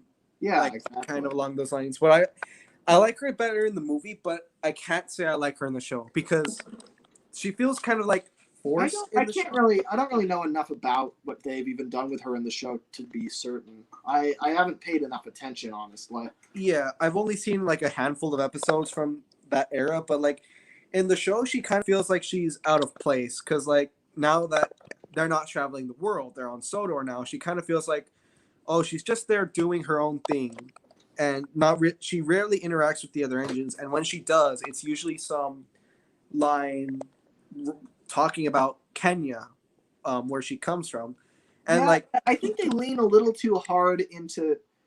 I think they should take a page out of Brit's book and not talk about the mainland or not talk about the outside world and say that Nia comes from another country or a place far away or something like that. Yeah. And then And that's instead kind of make her more relatable by leaning into the idea that she is a refugee of some sort. And just think about for a second. So that's kind of what they're trying to go for with her. She's like a refugee. Her shed was destroyed. She has nowhere to go. Sodor takes her in. Now, that's perfect for Thomas. Like, you realize how many refugees we have on the island? Donald, Douglas, Oliver, Toby's kind of one.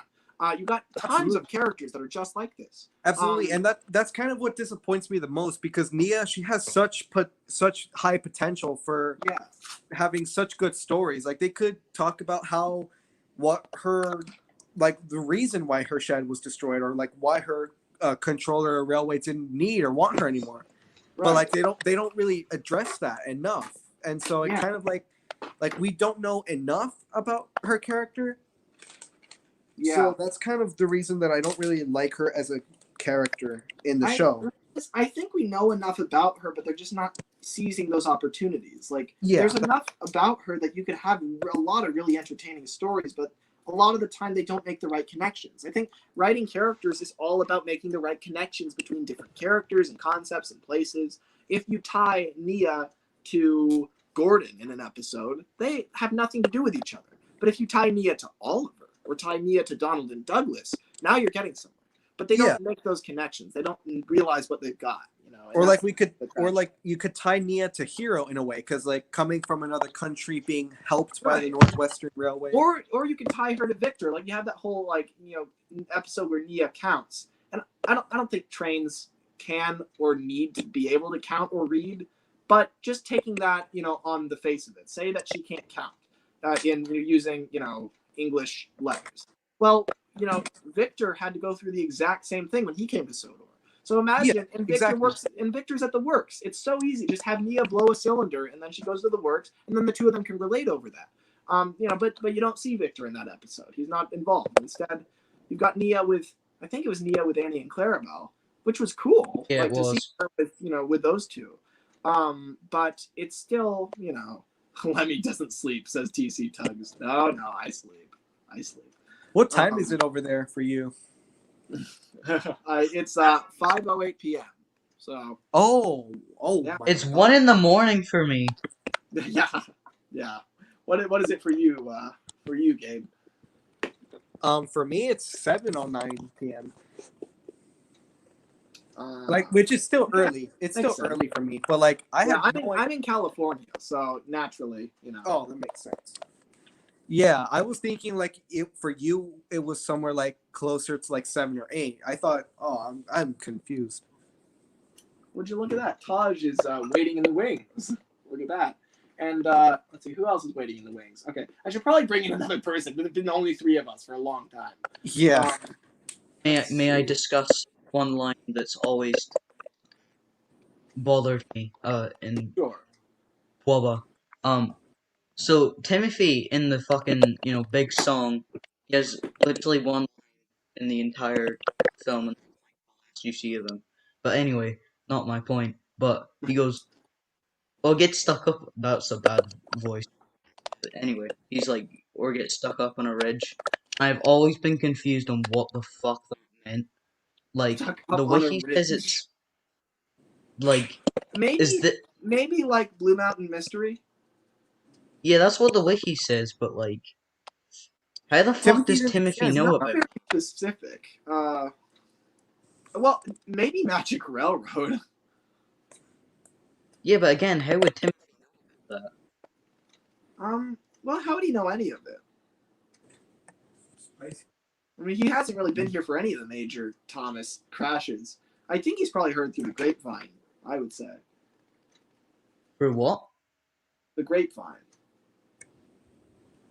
I still don't know what you're saying. The grapevine. You know a vine that grapes grow on? Oh, the grapevine. Come on, Yeah. you're supposed to be from Yeah. Europe. Oh my god. Timothy isn't from Europe. I'm sorry, I'm just distracted by the beauty of your profile picture. I get that a lot.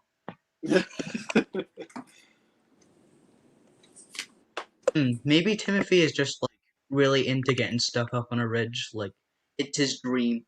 That could be. It could be. All right, let's. You just ask one of the cranes at the. Timothy is such an Why uninteresting is- character to me. Why is James Trains and Tugs trying to get me to go to bread? Go to bread. Well, Wait, does bread the clay is pits even? another, This is the 7 question. hours. So, but yeah. Does it have a crane? That is the question. Oh well, that's why his dream's never been fulfilled. There's no crane at the clay pits. Timothy to me is such an Go up on uninteresting. a ridge. He's such a generic cookie cutter character that was like he aesthetically he has a cool design, but like they should really do more with his character, or they should have done more. Like if I'm not mistaken, he's an oil burning steam engine.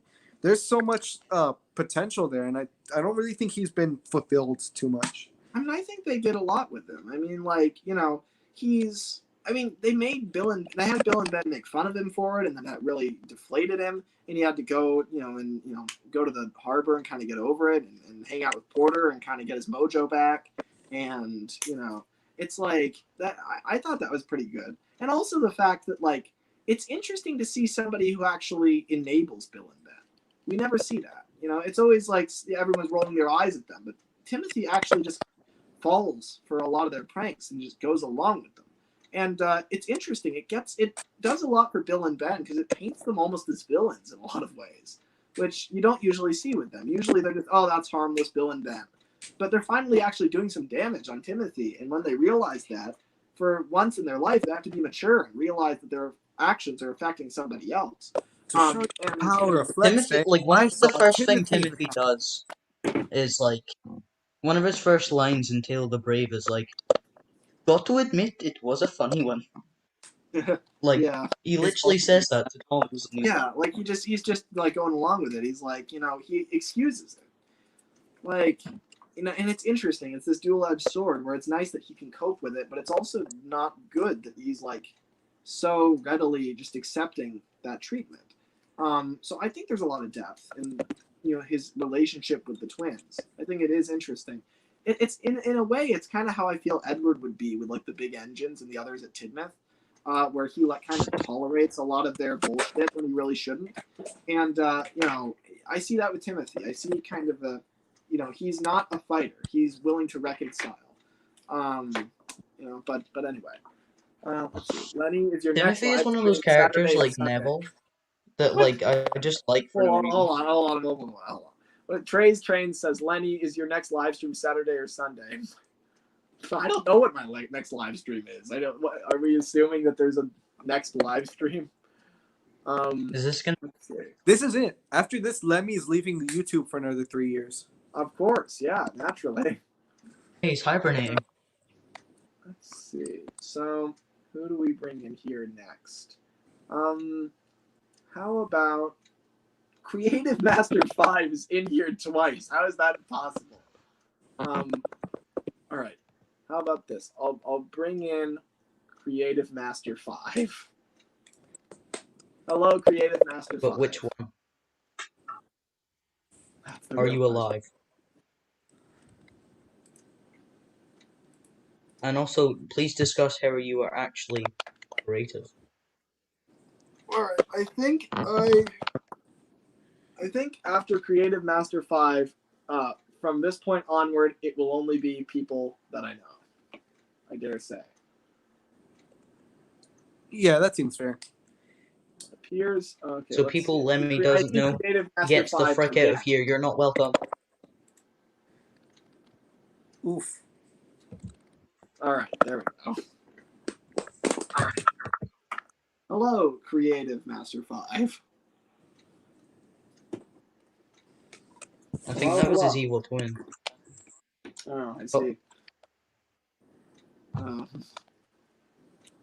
Bro. He really dipped. So, I guess we should. What else could we talk about? I feel like there's so much. Master of the Lemons or Lemmy, I'd love to be in another live stream. Cause I'll definitely have more, but I can't guarantee how soon. Yeah, but I was just saying, Thomas is one of these things that you can have so many, thousands on thousands of conversations with so many people about. Because of, I tuned into the live stream earlier today, at around 3 or 4 for me. And it was with Sam, I believe, and you guys were talking about the Railway series and all of this stuff, and how Sir Topham Hatt was friends with William Stanier in the Railway series, and there's so many things from the books, from the TV shows, so much stuff that you could talk about, and just never be done with it. And no, absolutely, that's why I love Thomas so much. It's there's just an infinite amount to theorize about. There's so many characters. It's the biggest. It's like an enormous mental play set, an enormous mental sandbox where you have so many characters to use, so many locations, so many concepts, so many stories. We have so much to draw upon. And there's been so many things that have been retconned or just not left explained at all. I think that's one of the more charming parts about the Railway series is that Wilbert Audrey left so much unexplained and kind of just left it ambiguous. And of course he retconned a lot of things later on, in the books that he wrote, Soderwart's People, History, and Railways, and Reading Between the Lines. But still, even then, there's so much to talk about that's still unexplained. Was Henry really replaced with another engine? Right. I mean, if you ask Wilbert, he'd definitely say yes. But that's just him, and I think it might be only just him. Yeah. Wilbur This is something I kind of want to talk about. So, yeah, is Godred really dead, fellas? I think so. Yeah, I think that's so. If you read People, History, and Railways, it outright declares that Godred was scrapped in 1900. So that is, I think that's the official Railway series stance, that Godred was scrapped. The real question that isn't certain is, did they use his parts to mend the other engines? Yeah. Did they use them, or did they melt them down? Is the question. Yeah, if you think about it, in Mountain Engines, the book that they appeared in. Oh wait! Oh, hello. Yeah, hello there. All right, Creative Master 5. Oh, okay. Sorry about that. My audio is acting like garbage for a second there. I don't know what happened. Yeah, no problem. StreamYard decided to just have a stroke on me. Yeah. Yeah, no problem. But yeah, thank you for adding me. Hello. Yeah, no problem. So, how's your night going?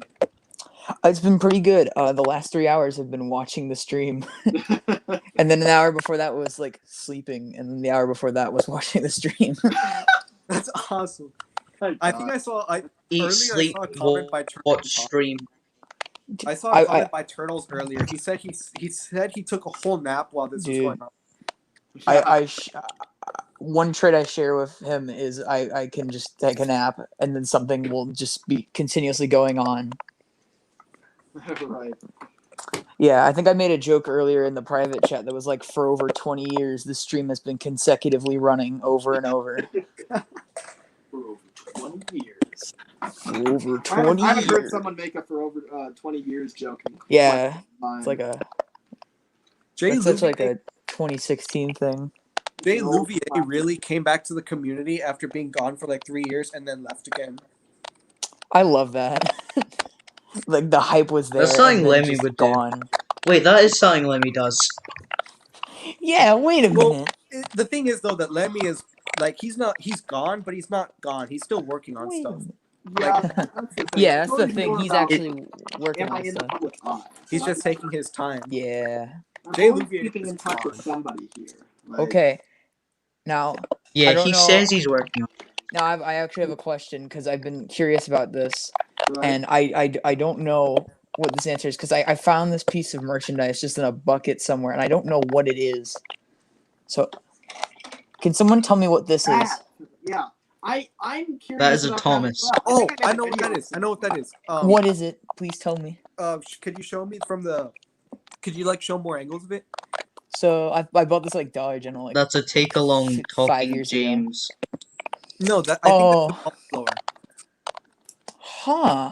Yeah, because I knew it used to have a pullback. It must be a pullback because there's like a traction tire only on the back wheels. I didn't see the traction tires. Okay, so what that is, I think you put batteries in it, and then you just like pull the switch and just let it go, and then boom, it just goes on forever. Yeah, it says Mattel 2009. Well, I'm kind of like checking out your layout there, buddy. Yeah, this is a Christmas layout that I made a while ago. I made it like a day ago. That's awesome. Thanks. That's awesome. I love how they're all take-alongs, and then there's just a Trackmaster Henry. So you want to know why Henry is not here and why there is no Henry? So Henry one day lost his front wheels, and then his second front wheels, and then his third front wheels, and he only had like one set of his front wheels, and then his tender still had wheels. Like he developed some you can make the Godred assumption that he got How do smaller you and smaller. accidentally lose wheels? Dude, it just happened. I would find them. I guess like something rusted or something. But the reason I was so fascinated with this was because the face looks really like a season 2 face. It kind of looks like an older classic series face mask, really, and it would fit on a take along Thomas. So I was like, well, maybe I could do something where I swapped out faces. Yeah. Not with this Christmas Thomas, but with another one that's seen better days or. Right. Yeah. I thought the same thing with like the newer 2015 one, where like, oh, that's a good CGI face. What if it was on a good model? Get that cringe out of here. Yeah, here, let me get that out of here. The one item I think has an okay look with these dumb magnets is the Streamline Thomas. Yeah. Because it's meshed into it. Yeah, Adventures is. I feel like when the brand switched. Why the fuck does that even exist? It was like the saving grace, dude. Guys, Lemmy's gone. Let's take over the channel. All right. So welcome to the Station Master Productions live stream. All right, guys. So welcome back to Dougie 2. All right. So today. Welcome back to Dougie 2. Oh, he's back. Oh no, he's back. Oh fuck, he's back. Oh no. I was trying to take over the stream while I was. Run away. How much did you hear? I was a pest. Hey everybody, welcome. Hey everybody, welcome. I won't see you here. I'll run away. But I'll do a Monty Python and run away. Flying Scotsman Productions. So it says. So Wooden Railway Edward says, "Lemmy, when the time comes, I think you should add all of those people you know to the stream at once." That sounds fun. Okay. And then Flying Scotsman Productions says, because some of us have been here for 7 hours. Look, I'm not likely to. I don't appreciate. I mean, if you've been here for 7 hours, that's kind of your own fault. Yeah. Yeah, I was here for a while, but I do you want a fucking reward or something? Yeah, but if you're not enjoying the stream, right, and you're only here to get in, then like leave and come back later. Like, you know. Yeah, that's the thing. I was enjoying listening to the stream. I didn't mind waiting because I was mainly just watching the stream, and then I happened to get pulled in. And I mean, to be honest, I didn't even know it's I was like I going to don't get added appreciate to. the sense of entitlement. You know, I didn't. It's just for fun. To be honest, I didn't know I didn't even Lemon want to. was I streaming didn't until really later. intend to get added to the stream. Yeah. I just came back to watch it again, and then I just made a comment, and he's like, "Oh, let me add Station Master Productions," and I was like, "Oh, could I? Oh, cool." Yeah. Yeah, it's like, I mean, I'm not gonna say no. It's like, you know, if people are trying to guilt me into getting into the stream, if it's like, oh, tapping your foot, oh, I've been here for 7 hours. Come on, where is my train? Oh, it's like, okay. You know, yeah. There's I this join comment. these streams for shits and giggles. Yeah. Okay, but there's a comment, and I wanted to talk. Unfortunately, I wanted to talk about this comment I saw, and it was, it's so strange thinking that take-along's a hit thing, and I completely agree, because it feels like it doesn't come from that era, but it does. Take-along is a hit thing. Is that no? Take-along was started. It's because what happened was Ertl. Hit Obviously, era. we all know Ertl had the contract to make the diecast toys, but in 2003, Hit took over the show basically and retrofitted stuff, and they were okay with Tomy and Wooden Railway. Well, no, it's because Ertl didn't renew the contract. It was Ertl didn't want to renew the contract. Like they retrofitted Wooden Railway to have like different faces and different models. And I think it was because I think it would be too hard because I think they had a certain like thing they wanted to update the Ertls. I think it was like they wanted the Ertls to have like more detail or whatever, or like different dimensions. But and Ertl really wasn't able to do that because of their limitations. So they didn't. Yeah. I don't remember it was like Jason or Star Switcher on Twitter. It's either one of them. Basically, there's this post, and they made it because it's based off of interviews. Like in 2003, the show just got completely remade into something else. They had to act like it was something completely new. Yeah. They wanted it to be their own thing, and that technically that's fine. But then people are upset because it has this older thing that you can compare it to. Yeah, and I feel like a lot of people hate Take Along because it replaced Ertl, and I'll admit there are many ways that Take Along like isn't as good as Ertl, but I still love Take Along for sentimental reasons, and also because like there are a lot of examples of engines with squished proportions like Thomas, but then I feel like Take Along improved a lot of things that Ertl didn't really do well. Like here, let me turn on the camera again. Like here, James here. This is not like the early 2003 James. This is the 2011 James, and like they made the face more accurate, the paint's glossier, it fits the character more. And if you're what I like about Take Along is proportions. Like I'll be real, if I was going to make a series and I had no community to join, I would not have chosen Wooden Railway. I would have chosen Trackmaster, or I would have chosen Take Along. Yeah, and like you can see, like James isn't as long as Gordon. Yeah, but he isn't like ridiculously short. And just the proportions too. Like I think Take Along is better than Ertl, like by a long mile. Right? What would you rather have? Gordon the shape and size of the spaghetti strand, or Gordon shape of the like he's so long and stretched out. I've grown a lot more appreciative of Ertl, especially with like motos like models like Boko here. I like how Boko looks. He looks good. Like he looks, and honestly, he doesn't compare that badly to the engines. But you can even see like he's really long. And like if I grabbed Ertl Percy, like he's not even half the size. Gordon has a really tiny boiler and smoke box, but he has he's still really long. Like, it's very much. Long. It's not the fact that like you've got how models scale with each other, and then you've got overall proportions like compared to itself. Gordon's like I don't mind the size of Gordon himself, but what I do mind is that he's long, but he's not wide or tall, and that's the problem. Is that like he's just not right. And there's a lot of Ertl models like that look really weird. And I have nostalgia for Ertl, but I like Take Along a lot better because Take Along is a lot more consistent. It's like kind of like Wooden Railway, where like in Ertl you've got some engines who scale fine and others who don't. And Take Along doesn't have show style scaling. You know, Yeah. Take Along doesn't make Thomas the right scale compared to Gordon and all that. But Take Along scales all the engines the same way, at least. Like Thomas is the same amount of he's smaller by the same margin that as Percy, as Toby, as Diesel. Yeah. And that's the important thing, right? Oh, and if I could interrupt really quickly, Tuka, I don't TEHGJPTDDO.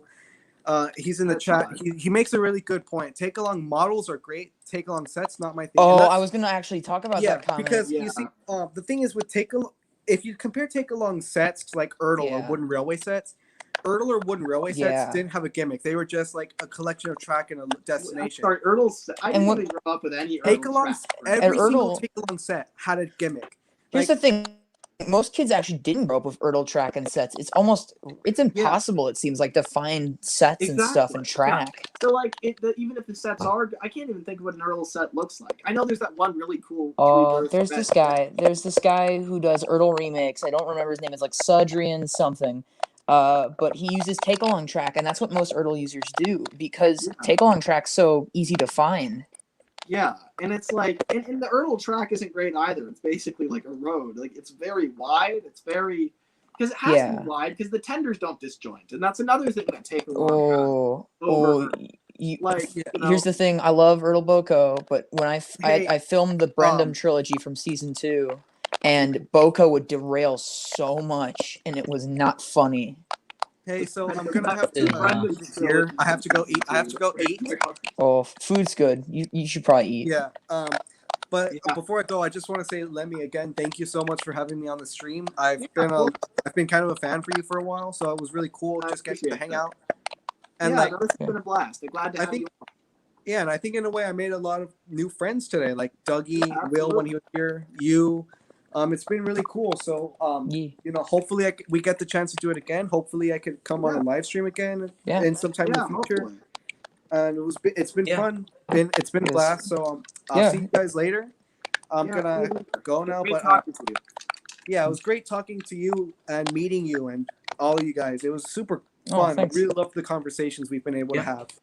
Yeah, absolutely. That's been a blast. It was fun talking with you for a little bit, and also like listening to you guys talk on the podcast. Here. I almost said podcast. Yeah, well, I'll see you guys later, and stay safe and take care. All right, see you guys. All right, see you. See you later.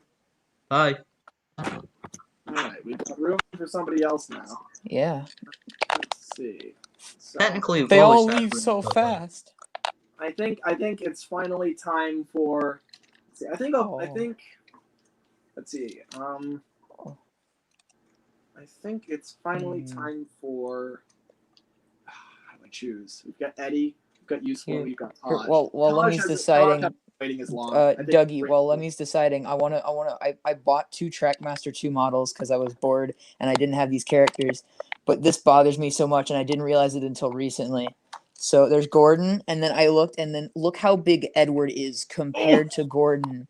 This hurts. Oh my God. Look at this. Like Gordon is like slimmed down, and there's like room here. This is like how big Henry's boiler is over here, like the old. A new person, so I can get over that. Let's see. Eddie, Edward is fucking gigantic. Oh my! It's like Edward ate a bunch of food and just didn't stop for like a year. All right. He's massive. Look at his boiler. Like the Trackmaster 2 boilers aren't even curved, and that really annoys me. And what like they don't is, I go into. Think Gordon, and what bothers me is I kind of think the new Gordon looks okay. The face is nice, and like the details okay. The boiler's a little too tall. But then, like, you compared to Edward and James, and you're like, why bother anymore? Okay, I don't want to look at that anymore. Yeah, Edward is supposed to be kind of lanky in a weird way in the show, and Gordon. He has such a weird basis. Gordon looks like beefier. He looks. Here's the thing. Here's the thing, and this was always the thing with the show for like those season 1 characters, because it's obvious the first couple of illustrators before John T. Kenny did not understand how engines looked and worked. Audrey did. And so then he had to come up with bases that just looked any bit similar so he could say, oh, that's a real engine. That's why he didn't like Henry, because Henry he couldn't figure anything out. And he's like, oh, he got rebuilt into a Black 5. So now he's a real engine too. I always found it interesting that Henry was the one he really struggled with, because You can really see it Henry after Like- Henry the Green Engine. He does not get a story till Enterprising Engines, where he's the main character. I find it Gods and interesting. Queens. No, never mind. I think Henry's just had a rough life with the show and the books. Like Yeah, he he gets really shunned by has. his creator, and then Mattel doesn't want him. Like, No one they wants didn't Henry. write any So stories for sad. him except like, oh, he's sick. That's the only story they wrote for him. Like Henry's just had Henry's had like 50 years of misery. I was talking to Matt Twillman the other day, and I figured out Henry's so hard to describe, and I think I finally have a word to describe him with. Every other engine has a word. You know, Gordon. I'm curious is, to see what your answer is. Gordon is pompous, and James is vain.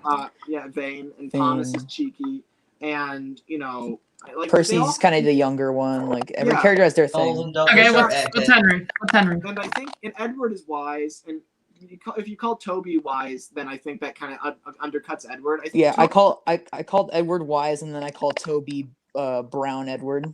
No, I call Toby old man. Toby's not. Yeah, I call Toby Diet Edward. I would agree with you, Eddie. Like, I think Toby, and not necessarily his age, but the fact that he's the only one who acts like an old man. Yeah, no, like he literally. He's like, get off my lawn. Okay. Here's an example. So in Percy's predicament, Toby's like, yeah, sure, take the trucks. I don't care what happens to you if you die or not. And Edward be like, no. Yeah, that's the thing. And then you listen to a story like Mavis. I love the story Mavis and that conversation between him and his driver. Mavis is like a couple blocks away, really. Yeah. Like he can see Mavis from the yard in the Railway series, and And he he's like, just "I do does not know." not. He does not care. He's like, well, she was stupid. I gave her directions. She didn't listen. I'm not gonna help her. And then the driver's like, well, what are you gonna do? All those people? Story. Like Toby has to be convinced to save her, and it's only for like his own like benefit. Yeah, because like, driver's if you don't help her, you'll get in trouble. So yeah, because the thing is, like when Duncan gets stuck and Rusty goes, his motivation is like, I was like, what will the passengers do? And he's like, oh, I forgot about the passengers. And it literally says he roars into life and then goes. Toby doesn't care that the people are stuck there. Yeah, but like once he's like, but Sir Topham Hatt's gonna be mad, and he's like, oh no, he's not. I better do something. Oh God, I don't want to cause confusion and delay. Yeah, like I think he doesn't even want to like bubbling boilers. With Toby, it's more the bubbling boilers. He's not even thinking. He's just kind of like he's kind of just stubborn and cross, and he's like, oh, well, so right. I mean, he's not really thinking straight. He's just kind of like he's just kind of a little bit. He's holding a grudge. Toby holds grudges. Whereas Edward doesn't do that. Edward is wise and kind and sacrificial. Yeah, that's a really good way. And the thing is, I think Toby's happier than Edward as a result. Like I think because Toby's not constantly making unhealthy sacrifices for everything. Toby doesn't have to think that much. I know this is like the I'm like this character because they're wise, but I consider myself like Edward because I'm willing to try and fix situations and just deal with everything. But really, I probably should be calling people out for it. And I think that everybody should try to be like Edward, but not too much. I feel like you need like that's the thing before where he's like Duck is like firm and that's good, but he's also really brash and he'll say something kind of quickly without thinking. Edward will think stuff over, but he doesn't want to make a decision really quickly. Oh. Okay, back to the point. Lemmy, what is Henry? Yeah, Henry. All right. So Henry, I would say his word is unfortunate. No better word. Fair enough. And like the kind of the laughter that comes out of that is exactly what I mean. He's kind of the butt of the joke, isn't he? Like now I feel like Henry's looking at me for laughing at him. I feel like all my Henry merchandise is now looking at me like, why is he laughing at me? Yeah, exactly. He's laughing at my flaws, my problems. Think about the crowd he rolls with, right? He's got Gordon. Gordon's the best and biggest on his side. Total confidence. Yeah. Right? Yeah, he's the Wild Nor'Wester polar. He's the Express. Genius. He steals the show no matter where he goes. Right? The queen. And then in the middle is Henry, kind of stuck between them, like, I guess I'm here now. Well, right. Like the big engines to me are kind of like they're like high school jocks. They're the Gordon's screen. like the leader. It's James the is like reason why the suck up, and then Henry's just like I don't know, guys. Guys, maybe we shouldn't be doing this. Stuff, guys. Maybe we shouldn't be doing this. Oh, yeah, we do have multiple versions of Henry in all of our rooms who could just band together and seal our fate. No, I'm scared about my take along Henry. My Henry's in my basement. Yeah, and that's the thing. There's one thing when it's like a take along Henry, but my Tommy Henry has he can move on his own. He's got a motor. He can come for me in the middle of the night. I can't do anything about it. Hey, yo, if my take along Henry's coming after me, I'll just fucking cook. I'll give the alarm if my Tommy Henry decides Sound the alarm! Sound the alarm! No, but the reason I was actually thinking about making a video essay about this because the reason Gordon, James, and Henry work so well, because think about it, you have Gordon. He's big, he's kind of pompous, but he's still the strong, independent, and he helps out other engines. That's his character. James is vain and smug. He likes to be in the center, and he sides with Gordon because Gordon is kind of the one who doesn't really bother him all the time. He's the popular kid. It's the extent of someone hanging out with the popular kid, so they're popular by default. Yeah. And then Henry fits in perfectly because it was two flawed, mainly flawed, smug, important characters. It would just be the same character playing off each other, and that doesn't really work. Henry is that character who fits in because he's like a mix of Gordon and Edward. That's what I've always thought. Exactly. Yeah. He really has. He would be the first one to feel remorse for sending Duck away to Ellsworth. There's this Thomas DVD that describes Henry perfectly. He's as big as Gordon, but he's as kind as Edward. But he can still make different decisions. He's got a bit of all the three. He's got a bit of Gordon and James and Edward. Yeah, absolutely. I mean, Henry is. I think he's the one thing that's making the big engines redeemable. If it had been Gordon and James came first, and Henry came third after them, and he didn't join them, everyone would hate Gordon and James and kick them off the railway. It would be catastrophic. But Henry's there. Henry's their moral compass. It just barely. He's grabbing James by one arm and Gordon by the other, and it's please stop fighting with the rest of the railway. He's the one who pulls out the boom. He's the one who pulls out the boombox playing "Why Can't We Be Friends," trying to get everyone to calm down. But there are moments in season 2, when he backs up into the shed and Percy takes a plunge. He's like, "Get out of here!" He's probably. And he's also leashes at Duck.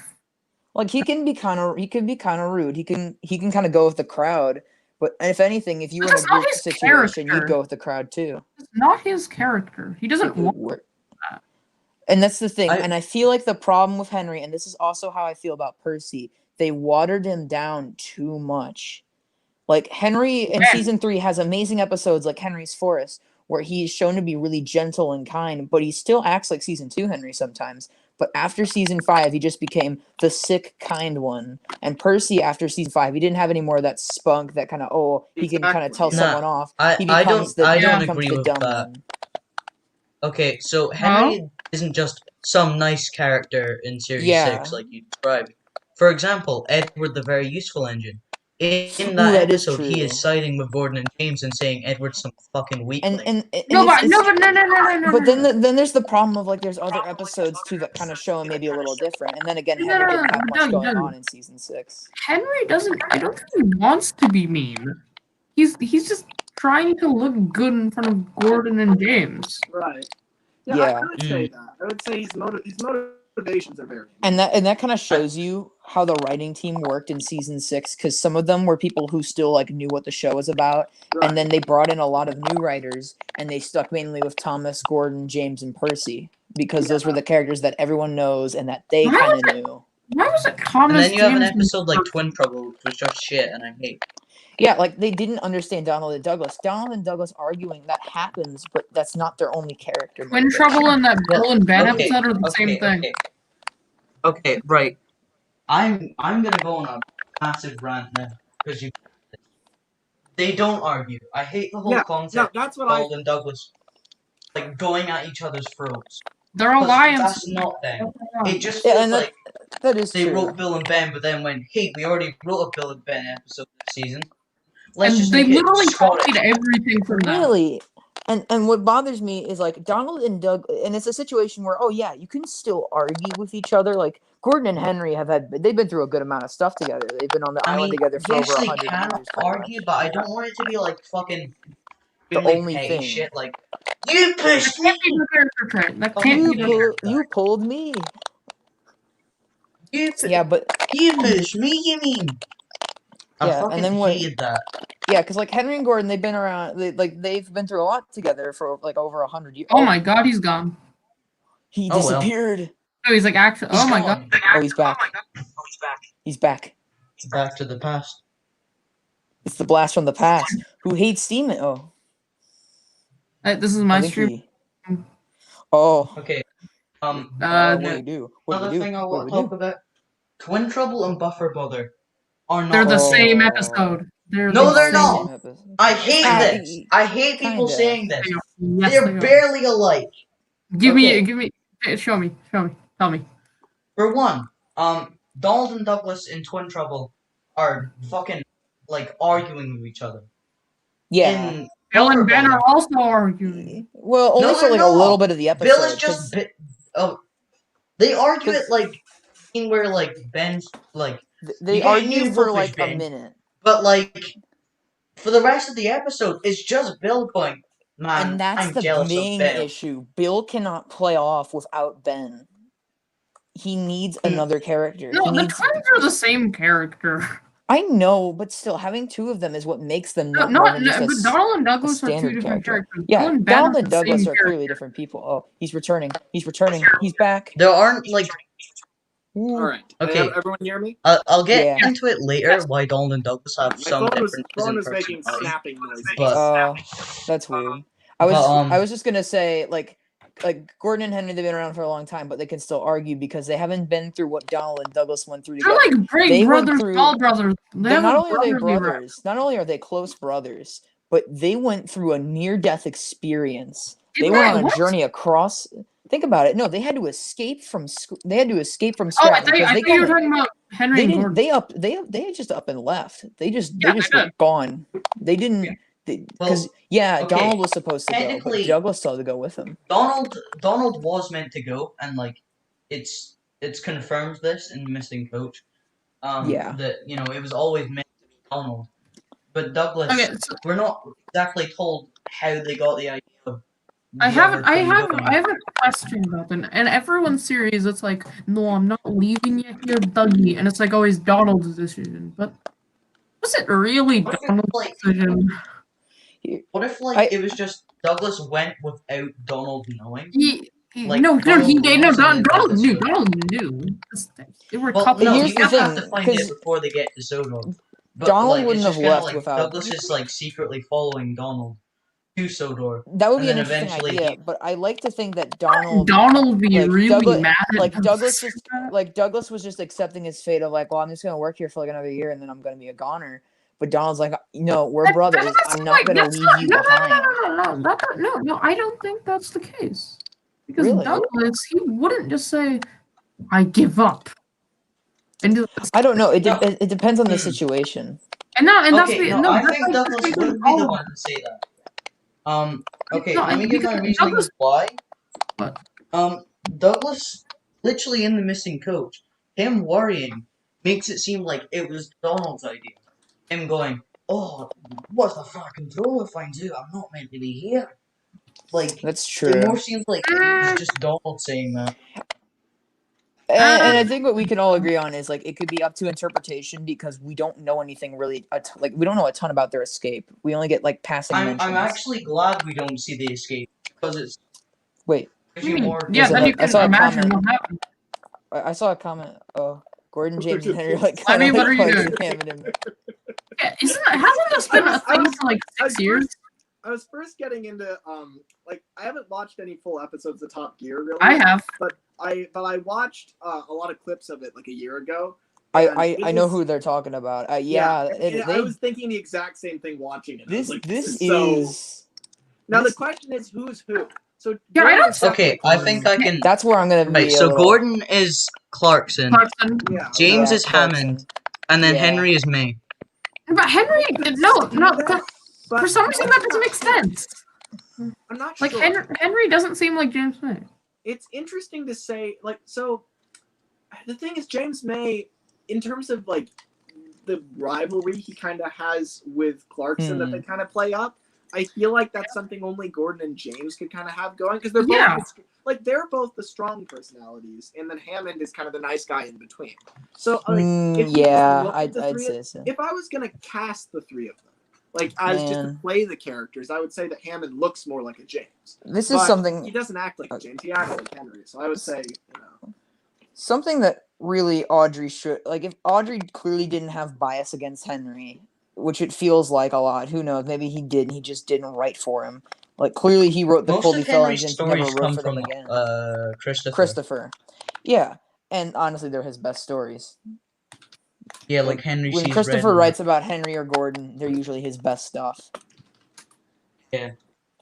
But what I was gonna say was, I feel like there could have been more going on with like, oh, Henry now pulls the Express too sometimes, like with after the Flying Kipper, and maybe there could have been some story about that, and they do a little bit of that in Whistles and Sneezes, or Gordon's whistle and Henry sneeze, if you want to call it that. What's funny is the only time in the Railway series we see Henry pull the Express is in Henry and the Express. Who would have wondered? Yeah. Wait, hang on. We don't describe though a lot. Wait, hang on. Steam Engines United brings up a good point. When are you gonna do the squat, Lemmy? You didn't do it. You didn't do it. You didn't do the fucking squat. He's probably only here because he wants to see you do it, and you didn't do it. I will never pop that squat. Okay? How dare you say? I will sooner die than pop that squat. That can be arranged. Oh no. You just hear an airplane in the background. He's on his way right now. Yeah, Jeremy, come on. Go on. He said he'd rather die than pop a squat. He said it. Lemmy, how are you doing after learning you have to pop a squat? I'm not pleased about the about it.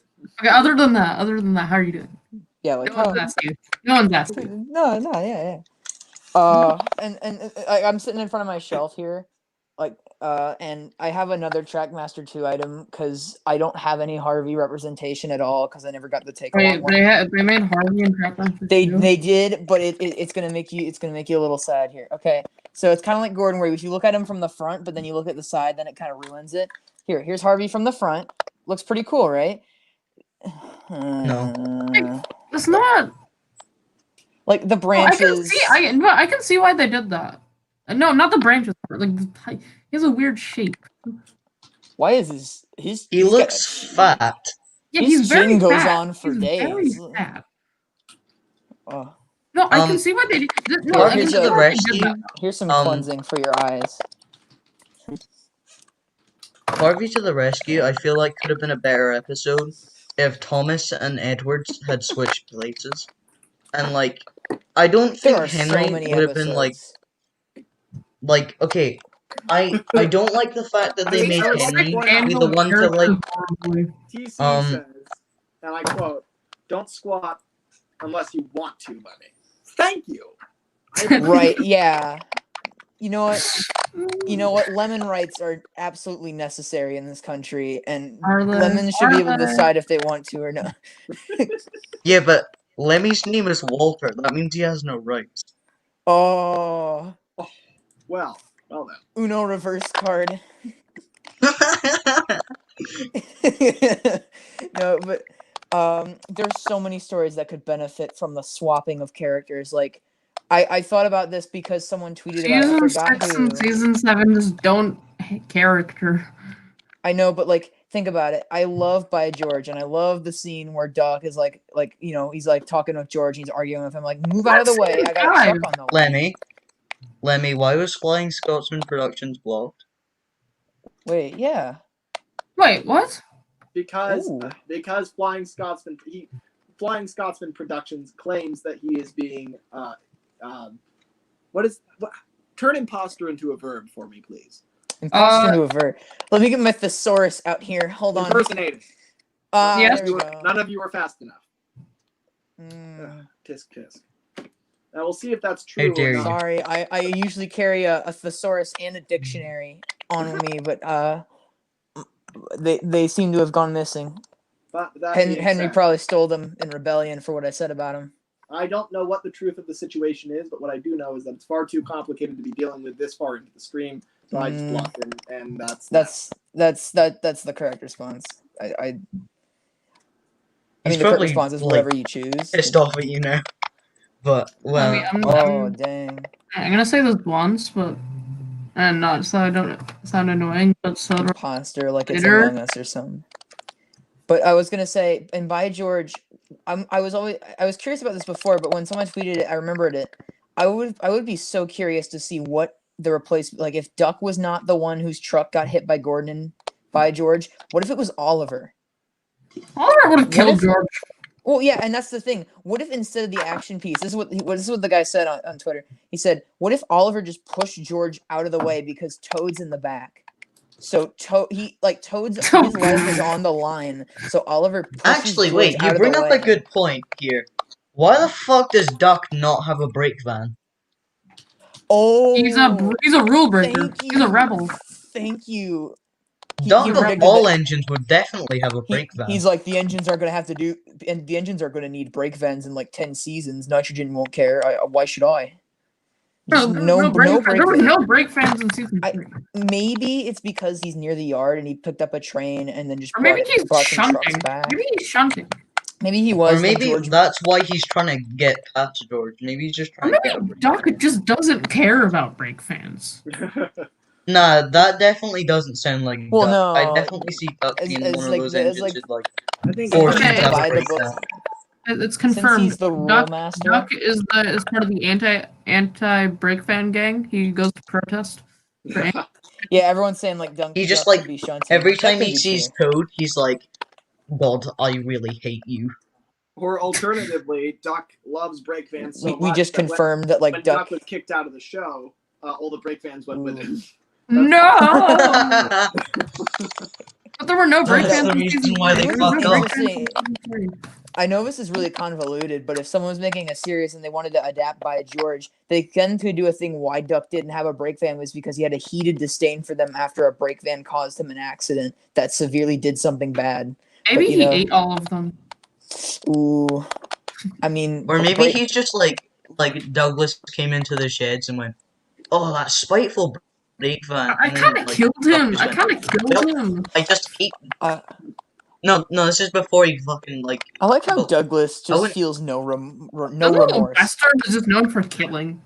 Okay, Yeah, okay. really. I don't Crushing like the whole. buses, tearing He feels no trucks remorse. apart, smashing brake vans on Gordon's Hill. I don't think he's like. I don't think he didn't feel any remorse. I think he just went. Like, I'm sure he did, but like, it's not really explored, and I don't think that was needed. I like to think that the reason we don't see any more like troublesome brake vans anymore was because of what happened to that brake van getting crushed on the hill, and it just scared. And if any other ones were thinking about doing trouble, just. I mean, it was said in like. Faces anymore. We haven't seen a brake fan with a face since then. I don't like the idea that it would be like. It's really creepy that there's so much rolling stock that just doesn't have a face. All the coaches, all the trucks. Why do some rolling stock have faces and some don't? That's the weird Okay, thing. I think this was done. Unlucky Tug, unanswerable Thomas questions. We're not gonna get. Not gonna get into They it. are answerable if you just put a little thought into it, or you could throw. We should just pull up the video right now and just answer each Yeah, question. can we pull up the video? Can we pull up the video? Hey, and say, "Oh, can I give my answer? Okay, so Yeah, what's your answer? I think the reason why sometimes they weren't given faces is I think it was just simply due to the fact that rolling stock, especially trucks, are the most abused part, like the most abused things in the show. So giving them faces would probably make the kids go, "Ah, yes, hitting people is cool." Well, then again, I mean, they did I put think Scruffy's. it's more that it would unsettle a lot of children. I mean, they did put Scruffy's face on a truck that hit a pole that then proceeded to then knock a mountain of coal and stone onto him. which But they I were don't. very careful to like when a truck is totally obliterated, they don't give it a face, which is just such a cop out. It's like, come on. It's so the Yeah, ones I that want aren't alive bloodshed. happen to Come be the on. ones who get smashed. Like Where the fuck is my blood in Thomas the Tank Engine? You gotta watch Soda. You gotta watch Soda or Fallout if you want that. That's where you gotta go for that one, dude. Yeah, but no, it always bothered me. Even as a kid, I was like, okay, why does that truck not have a face? That's weird. Yeah, that still bothers me to this day. And like I mean, I don't mind it. I really also, as a kid, was really confused why they switched from like the eyes that just got printed out and then just stapled onto the truck. Yeah. And then they switched over to clay faces in season 2. It was like, so what happened to those other trucks? Yeah. You could do a headcanon that those trucks without the faces are just those season 1 trucks. Okay, so you know the season 1 trucks' faces, how they're like meshed, right? Yeah. That would look really good on the brake fans. That would look good. That would look really good on the brake fans, and just the brake fans. Like if they, yeah, that would look. I could see it. You know, but now I'm interesting imagining that Eddie and Clarabelle basically have what the trucks had in season 1. But they can you guys imagine what Annie and Clarabelle would look like with no mesh face? Just like I'm good. I'm not gonna imagine that. Have fun. I think they would look better with gray faces. Honestly, I kind of wish everything had a gray face. Maybe it's just because maybe it's just because how does that matter? Maybe it's because they just had Annie and Clarabelle right now basically have a smiley face. They basically have like there's no cheekbones. There's no in the CGI series it's different, but in the model series it's just like they look like they have a big smiley face. Like it's not nearly as detailed as the ones on the engines. I feel like a gray face on a coach would feel way too like jutted out. It would feel. Dougie has as much left as it us. does an I old don't. slow coach, but I think Dougie's died. Dougie died. Yeah, he's gone. I don't know where he went. Him to come back, perhaps. We shall see. Oh, I have to go in like 5 minutes. Oh, okay. Let me accept my Skype invite sometime in the next years. I have a lot of Skype messages. It's fine. It's fine. I don't care. You don't care, and yet you bring it up. Here. Yeah. Lemmy, you're getting there. I will accept it once I go through there. Don't you worry. The question is how soon I will get to that. So. No, I don't care when. Oh. Well, I will. Before you die, I would like that. Well, how soon am I gonna die? Well, Dougie's plotting, so we don't know. Yeah, you might want to send that invite now if you want to. Who knows? He might have left the party because he's in airspace right now on his way and just like disconnected. That could I mean, you probably can't. I mean, like the helicopter blades would probably give away what he's in on the way there. You know. Yeah, I'm gonna give spoilers for my series. William Stanier's a villain. I always thought it was clever how they used for Harold, like when he was flying, they used a DVD as his face. I was really sad no, not his face, his rotors. As a kid, I thought that was I recognized that as a kid. I thought that was funny. I thought like when I was like 9, I found that out. I was like reading the interviews on SIF. And I saw that, and I was like, "Oh, I thought he was RC. I thought he could actually fly." I was so bummed. I was like, "Well, that sucks." Now I have to imagine a 9-year-old Lemmy on SNF. Yeah. Yes, you do. Yeah, but different time when SIF were all of our heroes. Was that like the only thing? Wait, Lemmy, was that like the only thing at that time? SIF was the one old of the only ones. Like, there was YouTube. Like in 2009, there was, or in 2000. Let's see, when would I have been 9? Like in 2007, let's say 2008. There was definitely other stuff. There was YouTube. There was Thomas stuff as early as 2005 on YouTube. Was it really? It was toddlers playing with their trains and their parents filming it, right? Well, no. It was just toddlers playing with their trains and their parents filming it, right? Like on YouTube, there were still people there, but like it was not as many as I would say now, because you had to like lay that foundation for the community for more people to be like, oh, it's cool to do this. Yeah, no, there like, wasn't. They weren't. There was no. My first experience was with Thomas on the internet. I never saw, like I missed out on like 3/4 of season 4. They just weren't on any of my DVDs. I missed out on like 1/4 of season 4 as well. It was like, season 4. a quarter of season 3, half of season 2, and then like I had all of season 1 and 5 on DVD. But like I couldn't find anything. I was else. watching all of those on, let's see, RC, the Ringo Starr, George Carlin, Michael Angelis to one channel back in 2010. The what? Like that's how I got my. Wait, and the what? But no, it was like, you know, the RCGM, something like that. Yeah, the RC, the Ringo Starr, George Carlin. Yeah, those I was watching the first one in 2010. That's how I got my Thomas. The original first classic Thomas I watched was on the 65th anniversary DVD. And it's interesting. Like most of the people who did grow up, like when seasons 8 to 12 was airing, they mainly grew up with DVDs and VHSs of seasons 1 to 6.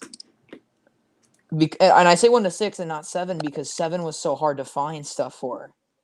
Like it was just not airing, and there were no DVDs. It was kind of hard to find. I remember one episode from season 7 that I watched, and it was the one where Oliver shivered.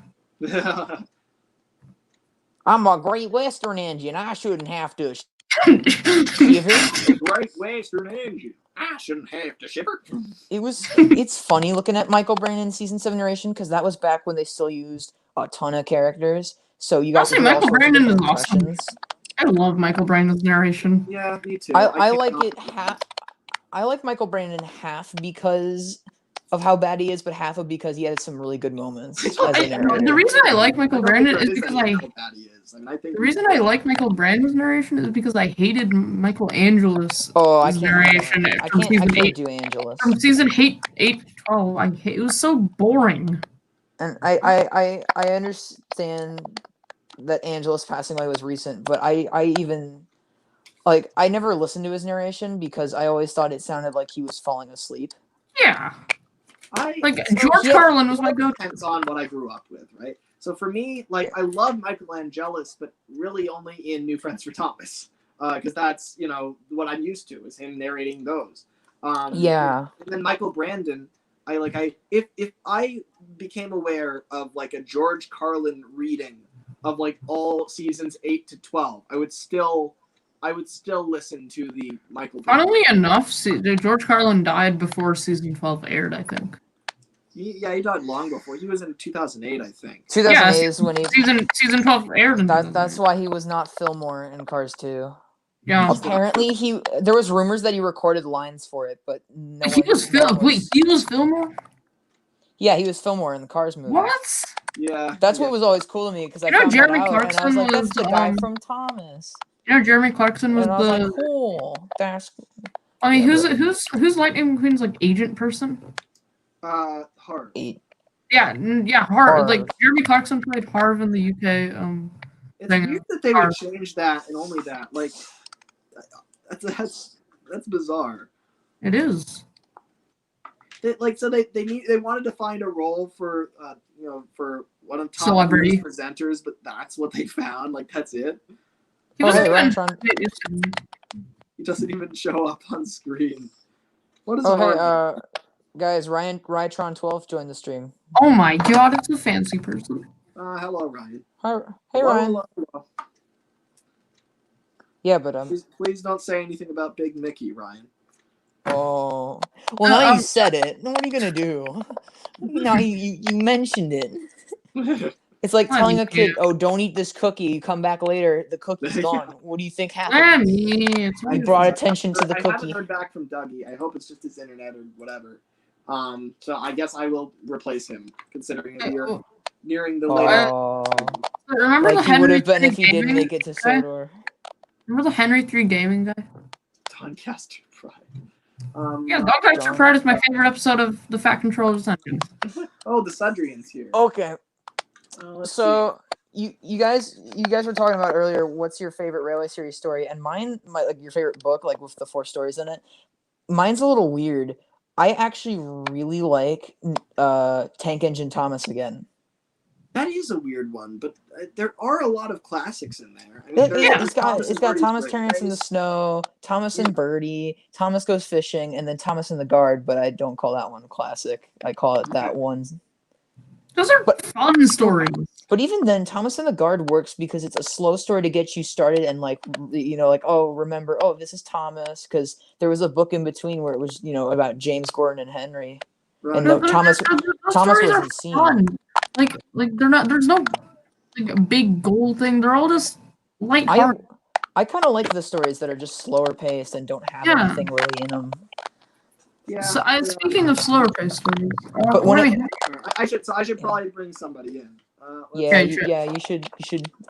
Okay. I would rather read that than Stepney's have you seen special. Cross Lines? The series? Is it perhaps? I think it's time. Have you seen Cross Lines? Yeah, I have. It's really fantastic. Okay, so your character gallery episode on 812 is very similar. Nightmare. Okay. TEHJJPTDDDO. Taj, just call him Taj. Okay. I was like, I remember he has a shorter name, okay, Taj. I thought you said Tank Engine Thomas Again is the worst Railway Series book, but I didn't read title, and yes, it is the worst title. Tank Engine Thomas Again. It's kind of funny. It's a funny. It is kind of it's very quirky, but then Christopher Audrey did more about Thomas the Tank Engine, and I'm like, okay. That sounds like a documentary. It does sound like a documentary. Like Tank Thomas Again sounds like it's kind of clever. It's like because it's like Tank Engine Thomas. Tank Engine Thomas. That's like a funny rhyme. Like, I mean, Tank Engine Thomas is like, it's like saying like I'm looking through it's like saying Fireman Sam. Right, it's like he's Sam the fireman, but you can also say Fireman Sam. Okay. And and then it's like again, it's like it's an inverse. Yeah, it's like him again. It's like it's pretty nice. I like it. All right, let's bring useful. Yes. Oh, okay. Yeah. Yes. Finally, you Useful let me back there in the cold dark the whole time. What the fuck? So he's here. I'm sorry, man. It's been 7 to 8 hours of nothingness. I hope you've been doing something in this time. I hope my parents just look at my face. He didn't even. I got bags under my eyes. He didn't even do something else. He just stared at a blank screen the whole time. Yeah, I'm gonna head out. Also, did someone say Big Mickey? Bye, Lemmy. Bye, Creative Master. It's the Big Mickey. Right, good to have you here, Eddie. Bye. Thank you, Eddie. Take care. Cool talking to you. All right. Yeah, that looks awesome. Oh, Sudrian says add me too, but I don't know, Monroe Edwards. Tugs. Oh. Oh, shoot. Oh, by the way, we've got 2 people. While the stream was going on, I made this the whole time. Lemmy, you may not remember. It was a while ago. But that looks awesome. That looks really good. That looks dead on. Yeah. It's like using used green screen with a with a school folder I had, and and basically I only had one of these, but then just flip this one around, Yeah, that's awesome.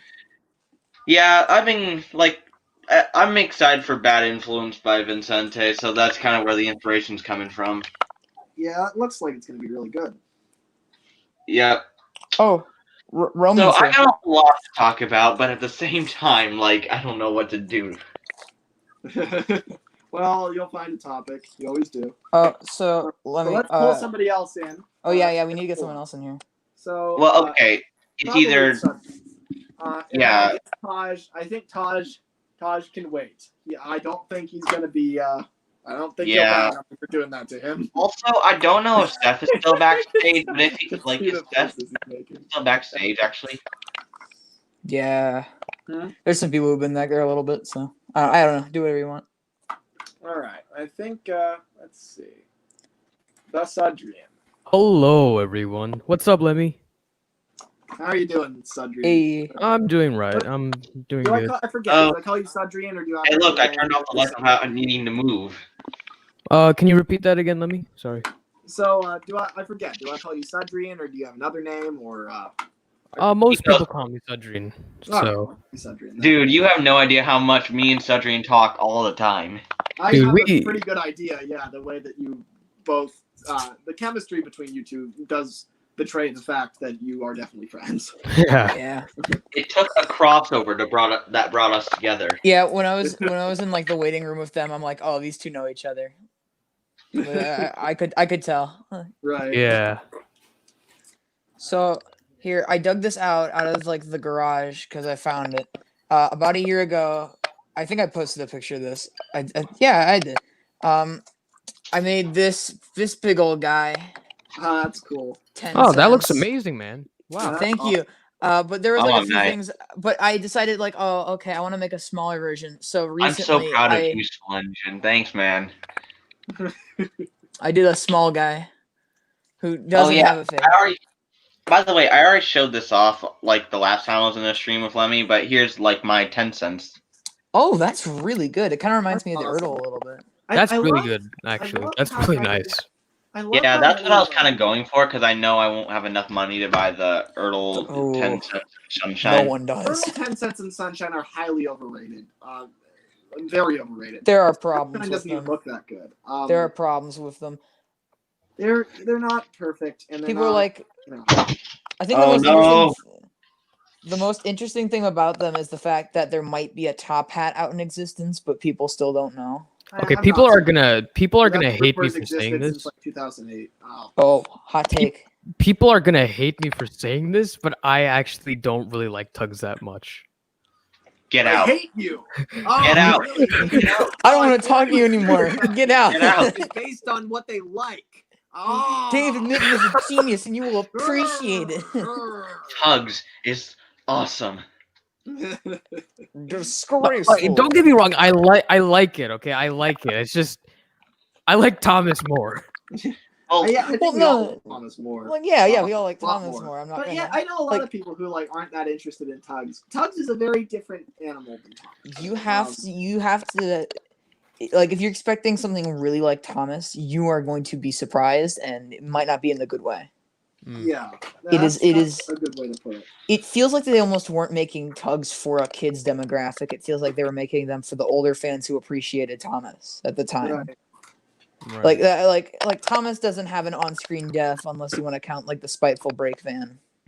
So guys, I actually recently bought the Thomas Wooden Railway Demolition Team Pack, and it's new in box, and I love it. I really love it. I don't care if Scruffy's made out of plastic. I love this. I love think this item. that's like I think with the trucks, I think it's good if they're made out of plastic because they should be empty. Like, what kid doesn't want an empty truck to fill up with sand and stuff? Like, come on. Oh, that was.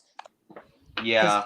Take Along made two types of trucks. One was filled with a plastic load that you couldn't move out, and one was empty. And you could just use the empty one just for anything. It can be filled with pretty much anything. Yeah, exactly. Oh, by the way, I got something I want to show you guys. I already showed this to Sudrian, but I found Proteus's lamp. Oh, the magic lamp. Oh. Enterprising just enters the chat. Wait, just did right he? now. Oh. Where'd you Hold get on. that? Yeah, but The magic lamp. the magic lamp. That episode had some good fog effects. Mm. And look, it's so bright that you could see it from miles around. Was Harold in that episode too? Yeah. That wasn't that because they did it like there's the magic lamp up in the sky but it was only Harold soaring above and he's like so 5 feet tricky above when the ground. like Birdie or Harold interacts with like the narrow gauge engines. It's really cool. It's like Ooh. it feels impossible, but it's not. I the only honestly time I think I saw the Birdie and the narrow gauge engines interact with each other was in like Train King James's episode, like with Birdie and like, you know. Yeah, not exactly. Yo, yeah. Yeah, but what I was like it was interesting. It's always interesting seeing like characters who were not really usually seen around each other interact. That's why stuff like Birdie meeting Scarloey is so weird. And people are really on one end or the other when it comes to, oh, I don't mind Birdie driving around the whole island, or he needs to stay on Farquhar and like it. Dude, Gordon meeting the Arlesdale engines. The miniature engines. Gordon and the miniature engines. Gordon and the miniature engines. I'm sad. That. Like Audrey could have totally written another book about the miniature engines, like interacting with characters. But Gordon would be suitable for some reason to interact with the miniature I engine. would like to see Gordon interact with Mike. Imagine how that would work out. Yeah. What? You hate passengers? Yeah, then you hate Britain and you hate me, and he just leaves. I love when like just a strong personality character in any show just meets like the complete opposite because they can just play off each other like nobody's business. That's why. Okay, speaking of Gordon, I hate the fact that a lot of people like say that he's an A0. It just doesn't suit right with me. I like I like it if he's an A2, like not an A2, no, A1, A3, A3. So, okay, so Gordon's definitely not an A3, no matter what way you slice it. You could call him an A1. But then that's where. I get what you mean about the A0 term. Like, I used to use it all the time and really like it, but the more I think about it, like, he's just a prototype for the A1s. Why does it need its own designation? Why does it need to be he's the. If anything, he should be like known as like the first A1. Then just call him that. Exactly. And like, it adds this weird level of mystery to call him the A0, like it's this lost project, which it kind of is. But also wait, not. weren't there multiple technically A0s like prototypes? Didn't they make like 3 prototypes for it? No, it was just one. Just one. Well, they didn't make any prototypes for it in the real world. I mean, it was. Okay. Yeah, no, it's just Gordon. Did Audrey come up with that, or was like that a fan thing that's just kind of grown into its own thing? Audrey came up with it. It's in People History of Railways. He was built like if that's there's how a the book, Fat Controller. Because you got to remember, this is 1923. The railway has not made the deal with the LMS yet, meaning they're not allowed to run trains, into Britain essentially, onto the mainland. And so things are really hard for the railway, and they're really struggling. This was the hardest period for the railway in all of its years up until the present. The early 20s were a nightmare for them because the World War I ended, and all of a sudden all the engines that were there on loan that were helping run the railway, which had been built suddenly for the war effort, all of a sudden they retracted and said, okay, we're taking all these engines back, you're on your own. Now the government has forced the 3 railways of Sodor to merge, and all of a sudden now they have this huge rail network that they can't manage. So the Fat Controller has to desperately go and search for engines. That he can either buy or loan. Yeah, and look at who he gets. So he gets Thomas and Edward during the building of the railway. He gets to keep Edward. Thomas isn't bought until years later, which kind of implies that like he couldn't afford him, and so he just kind of kept him and didn't say anything about it until he had the money.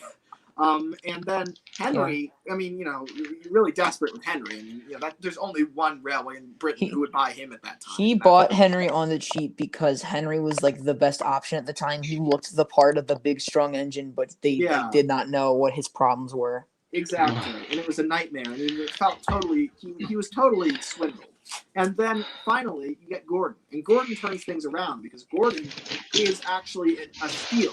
However, he's not perfect. His valve gear jams up a lot, and ultimately, I like that. The only reason he's able to get him is because he's a prototype, and Gresley wants Gordon to go off to some place where he's out of the public view, off on some backwater railway, so that he doesn't spoil what's to come. And so that's kind of the whole thing with Gordon is like. He's kind of sold under the table to the Fat Controller, and that's kind of the whole big thing. So, but the point being, Gordon is a prototype, and he's kept hush-hush by Gresley. And then he's, probably got a lot of flaws, not as many as Henry, not nearly as many. But he's probably got flaws that the rest of his class doesn't have because they're not prototypes. I have one big gripe with Gordon's design. Let me guess, the tender. Yes, it's the tender. I don't know why they gave him a Mhm. Fowler tender. I think they should have given him Thank like you. a corridor tender. Like that, he's an express engine. Thank you. Well, okay, but what about Edward and James and Ooh. also Henry? Ooh. Yeah. Okay. Well, My mind got changed Adrian. three times So are in you, the are you span of. willing to say that James should have a Donald and Douglas style tender and also? Oh no, that look. I'm thinking about that now. See, that's the thing. I think the Mm. Fat Controller. I think the Fat Controller realized that filling Gordon's enormous ass tender up with so much water wasn't necessary when he's running on a tiny. I mean, think about what Scotsman was built to do, right? He was built to go. How far is it between London and Edinburgh? It's like quite a distance. It's hundreds. Yeah, it's a long distance. Right. Whereas Sodor, it's like a 70-mile journey across the main line. So Gordon does not need all that water. A 3,500-gallon tender would be enough. And Yeah, I think that would that's be why enough. they replace it. Now that being said, visually, corridor tender would be badass, right? But functionally, that would I look like good. that they all have Fowler tenders. Like it sends a cool message, right?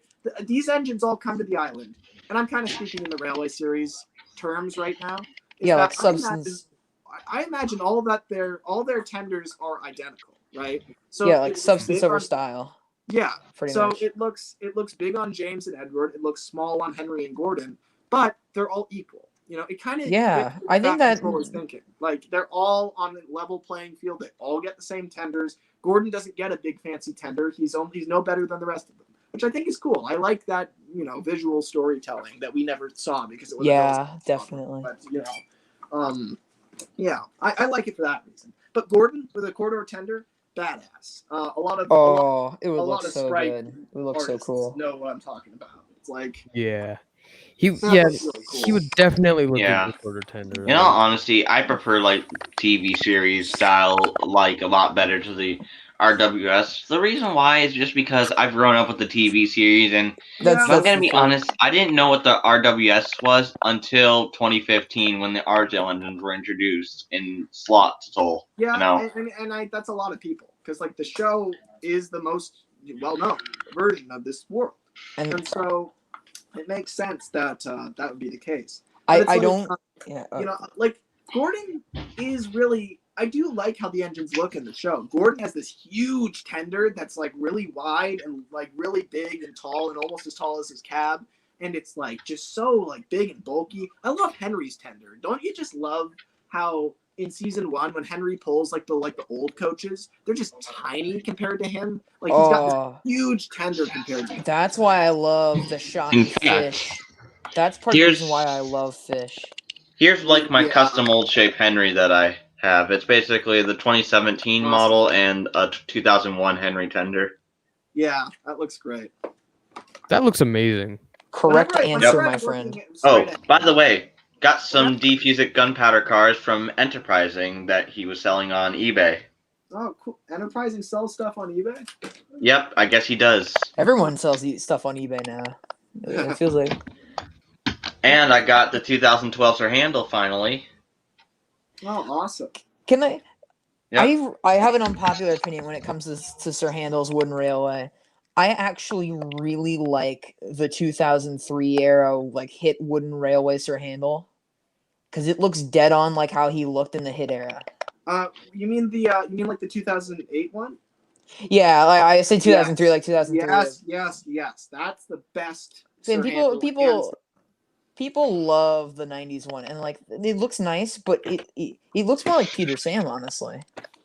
I prefer my models to look closely to the CGI series. What I like is that he doesn't have like the valve gear, and he's just he's exactly the right amount of detail. Plus that face, just look at that. That face looks dead on. I'm gonna give Hit something. So Lemmy, they could mold does that mean you despise cab windows? Oh snap! Take a look at my Mighty Mac model. They got windows on both sides. I'll let it slide. I'll let it slide because you did the Mighty Mac character gallery with us, and so therefore you've paid your dues. All right, fair enough. Yeah, thought so. That's the test. He's passed. Yeah, it's interesting. Todd is like useless. There are children watching. Whoa, Todd, watch your language. Whoa. Whoa. Call me useless? Imagine Well, how then cursed I got Donald a and Douglas TARDIS. would look with. That's great. No, I am not him. Says. Useful. Are you a Doctor Who fan? Let's just say I'm ripping off Eric when I made this. Oh. You know what? I was gonna. Yes. Yeah. Yes. You go first. I got 2 artifacts right here. The artifacts. All right, so I think this stream is gonna last till 30 minutes from now. I think is okay. Cool. Oh wow! Oh joy! So that being said, I think that the next person to go will be Creative Master, and then the last. Yeah, I've been here a while. Thank you so much for having me. But you will. I think you'll be here the next. You're very welcome. I think you can be here the next like 5 minutes. Okay, and cool. I'll bring in Taj, and Taj will be the last person that we include. Yeah, Taj has been in waiting a this little enormous while. He needs to get in here at some point. Yeah. So. And he's been waiting. But I was gonna say. Uh-oh. No, I am not him. Says, imagine how cursed Donald and Douglas would look with flow tenders or flow tender. I don't know. With Fowler tenders, I don't think they look that good. Imagine them painted like Donald and Douglas. I think they might look good. I don't know. I always liked how distinct Donald and Douglas's tenders were, though. I like it too, but I would like the Fowler tenders in a different way. Like that would look good. I feel like the most interesting tender from the show, like because of how different it is from everyone else's, is Neville's. Neville's is really interesting. It looks a lot like some of the standard tenders. Really, his designs half cab thing going up, kind of. Really, his design's so interesting because it's pretty much his main identity is that that's his basis because we don't know anything really about him. I think we do. I mean, let's extrapolate from his episode, right? From Thomas and the New. Yeah, he's got a new. Isn't that episode called like a new friend for Thomas or? It's called Thomas and the New Engine. Thomas and the New Engine. And Neville. All right. So Neville, oh yeah. Firstly, he's immediately mistaken for looking like a. It's interesting. He's not even like. The whole thing seemed to have been that he was supposed to like look like a Diesel, which he kind of does. And so it's interesting because I guess Ari and Bert think that, which is why they're so comfortable with him and approach him. And so he must get that a lot, right? And if he's arriving at Sodor after Oliver, he's got to be arriving in at least the 70s, which means that Neville has been living on the main, lived through dieselization, looking like a diesel but being a steam engine. You know, and he's still getting that treatment. And I think maybe that's why he's so direct. You know how he just blasts into a yard and just goes, "Hello!" Like that's just how he responds to everything. Like maybe he's trying to cut people off before they make any judgments. Maybe he's trying to immediately. Yeah, maybe he's had that happen before.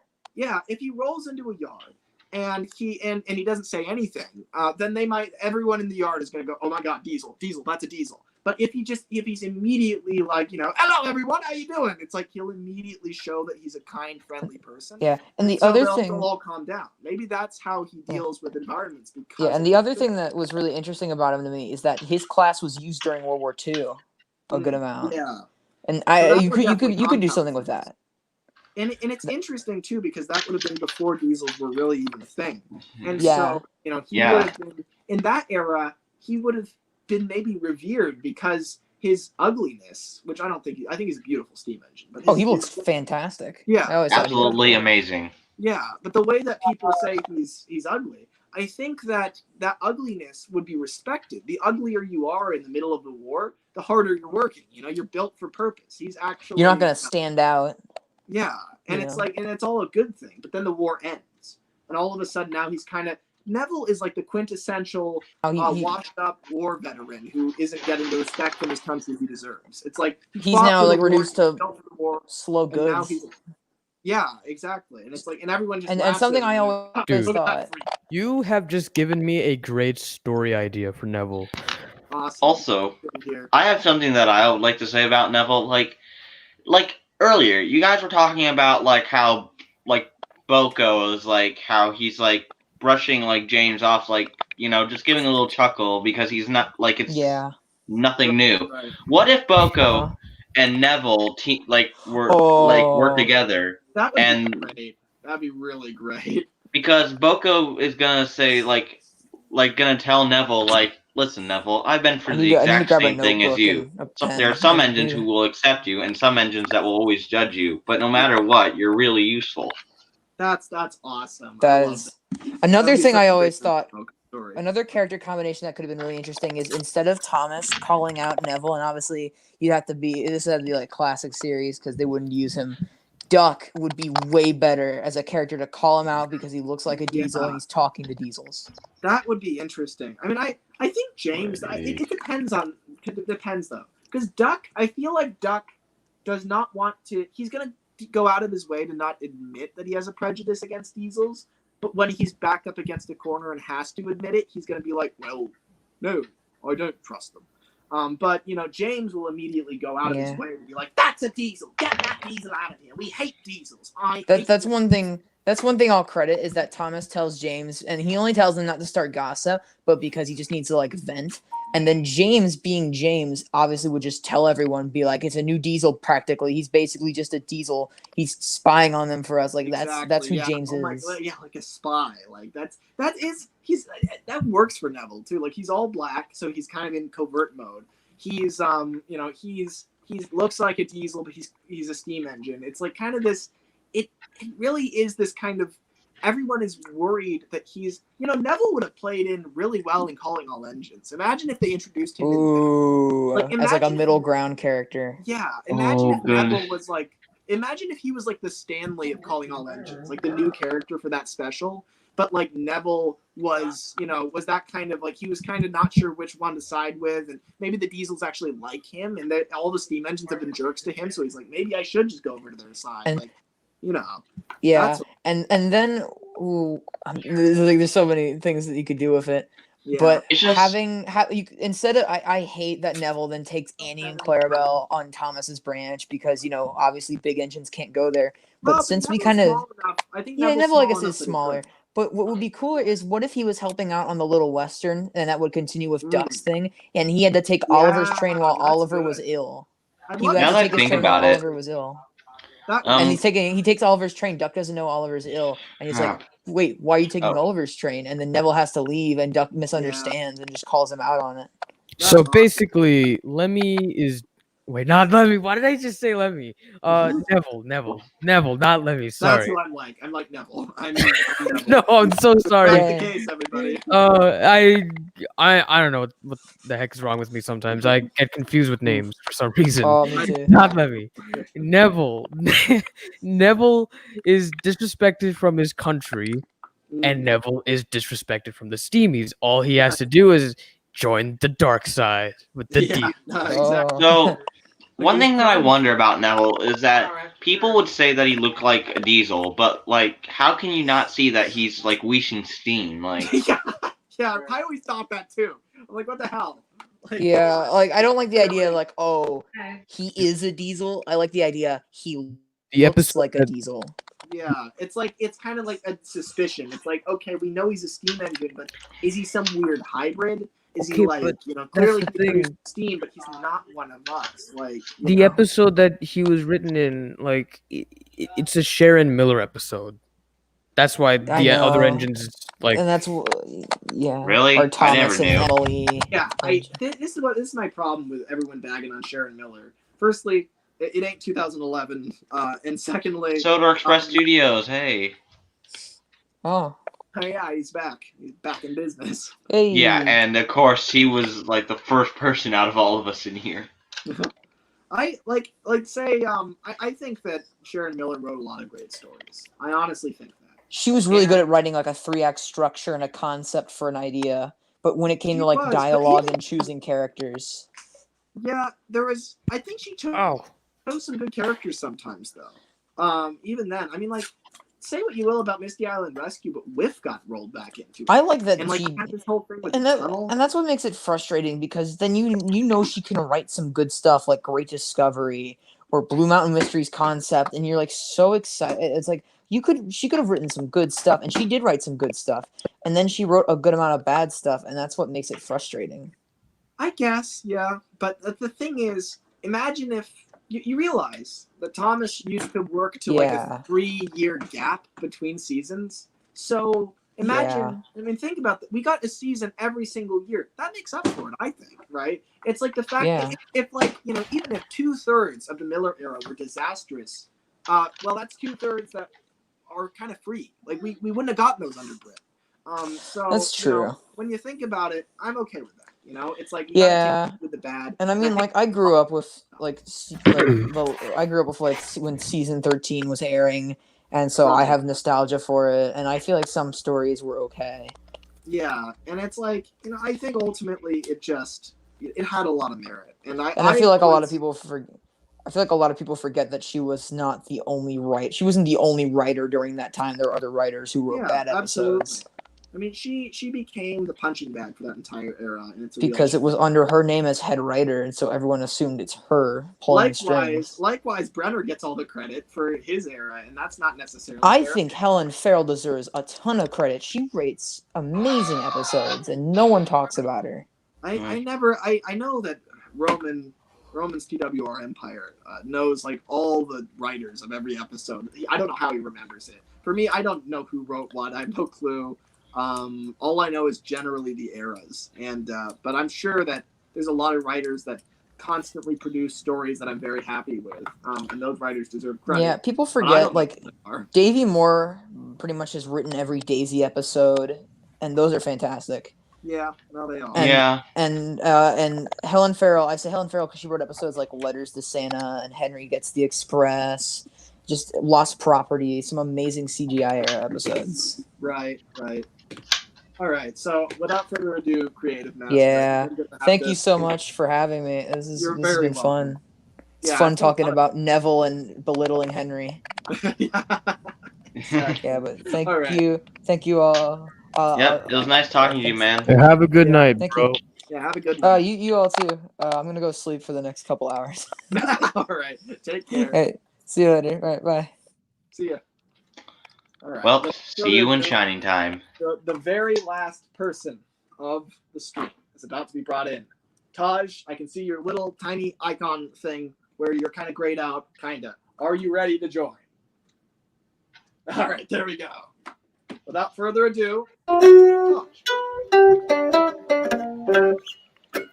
Oh, sorry. I was playing mandolin. Hi. I kept being down there. I just saw you strumming away, and I'm like, what the hell's going on down there? Well, if I'm waiting anyway, then I might as well be doing something, you know? Right. Is this like the first time you've seen my face, I think? Yes, it is. I was about to say, like, I saw you down in the little icon down there, like 2 hours ago, and I had to keep composure while not reacting to seeing you this time. Like, he's so ugly! It's weird. I'm not usually surprised by when I see somebody. Like, you look kind of like how I would have pictured you, which is interesting. Mm. The only person that I was surprised by, I think. I'm Vincente 22, by the way.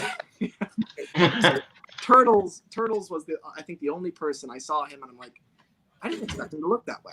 I don't know what I expected, but it wasn't like his face is wider than I thought it would be. It's a weird Probably thing to say. like this or something. Yeah. Oh God. But yeah, you just stole that out of his house, didn't you? Yeah, I have a whole prop box. You know, you better watch out for my slide whistle routine. Oh no. I have to say, Taj, I know you're not going to take it personally, but I'm sorry that my stream overlapped with yours. I take it very personally. I had no clue. Yeah, man. I actually came on here to lambaste you and ridicule you. Oh, okay. I deserve it. All right.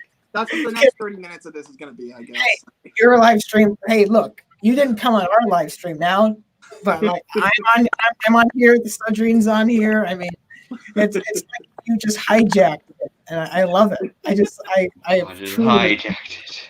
Oh my God. I'm the only one that doesn't have a camera that's on. I never have a camera on in every live stream. Well, that's your You tradition. should probably get Don't that sacrifice checked. your tradition for anything, unless you want to, in which case sacrifice it. I might do that one day, you know. One day. And one day that's probably going to be in my stream. Who knows? I saw Soder Express Studios said, I can't imagine hosting a stream for this long. Like, what are you even on? Like, do you have like a bunch of like Mountain Dew, like energy drinks? No. I've How just got, how and do I you got do a- this? Hold on just a second. I don't want my father to have to do a face reveal against his will. Okay, that's all right. I hope Makes the same sense. thing happens back here. I'm gonna lock the door. There we go. I'm just gonna lock the door. Dude, you know when Turtles and Thomas like revealed his face, it was so unexpected. Yeah, the best Who part. knew? The best part is Dude. that people we saw what people reacting to Turtles' face before we even saw Turtles' face. So there's like a build up to it. Like remember like when Rob when he did the face reveal to Rob and he was just like, oh yeah. Or how like he like was showing like he so-called showed his face to like Eric and MPS and they're like, oh my god, I'm blind. Man, that was Dude, fun. I thought for some strange reason I thought Turtles would for some reason look like Eric in a way. I don't know why. Oh, I also realized like when like Turtles is like, oh my god, Enterprising, do you want me to show you my face? I'll show you my face. Actually, whoa. And it's like whoa. By the way, and then when he takes it off again and it's just Enterprising underneath. I think we talked about this earlier when we were with Dax, actually. But one of my favorite moments in community history was when there was like the first TWR con and they did like a live stream and Rob was like totally doing his Jimmy Fallon bit where he was just like, that's hard. And he was interviewing Turtles and Thomas, or supposedly Turtles and Thomas, and he takes off he pretty much forces like to take the zipper down, and then it's actually Hero of the Japanese Train.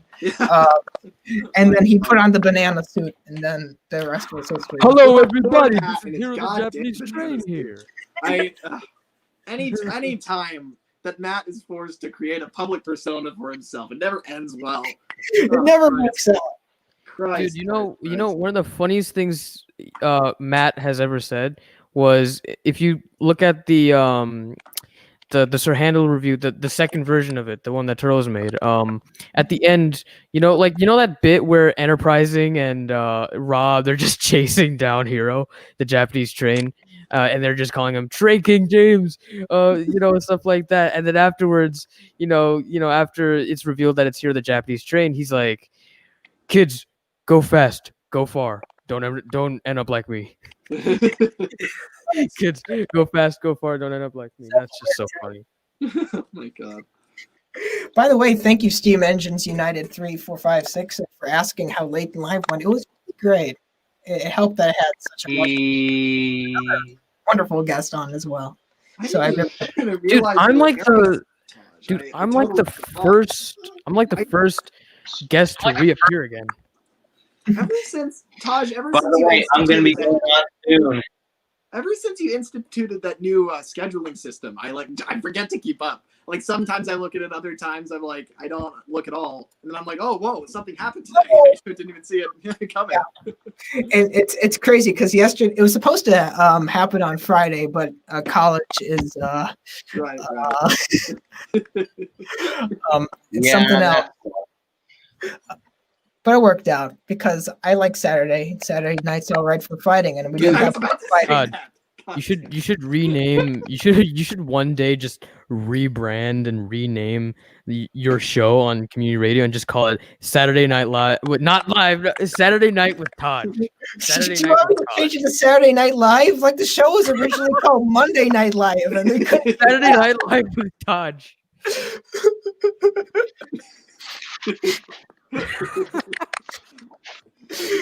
With Taj. That'd actually be a great, that'd be hilarious if somehow I got that hosting position like at Saturday Night Live, and then when I was on there, I did like a review of like a Thomas item. Yeah. That's actually Pretty great. if I ever, I'm never gonna get there, of course. But if I happen to get there, heck, even if I get in the audience, I'm gonna hijack the whole thing. I'm gonna go on there and just be like, okay, so this is this is Bulgy. I'm gonna talk about him for about like a half hour. Do you realize how that would look to an audience that doesn't even know the character's name? You just hold this up, and it would be like your imaginary friend or something. You'd hold him up and be like, "This is Bulgy. I named him. He's a little wooden bus, and we're all gonna make friends with him." Yep. And then Colin Jost is gonna get like the big chain and go like that, you know. Oh my god. This stream was named with Christmas in the title. And also, Little Westerner, Sam has not been involved for like 5 hours. By the way, I just realized that both of your names are Sam. Only true part. Oh my god. Man, this is just absolutely crazy. Yeah. You know, you are like the king of live streams. Like I remember back in my day, it was like always like Rob and I'll call him Vinny because that's what he was. He like I guess Vinny Nicky. It's one's a stage name, the other one's a production name. But since he is performing, I'll say that. And they had like their big movie streams, and of course the big draw of that was like the meme chat. that was fun.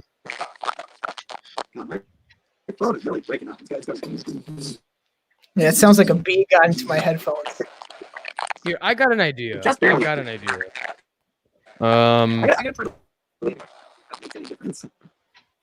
It's all right. Just, I know my camera is not on, but I have a solution. I have a solution, and that is, wait. My hands. Oh, there it is. There it is. All right. Okay. Wait, hold on. Oh, that was just really sweet of you, man. Steam Engines United. I really appreciate that. Oh. There, you can see me now. There's your face. There we go. Oh god, I just realized something. Your face is that's technically your face mask. So technically you're talking and your lips aren't moving. Well, oh no, Lemmy. Whoa. Let me do this again. Ah. Oh crap. Okay. Now it's Layden live with Taj Mahal. Overtime. Okay, this is the stuff that was too hot for air. Oh no, he's back. Like, don't you hate that? Like when they release like a director's cut. Dude, how is it so film and it's just like a bunch of garbage that like. How is it so hard for people to find my channel on Twitter? Like, there's somebody in the stream is like, wait, what did he say? He's like, the Sudrain. I can't find you on Twitter or on here. First of all, it's not the Sudrain, it's Sudrian. It's the Sud Train. There we go. Yeah. The All right. Yeah. All right. Oh, Yeah. oh, what have I done? Started a trend. That's what you've done. Congratulations, man. You played yourself. All right. Okay. Do you hear me? Oh yeah, Yes, we can hear we you. can hear you. The reason I think my phone was having a heart attack as it finally gave out after 8.5 hours, and now the battery's out.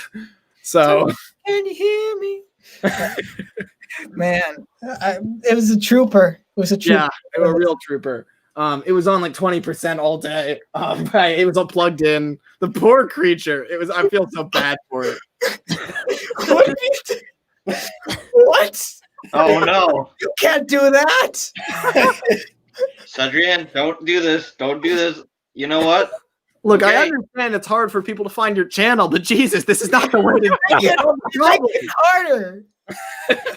Adrian, you made me do this, but Oh no. Okay, fine. I'll change it. How about this? This is good. Is this fine? See, no, that's even do a worse. two-angled profile picture thing anyway. I can't even change All right, it. fine. All I have is like There. Nick Drake, and that's all I got. Yeah, how about this? God. How you guys been doing that? Edit? Okay, try it. Go home and try again. All right, hold on. This? Okay, no, No, not that. Not JT. Okay. Okay, Barry, that's good. That's good. That's wholesome. Okay. Okay, I will put down my weapon and go back to being Christmas Engine 11. Opposed to Gun Engine 11. Gun Engine 11. or just useful with a gun. Oh God. Useful with a gun. Or would it be Gun Engine 2? I'm not entirely sure. Or how about useful, like useful goes to war. These fanfics are getting out of hand. I'm sorry. I do agree. Well, I mean, let's see. Earlier when I was in the stream, barely anyone was talking, says Sodor Express Studios. Was that the era where I was messaging back and forth with Matt and not saying anything? That I can't back and remember. forth chit chat. It's 9 hours. I cannot be sure what's happened when. It's very impossible. I don't know how many people I've brought on. I don't know if it's 5 or 20. It can't be. You've brought more people on in this stream than I have in the entire duration of Late and Live and Monday Night Live combined. If I'm being honest, Dude, you know what? I think we should try to. Dude, I'm gonna do the Lemmy challenge. That's it. I'm gonna do the Lemmy challenge tomorrow. Don't do that. You don't want the Cedrine, Lemmy challenge. Okay, Cedrine, how about you and me? We meet up and we do this together. Yes. That's All right, even you more, and I. please. Useful. Stop rolling people into the Lemmy challenge. I knew.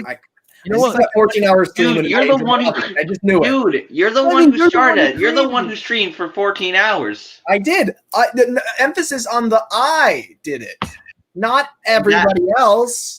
Anything that you could do, we can do that too. I'm not going to go full boomer on you guys, but I've known Lemmy for like a long time. And let me say that he is not mentally stable. Cedrine can do the same thing too. I'm just gonna start pulling out calling ons and songs and just make it rain. Make it rain. Oh my God. So like if you do that like with coins, is it called like make it snow, I guess? I think it's called injure somebody. I think that's what it's called. No, do that with your wooden make it. Dude, do that with your wooden railway trains. Do that with your wooden railway trains. Yes, I said trains. Trains. Basically, it's called make your head hurt from money falling on your Can head. I just state my official stance on the whole Thomas the Train thing? I think we've gotten out of hand with the whole like when someone calls an engine a train. I think that's a commonly accepted term. I don't think that is that crazy to call an engine a train. However, I think what I have a problem with is when someone says Thomas the Train, not because it isn't accurate, not because Thomas isn't a train, but because it's never been advertised that way in the history of the brand. Like what? What about Thomas the Choo Choo Blue Train? Change it. No, that is unacceptable. If that becomes a new official brand, then sure.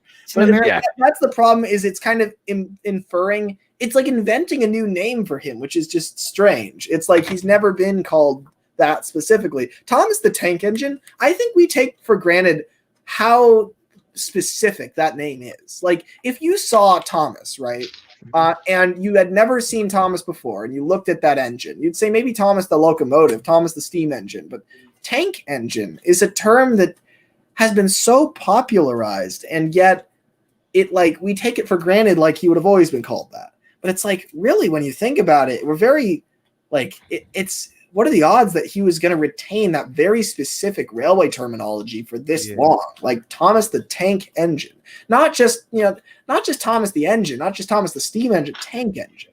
It's suiting. It's suitable. I mean, it's not that far out, I guess, because I mean, if you look at like a brand, I'm gonna compare this like I do all things to the Rambo franchise. Oh, Rambo. Yeah, the first film was just First Blood. And the second film was Rambo First Blood Part 2. And then the third one's Rambo 3. No, it's not Rambo 3. It's Rambo 2.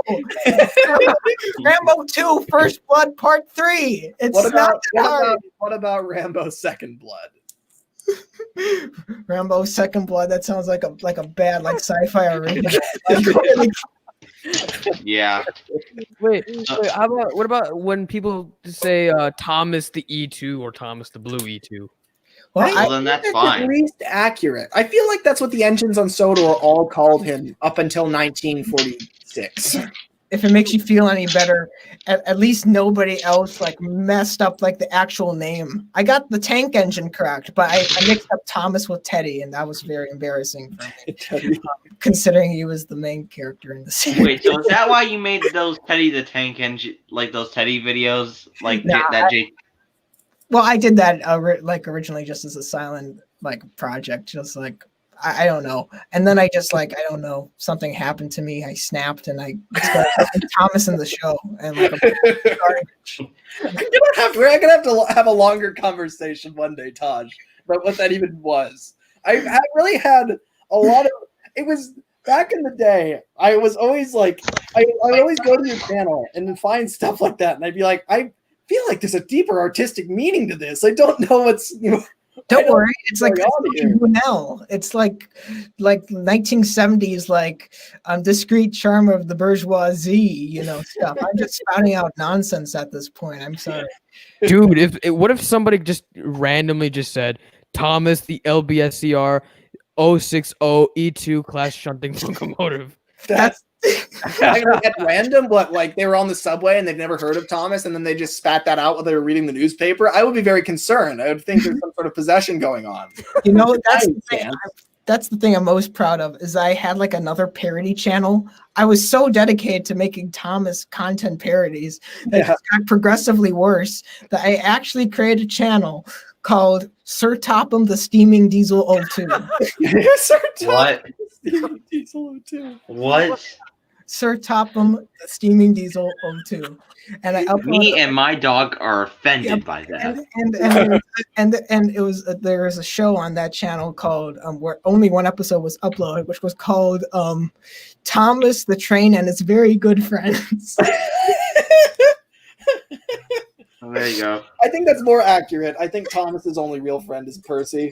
And I don't think anyone else actually likes it. They just like all the money he has. Percy doesn't have any friends. His only friend is Thomas. What about Toby? Toby, unfortunately, the thing is, Toby has to deal with Percy's presence. He's pretending to be nice to Percy. Toby doesn't look anything like a teapot. I don't understand. There's a reason. Teapot, smash him. What? Oh, God, Smash you him. shouldn't have pushed that. Oh, He's the only one who doesn't look like a teapot. Yeah. maybe because They call like he him like Matrox or something. I don't know. Maybe Diesel 10 thought teapots were out of fashion. Yeah. So he just lied about his appearance. Like, Even the that's- coffee pot. The seems like coffee too pot far. engine is more of a teapot. That's an awfully hot coffee pot. Wait, would it make sense to call Glyn the coffee pot engine a teapot, even though he's a coffee pot? I mean, are there structural differences between a teapot and a coffee pot? Oh yeah, that's true. I mean, Thomas has been a fish tank, so I mean, anything's possible. A fish tank. Hey, Lemmy, we got Sodor backstage. I think in the I don't think we've re-added anybody, so unfortunately, I don't think we're going to add Sodor. Also, we've probably only got about 15 minutes left. Then again, perhaps we want to get to the 10-hour mark. Yes, we're getting to the 10-hour mark right now. Yeah, okay, well, that would be a wormhole. I don't think I agree with that. Yeah. But we can wait 23 minutes. I think that's... I'll play this again. I'm not even that good. I'm horrible. If you ever need to keep you And, after this... I doubt that. After this live stream, Lemmy has just inspired me to do the Lemmy challenge, and I'm just going to do it. Please, Sadrian, actually don't. Don't. Today, you know what time I got up today? What time? I want you to guess. Everybody guess. I'm gonna guess. Let's see. 5 o'clock. 5 o'clock. What? Okay. Would I sound stupid if I said 5 a.m.? I don't know. 0 hour 9 a.m. You know what? Actually, well, okay. Let's see. For me, it's like 10:03 my time. And what time is it for you? 7:03.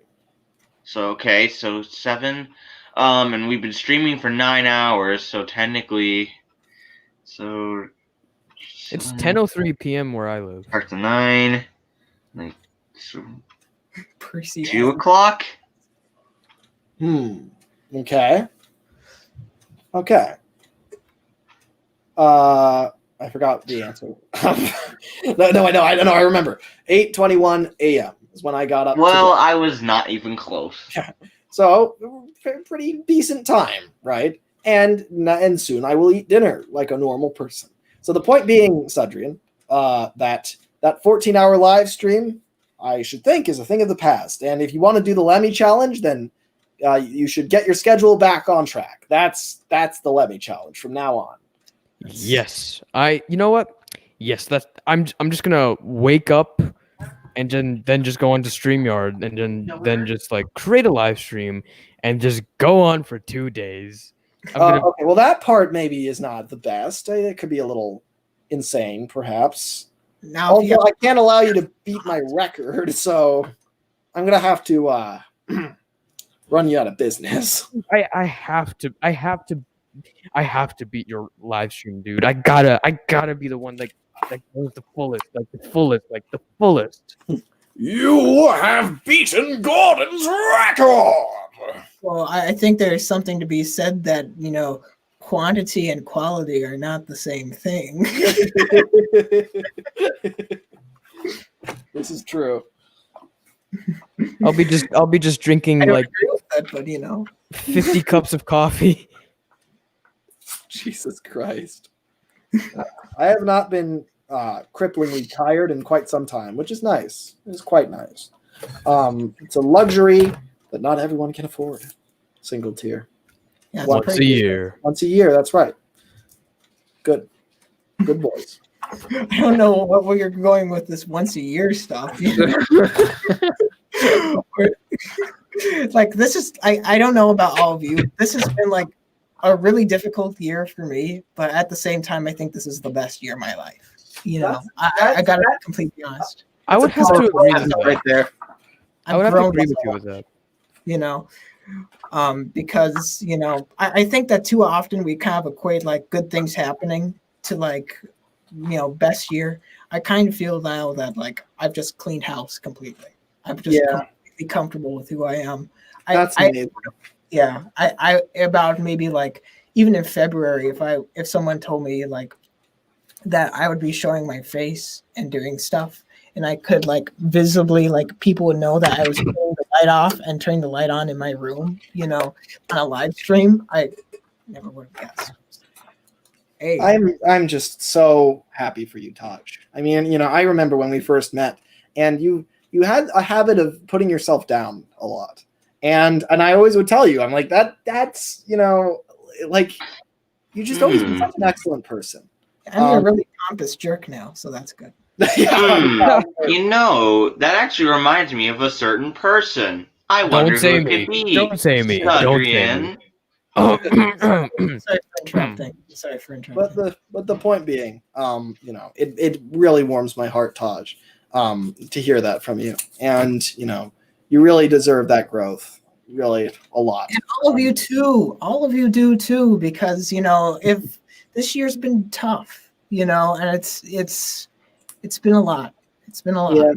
Yeah. And, sorry. Never mind. Yeah, and during that time, it's sometimes hard to kind of figure out where you are, even when you're isolated and you're the only person you really can talk to. I'm not saying I talk to myself, but I talk to myself. Trust me. Oh, I do actually. I was not saying it at that time. Yeah, all the time. But yeah, I certainly wish the exact same thing for you, like in 2021, or even in the rest of 2020. I mean, we still have most of December left. So. God, I feel like we're at the end of a New Year's live stream, and we are not. Yeah, it's funny because live stream. Like it's funny because like 2020 for me, it has mixed emotions for me. Like I feel mixed. But I would say this was so far a great year in a way. Because look, this was the year that I got back into the community. Like I thought I would never come back to the community because 2019 was I think I told both you and Taj and Useful that 2019 was a very strange year. A lot of things happened, and I kind of just got sidetracked from the community. And then 2020, I just decided, you know what, I'm just gonna come back.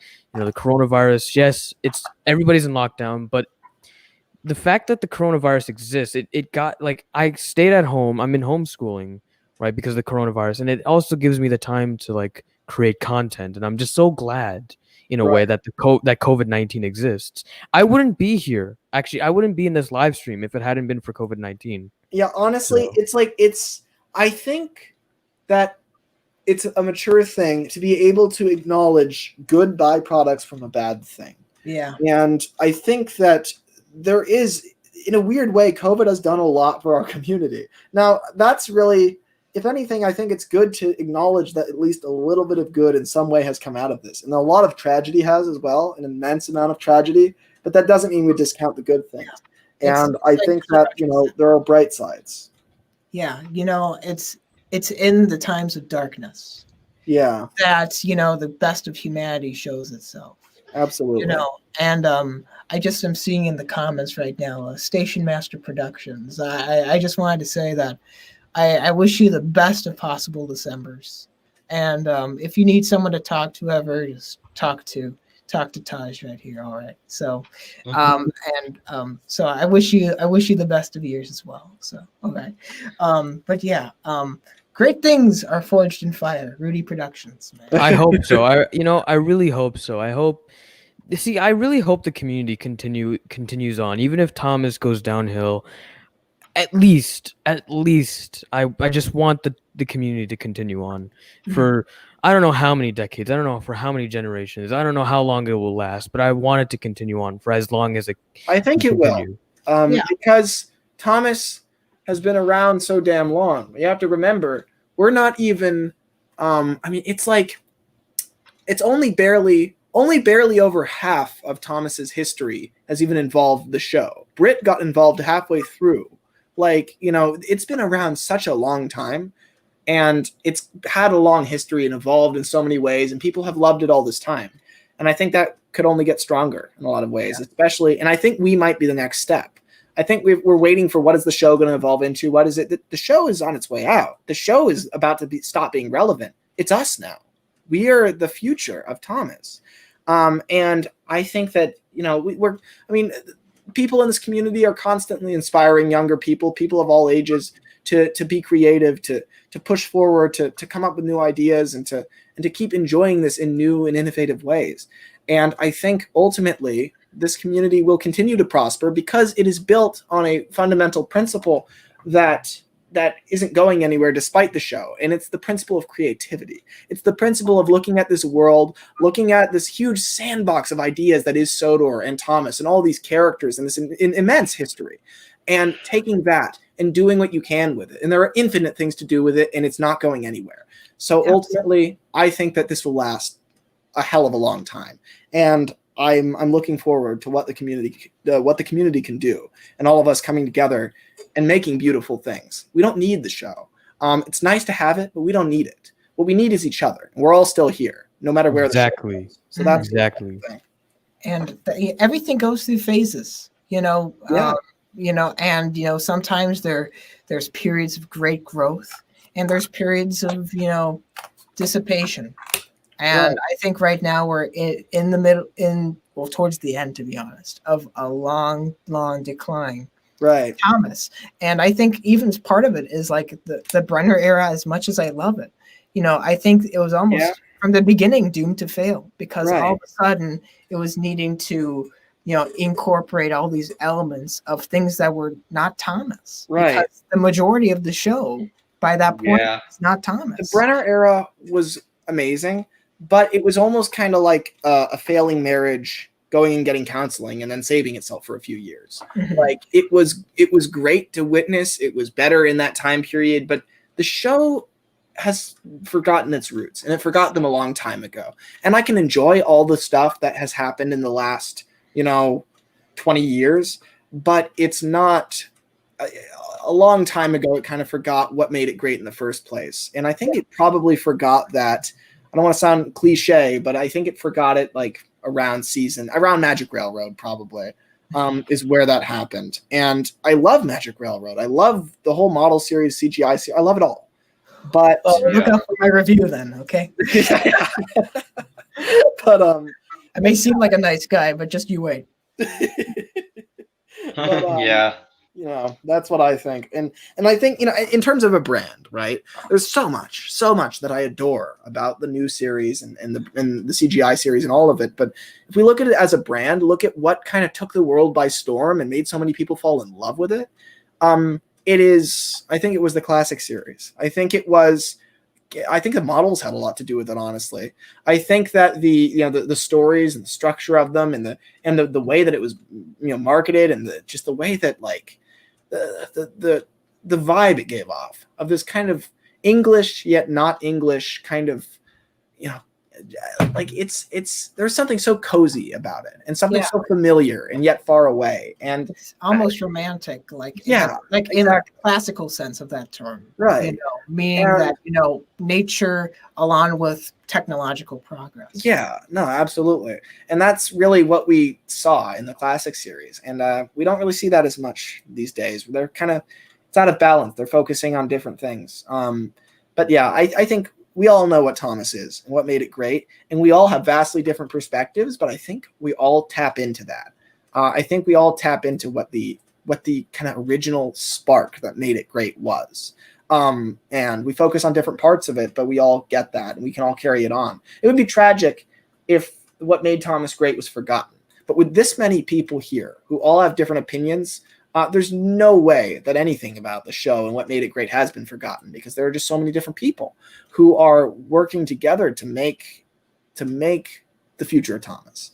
So I think things will pan out fine, and I think we'll stick around. Of course we will, because we all. I mean, if we've stuck around this long, if we stuck around, like we've already stuck around, you know, since childhood, right? We were supposed to give it up then, we didn't.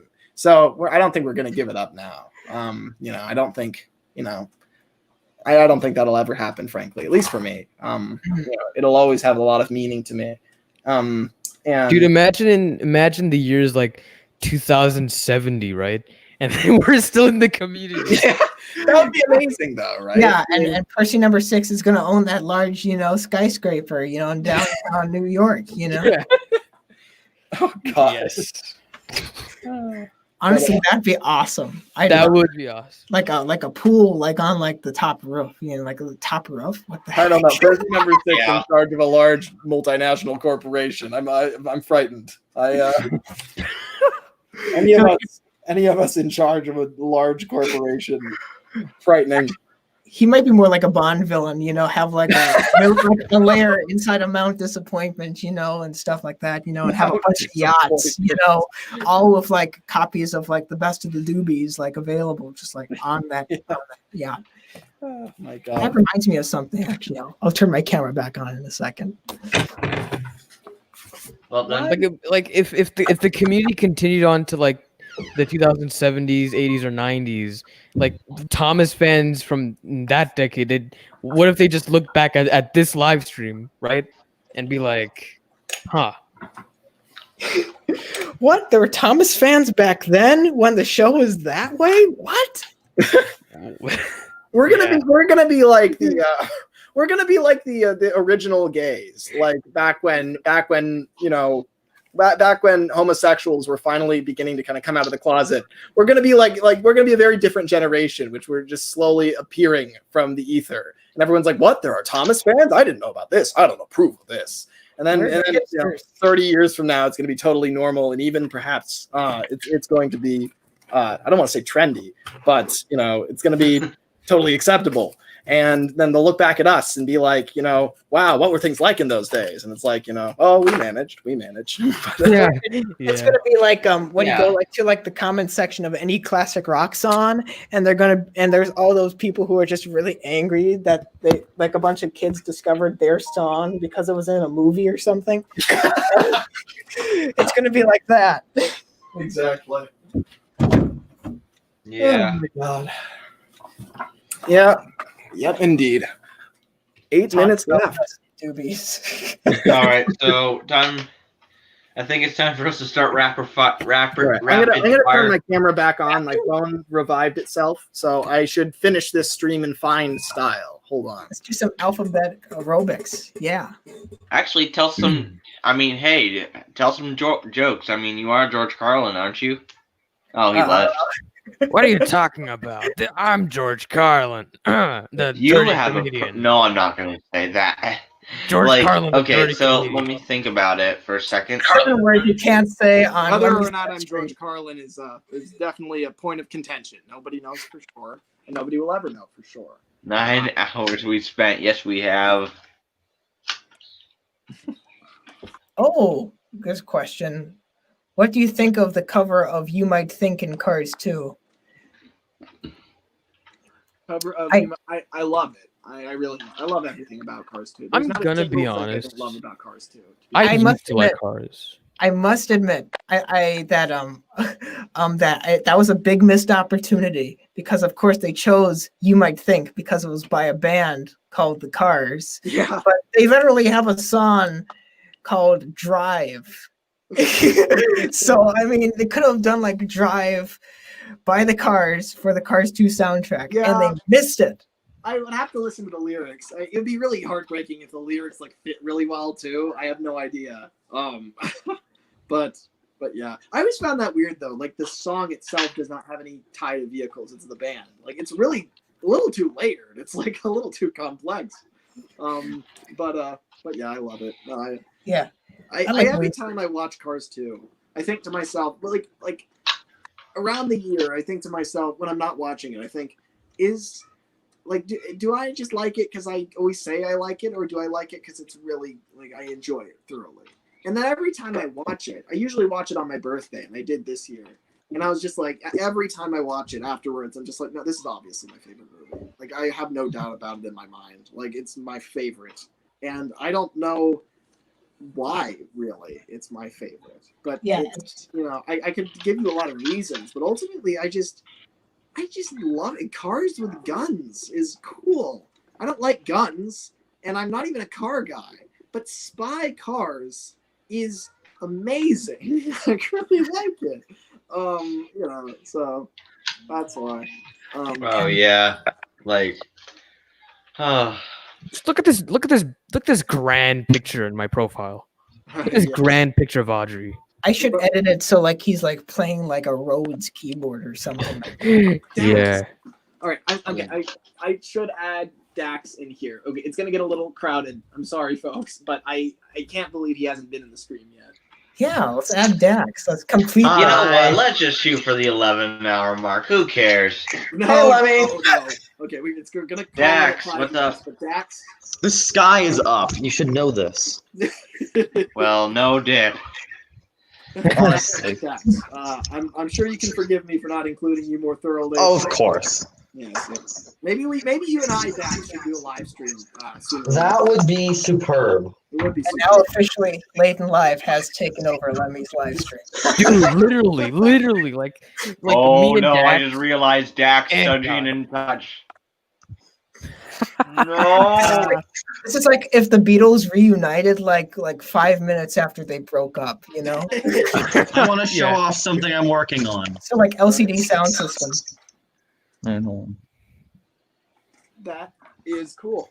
Yeah. I'm gonna make me as a wooden railway figure. I had this designed by someone else though. Somebody's got to draw my face. Not enough people do anything with the wooden railway figures. It's about time the wooden railway figures got some love because they Exactly. That is exactly what I've been thinking. So that's why this is the. That is excellent. It's like the same It's me. style and everything. But the great thing is, I buy duplicates of everything. So yeah, we know, Dax. We know. We're all aware. Look at this. Man, I've got a bunch of these. Dude, how are you able to afford all that? I mean, that's an assumption, isn't it? Luck and lots and screwing people over. I mean, what? Oh dear. This reminds me of Cars and Guns. I have the dinosaur. This is cool. I like this. It's a wooden railway It's a little dinosaur. Small. It's a bit small. Oh no, it's Imagine that for a pet dinosaur. Oh my god, you're giving me bad feelings right now because Marion and the Dinosaurs got to be one of the scariest episodes in my opinion. Listen, useful. How are you scared of the dinosaur in Marion and the dinosaurs?